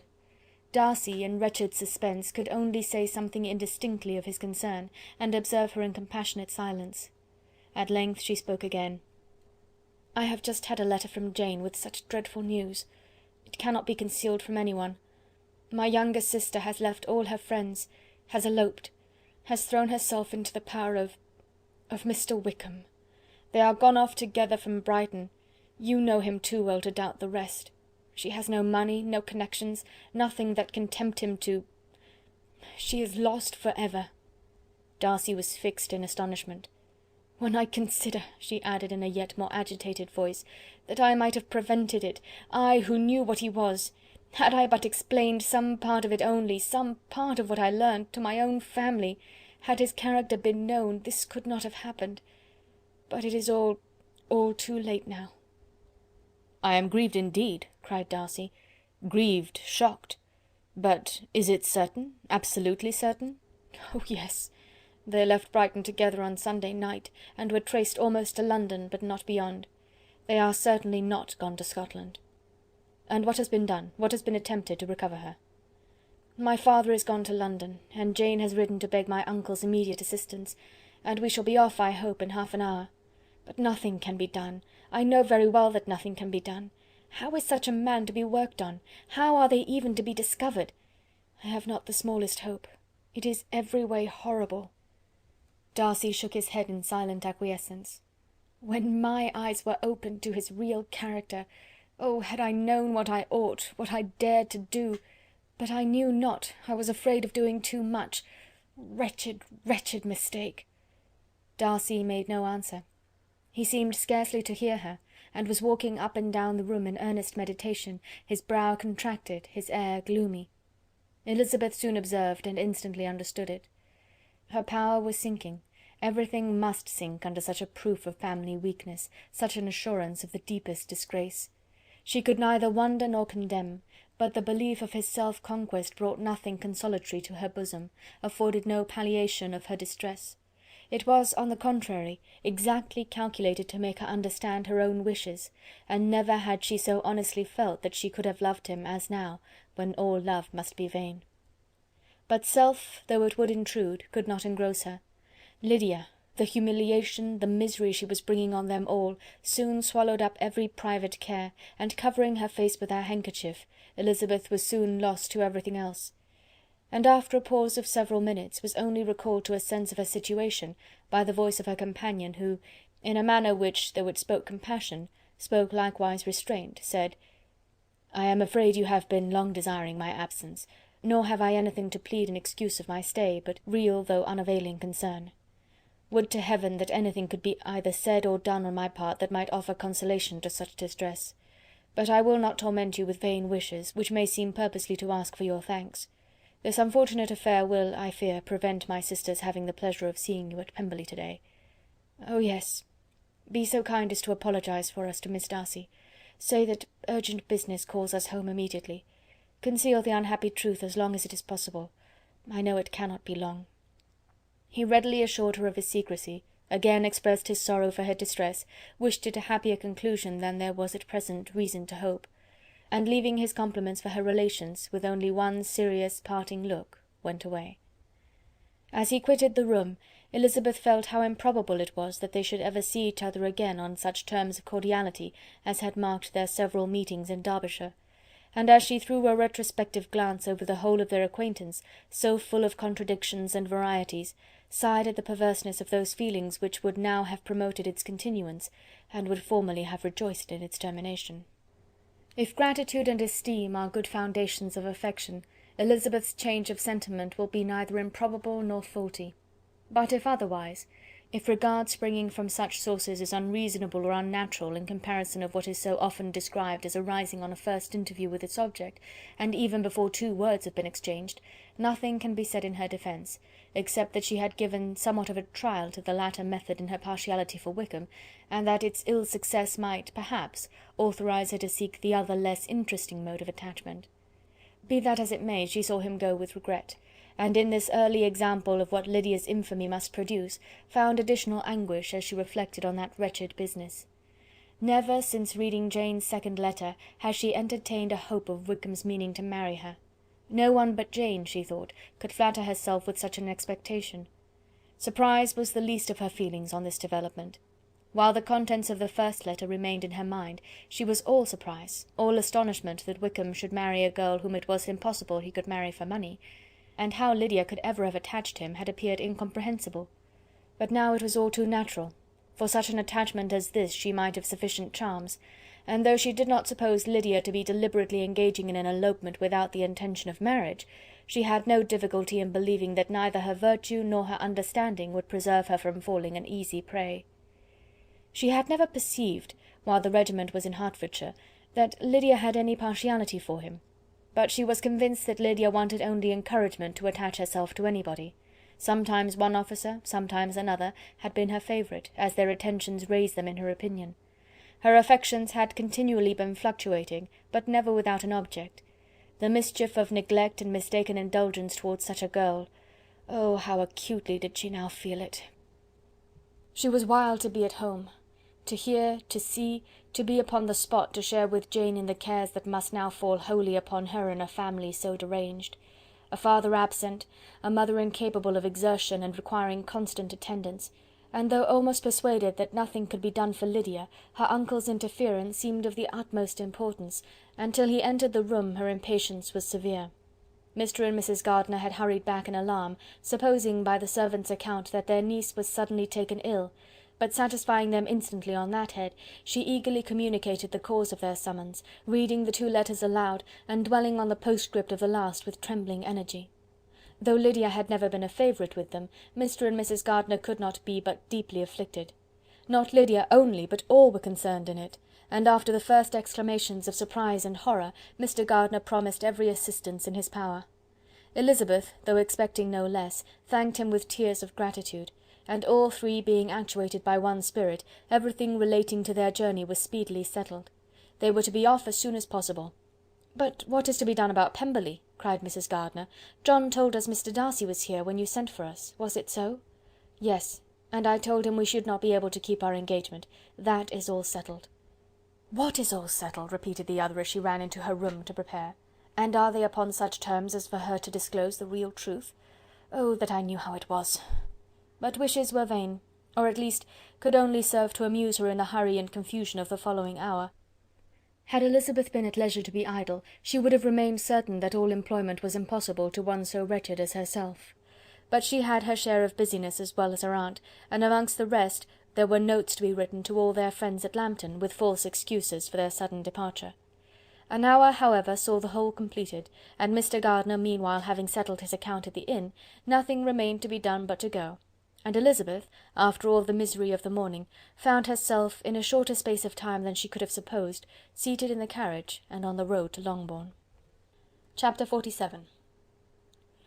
"I have been thinking it over again, Elizabeth," said her uncle as they drove from the town, "and really, upon serious consideration, I am much more inclined than I was to judge as your eldest sister does on the matter. It appears to me so very unlikely that any young man should form such a design against a girl who is by no means unprotected or friendless, and who is actually staying in his colonel's family, that I am strongly inclined to hope the best. Could he expect that her friends would not step forward? Could he expect to be noticed again by the regiment, after such an affront to Colonel Forster? His temptation is not adequate to the risk." "Do you really think so?" cried Elizabeth, brightening up for a moment. "Upon my word," said Mrs. Gardiner, "I begin to be of your uncle's opinion. It is really too great a violation of decency, honour, and interest for him to be guilty of. I cannot think so very ill of Wickham. Can you yourself, Lizzy, so wholly give him up as to believe him capable of it?" "Not, perhaps, of neglecting his own interest, but of every other neglect I can believe him capable, if indeed it should be so. But I dare not hope it. Why should they not go on to Scotland, if that had been the case?" "In the first place," replied Mr. Gardiner, "there is no absolute proof that they are not gone to Scotland." "Oh, but their removing from the chaise into a hackney coach is such a presumption! And besides, no traces of them were to be found on the Barnet road." "Well then, supposing them to be in London. They may be there, though for the purpose of concealment, for no more exceptional purpose. It is not likely that money should be very abundant on either side, and it might strike them that they could be more economically, though less expeditiously married in London than in Scotland." "But why all this secrecy? Why any fear of detection? Why must their marriage be private? Oh no, no, this is not likely. His most particular friend, you see by Jane's account, was persuaded of his never intending to marry her. Wickham will never marry a woman without some money. He cannot afford it. And what claims has Lydia, what attraction has she beyond youth, health, and good humour, that could make him, for her sake, forego every chance of benefiting himself by marrying well? As to what restraint the apprehensions of disgrace in the corps might throw on a dishonourable elopement with her, I am not able to judge, for I know nothing of the effects that such a step might produce. But as to your other objection, I am afraid it will hardly hold good. Lydia has no brothers to step forward, and he might imagine from my father's behaviour, from his indolence and the little attention he has ever seemed to give to what was going forward in his family, that he would do as little, and think as little about it, as any father could do in such a matter. But can you think that Lydia is so lost to everything but love of him as to consent to live with him on any terms other than marriage?" "It does seem, and it is most shocking indeed," replied Elizabeth, with tears in her eyes, "that a sister's sense of decency and virtue in such a point should admit of doubt. But really I know not what to say. Perhaps I am not doing her justice, but she is very young. She has never been taught to think on serious subjects, and for the last half year, nay, for a 12-month, she has been given up to nothing but amusement and vanity. She has been allowed to dispose of her time in the most idle and frivolous manner, and to adopt any opinions that came in her way. Since the Shire were first quartered in Meryton, nothing but love, flirtation, and officers have been in her head. She has been doing everything in her power by thinking and talking on the subject to give greater, what shall I call it, susceptibility to her feelings, which are naturally lively enough. And we all know that Wickham has every charm of person and address that can captivate a woman."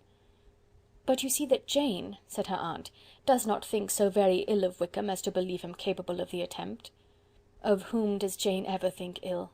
And who is there, whatever might be their former conduct, that she would think capable of such an attempt, till it were proved against them? But Jane knows, as well as I do, what Wickham really is. We both know that he has been profligate in every sense of the word, that he has neither integrity nor honour, that he is as false and deceitful as he is insinuating." "And you really know all this?" cried Mrs. Gardiner, whose curiosity as to the mode of her intelligence was all alive. "I do indeed," replied Elizabeth, colouring.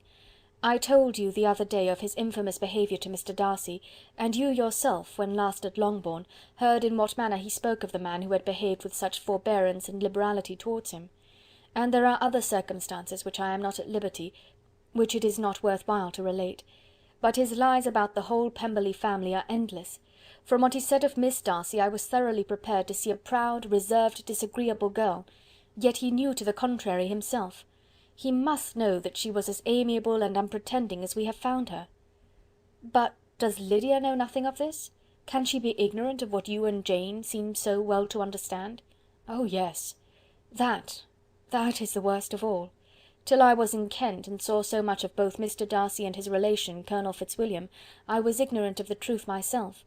And when I returned home, the Shire was to leave Meryton in a week or fortnight's time. As that was the case, neither Jane, to whom I related the whole, nor I, thought it necessary to make our knowledge public, for of what use could it apparently be to anyone, that the good opinion which all the neighbourhood had of him should then be overthrown? And even if it was settled that Lydia should go with Mrs. Forster, the necessity of opening her eyes to his character never occurred to me, that she could be in any danger from the deception never entered my head. That such a consequence as this could ensue, you may easily believe, was far enough from my thoughts. When they all removed to Brighton, therefore, you had no reason, I suppose, to believe them fond of each other?" "Not the slightest.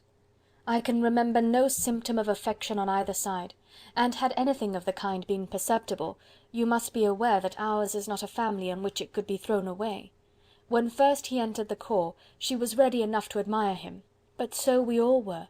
Every girl in or near Meryton was out of her senses about him for the first 2 months, but he never distinguished her by any particular attention, and consequently, after a moderate period of extravagant and wild admiration, her fancy for him gave way, and others of the regiment, who treated her with more distinction, again became her favourites." It may be easily believed that however little of novelty could be added to their fears, hopes, and conjectures on this interesting subject by its repeated discussion, no other could detain them from it long during the whole of the journey. From Elizabeth's thoughts it was never absent. Fixed there by the keenest of all anguish, self-reproach, she could find no interval of ease or forgetfulness. They travelled as expeditiously as possible, and sleeping one night on the road, reached Longbourn by dinner-time the next day. It was a comfort to Elizabeth to consider that Jane could not have been wearied by long expectations. The little Gardiners, attracted by the sight of a chaise, were standing on the steps of the house as they entered the paddock, and when the carriage drove up to the door, the joyful surprise that lighted up their faces and displayed itself over their whole bodies in a variety of capers and frisks was the first pleasing earnest of their welcome. Elizabeth jumped out, and after giving each of them a hasty kiss, hurried into the vestibule, where Jane, who came running down from her mother's apartment, immediately met her. Elizabeth, as she affectionately embraced her, whilst tears filled the eyes of both, lost not a moment in asking whether anything had been heard of the fugitives. "Not yet," replied Jane, "but now that my dear uncle has come, I hope everything will be well. Is my father in town?" "Yes, he went on Tuesday, as I wrote you word." "And have you heard from him often?" "We have heard only twice. He wrote me a few lines on Wednesday to say that he had arrived in safety, and to give me his directions, which I particularly begged him to do. He merely added that he should not write again till he had something of importance to mention." "And my mother, how is she? How are you all?" "My mother is tolerably well, I trust, though her spirits are greatly shaken. She is upstairs, and will have great satisfaction in seeing you all. She does not yet leave her dressing-room. Mary and Kitty, thank heaven, are quite well." "But you, how are you?" cried Elizabeth. "You look pale. How much you must have gone through." Her sister, however, assured her of her being perfectly well, and their conversation, which had been passing while Mr. and Mrs. Gardiner were engaged with their children, was now put an end to by the approach of the whole party. Jane ran to her uncle and aunt, and welcomed and thanked them both, with alternate smiles and tears. When they were all in the dining-room, the questions which Elizabeth had already asked were of course repeated by the others, and they soon found that Jane had no intelligence to give. The sanguine hope of good, however, which the benevolence of her heart suggested, had not yet deserted her. She still expected that it would all end well, and that every morning would bring some letter, either from Lydia or her father, to explain their proceedings, and perhaps announce their marriage. Mrs. Bennet, to whose apartment they all repaired after a few minutes' conversation together, received them exactly as might be expected, with tears and lamentations of regret, invectives against the villainous conduct of Wickham, and complaints of her own sufferings and ill usage, blaming everybody but the person to whose ill-judging indulgence the errors of her daughter must principally be owing. "If I had been able," said she, "to carry my point in going to Brighton with all my family, this would not have happened. But poor dear Lydia had nobody to take care of her. Why did the Forsters ever let her go out of their sight? I am sure there was some great neglect or other on their side, for she is not the kind of girl to do such a thing if she had been well looked after. I always thought they were unfit to have the charge of her, but I was overruled, as I always am. Poor dear child! And now here's Mr. Bennet gone away, and I know he will fight Wickham, wherever he meets him, and then he will be killed, and what is to become of us all? The Collinses will turn us out before he is cold in his grave, and if you are not kind to us, brother, I do not know what we shall do." They all exclaimed against such terrific ideas, and Mr. Gardiner, after general assurances of his affection for her and all her family, told her that he meant to be in London the very next day, and would assist Mr. Bennet in every endeavour for recovering Lydia. "Do not give way to useless alarm," added he. "Though it is right to be prepared for the worst, there is no occasion to look on it as certain. It is not quite a week since they left Brighton. In a few days more we may gain some news of them. Until we know that they are not married and have no design of marrying, do not let us give the matter over as lost. As soon as I get to town I shall go to my brother, and make him come home with me to Gracechurch Street, and then we may consult together as to what is to be done." "Oh, my dear brother," replied Mrs. Bennet, "that is exactly what I could most wish for. And now do, when you get to town, find them out, wherever they may be, and if they are not married already, make them marry. And as for wedding clothes, do not let them wait for that, but tell Lydia she shall have as much money as she chooses to buy them, after they are married. And above all, keep Mr. Bennet from fighting. Tell him what a dreadful state I am in, that I am frighted out of my wits, and have such tremblings, such flutterings all over me, such spasms in my side, and pains in my head, and such beatings at heart, that I can get no rest by night nor by day. And tell my dear Lydia not to give any directions about her clothes till she has seen me, for she does not know which are the best warehouses. Oh, brother, how kind you are! I know you will contrive it all." But Mr. Gardiner, though he assured her again of his earnest endeavours in the cause, could not avoid recommending moderation to her, as well in her hopes as her fear; and after talking with her in this manner till dinner was on the table, they all left her to vent her feelings on the housekeeper, who attended in the absence of her daughters. Though her brother and sister were persuaded that there was no real occasion for such a seclusion from the family, they did not attempt to oppose it, for they knew that she had not prudence enough to hold her tongue before the servants while they waited at table, and judged it better that one only of the household, and the one whom they could most trust, should comprehend all her fears and solicitude on the subject. In the dining-room they were soon joined by Mary and Kitty, who had been too busily engaged in their separate apartments to make their appearance before. One came from her books, and the other from her toilette. The faces of both, however, were tolerably calm, and no change was visible in either, except that the loss of her favourite sister, or the anger which she had herself incurred in this business, had given more of fretfulness than usual to the accents of Kitty. As for Mary, she was mistress enough of herself to whisper to Elizabeth, with a countenance of grave reflection, soon after they were seated at table, "This is a most unfortunate affair, and will probably be much talked of. But we must stem the tide of malice, and pour into the wounded bosoms of each other the balm of sisterly consolation." Then, perceiving in Elizabeth no inclination of replying, she added, "Unhappy as the event must be for Lydia, we may draw from it this useful lesson, that loss of virtue in a female is irretrievable, that one false step involves her in endless ruin, that her reputation is no less brittle than it is beautiful, and that she cannot be too much guarded in her behaviour towards the undeserving of the other sex." Elizabeth lifted up her eyes in amazement, but was too much oppressed to make any reply.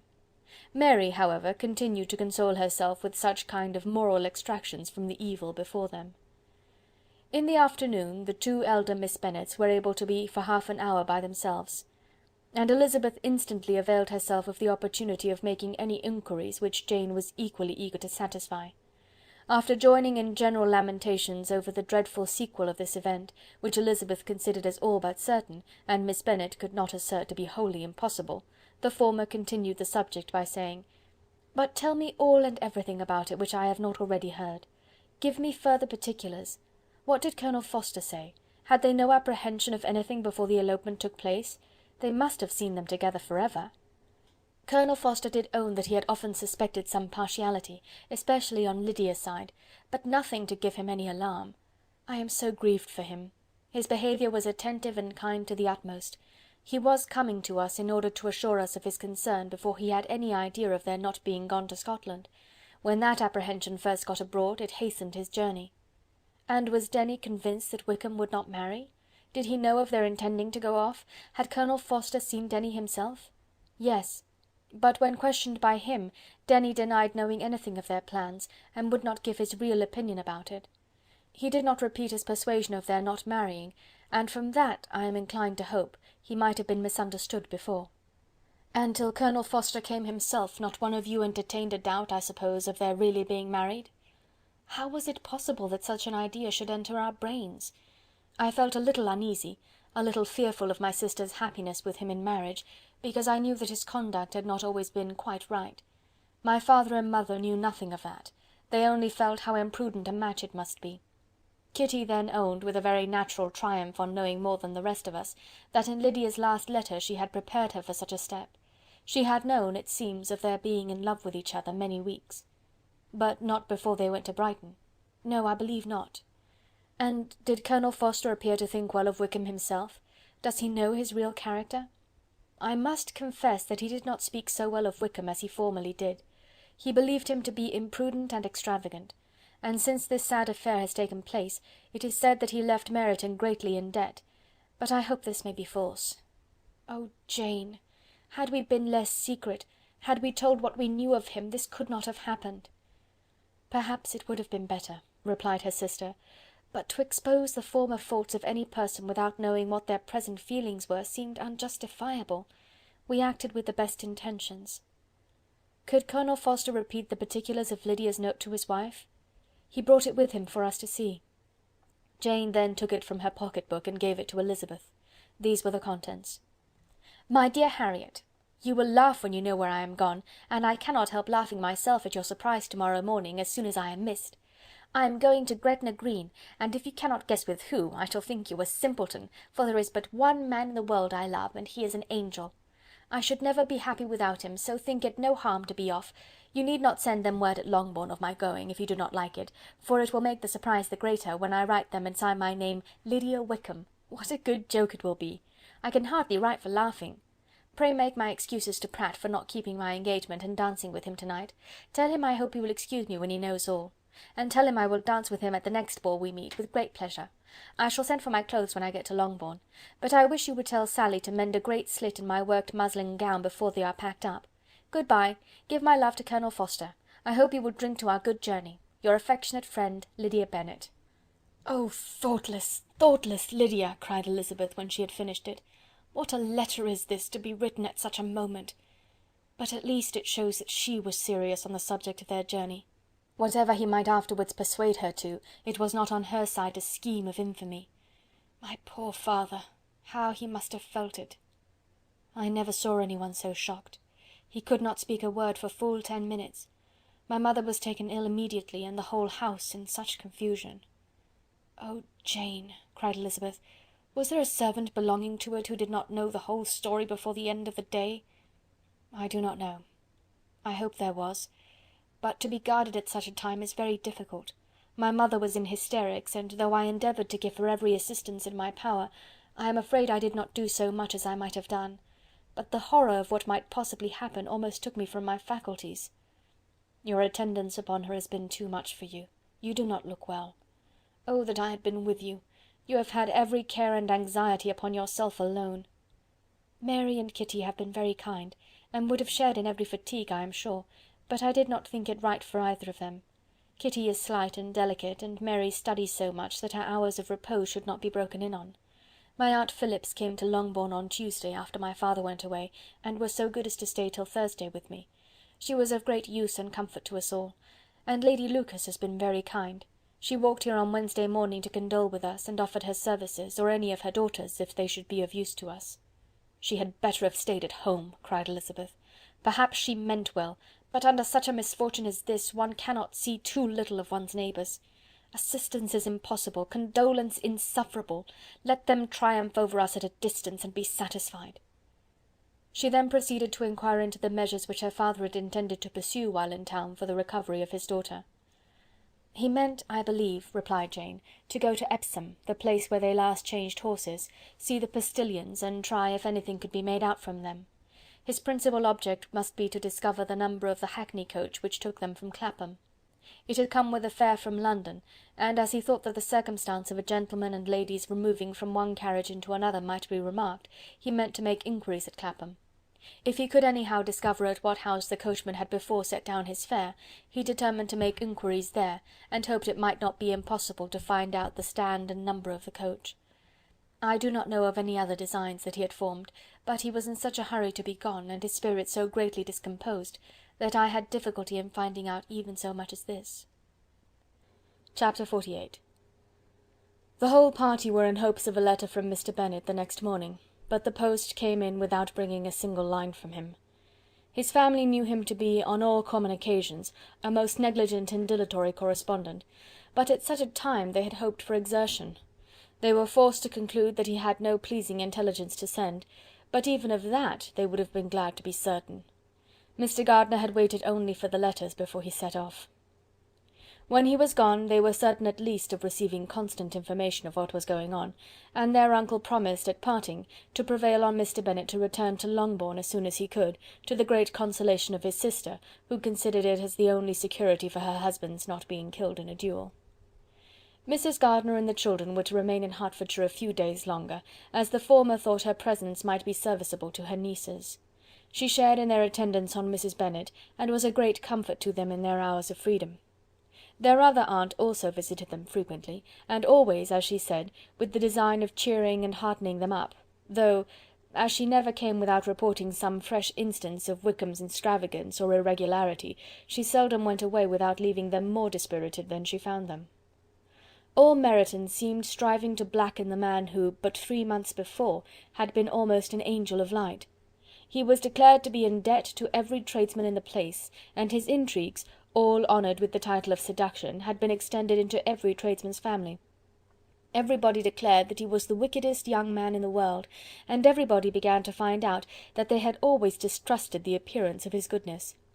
Elizabeth, though she did not credit above half of what was said, believed enough to make her former assurance of her sister's ruin more certain, and even Jane, who believed still less of it, became almost hopeless, more especially as the time was now come when, if they had gone to Scotland, which she had never before entirely despaired of, they must in all probability have gained some news of them. Mr. Gardiner left Longbourn on Sunday. On Tuesday his wife received a letter from him. It told them that, on his arrival, he had immediately found out his brother, and persuaded him to come to Gracechurch Street; that Mr. Bennet had been to Epsom and Clapham before his arrival, but without gaining any satisfactory information, and that he was now determined to inquire at all the principal hotels in town, as Mr. Bennet thought it possible they might have gone to one of them on their first coming to London, before they procured lodgings. Mr. Gardiner himself did not expect any success from this measure, but as his brother was eager in it, he meant to assist him in pursuing it. He added that Mr. Bennet seemed wholly disinclined at present to leave London, and promised to write again very soon. There was also a postscript to this effect: "I have written to Colonel Forster to desire him to find out, if possible, from some of the young man's intimates in the regiment, whether Wickham has any relations or connections who would be likely to know in what part of town he has now concealed himself. If there were any one that one could apply to with a probability of gaining such a clue as that, it might be of essential consequence. At present we have nothing to guide us. Colonel Forster will, I dare say, do everything in his power to satisfy us on this head. But on second thoughts, perhaps Lizzie could tell us what relations he has now living, better than any other person." Elizabeth was at no loss to understand from whence this deference to her authority proceeded, but it was not in her power to give any information of so satisfactory a nature as the compliment deserved. She had never heard of his having had any relations, except a father and mother, both of whom had been dead many years. It was possible, however, that some of his companions in the shire might be able to give more information, and though she was not very sanguine in expecting it, the application was a something to look forward to. Every day at Longbourn was now a day of anxiety, but the most anxious part of each was when the post was expected. The arrival of letters was the grand object of every morning's impatience. Through letters, whatever of good or bad was to be told would be communicated, and every succeeding day was expected to bring some news of importance. But before they heard again from Mr. Gardiner, a letter arrived for their father from a different quarter, from Mr. Collins, which, as Jane had received directions to open all that came for him in his absence, she accordingly read, and Elizabeth, who knew what curiosities his letters always were, looked over her and read it likewise. It was as follows: "My dear Sir, I feel myself called upon by our relationship and my situation in life to condole with you on the grievous affliction you are now suffering under, of which we were yesterday informed by a letter from Hertfordshire. Be assured, my dear sir, that Mrs. Collins and myself sincerely sympathise with you and all your respectable family in your present distress, which must be of the bitterest kind, because proceeding from a cause which no time can remove. No arguments shall be wanting on my part that can alleviate so severe a misfortune, or that may comfort you under a circumstance that must be of all others the most afflicting to a parent's mind. The death of your daughter, would have been a blessing in comparison to this, and it is the more to be lamented, because there is reason to suppose, as my dear Charlotte informs me, that this licentiousness of behaviour in your daughter has proceeded from a faulty degree of indulgence, though at the same time, for the consolation of yourself and Mrs. Bennet, I am inclined to think that her own disposition must be naturally bad, or she could not be guilty of such an enormity at so early an age. Howsoever that may be, you are grievously to be pitied, in which opinion I am not only joined by Mrs. Collins, but likewise by Lady Catherine and her daughter, to whom I have related the affair. They agree with me in apprehending that this false step in one daughter will be injurious to the fortunes of all the others. For who, as Lady Catherine herself condescendingly says, will connect themselves with such a family? And this consideration leads me moreover to reflect, with augmented satisfaction, on a certain event of last November, for had it been otherwise, I must have been involved in all your sorrow and disgrace. Let me then advise you, dear sir, to console yourself as much as possible, to throw off your unworthy child from your affection for ever, and leave her to reap the fruits of her own heinous offence. I am, dear sir, etc., etc. Mr. Gardiner did not write again till he had received an answer from Colonel Forster, and then he had nothing of a pleasant nature to send. It was not known that Wickham had a single relationship with whom he kept up any connection, and it was certain that he had no near one living. His former acquaintances had been numerous, but since he had been in the militia it did not appear that he was on terms of particular friendship with any of them. There was no one, therefore, who could be pointed out as likely to give any news of him, and in the wretched state of his own finances there was a very powerful motive for secrecy, in addition to his fear of discovery by Lydia's relations, for it had just transpired that he had left gaming debts behind him to a very considerable amount. Colonel Forster believed that more than £1,000 would be necessary to clear his expenses at Brighton. He owed a good deal in town, but his debts of honour were still more formidable. Mr. Gardiner did not attempt to conceal these particulars from the Longbourn family. Jane heard them with horror. "A gamester!" she cried. "This is wholly unexpected. I had not an idea of it." Mr. Gardiner added in his letter that they might expect to see their father at home on the following day, which was Saturday. Rendered spiritless by the ill success of all their endeavours, he had yielded to his brother-in-law's entreaty that he would return to his family, and leave it to him to do whatever occasion might suggest to be advisable for continuing their pursuit. When Mrs. Bennet was told of this, she did not express so much satisfaction as her children expected, considering what her anxiety for his life had been before. "What! Is he coming home, and without poor Lydia?" she cried. "Sure he will not leave London before he has found them. Who is to fight Wickham and make him marry her if he comes away?" As Mrs. Gardiner began to wish to be at home, it was settled that she and the children should go to London at the same time that Mr. Bennet came from it. The coach, therefore, took them the first stage of their journey, and brought its master back to Longbourn. Mrs. Gardiner went away in all the perplexity about Elizabeth and her Derbyshire friend that had attended her from that part of the world. His name had never been voluntarily mentioned before them by her niece, and the kind of half-expectation which Mrs. Gardiner had formed, of their being followed by a letter from him, had ended in nothing. Elizabeth had received none since her return that could come from Pemberley. The present unhappy state of the family rendered any other excuse for the lowness of her spirits unnecessary. Nothing, therefore, could be fairly conjectured from that, though Elizabeth, who was by this time tolerably well acquainted with her own feelings, was perfectly aware that, had she known nothing of Darcy, she would have borne the dread of Lydia's infamy somewhat better. It would have spared her, she thought, one sleepless night out of 2. When Mr. Bennet arrived, he had all the appearance of his usual philosophic composure. He said as little as he had ever been in the habit of saying, made no mention of the business that had taken him away, and it was some time before his daughters had courage to speak of it. It was not till the afternoon, when he had joined them at tea, that Elizabeth ventured to introduce the subject, and then, on her briefly expressing her sorrow for what he must have endured, he replied, "Say nothing of that. Who should suffer but myself? It has been my own doing, and I ought to feel it." "You must not be too severe upon yourself," replied Elizabeth. "You may well warn me against such an evil. Human nature is so prone to fall into it. No, Lizzy, let me once in my life feel how much I have been to blame. I am not afraid of being overpowered by the impression. It will pass away soon enough."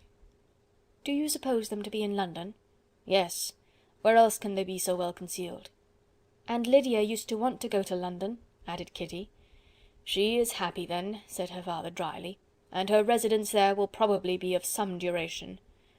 Then, after a short silence, he continued, "Lizzy, I bear you no ill will for being justified in your advice to me last May, which, considering the event, shows some greatness of mind." They were interrupted by Miss Bennet, who came to fetch her mother's tea. "This is a parade," he cried, "which does one good. It gives such an elegance to misfortune.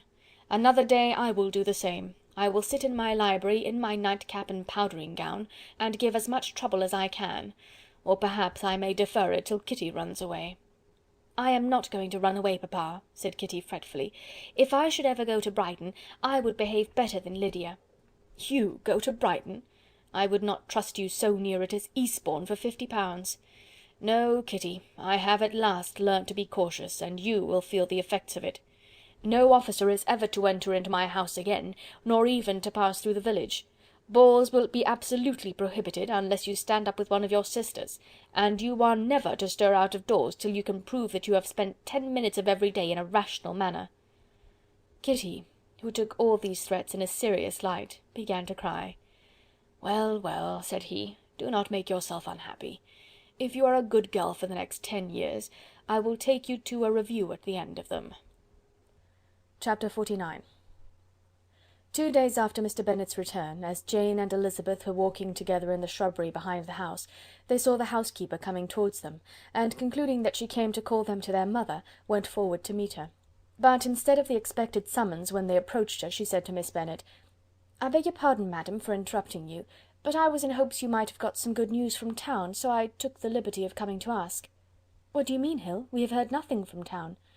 "Dear madam," cried Mrs. Hill, in great astonishment, "don't you know there is an express come for master from Mr. Gardiner? He has been here this half hour, and master has had a letter." Away ran the girls, too eager to get in to have time for speech. They ran through the vestibule into the breakfast room, from thence to the library. Their father was in neither, and they were on the point of seeking him upstairs with their mother, when they were met by the butler, who said, "If you are looking for my master, ma'am, he is walking towards the little copse." Upon this information, they instantly passed through the hall once more, and ran across the lawn after their father, who was deliberately pursuing his way towards a small wood on one side of the paddock. Jane, who was not so light nor so much in the habit of running as Elizabeth, soon lagged behind, while her sister, panting for breath, came up with him, and eagerly cried out, "Oh, papa, what news? What news? Have you heard from my uncle?" "Yes, I have had a letter from him by express." "Well, and what news does it bring, good or bad?" "What is there of good to be expected?" said he, taking the letter from his pocket. "But perhaps you would like to read it." Elizabeth impatiently caught it from his hand. Jane now came up. "Read it aloud," said their father, "for I hardly know myself what it is about." Gracechurch Street, Monday, August 2nd. My dear brother, at last I am able to send you some tidings of my niece, and as such, upon the whole, I hope it will give you satisfaction. Soon after you left me on Saturday, I was fortunate enough to find out in what part of London they were. The particulars I will reserve till we meet. It is enough to know they are discovered. I have seen them both. "Then it is as I always hoped," cried Jane. "They are married." Elizabeth read on. "I have seen them both. They are not married, nor can I find there was any intention of being so, but if you are willing to perform the engagements which I have ventured to make on your side, I hope it will not be long before they are. All that is required of you is to assure your daughter by settlement her equal share of the £5000 secured among your children after the decease of yourself and my sister, and moreover to enter into an engagement of allowing her, during your life, £100 per annum. These are conditions which, considering everything, I had no hesitation in complying with, as far as I thought myself privileged for you. I shall send this by express, that no time may be lost in bringing me your answer. You will easily comprehend from these particulars that Mr. Wickham's circumstances are not so hopeless as they are generally believed to be. The world has been deceived in that respect, and I am happy to say there will be some little money, even when all his debts are discharged, to settle on my niece, in addition to her own fortune. If, as I conclude will be the case, you send me full powers to act in your name throughout the whole of this business, I will immediately give directions to Haggerston for preparing a proper settlement. There will not be the smallest occasion for your coming to town again, therefore stay quiet at Longbourn, and depend on my diligence and care. Send back your answer as fast as you can, and be careful to write explicitly. We have judged it best that my niece should be married from this house, of which I hope you will approve. She comes to us to-day. I shall write again as soon as anything more is determined on. Yours, etc., Edward Gardiner. "Is it possible?" cried Elizabeth, when she had finished. "Can it be possible that he will marry her?" "Wickham is not so undeserving, then, as we thought him," said her sister. "My dear father, I congratulate you." "And have you answered the letter?" cried Elizabeth. "No, but it must be done soon." Most earnestly did she then entreat him to lose no more time before he wrote. "Oh, my dear father," she cried, "come back and write immediately. Consider how important every moment is in such a case." "Let me write for you," said Jane, "if you dislike the trouble yourself." "I dislike it very much," he replied, "but it must be done." And so saying, he turned back with them, and walked towards the house. "And may I ask," said Elizabeth, "but the terms, I suppose, must be complied with?" "Complied with? I am only ashamed of his asking so little." "And they must marry. Yet he is such a man!" "Yes, yes, they must marry. There is nothing else to be done. But there are two things that I want very much to know. One is, how much money your uncle has laid down to bring it about, and the other, how am I ever to pay him?" "Money? My uncle?" cried Jane. "What do you mean, sir?" "I mean that no man in his senses would marry Lydia on so slight a temptation as 100 a year during my life, and 50 after I am gone." "That is very true," said Elizabeth, "though it had not occurred to me before. His debts to be discharged, and something still to remain? Oh, it must be my uncle's doings. Generous, good man, I am afraid he has distressed himself.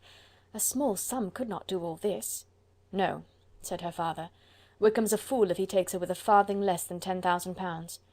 I should be sorry to think so ill of him in the very beginning of our relationship." £10,000! Heaven forbid! How is half such a sum to be repaid? Mr. Bennet made no answer, and each of them, deep in thought, continued silent till they reached the house. Their father then went on to the library to write, and the girls walked into the breakfast room. "And they are really to be married," cried Elizabeth, as soon as they were by themselves. "How strange this is! And for this we are to be thankful. That they should marry, small as is their chance of happiness, and wretched as is his character, we are forced to rejoice. Oh, Lydia!" "I comfort myself with thinking," replied Jane, "that he certainly would not marry Lydia if he had not a real regard for her. Though our kind uncle has done something towards clearing him, I cannot believe that £10,000, or anything like it, has been advanced. He has children of his own, and may have more. How could he spare half £10,000?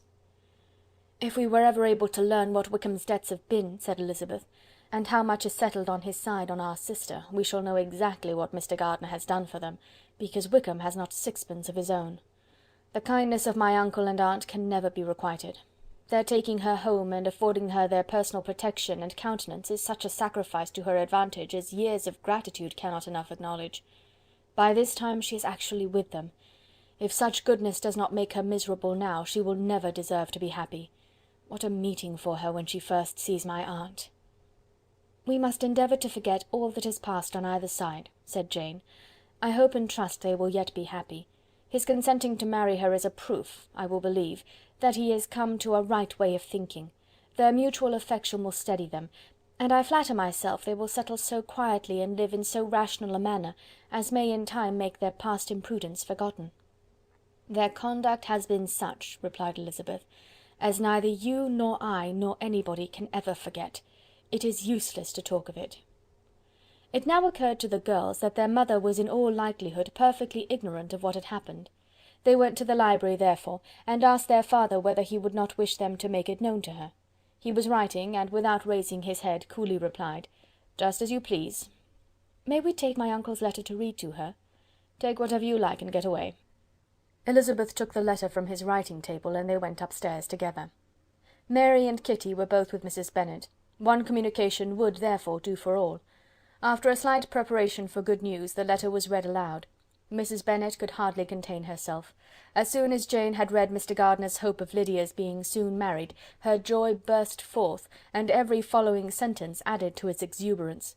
She was now in an irritation as violent from delight as she had ever been fidgety from alarm and vexation. To know that her daughter would be married was enough. She was disturbed by no fear for her felicity, nor humbled by any remembrance of her misconduct. "My dear, dear Lydia," she cried, "this is delightful indeed! She will be married, I shall see her again. She will be married at 16. My good, kind brother, I knew how it would be. I knew he would manage everything. How I long to see her, and to see dear Wickham too.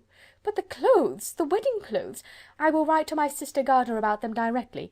Lizzy, my dear, run down to your father and ask him how much he will give her. Stay, I will go myself. Ring the bell, Kitty, for Hill. I will put on my things in a moment. My dear, dear Lydia, how merry we shall be together when we meet!" Her eldest daughter endeavoured to give some relief to the violence of these transports by leading her thoughts to the obligations which Mr. Gardiner's behaviour had laid them all under. "For we must attribute this happy conclusion," she added, "in a great measure to his kindness. We are persuaded that he has pledged himself to assist Mr. Wickham with money." "Well," cried her mother, "it is all very right. Who should do it but her own uncle? If he had not had a family of his own, I and my children must have had all his money, you know, and it is the first time we have ever had anything from him, except a few presents. Well, I am so happy! In such a short time I shall have a daughter married. Mrs. Wickham! How well it sounds! And she was only 16 last June. My dear Jane, I am in such a flutter that I am sure I can't write, so I will dictate and you write for me. We will settle with your father about the money afterwards, but the thing should be ordered immediately." She was then proceeding to all the particulars of calico, muslin, and cambric, and would shortly have dictated some very plentiful orders, had not Jane, though with some difficulty, persuaded her to wait till her father was at leisure to be consulted. One day's delay, she observed, would be of small importance, and her mother was too happy to be quite so obstinate as usual. Other schemes, too, came into her head. "I will go to Meryton," said she, "as soon as I'm dressed, and tell the good news to my sister Phillips, and as I come back I can call on Lady Lucas and Mrs. Long. Kitty, run down and order the carriage. An airing would do me a great deal of good, I am sure. Girls, can I do anything for you in Meryton? Oh, here comes Hill. My dear Hill, have you heard the good news? Miss Lydia is going to be married, and you shall all have a bowl of punch to make merry at her wedding." Mrs. Hill began instantly to express her joy. Elizabeth received her congratulations among the rest, and then, sick of this folly, took refuge in her own room, that she might think with freedom. Poor Lydia's situation must, at best, be bad enough, but that it was no worse she had need to be thankful. She felt it so, neither rational happiness nor worldly prosperity could be justly expected for her sister. In looking back to what they had feared only 2 hours ago, she felt all the advantages of what they had gained. Chapter 50.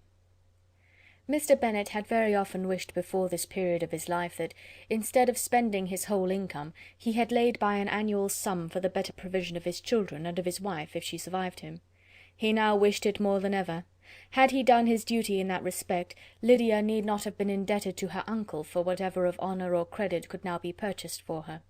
The satisfaction of prevailing on one of the most worthless young men in Great Britain to be her husband might then have rested in its proper place. He was seriously concerned that a cause of so little advantage to anyone should be forwarded at the sole expense of his brother-in-law, and he was determined, if possible, to find out the extent of his assistance, and to discharge the obligation as soon as he could. When first Mr. Bennet had married, economy was held to be perfectly useless, for of course they were to have a son. The son was to join in cutting off the entail as soon as he should be of age, and the widow and younger children would by that means be provided for. 5 daughters successively entered the world, but yet the son was to come. And Mrs. Bennet, for many years after Lydia's birth, had been certain that he would. This event had at last been despaired of, but it was then too late to be saving. Mrs. Bennet had no turn for economy, and her husband's love of independence had alone prevented their exceeding their income. £5,000 were settled by marriage articles on Mrs. Bennet and the children, but in what proportions it should be divided amongst the latter depended on the will of the parents. This was one point, with regard to Lydia at least, which was now to be settled, and Mr. Bennet could have no hesitation in acceding to the proposal before him. In terms of grateful acknowledgment for the kindness of his brother, though expressed most concisely, he then delivered on paper his perfect approbation of all that was done, and his willingness to fulfil the engagements that had been made for him. He had never before supposed that, could Wickham be prevailed on to marry his daughter, it would be done with so little inconvenience to himself as by the present arrangement. He would scarcely be £10 a year the loser by the 100 that was to be paid them; for, what with their board and pocket allowance, and the continual presents in money which passed to her through her mother's hands, Lydia's expenses had been very little within that sum. That it would be done with such trifling exertion on his side too, was another very welcome surprise, for his wish at present was to have as little trouble in the business as possible. When the first transports of rage which had produced his activity in seeking her were over, he naturally returned to all his former indolence. His letter was soon dispatched, for, though dilatory in undertaking business, he was quick in its execution. He begged to know further particulars of what he was indebted to his brother, but was too angry with Lydia to send any message to her. The good news spread quickly through the house, and with proportionate speed through the neighbourhood. It was borne in the latter with decent philosophy. To be sure, it would have been more for the advantage of conversation had Miss Lydia Bennet come upon the town, or as the happiest alternative been secluded from the world in some distant farmhouse. But there was much to be talked of in marrying her, and the good-natured wishes for her well-doing which had proceeded before from all the spiteful old ladies in Meryton lost but a little of their spirit in this change of circumstances, because with such a husband her misery was considered certain. It was a fortnight since Mrs. Bennet had been downstairs, but on this happy day she again took her seat at the head of her table, and in spirits oppressively high. No sentiment of shame gave a damp to her triumph. The marriage of a daughter, which had been the first object of her wishes since Jane was 16, was now on the point of accomplishment, and her thoughts and her words ran wholly on those attendants of elegant nuptials, fine muslins, new carriages, and servants. She was busily searching through the neighbourhood for a proper situation for her daughter, and, without knowing or considering what their income might be, rejected many as deficient in size and importance. "Hay Park might do," said she, "if the Gouldings could quit it, or the great house at Stoke, if the drawing-room were larger. But Ashworth is too far off. I could not bear to have her 10 miles from me, and as for Pulvis Lodge, the attics are dreadful." Her husband allowed her to talk on without interruption while the servants remained.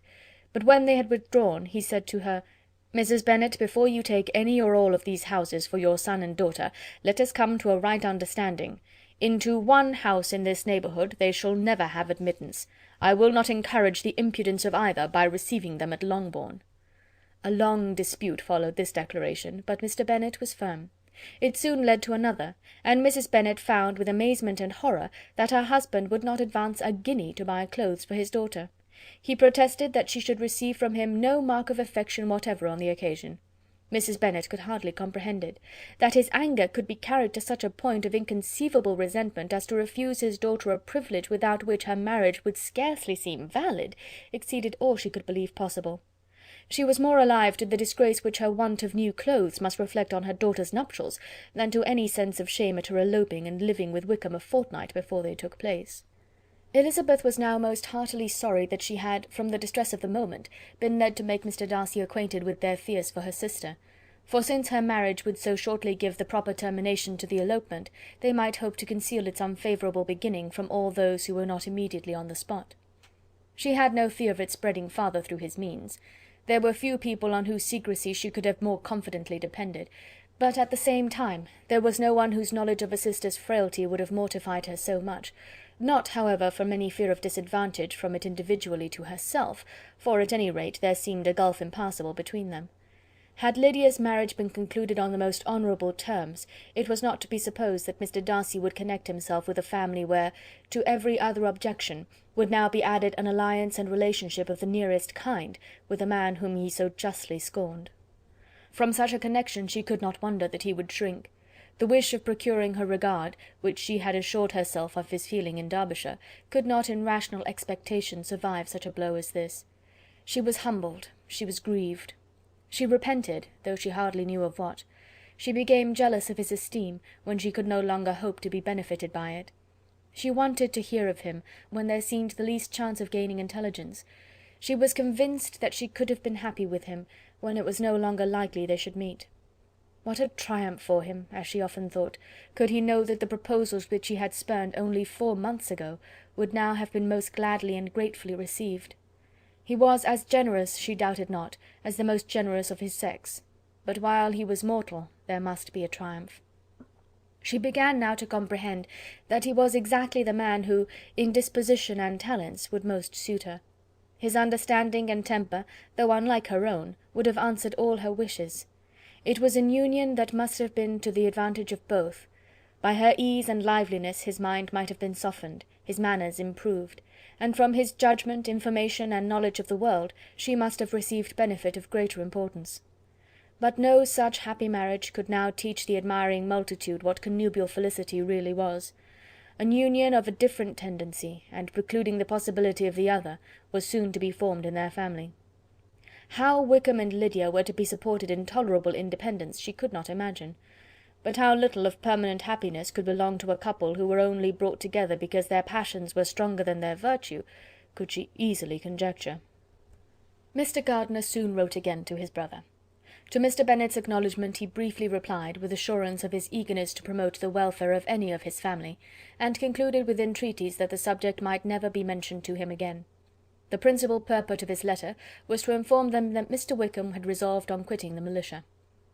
"It was greatly my wish that he should do so," he added, "as soon as his marriage was fixed on, and I think you will agree with me in considering the removal from that corps as highly advisable, both on his account and my niece's. It is Mr. Wickham's intention to go into the regulars, and among his former friends there are still some who are able and willing to assist him in the army. He has the promise of an ensigncy in General's regiment now quartered in the north. It is an advantage to have it so far from this part of the kingdom. He promises fairly, and I hope among different people, where they may each have a character to preserve, they will both be more prudent. I have written to Colonel Forster to inform him of our present arrangements, and to request that he will satisfy the various creditors of Mr. Wickham in and near Brighton, with assurances of speedy payment, for which I have pledged myself. And will you give yourself the trouble of carrying similar assurances to his creditors in Meryton, of whom I shall subjoin a list according to his information? He has given in all his debts. I hope at least he has not deceived us. Haggerston has our directions, and all will be completed in a week. They will then join his regiment, unless they are first invited to Longbourn, and I understand from Mrs. Gardiner that my niece is very desirous of seeing you all before she leaves the south. She is well, and begs to be dutifully remembered to you and her mother. Yours, etc., E. Gardiner." Mr. Bennet and his daughter saw all the advantages of Wickham's removal from the shire as clearly as Mr. Gardiner could do, but Mrs. Bennet was not so well pleased with it. Lydia's being settled in the north, just when she had expected most pleasure and pride in her company, for she had by no means given up her plan of their residing in Hertfordshire, was a severe disappointment. And besides, it was such a pity that Lydia should be taken from a regiment where she was acquainted with everybody, and had so many favourites. "She is so fond of Mrs. Forster," said she, "it will be quite shocking to send her away. And there are several of the young men, too, that she likes very much. The officers may not be so pleasant in the General's regiment." His daughter's request, for such it might be considered, of being admitted into her family again before she set off for the north, received at first an absolute negative. But Jane and Elizabeth, who agreed in wishing, for the sake of their sister's feelings and consequence, that she should be noticed on her marriage by her parents, urged him so earnestly, yet so rationally and so mildly, to receive her and her husband at Longbourn as soon as they were married, that he was prevailed on to think as they thought, and act as they wished.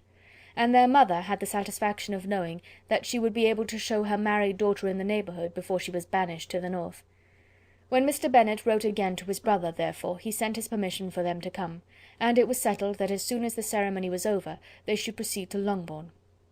Elizabeth was surprised, however, that Wickham should consent to such a scheme, and had she consulted only her own inclination, any meeting with him would have been the last object of her wishes. Chapter 51. Their sister's wedding day arrived, and Jane and Elizabeth felt for her probably more than she felt for herself. The carriage was sent to meet them, and they were to return in it by dinner-time. Their arrival was dreaded by the elder Miss Bennets, and Jane more especially, who gave Lydia the feelings which would have attended herself, had she been the culprit, and was wretched in the thought of what her sister must endure. They came. The family were assembled in the breakfast-room to receive them. Smiles decked the face of Mrs. Bennet as the carriage drove up to the door. Her husband looked impenetrably grave, her daughters alarmed, anxious, uneasy. Lydia's voice was heard in the vestibule, the door was thrown open, and she ran into the room. Her mother stepped forwards, embraced her and welcomed her with rapture, gave her hand with an affectionate smile to Wickham, who followed his lady, and wished them joy with an alacrity which showed no doubt of their happiness. Their reception from Mr. Bennet, to whom they then turned, was not quite so cordial. His countenance rather gained in austerity, and he scarcely opened his lips. The easy assurance of the young couple, indeed, was enough to provoke him. Elizabeth was disgusted, and even Miss Bennet was shocked. Lydia was Lydia still, untamed, unabashed, wild, noisy, and fearless. She turned from sister to sister, demanding their congratulations, and when at length they all sat down, looked eagerly round the room, took notice of some little alteration in it, and observed with a laugh that it was a great while since she had been there. Wickham was not at all more distressed than herself, but his manners were always so pleasing, that had his character and his marriage been exactly what they ought, his smiles and his easy address, while he claimed their relationship, would have delighted them all. Elizabeth had not before believed him quite equal to such assurance, but she sat down, resolving within herself to draw no limits in future to the impudence of an impudent man. She blushed, and Jane blushed, but the cheeks of the two who caused their confusion suffered no variation of colour. There was no want of discourse. The bride and her mother could neither of them talk fast enough, and Wickham, who happened to sit near Elizabeth, began inquiring after his acquaintance in that neighbourhood, with a good-humoured ease which she felt very unable to equal in her replies. They seemed each of them to have the happiest memories in the world. Nothing of the past was recollected with pain, and Lydia led voluntarily to subjects which her sisters would not have alluded to for the world. "Only think of its being 3 months," she cried, "since I went away. It seems but a fortnight, I declare, and yet there have been things enough happened in the time. Good gracious! When I went away I am sure I had no more idea of being married till I came back again, though I thought it would be very good fun if I was." Her father lifted up his eyes. Jane was distressed. Elizabeth looked expressively at Lydia, but she, who never heard nor saw anything of which she chose to be insensible, gaily continued, "Oh, mamma! Do the people hereabouts know I am married to-day? I was afraid they might not, and we overtook William Golding in his curricle, so I was determined he should know it, and so I let down the side-glass next to him, and took off my glove and let my hand just rest upon the window-frame, so that he might see the ring, and then I bowed and smiled like anything." Elizabeth could bear it no longer. She got up and ran out of the room, and returned no more till she heard them passing through the hall to the dining-parlour. She then joined them soon enough to see Lydia, with anxious parade, walk up to her mother's right hand, and hear her say to her eldest sister, "Ah, Jane, I take your place now, and you must go lower, because I am a married woman." It was not to be supposed that time would give Lydia that embarrassment from which she had been so wholly free at first. Her ease and good spirits increased. She longed to see Mrs. Phillips, the Lucases, and all their other neighbours, and to hear herself called Mrs. Wickham by each of them, and in the meantime she went after dinner to show her ring and boast of being married to Mrs. Hill and the 2 housemaids. "Well, mamma," said she, when they were all returned to the breakfast-room, "and what do you think of my husband? Is not he a charming man? I am sure my sisters must all envy me. I only hope they may have half my good luck. They must all go to Brighton. That is the place to get husbands. What a pity it is, mamma, we did not all go." "Very true, and if I had my will we should. But, my dear Lydia, I don't at all like your going such a way off. Must it be so?" "Oh, Lord, yes. There is nothing in that. I shall like it of all things. You and papa and my sisters must come down and see us. We shall be at Newcastle all the winter, and I dare say there will be some balls, and I will take care to get good partners for them all." "I should like it beyond anything," said her mother. "And then when you go away you may leave 1 or 2 of my sisters behind you, and I dare say I shall get husbands for them before the winter is over." "I thank you for my share of the favour," said Elizabeth, "but I do not particularly like your way of getting husbands." Their visitors were not to remain above 10 days with them. Mr. Wickham had received his commission before he left London, and he was to join his regiment at the end of a fortnight.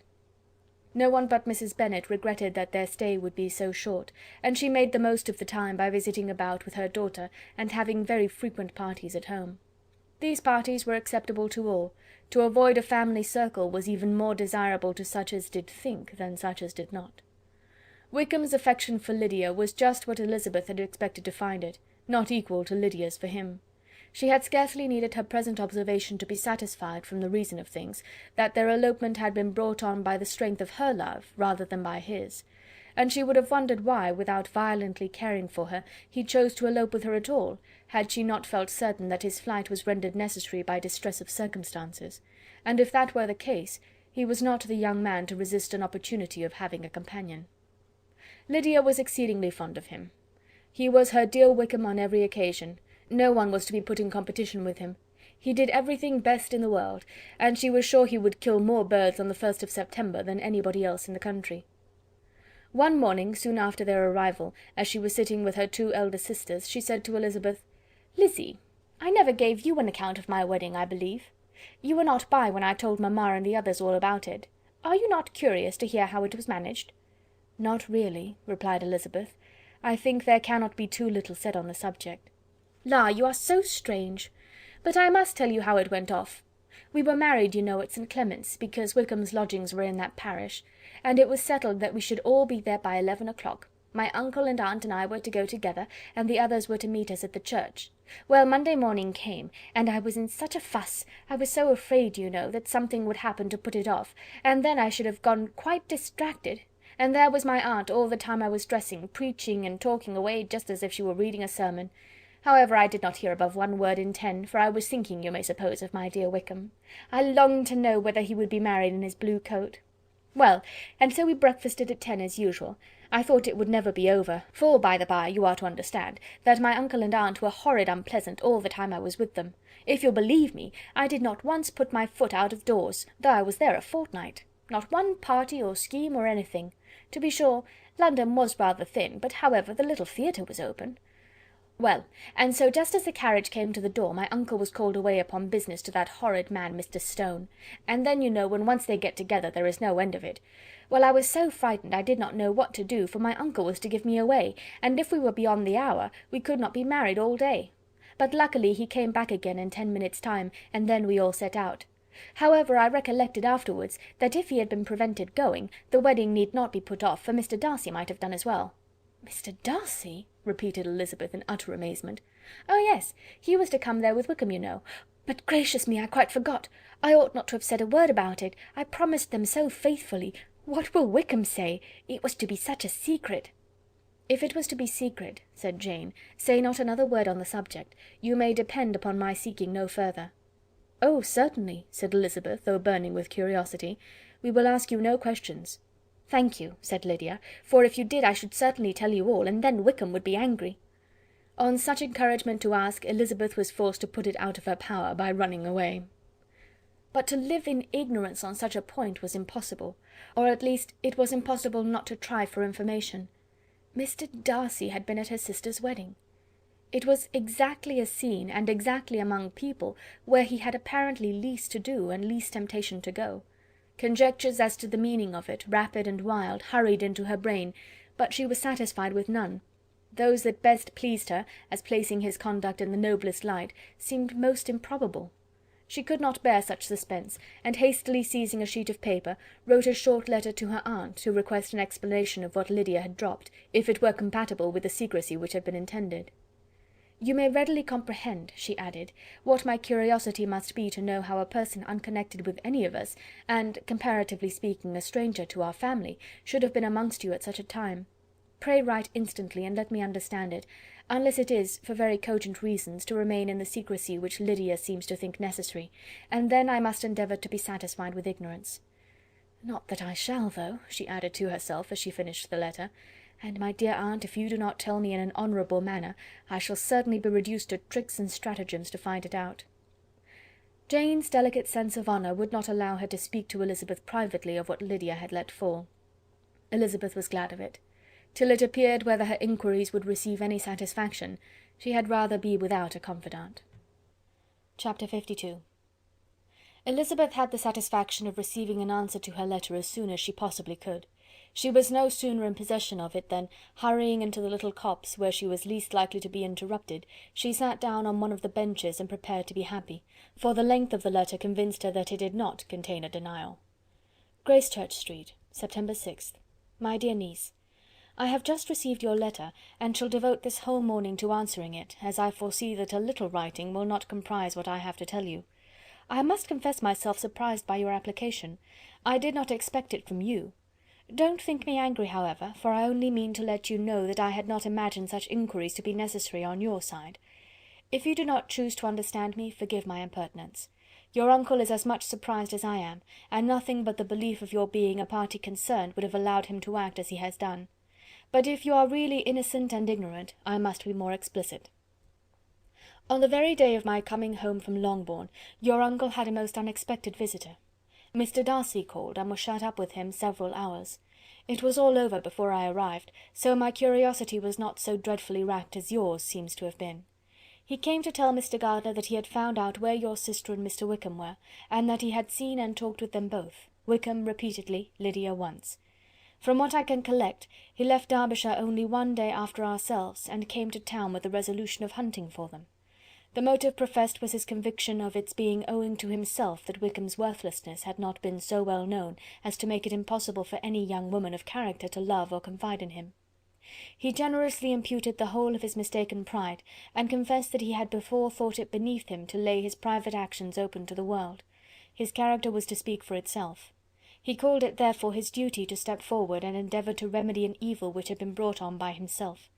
If he had another motive, I am sure it would never disgrace him. He had been some days in town before he was able to discover them, but he had something to direct his search, which was more than we had, and the consciousness of this was another reason for his resolving to follow us. There is a lady, it seems, a Mrs. Young, who was some time ago governess to Miss Darcy, and was dismissed from her charge on some cause of disapprobation, though he did not say what. She then took a large house in Edward Street, and has since maintained herself by letting lodgings.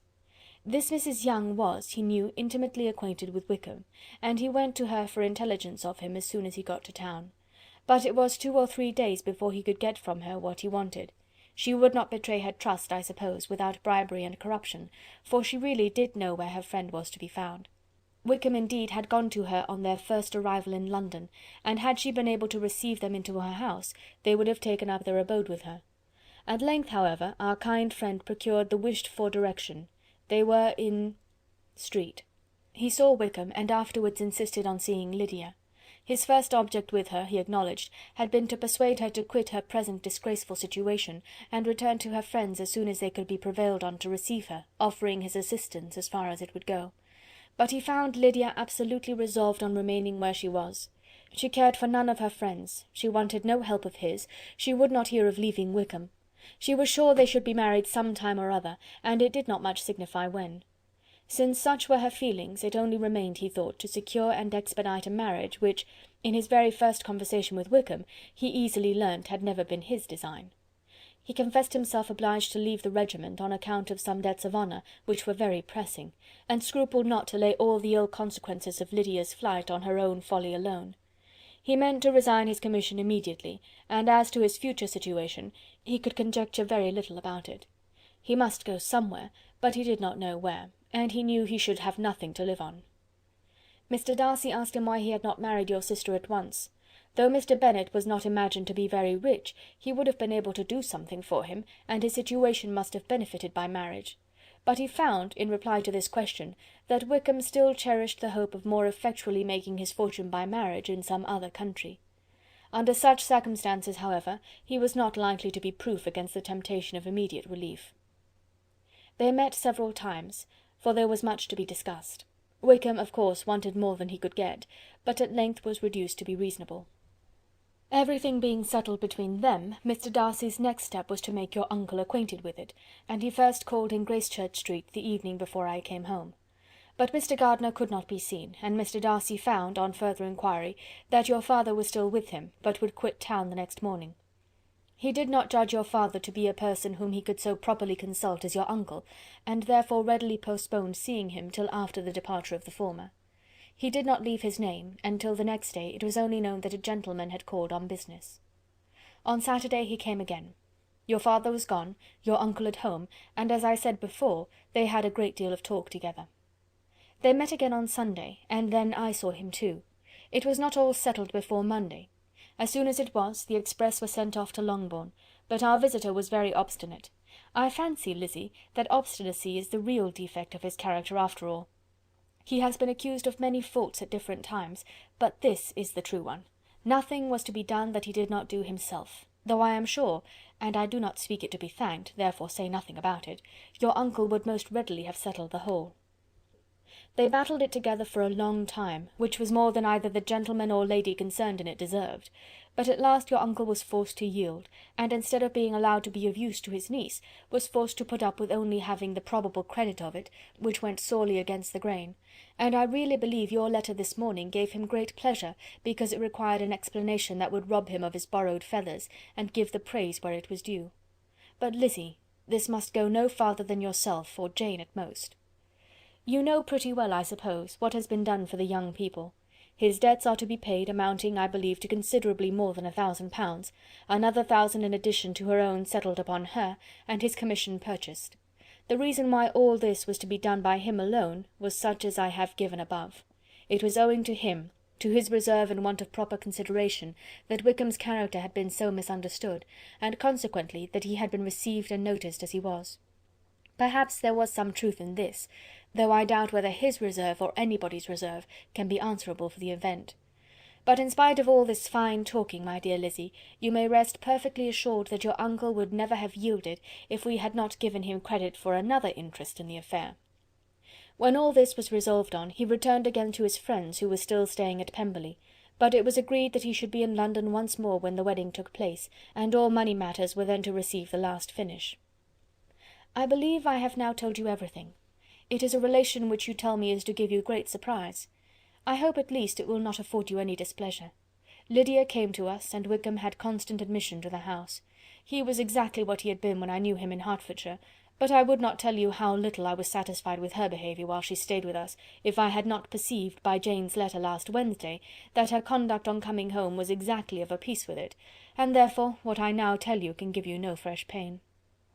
I talked to her repeatedly in the most serious manner, representing to her all the wickedness of what she had done, and all the unhappiness she had brought on her family. If she heard me it was by good luck, for I am sure she did not listen. I was sometimes quite provoked, but then I recollected my dear Elizabeth and Jane, and for their sakes had patience with her. Mr. Darcy was punctual in his return, and as Lydia informed you, attended the wedding.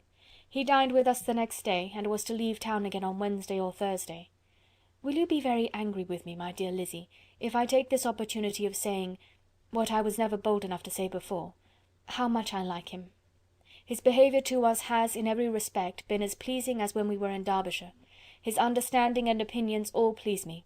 He wants nothing but a little more liveliness, and that, if he marry prudently, his wife may teach him. I thought him very sly. He hardly ever mentioned your name, but slyness seems the fashion.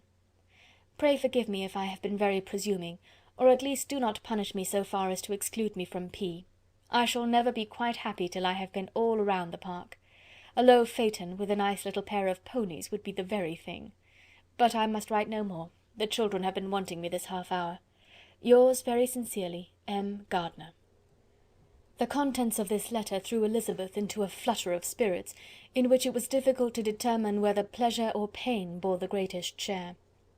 The vague and unsettled suspicions which uncertainty had produced of what Mr. Darcy might have been doing to forward her sister's match, which she had feared to encourage as an exertion of goodness too great to be probable, and at the same time dreaded to be just from the pain of obligation, were proved beyond their greatest extent to be true. He had followed them purposely to town, he had taken on himself all the trouble and mortification attendant on such a research, in which supplication had been necessary to a woman whom he must abominate and despise, and where he was reduced to meet, frequently meet, reason with, persuade, and finally bribe, the man whom he always most wished to avoid, and whose very name it was punishment to him to pronounce. He had done all this for a girl whom he could neither regard nor esteem. Her heart did whisper that he had done it for her, but it was a hope shortly checked by other considerations, and she soon felt that even her vanity was insufficient, when required to depend on his affection for her, for a woman who had already refused him, as able to overcome a sentiment so natural as abhorrence against relationship with Wickham. Brother-in-law of Wickham! Every kind of pride must revolt from the connection. He had, to be sure, done much. She was ashamed to think how much. But he had given a reason for his interference, which asked no extraordinary stretch of belief. It was reasonable that he should feel he had been wrong. He had liberality, and he had the means of exercising it, and though she would not place herself as his principal inducement, she could perhaps believe that remaining partiality for her might assist his endeavours in a cause where her peace of mind must be materially concerned. It was painful, exceedingly painful, to know that they were under obligations to a person who could never receive a return. They owed the restoration of Lydia, her character, everything, to him. Oh, how heartily did she grieve over every ungracious sensation she had ever encouraged, every saucy speech she had ever directed towards him. For herself she was humbled, but she was proud of him, proud that, in a cause of compassion and honour, he had been able to get the better of himself. She read over her aunt's commendation of him again and again. It was hardly enough, but it pleased her. She was even sensible of some pleasure, though mixed with regret, on finding how steadfastly both she and her uncle had been persuaded that affection and confidence subsisted between Mr. Darcy and herself. She was roused from her seat and her reflections by someone's approach, and before she could strike into another path, she was overtaken by Wickham. "I am afraid I interrupt your solitary ramble, my dear sister," said he as he joined her. "You certainly do," she replied with a smile, "but it does not follow that the interruption must be unwelcome." "I should be sorry indeed if it were. We were always good friends, and now we are better." "True. Are the others coming out?" "I do not know. Mrs. Bennet and Lydia are going in the carriage to Meryton. And so, my dear sister, I find from our uncle and aunt that you have actually seen Pemberley." She replied in the affirmative. "I almost envy you the pleasure, and yet I believe it would be too much for me, or else I could take it in my way to Newcastle." "And you saw the old housekeeper, I suppose?" "Poor Reynolds, she was always very fond of me, but of course she did not mention my name to you." "Yes, she did." "And what did she say?" "That you were gone into the army, and she was afraid had not turned out well. At such a distance as that, you know, things are strangely misrepresented." "Certainly," he replied, biting his lips. Elizabeth hoped she had silenced him, but he soon afterwards said, "I was surprised to see Darcy in town last month. We passed each other several times. I wonder what he can be doing there." "Perhaps preparing for his marriage with Mr. Burgh," said Elizabeth. "It must be something particular to take him there at this time of year." "Undoubtedly. Did you see him while you were at Lambton? I thought I understood from the gardeners that you had." "Yes. He introduced us to his sister." "And do you like her?" "Very much." "I have heard, indeed, that she has uncommonly improved within this year or two. When I last saw her she was not very promising. I am very glad you liked her. I hope she will turn out well." "I dare say she will. She has got over the most trying age." "Did you go by the village of Kympton?" "I do not recollect that we did. I mention it because it is the living which I ought to have had. A most delightful place. Excellent parsonage house. It would have suited me in every respect." "How should you have liked making sermons?" "Exceedingly well. I should have considered it as part of my duty, and the exertion would soon have been nothing. One ought not to repine, but to be sure it would have been such a thing for me. The quiet, the retirement of such a life would have answered all my ideas of happiness, but it was not to be. Did you ever hear Darcy mention the circumstance when you were in Kent?" "I have heard from authority, which I thought as good, that it was left you conditionally only, and at the will of the present patron." "You have?" "Yes, there was something in that. I told you so from the first, you may remember. I did hear, too, that there was a time when sermon-making was not so palatable to you as it seems to be at present, that you actually declared your resolution of never taking orders, and that the business had been compromised accordingly." "You did, and it was not wholly without foundation. You may remember what I told you on that point when we first talked of it." They were now almost at the door of the house, for she had walked fast to get rid of him, and unwilling for her sister's sake to provoke him, she only said in reply, with a good-humoured smile, "Come, Mr. Wickham, we are brother and sister, you know. Do not let us quarrel about the past. In future, I hope, we shall be always of one mind." She held out her hand. He kissed it with affectionate gallantry, though he hardly knew how to look, and they entered the house. Chapter 53. Mr. Wickham was so perfectly satisfied with this conversation that he never again distressed himself or provoked his dear sister Elizabeth by introducing the subject of it, and she was pleased to find that she had said enough to keep him quiet. The day of his and Lydia's departure soon came, and Mrs. Bennet was forced to submit to a separation which, as her husband by no means entered into her scheme of their all going to Newcastle, was likely to continue at least a twelvemonth. "Oh, my dear Lydia!" she cried, When shall we meet again?" "Oh Lord, I don't know. Not these 2 or 3 years, perhaps." "Write to me very often, my dear." "As often as I can. But you know married women have never much time for writing. My sisters may write to me. They will have nothing else to do." Mr. Wickham's adieus were much more affectionate than his wife's. He smiled, looked handsome, and said many pretty things. "He is as fine a fellow," said Mr. Bennet, as soon as they were out of the house, "as ever I saw. He simpers and smirks and makes love to us all. I am prodigiously proud of him. I defy even Sir William Lucas himself to produce a more valuable son-in-law."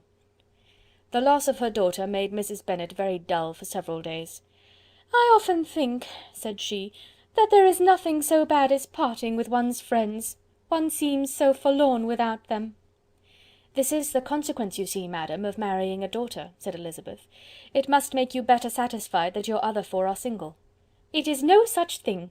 Lydia does not leave me because she is married, but only because our husband's regiment happens to be so far off. If that had been nearer, she would not have gone so soon." But the spiritless condition which this event threw her into was shortly relieved, and her mind opened again to the agitation of hope, by an article of news which then began to be in circulation. The housekeeper at Netherfield had received orders to prepare for the arrival of her master, who was coming down in a day or two, to shoot there for several weeks. Mrs. Bennet was quite in the fidgets. She looked at Jane and smiled and shook her head by turns. "Well, well, and so Mr. Bingley is coming down, sister," for Mrs. Phillips first brought her the news. "Well, so much the better. Not that I care about it, though. He is nothing to us, you know, and I am sure I never want to see him again. But, however, he is very welcome to come to Netherfield if he likes it, and who knows what may happen? But that is nothing to us. You know, sister, we agreed long ago never to mention a word about it. And so, is it quite certain he is coming?" "You may depend on it," replied the other, "for Mrs. Nicholls was in Meryton last night. I saw her passing by, and went out myself on purpose to know the truth of it, and she told me that it was certain true. He comes down on Thursday at the latest, very likely on Wednesday. She was going to the butcher's, she told me, on purpose to order in some meat on Wednesday, and she has got 3 couple of ducks, just fit to be killed." Miss Bennet had not been able to hear of his coming without changing colour. It was many months since she had mentioned his name to Elizabeth, but now, as soon as they were alone together, she said, "I saw you look at me to-day, Lizzy, when my aunt told us of the present report, and I know I appeared distressed, but don't imagine it was from any silly cause. I was only confused for the moment, because I felt I should be looked at. I do assure you that the news does not affect me either with pleasure or pain. I am glad of one thing, that he comes alone, because we shall see less of him. Not that I am afraid of myself, but I dread other people's remarks." Elizabeth did not know what to make of it. Had she not seen him in Derbyshire, she might have supposed him capable of coming there with no other view than what was acknowledged, but she still thought him partial to Jane, and she wavered as to the greater probability of his coming there with his friend's permission, or being bold enough to come without it. Yet it is hard, she sometimes thought, that this poor man cannot come to a house which he has legally hired without raising all this speculation. I will leave him to himself. In spite of what her sister declared, and really believed to be her feelings in the expectation of his arrival, Elizabeth could easily perceive that her spirits were affected by it. They were more disturbed, more unequal, than she had often seen them. The subject which had been so warmly canvassed between their parents about a 12-month ago, was now brought forward again. "As soon as ever Mr. Bingley comes, my dear," said Mrs. Bennet, "you will wait on him, of course." "No, no. You forced me into visiting him last year, and promised, if I went to see him, he should marry one of my daughters, but it ended in nothing, and I will not be sent on a fool's errand again." His wife represented to him how absolutely necessary such an attention would be from all the neighbouring gentlemen on his returning to Netherfield. "'Tis an etiquette I despise," said he. "If he wants our society, let him seek it. He knows where we live. I will not spend my hours in running after my neighbours every time they go away and come back again." "Well, all I know is, that it will be abominably rude if you do not wait on him. But, however, that shan't prevent my asking him to dine here, I am determined. We must have Mrs. Long and the Gouldings soon. That will make 13 with ourselves, so there will be just room at table for him." Consoled by this resolution, she was the better able to bear her husband's incivility, though it was very mortifying to know that her neighbours might all see Mr. Bingley, in consequence of it, before they did. As the day of his arrival drew near, "I begin to be sorry that he comes at all," said Jane to her sister. "It would be nothing, I could see him with perfect indifference, but I can hardly bear to hear it thus perpetually talked of. My mother means well, but she does not know, no one can know, how much I suffer from what she says.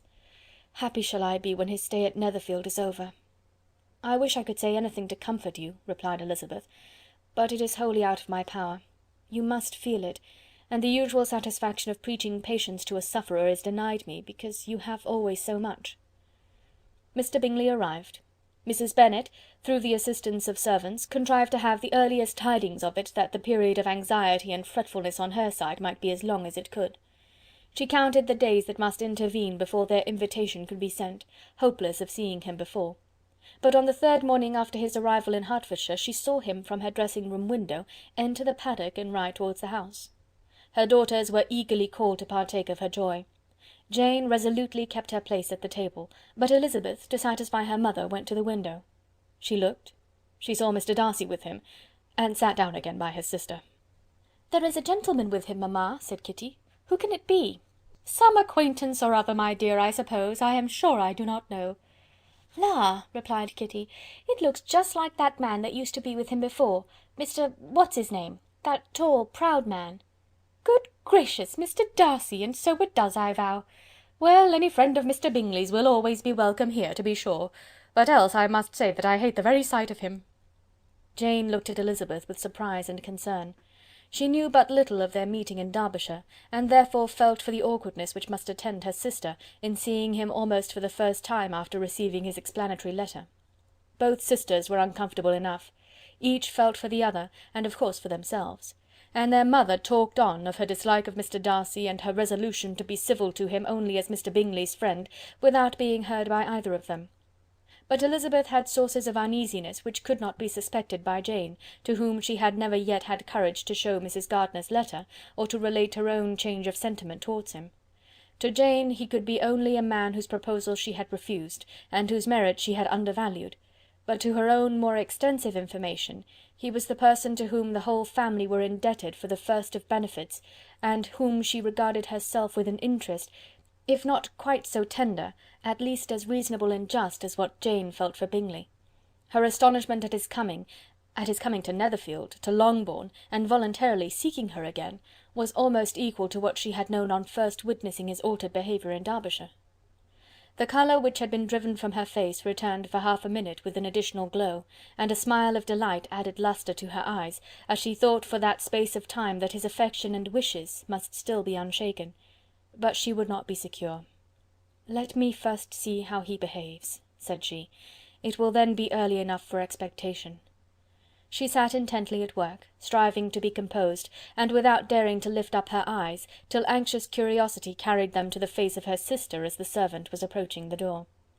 Jane looked a little paler than usual, but more sedate than Elizabeth had expected. On the gentlemen's appearing, her colour increased, yet she received them with tolerable ease, and with a propriety of behaviour equally free from any symptom of resentment or any unnecessary complaisance. Elizabeth said as little to either as civility would allow, and sat down again to her work with an eagerness which it did not often command. She had ventured only one glance at Darcy. He looked serious as usual, and, she thought, more as he had been used to look in Hertfordshire than as she had seen him at Pemberley. But perhaps he could not, in her mother's presence, be what he was before her uncle and aunt. It was a painful, but not an improbable conjecture. Bingley she had likewise seen for an instant, and in that short period saw him looking both pleased and embarrassed. He was received by Mrs. Bennet with a degree of civility which made her two daughters ashamed, especially when contrasted with the cold and ceremonious politeness of her curtsy and address to his friend. Elizabeth particularly, who knew that her mother owed to the latter the preservation of her favourite daughter from irremediable infamy, was hurt and distressed to a most painful degree by a distraction so ill applied. Darcy, after inquiring of her how Mr. and Mrs. Gardiner did, a question which she could not answer without confusion, said scarcely anything. He was not seated by her, perhaps that was the reason of his silence, but it had not been so in Derbyshire. There he had talked to her friends when he could not to herself. But now several minutes elapsed without bringing the sound of his voice, and when occasionally, unable to resist the impulse of curiosity, she raised her eyes to his face, she as often found him looking at Jane as at herself, and frequently on no object but the ground. More thoughtfulness and less anxiety to please than when they last met were plainly expressed. She was disappointed and angry with herself for being so. "Could I expect it to be otherwise?" said she. "Yet why did he come?" She was in no humour for conversation with any one but himself, and to him she had hardly courage to speak. She inquired after his sister, but could do no more. "It is a long time, Mr. Bingley, since you went away," said Mrs. Bennet. He readily agreed to it. "I began to be afraid you would never come back. People did say you meant to quit the place entirely at Michaelmas, but, however, I hope it is not true. A great many changes have happened in the neighbourhood since you went away. Miss Lucas is married and settled, and one of my own daughters. I suppose you have heard of it. Indeed, you must have seen it in the papers. It was in the Times and the Courier, I know, though it was not put in as it ought to be. It was only said, 'Lately George Wickham, Esquire, to Miss Lydia Bennet,' without there being a syllable said of her father or the place where she lived, or anything. It was my brother Gardiner's drawing up too, and I wonder how he came to make such an awkward business of it. Did you see it?" Bingley replied that he did, and made his congratulations. Elizabeth dared not lift up her eyes. How Mr. Darcy looked, therefore, she could not tell. "It is a delightful thing, to be sure, to have a daughter well married," continued her mother, "but at the same time, Mr. Bingley, it is very hard to have her taken such away from me. They are gone down to Newcastle, a place quite northward it seems, and there they are to stay I do not know how long. His regiment is there, for I suppose you have heard of his leaving the shire, and of his being gone into the regulars. Thank heaven he has some friends, though perhaps not so many as he deserves." Elizabeth, who knew this to be levelled at Mr. Darcy, was in such a misery of shame that she could hardly keep her seat. It drew from her, however, the exertion of speaking, which nothing else had so effectually done before, and she asked Bingley whether he meant to make any stay in the country at present. A few weeks, he believed. "When you have killed all your own birds, Mr. Bingley," said her mother, "I beg you will come here and shoot as many as you please on Mr. Bennet's manor. I am sure he will be vastly happy to oblige you, and will save all the best of the coveys for you." Elizabeth's misery increased, at such unnecessary, such officious attention. Were the same fair prospect to arise at present as had flattered them a year ago, everything, she was persuaded, would be hastening to the same vexatious conclusion. At that instant she felt that years of happiness could not make Jane or herself amends for moments of such painful confusion. "The first wish of my heart," said she to herself, "is never more to be in company with either of them. Their society can afford no pleasure that will atone for such wretchedness as this. Let me never see either one or the other again." Yet the misery for which years of happiness were to offer no compensation, received soon afterwards material relief from observing how much the beauty of her sister rekindled the admiration of her former lover. When first he came in, he had spoken to her but little, but every 5 minutes seemed to be giving her more of his attention. He found her as handsome as she had been last year, as good-natured and as unaffected, though not quite so chatty. Jane was anxious that no difference should be perceived in her at all, and was really persuaded that she talked as much as ever; but her mind was so busily engaged that she did not always know when she was silent.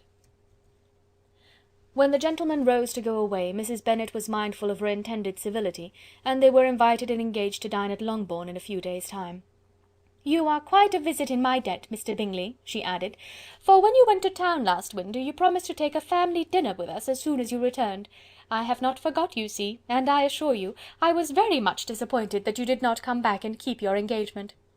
Bingley looked a little silly at this reflection, and said something of his concern at having been prevented by business. They then went away.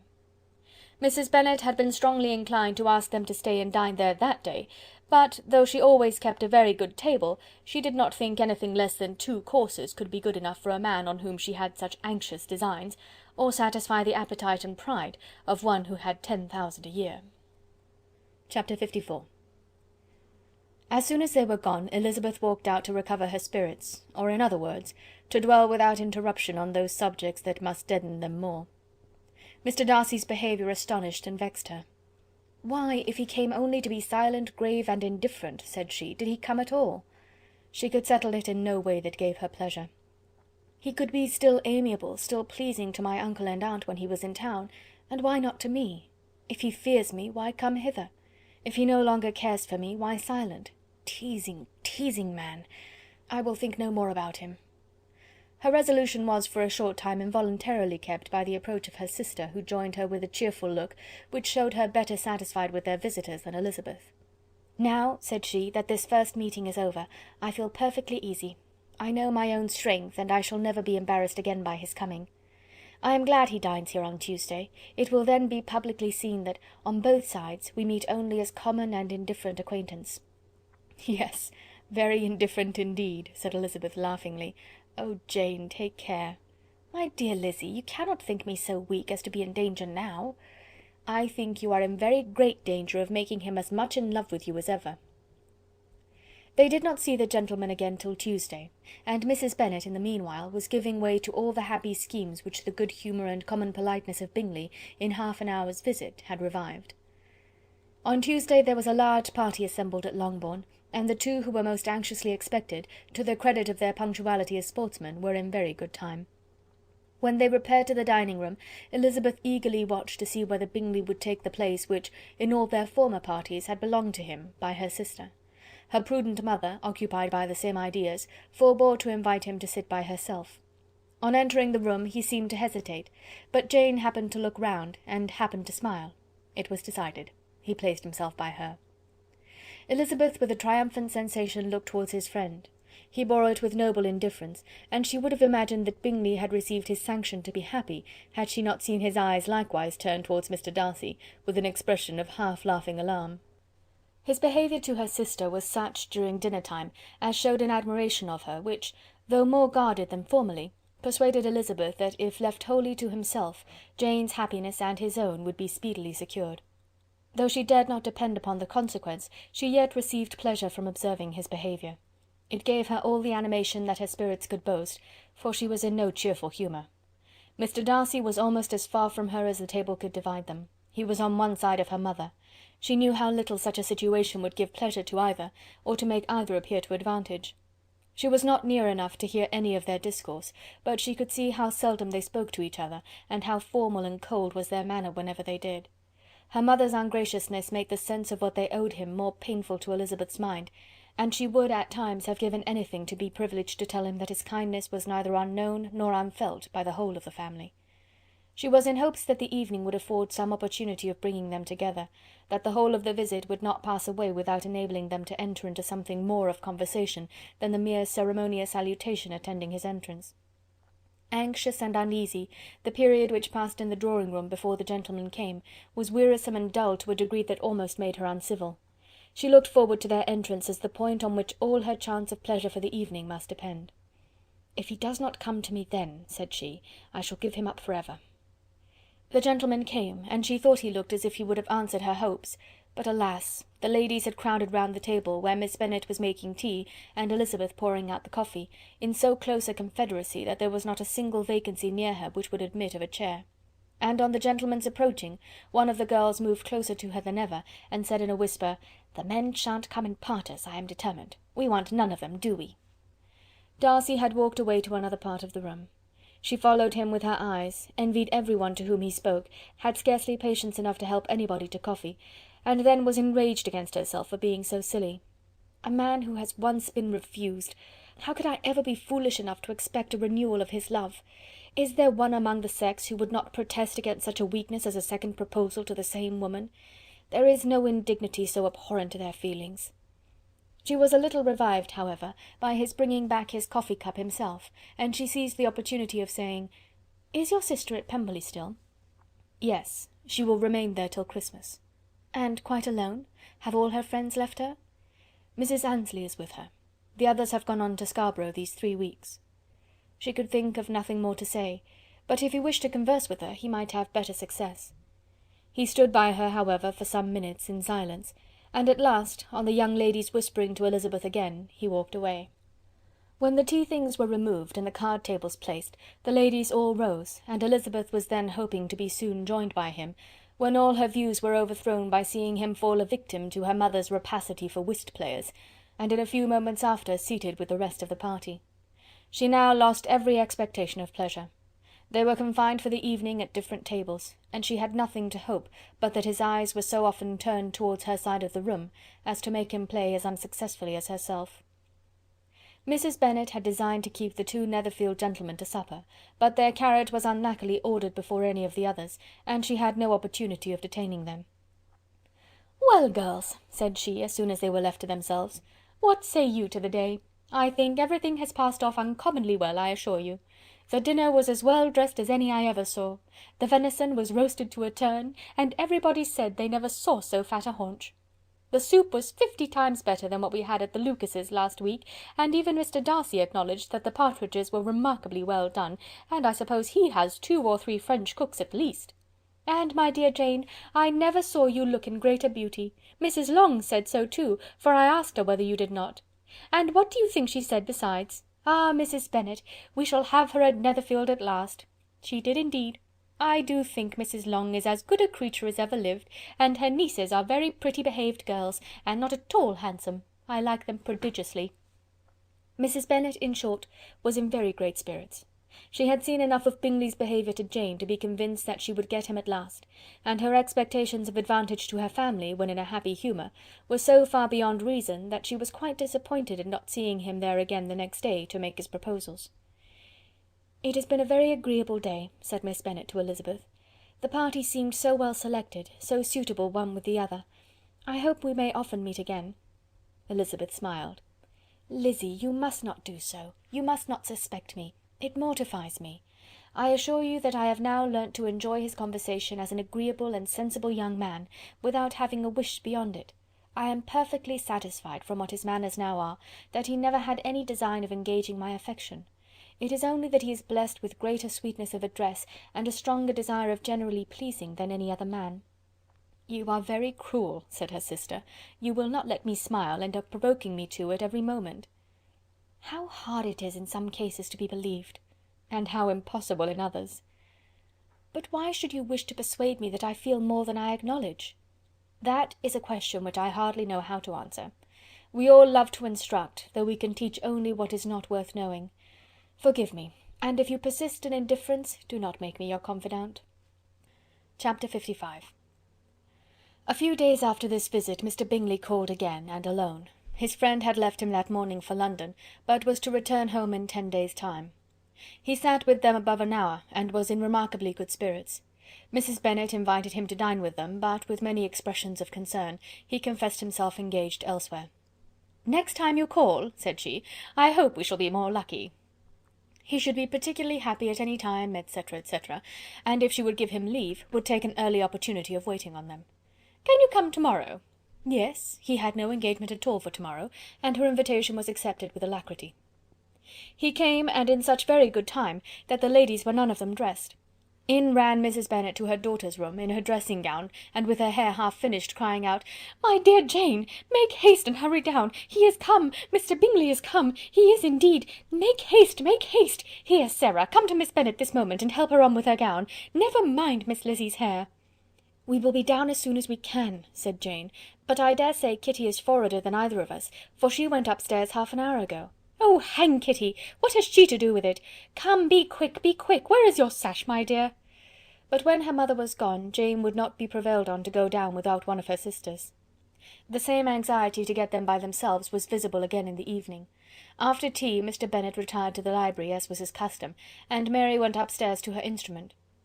2 obstacles of the 5 being thus removed, Mrs. Bennet sat looking and winking at Elizabeth and Catherine for a considerable time, without making any impression on them. Elizabeth would not observe her, and when at last Kitty did, she very innocently said, "What is the matter, mamma? What do you keep winking at me for? What am I to do?" "Nothing, child, nothing. I did not wink at you." She then sat still 5 minutes longer, but unable to waste such a precious occasion, she suddenly got up, and saying to Kitty, "Come here, my love, I want to speak to you," took her out of the room. Jane instantly gave a look at Elizabeth which spoke her distress at such premeditation, and her entreaty that she would not give in to it. In a few minutes Mrs. Bennet half opened the door and called out, "Lizzie, my dear, I want to speak with you." Elizabeth was forced to go. "We may as well leave them by themselves, you know," said her mother as soon as she was in the hall. "Kitty and I are going upstairs to sit in my dressing-room." Elizabeth made no attempt to reason with her mother, but remained quietly in the hall till she and Kitty were out of sight, then returned into the drawing-room. Mrs. Bennet's schemes for this day were ineffectual. Bingley was everything that was charming except the professed lover of her daughter. His ease and cheerfulness rendered him a most agreeable addition to their evening party, and he bore with the ill-judged officiousness of the mother, and heard all her silly remarks with a forbearance and command of countenance particularly grateful to the daughter. He scarcely needed an invitation to stay to supper, and before he went away an engagement was formed, chiefly through his own and Mrs. Bennet's means, for his coming next morning to shoot with her husband. After this day, Jane said no more of her indifference. Not a word passed between the sisters concerning Bingley, but Elizabeth went to bed in the happy belief that all must speedily be concluded, unless Mr. Darcy returned within the stated time. Seriously, however, she felt tolerably persuaded that all this must have taken place with that gentleman's concurrence. Bingley was punctual to his appointment, and he and Mr. Bennet spent the morning together, as had been agreed on. The latter was much more agreeable than his companion expected. There was nothing of presumption or folly in Bingley that could provoke his ridicule or disgust him into silence, and he was more communicative and less eccentric than the other had ever seen him. Bingley, of course, returned with him to dinner, and in the evening Mrs. Bennet's invention was again at work to get everybody away from him and her daughter. Elizabeth, who had a letter to write, went into the breakfast-room for that purpose soon after tea, for as the others were all going to sit down to cards, she could not be wanted to counteract her mother's schemes. But on returning to the drawing-room, when her letter was finished, she saw, to her infinite surprise, there was reason to fear that her mother had been too ingenious for her. On opening the door she perceived her sister and Bingley standing together over the hearth, as if engaged in earnest conversation, and had this led to no suspicion, the faces of both, as they hastily turned round and moved away from each other, would have told it all. Their situation was awkward enough, but hers, she thought, was still worse. Not a syllable was uttered by either, and Elizabeth was on the point of going away again, when Bingley, who as well as the other had sat down, suddenly rose, and whispering a few words to her sister, ran out of the room. Jane could have no reserves from Elizabeth where confidence would give pleasure, and instantly embracing her, acknowledged with the liveliest emotion that she was the happiest creature in the world. "'Tis too much," she added, "by far too much. I do not deserve it. Oh, why is not everybody as happy?" Elizabeth's congratulations were given with a sincerity, a warmth, a delight, which words could but poorly express. Every sentence of kindness was a fresh source of happiness to Jane, but she would not allow herself to stay with her sister, or say half that remained to be said for the present. "I must go instantly to my mother," she cried. "I would not on any account trifle with her affectionate solicitude, or allow her to hear it from any one but myself. He is gone to my father already. Oh, Lizzy, to know that what I have to relate will give such pleasure to all my dear family! How shall I bear so much happiness?" She then hastened away to her mother, who had purposely broken up the card party, and was sitting upstairs with Kitty. Elizabeth, who was left by herself, now smiled at the rapidity and ease with which an affair was finally settled that had given them so many previous months of suspense and vexation. "And this," said she, "is the end of all his friends' anxious circumspection, of all his sister's falsehood and contrivance, the happiest, wisest, most reasonable end." In a few minutes she was joined by Bingley, whose conference with her father had been short and to the purpose. "Where is your sister?" he said hastily, as he opened the door. "With my mother upstairs. She will be down in a moment, I dare say." He then shut the door, and coming up to her, claimed the good wishes and affection of a sister. Elizabeth honestly and heartily expressed her delight in the prospect of their relationship. They shook hands with great cordiality, and then, till her sister came down, she had to listen to all he had to say of his own happiness and of Jane's perfections, and in spite of his being a lover, Elizabeth really believed all his expectations of felicity to be rationally founded, because they had for basis the excellent understanding and super-excellent disposition of Jane, and a general similarity of feeling and taste between her and himself. It was an evening of no common delight to them all. The satisfaction of Miss Bennet's mind gave a glow of such sweet animation to her face as made her look handsomer than ever. Kitty simpered and smiled, and hoped her turn was coming soon. Mrs. Bennet could not give her consent or speak her approbation in terms warm enough to satisfy her feelings, though she talked to Bingley of nothing else for half an hour, and when Mr. Bennet joined them at supper, his voice and manner plainly showed how really happy he was. Not a word, however, passed his lips in allusion to it, till their visitor took his leave for the night, but as soon as he was gone, he turned to his daughter and said, "Jane, I congratulate you. You will be a very happy woman." Jane went to him instantly, kissed him, and thanked him for his goodness. "You are a good girl," he replied, "and I have great pleasure in thinking you will be so happily settled. I have not a doubt of your doing very well together. Your tempers are by no means unlike. You are each of you so complying, that nothing will ever be resolved on, so easy that every servant will cheat you, and so generous that you will always exceed your income. "I hope not so. Imprudence or thoughtlessness in money matters would be unpardonable in me." "Exceed their income! My dear Mr. Bennet," cried his wife, "what are you talking of? Why, he has 4 or 5,000 a year, and very likely more." Then addressing her daughter, "Oh, my dear, dear Jane, I am so happy! I am sure I shan't get a wink of sleep all night. I knew how it would be. I always said it must be so at last. I was sure you could not be so beautiful for nothing.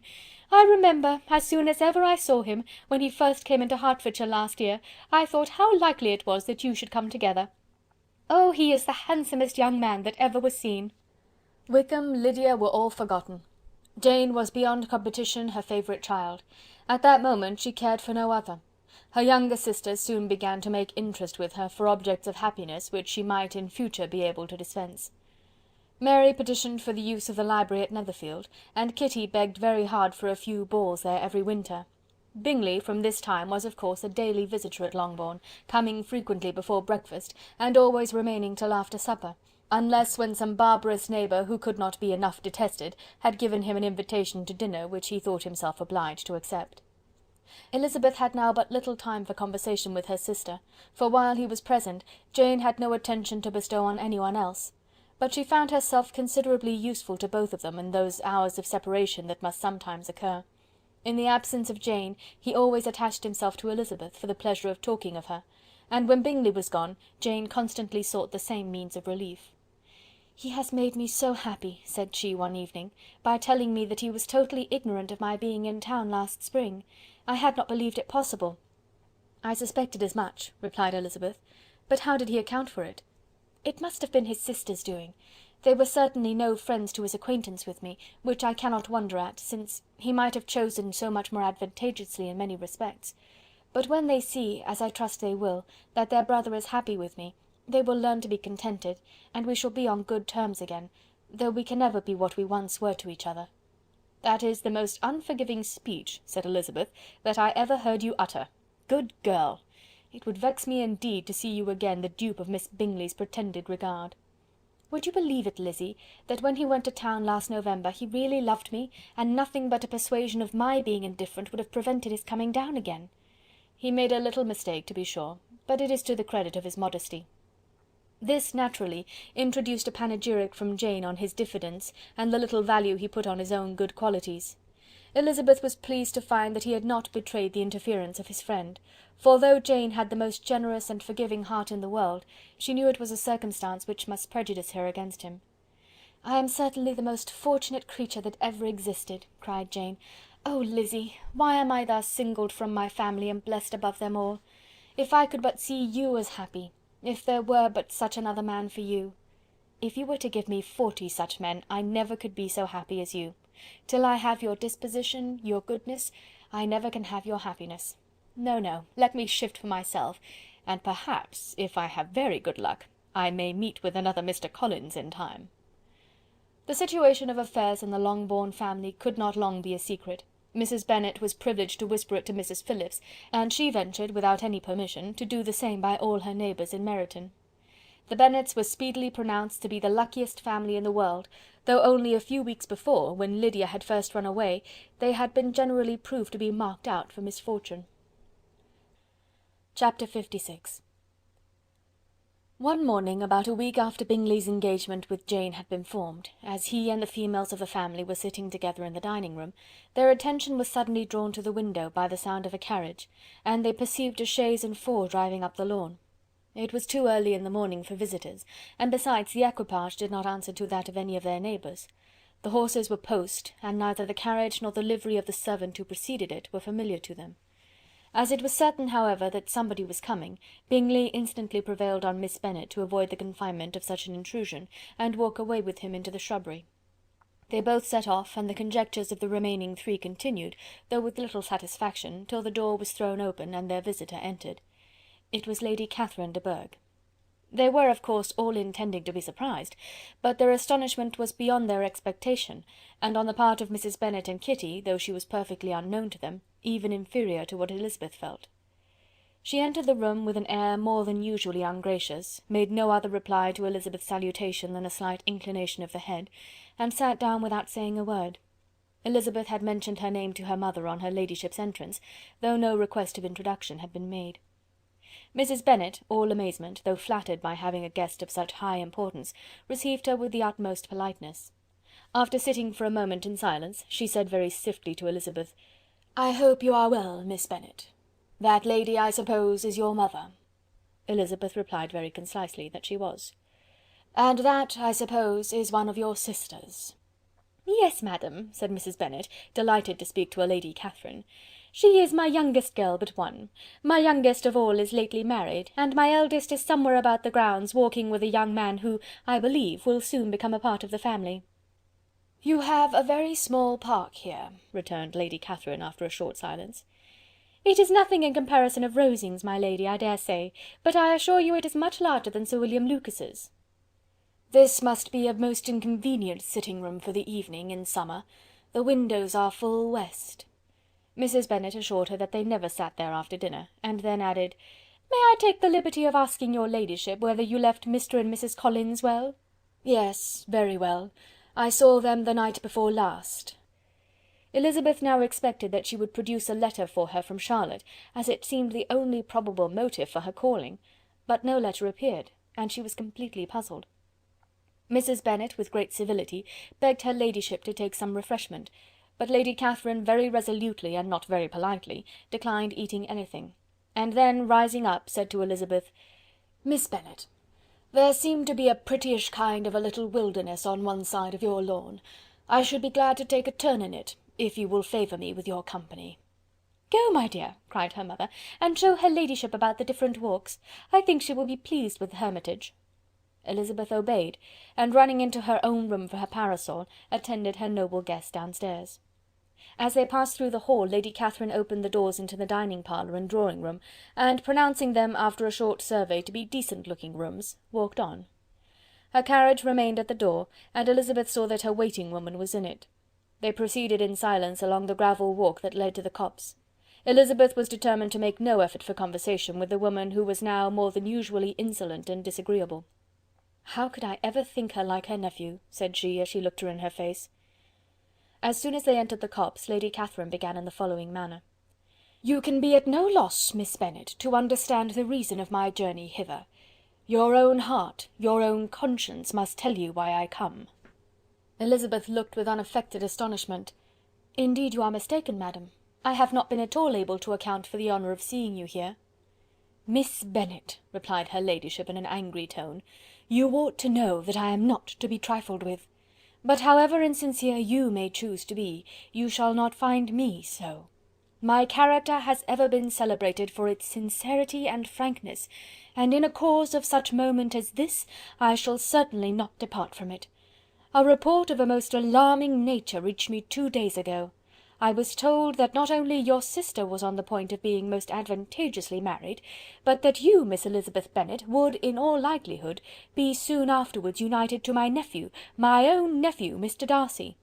Though I know it must be a scandalous falsehood, though I would not injure him so much as to suppose the truth of it possible, I instantly resolved on setting off for this place, that I might make my sentiments known to you." "If you believed it impossible to be true," said Elizabeth, colouring with astonishment and disdain, "I wonder you took the trouble of coming so far. What could your ladyship propose by it?" "At once to insist upon having such a report universally contradicted." "Your coming to Longbourn to see me and my family," said Elizabeth coolly, "will be rather a confirmation of it, if indeed such a report is in existence." "If! Do you then pretend to be ignorant of it? Has it not been industriously circulated by yourselves? Do you not know that such a report is spread abroad?" "I never heard that it was." "And can you likewise declare that there is no foundation for it?" "I do not pretend to possess equal frankness with your ladyship. You may ask questions which I shall not choose to answer." "This is not to be borne. Miss Bennet, I insist on being satisfied. Has my nephew made you an offer of marriage?" "Your ladyship has declared it to be impossible." "It ought to be so, it must be so, while he retains the use of his reason. But your arts and allurements may, in a moment of infatuation, have made him forget what he owes to himself and to all his family. You may have drawn him in." "If I have, I shall be the last person to confess it." "Miss Bennet, do you know who I am? I have not been accustomed to such language as this. I am almost the nearest relation he has in the world, and am entitled to know all his dearest concerns. But you are not entitled to know mine, nor will such behaviour as this ever induce me to be explicit. Let me be rightly understood. This match, to which you have the presumption to aspire, can never take place. No, never. Mr. Darcy is engaged to my daughter. Now what have you to say? Only this, that if he is so, you can have no reason to suppose he will make an offer to me." Lady Catherine hesitated for a moment, and then replied, "The engagement between them is of a peculiar kind. From their infancy they have been intended for each other. It was the favourite wish of his mother as well as of hers. While in their cradles we planned the union, and now, at the moment when the wishes of both sisters would be accomplished in their marriage, to be prevented by a young woman of inferior birth, of no importance in the world, and wholly unallied to the family. Do you pay no regard to the wishes of his friends, to his tacit engagement with Miss de Bourgh? Are you lost to every feeling of propriety and delicacy? Have you not heard me say that from his earliest hours he was destined for his cousin?" "Yes, and I had heard it before, but what is that to me? If there is no other objection to my marrying your nephew, I shall certainly not be kept from it by knowing that his mother and aunt wished him to marry Miss de Bourgh. You both did as much as you could in planning the marriage. Its completion depended on others. If Mr. Darcy is neither by honour nor inclination confined to his cousin, why is not he to make another choice? And if I am that choice, why may not I accept him? Because honour, decorum, prudence, nay, interest, forbid it. Yes, Miss Bennet, interest. For do not expect to be noticed by his family or friends if you wilfully act against the inclinations of all. You will be censured, slighted, and despised by every one connected with him. Your alliance will be a disgrace. Your name will never even be mentioned by any of us." "These are heavy misfortunes," replied Elizabeth, "but the wife of Mr. Darcy must have such extraordinary sources of happiness necessarily attached to her situation, that she could, upon the whole, have no cause to repine." "Obstinate, headstrong girl! I am ashamed of you. Is this your gratitude for my attentions to you last spring? Is nothing due to me on that score? Let us sit down. You are to understand, Miss Bennet, that I came here with the determined resolution of carrying my purpose, nor will I be dissuaded from it. I have not been used to submit to any person's whims. I have not been in the habit of brooking disappointment. That will make your ladyship's situation at present more pitiable, but it will have no effect on me. I will not be interrupted. Hear me in silence. My daughter and my nephew are formed for each other. They are descended, on the maternal side, from the same noble line, and on the father's, from respectable, honourable, and ancient, though untitled families. Their fortune on both sides is splendid. They are destined for each other by the voice of every member of their respective houses, and what is to divide them? The upstart pretensions of a young woman without family, connections, or fortune? Is this to be endured? But it must not, shall not be. If you were sensible of your own good, you would not wish to quit the sphere in which you have been brought up. In marrying your nephew, I should not consider myself as quitting that sphere. He is a gentleman, I am a gentleman's daughter. So far we are equal. True. You are a gentleman's daughter, but who was your mother? Who are your uncles and aunts? Do not imagine me ignorant of their condition. Whatever my connections may be, said Elizabeth, if your nephew does not object to them, they can be nothing to you. Tell me once and for all, are you engaged to him?" Though Elizabeth would not, for the mere purpose of obliging Lady Catherine, have answered this question, she could not but say, after a moment's deliberation, "I am not." Lady Catherine seemed pleased. "And will you promise me never to enter into such an engagement?" "I will make no promise of the kind." "Miss Bennet, I am shocked and astonished. I expected to find a more reasonable young woman. But do not deceive yourself into a belief that I will never recede. I shall not go away until you have given me the assurance I require. And I certainly never shall give it. I am not to be intimidated into anything so wholly unreasonable. Your ladyship wants Mr. Darcy to marry your daughter, but would my giving you the wished-for promise make their marriage at all more probable? Supposing him to be attached to me, would my refusing to accept his hand make him wish to bestow it on his cousin? Allow me to say, Lady Catherine, that the arguments with which you have supported this extraordinary application have been as frivolous as the application was ill-judged. You have widely mistaken my character, if you think I can be worked on by such persuasions as these. How far your nephew might approve of your interference in his affairs I cannot tell, but you have certainly no right to concern yourself in mine. I must beg, therefore, to be importuned no farther on the subject." "Not so hasty, if you please. I have by no means done. To all the objections I have already urged, I have still another to add. I am no stranger to the particulars of your youngest sister's infamous elopement. I know it all, that the young man's marrying her was a patched-up business at the expense of your father and uncles. And is such a girl to be my nephew's sister? Is her husband, is the son of his late father's steward, to be his brother? Heaven and earth! Of what are you thinking? Are the shades of Pemberley to be thus polluted?" "You can now have nothing further to say," she resentfully answered. "You have insulted me in every possible method. I must beg you to return to the house." And she rose as she spoke. Lady Catherine rose also, and they turned back. Her ladyship was highly incensed. "You have no regard, then, for the honour and credit of my nephew. Unfeeling, selfish girl! Do you not consider that a connection with you must disgrace him in the eyes of everybody?" "Lady Catherine, I have nothing further to say. You know my sentiments." "You are then resolved to have him?" "I have said no such thing. I am only resolved to act in that manner which will, in my own opinion, constitute my happiness, without reference to you, or to any person so wholly unconnected with me." "It is well. You refuse, then, to oblige me. You refuse to obey the claims of duty, honour, and gratitude. You are determined to ruin him in the opinion of all his friends, and make him the contempt of the world." "Neither duty, nor honour, nor gratitude," replied Elizabeth, "have any possible claim on me in the present instance. No principle of either would be violated by my marriage with Mr. Darcy. And with regard to the resentment of his family, or the indignation of the world, if the former were excited by his marrying me, it would not give me one moment's concern, and the world in general would have too much sense to join in the scorn." "And this is your real opinion? This is your final resolve? Very well, I shall now know how to act. Do not imagine, Miss Bennet, that your ambition will ever be gratified. I came to try you. I hoped to find you reasonable, but depend upon it I will carry my point."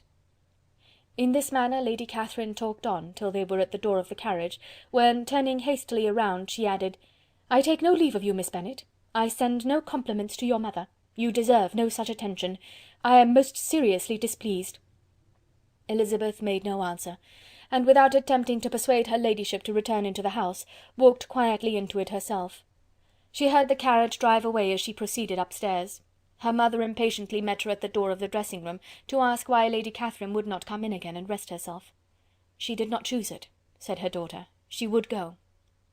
"She is a very fine-looking woman, and her calling here was prodigiously civil, for she only came, I suppose, to tell us the Collinses were well. She is on her road somewhere, I dare say, and so, passing through Meryton, thought she might as well call on you. I suppose she had nothing particular to say to you, Lizzy?" Elizabeth was forced to give into a little falsehood here, for to acknowledge the substance of their conversation was impossible. Chapter 57. The discomposure of spirits which this extraordinary visit threw Elizabeth into could not be easily overcome, nor could she for many hours learn to think of it less than incessantly. Lady Catherine, it appeared, had actually taken the trouble of this journey from Rosings for the sole purpose of breaking off her supposed engagement with Mr. Darcy. It was a rational scheme, to be sure, but from what the report of their engagement could originate, Elizabeth was at a loss to imagine, till she recollected that his being the intimate friend of Bingley, and her being the sister of Jane, was enough, at a time when the expectation of one wedding made everybody eager for another, to supply the idea. She had not herself forgotten to feel that the marriage of her sister must bring them more frequently together, and her neighbours at Lucas Lodge, therefore, for through their communication with the Collinses the report, she concluded, had reached Lady Catherine, had only set that down as almost certain and immediate, which she had looked forward to as possible at some future time. In revolving Lady Catherine's expectations, however, she could not help feeling some uneasiness as to the possible consequence of her persisting in this interference. From what she had said of her resolution to prevent their marriage, it occurred to Elizabeth that she must meditate an application to her nephew, and how he might take a similar representation of the evils attached to a connection with her, she dared not pronounce. She knew not the exact degree of his affection for his aunt, or his dependence on her judgment, but it was natural to suppose that he thought much higher of her ladyship than she could do, and it was certain that, in enumerating the miseries of the marriage with one whose immediate connections were so unequal to his own, his aunt would address him on his weakest side. With his notions of dignity he would probably feel that the arguments, which to Elizabeth had appeared weak and ridiculous, contained much good sense and solid reasoning. If he had been wavering before as to what he should do, which had often seemed likely, the advice and entreaty of so near a relation might settle every doubt, and determine him at once to be as happy as dignity unblemished could make him. In that case he would return no more. Lady Catherine might see him in her way through town, and his engagement to Bingley of coming again to Netherfield must give way. If, therefore, an excuse for not keeping his promise should come to his friend within a few days, she added, I shall know how to understand it. I shall then give over every expectation, every wish of his constancy. If he is satisfied with only regretting me, when he might have obtained my affections and hand, I shall soon cease to regret him at all. The surprise of the rest of the family on hearing who their visitor had been was very great, but they obligingly satisfied it with the same kind of supposition which had appeased Mrs. Bennet's curiosity, and Elizabeth was spared from much teasing on the subject. The next morning, as she was going downstairs, she was met by her father, who came out of his library with the letter in his hand. "Lizzy," said he, "I was going to look for you. Come into my room." She followed him thither, and her curiosity to know what he had to tell her was heightened by the supposition of its being in some manner connected with the letter he held. It suddenly struck her that it might be from Lady Catherine, and she anticipated with dismay all the consequent explanations. She followed her father to the fireplace, and they both sat down. He then said, "I have received a letter this morning that has astonished me exceedingly. As it principally concerns yourself, you ought to know its contents. I did not know before that I had 2 daughters on the brink of matrimony. Let me congratulate you on a very important conquest." The colour now rushed into Elizabeth's cheeks in the instantaneous conviction of its being a letter from the nephew instead of the aunt, and she was undetermined whether most to be pleased that he had explained himself at all, or offended that his letter was not rather addressed to herself, when her father continued, "You look conscious. Young ladies have great penetration in such matters as these, but I think I may defy even your sagacity to discover the name of your admirer. This letter is from Mr. Collins." "From Mr. Collins? And what can he have to say?" "Something very much to the purpose, of course. He begins with congratulations on the approaching nuptials of my eldest daughter, of which, it seems, he has been told by some of the good-natured gossiping Lucases. I shall not sport with your impatience by reading what he says on that point. What relates to yourself is as follows: "Having thus offered you the sincere congratulations of Mrs. Collins and myself on this happy event, let me now add a short hint on the subject of another, of which we have been advertised by the same authority. Your daughter Elizabeth, it is presumed, will not long bear the name of Bennet after her eldest sister has resigned it, and the chosen partner of her fate may be reasonably looked up to as one of the most illustrious personages in this land." "Can you possibly guess, Lizzy, who is meant by this?" "This young gentleman is blessed in a peculiar way with everything the heart of mortal can most desire: splendid property, noble kindred, and extensive patronage. Yet in spite of all these temptations, let me warn my cousin Elizabeth and yourself of what evils you may incur by a precipitate closure with this gentleman's proposals, which of course you will be inclined to take immediate advantage of." "Have you any idea, Lizzy, who this gentleman is? But now it comes out." "My motive for cautioning you is as follows. We have reason to imagine that his aunt, Lady Catherine de Bourgh, does not look on the match with a friendly eye. Mr. Darcy, you see, is the man. Now, Lizzy, I think I have surprised you. Could he or the Lucases have pitched on any man within the circle of our acquaintance, whose name would have given the lie more effectually to what they related? Mr. Darcy, who never looks at any woman but to see a blemish, and who probably never looked at you in his life. It is admirable." Elizabeth tried to join in her father's pleasantry, but could only force one most reluctant smile. Never had his wit been directed in a manner so little agreeable to her. "Are you not diverted?" "Oh, yes, pray read on." After mentioning the likelihood of this marriage to her ladyship last night, she immediately, with her usual condescension, expressed what she felt on the occasion. When it became apparent that on the score of some family objections on the part of my cousin, she would never give her consent to what she termed so disgraceful a match, I thought it my duty to give the speediest intelligence of this to my cousin, that she and her noble admirer may be aware of what they are about, and not run hastily into a marriage which has not been properly sanctioned. Mr. Collins moreover adds, I am truly rejoiced that my cousin Lydia's sad business has been so well hushed up, and am only concerned that their living together before the marriage took place should be so generally known. I must not, however, neglect the duties of my station, nor refrain from declaring my amazement at hearing that you received the young couple into your house as soon as they were married. It was an encouragement of vice, and had I been the rector of Longbourn, I should very strenuously have opposed it. You ought certainly to forgive them as a Christian, but never to admit them in your sight, or allow their names to be mentioned in your hearing. That is his notion of Christian forgiveness. The rest of his letter is only about his dear Charlotte's situation, and his expectation of a young olive branch. But, Lizzy, you look as if you did not enjoy it. You are not going to be missish, I hope, and pretend to be affronted at an idle report. For what do we live but to make sport for our neighbours, and laugh at them in our turn? "Oh," cried Elizabeth, "I am excessively diverted, but it is so strange." "Yes, that is what makes it amusing. Had they fixed on any other man, it would have been nothing, but his perfect indifference and your pointed dislike make it so delightfully absurd. Much as I abominate writing, I would not give up Mr. Collins's correspondence for any consideration. Nay, when I read a letter of his, I cannot help giving him the preference even over Wickham, much as I value the impudence and hypocrisy of my son-in-law. And pray, Lizzy, what said Lady Catherine about this report? Did she call to refuse her consent?" To this question his daughter replied only with a laugh, and as it had been asked without the least suspicion, she was not distressed by his repeating it. Elizabeth had never been more at a loss to make her feelings appear what they were not. It was necessary to laugh, when she would rather have cried.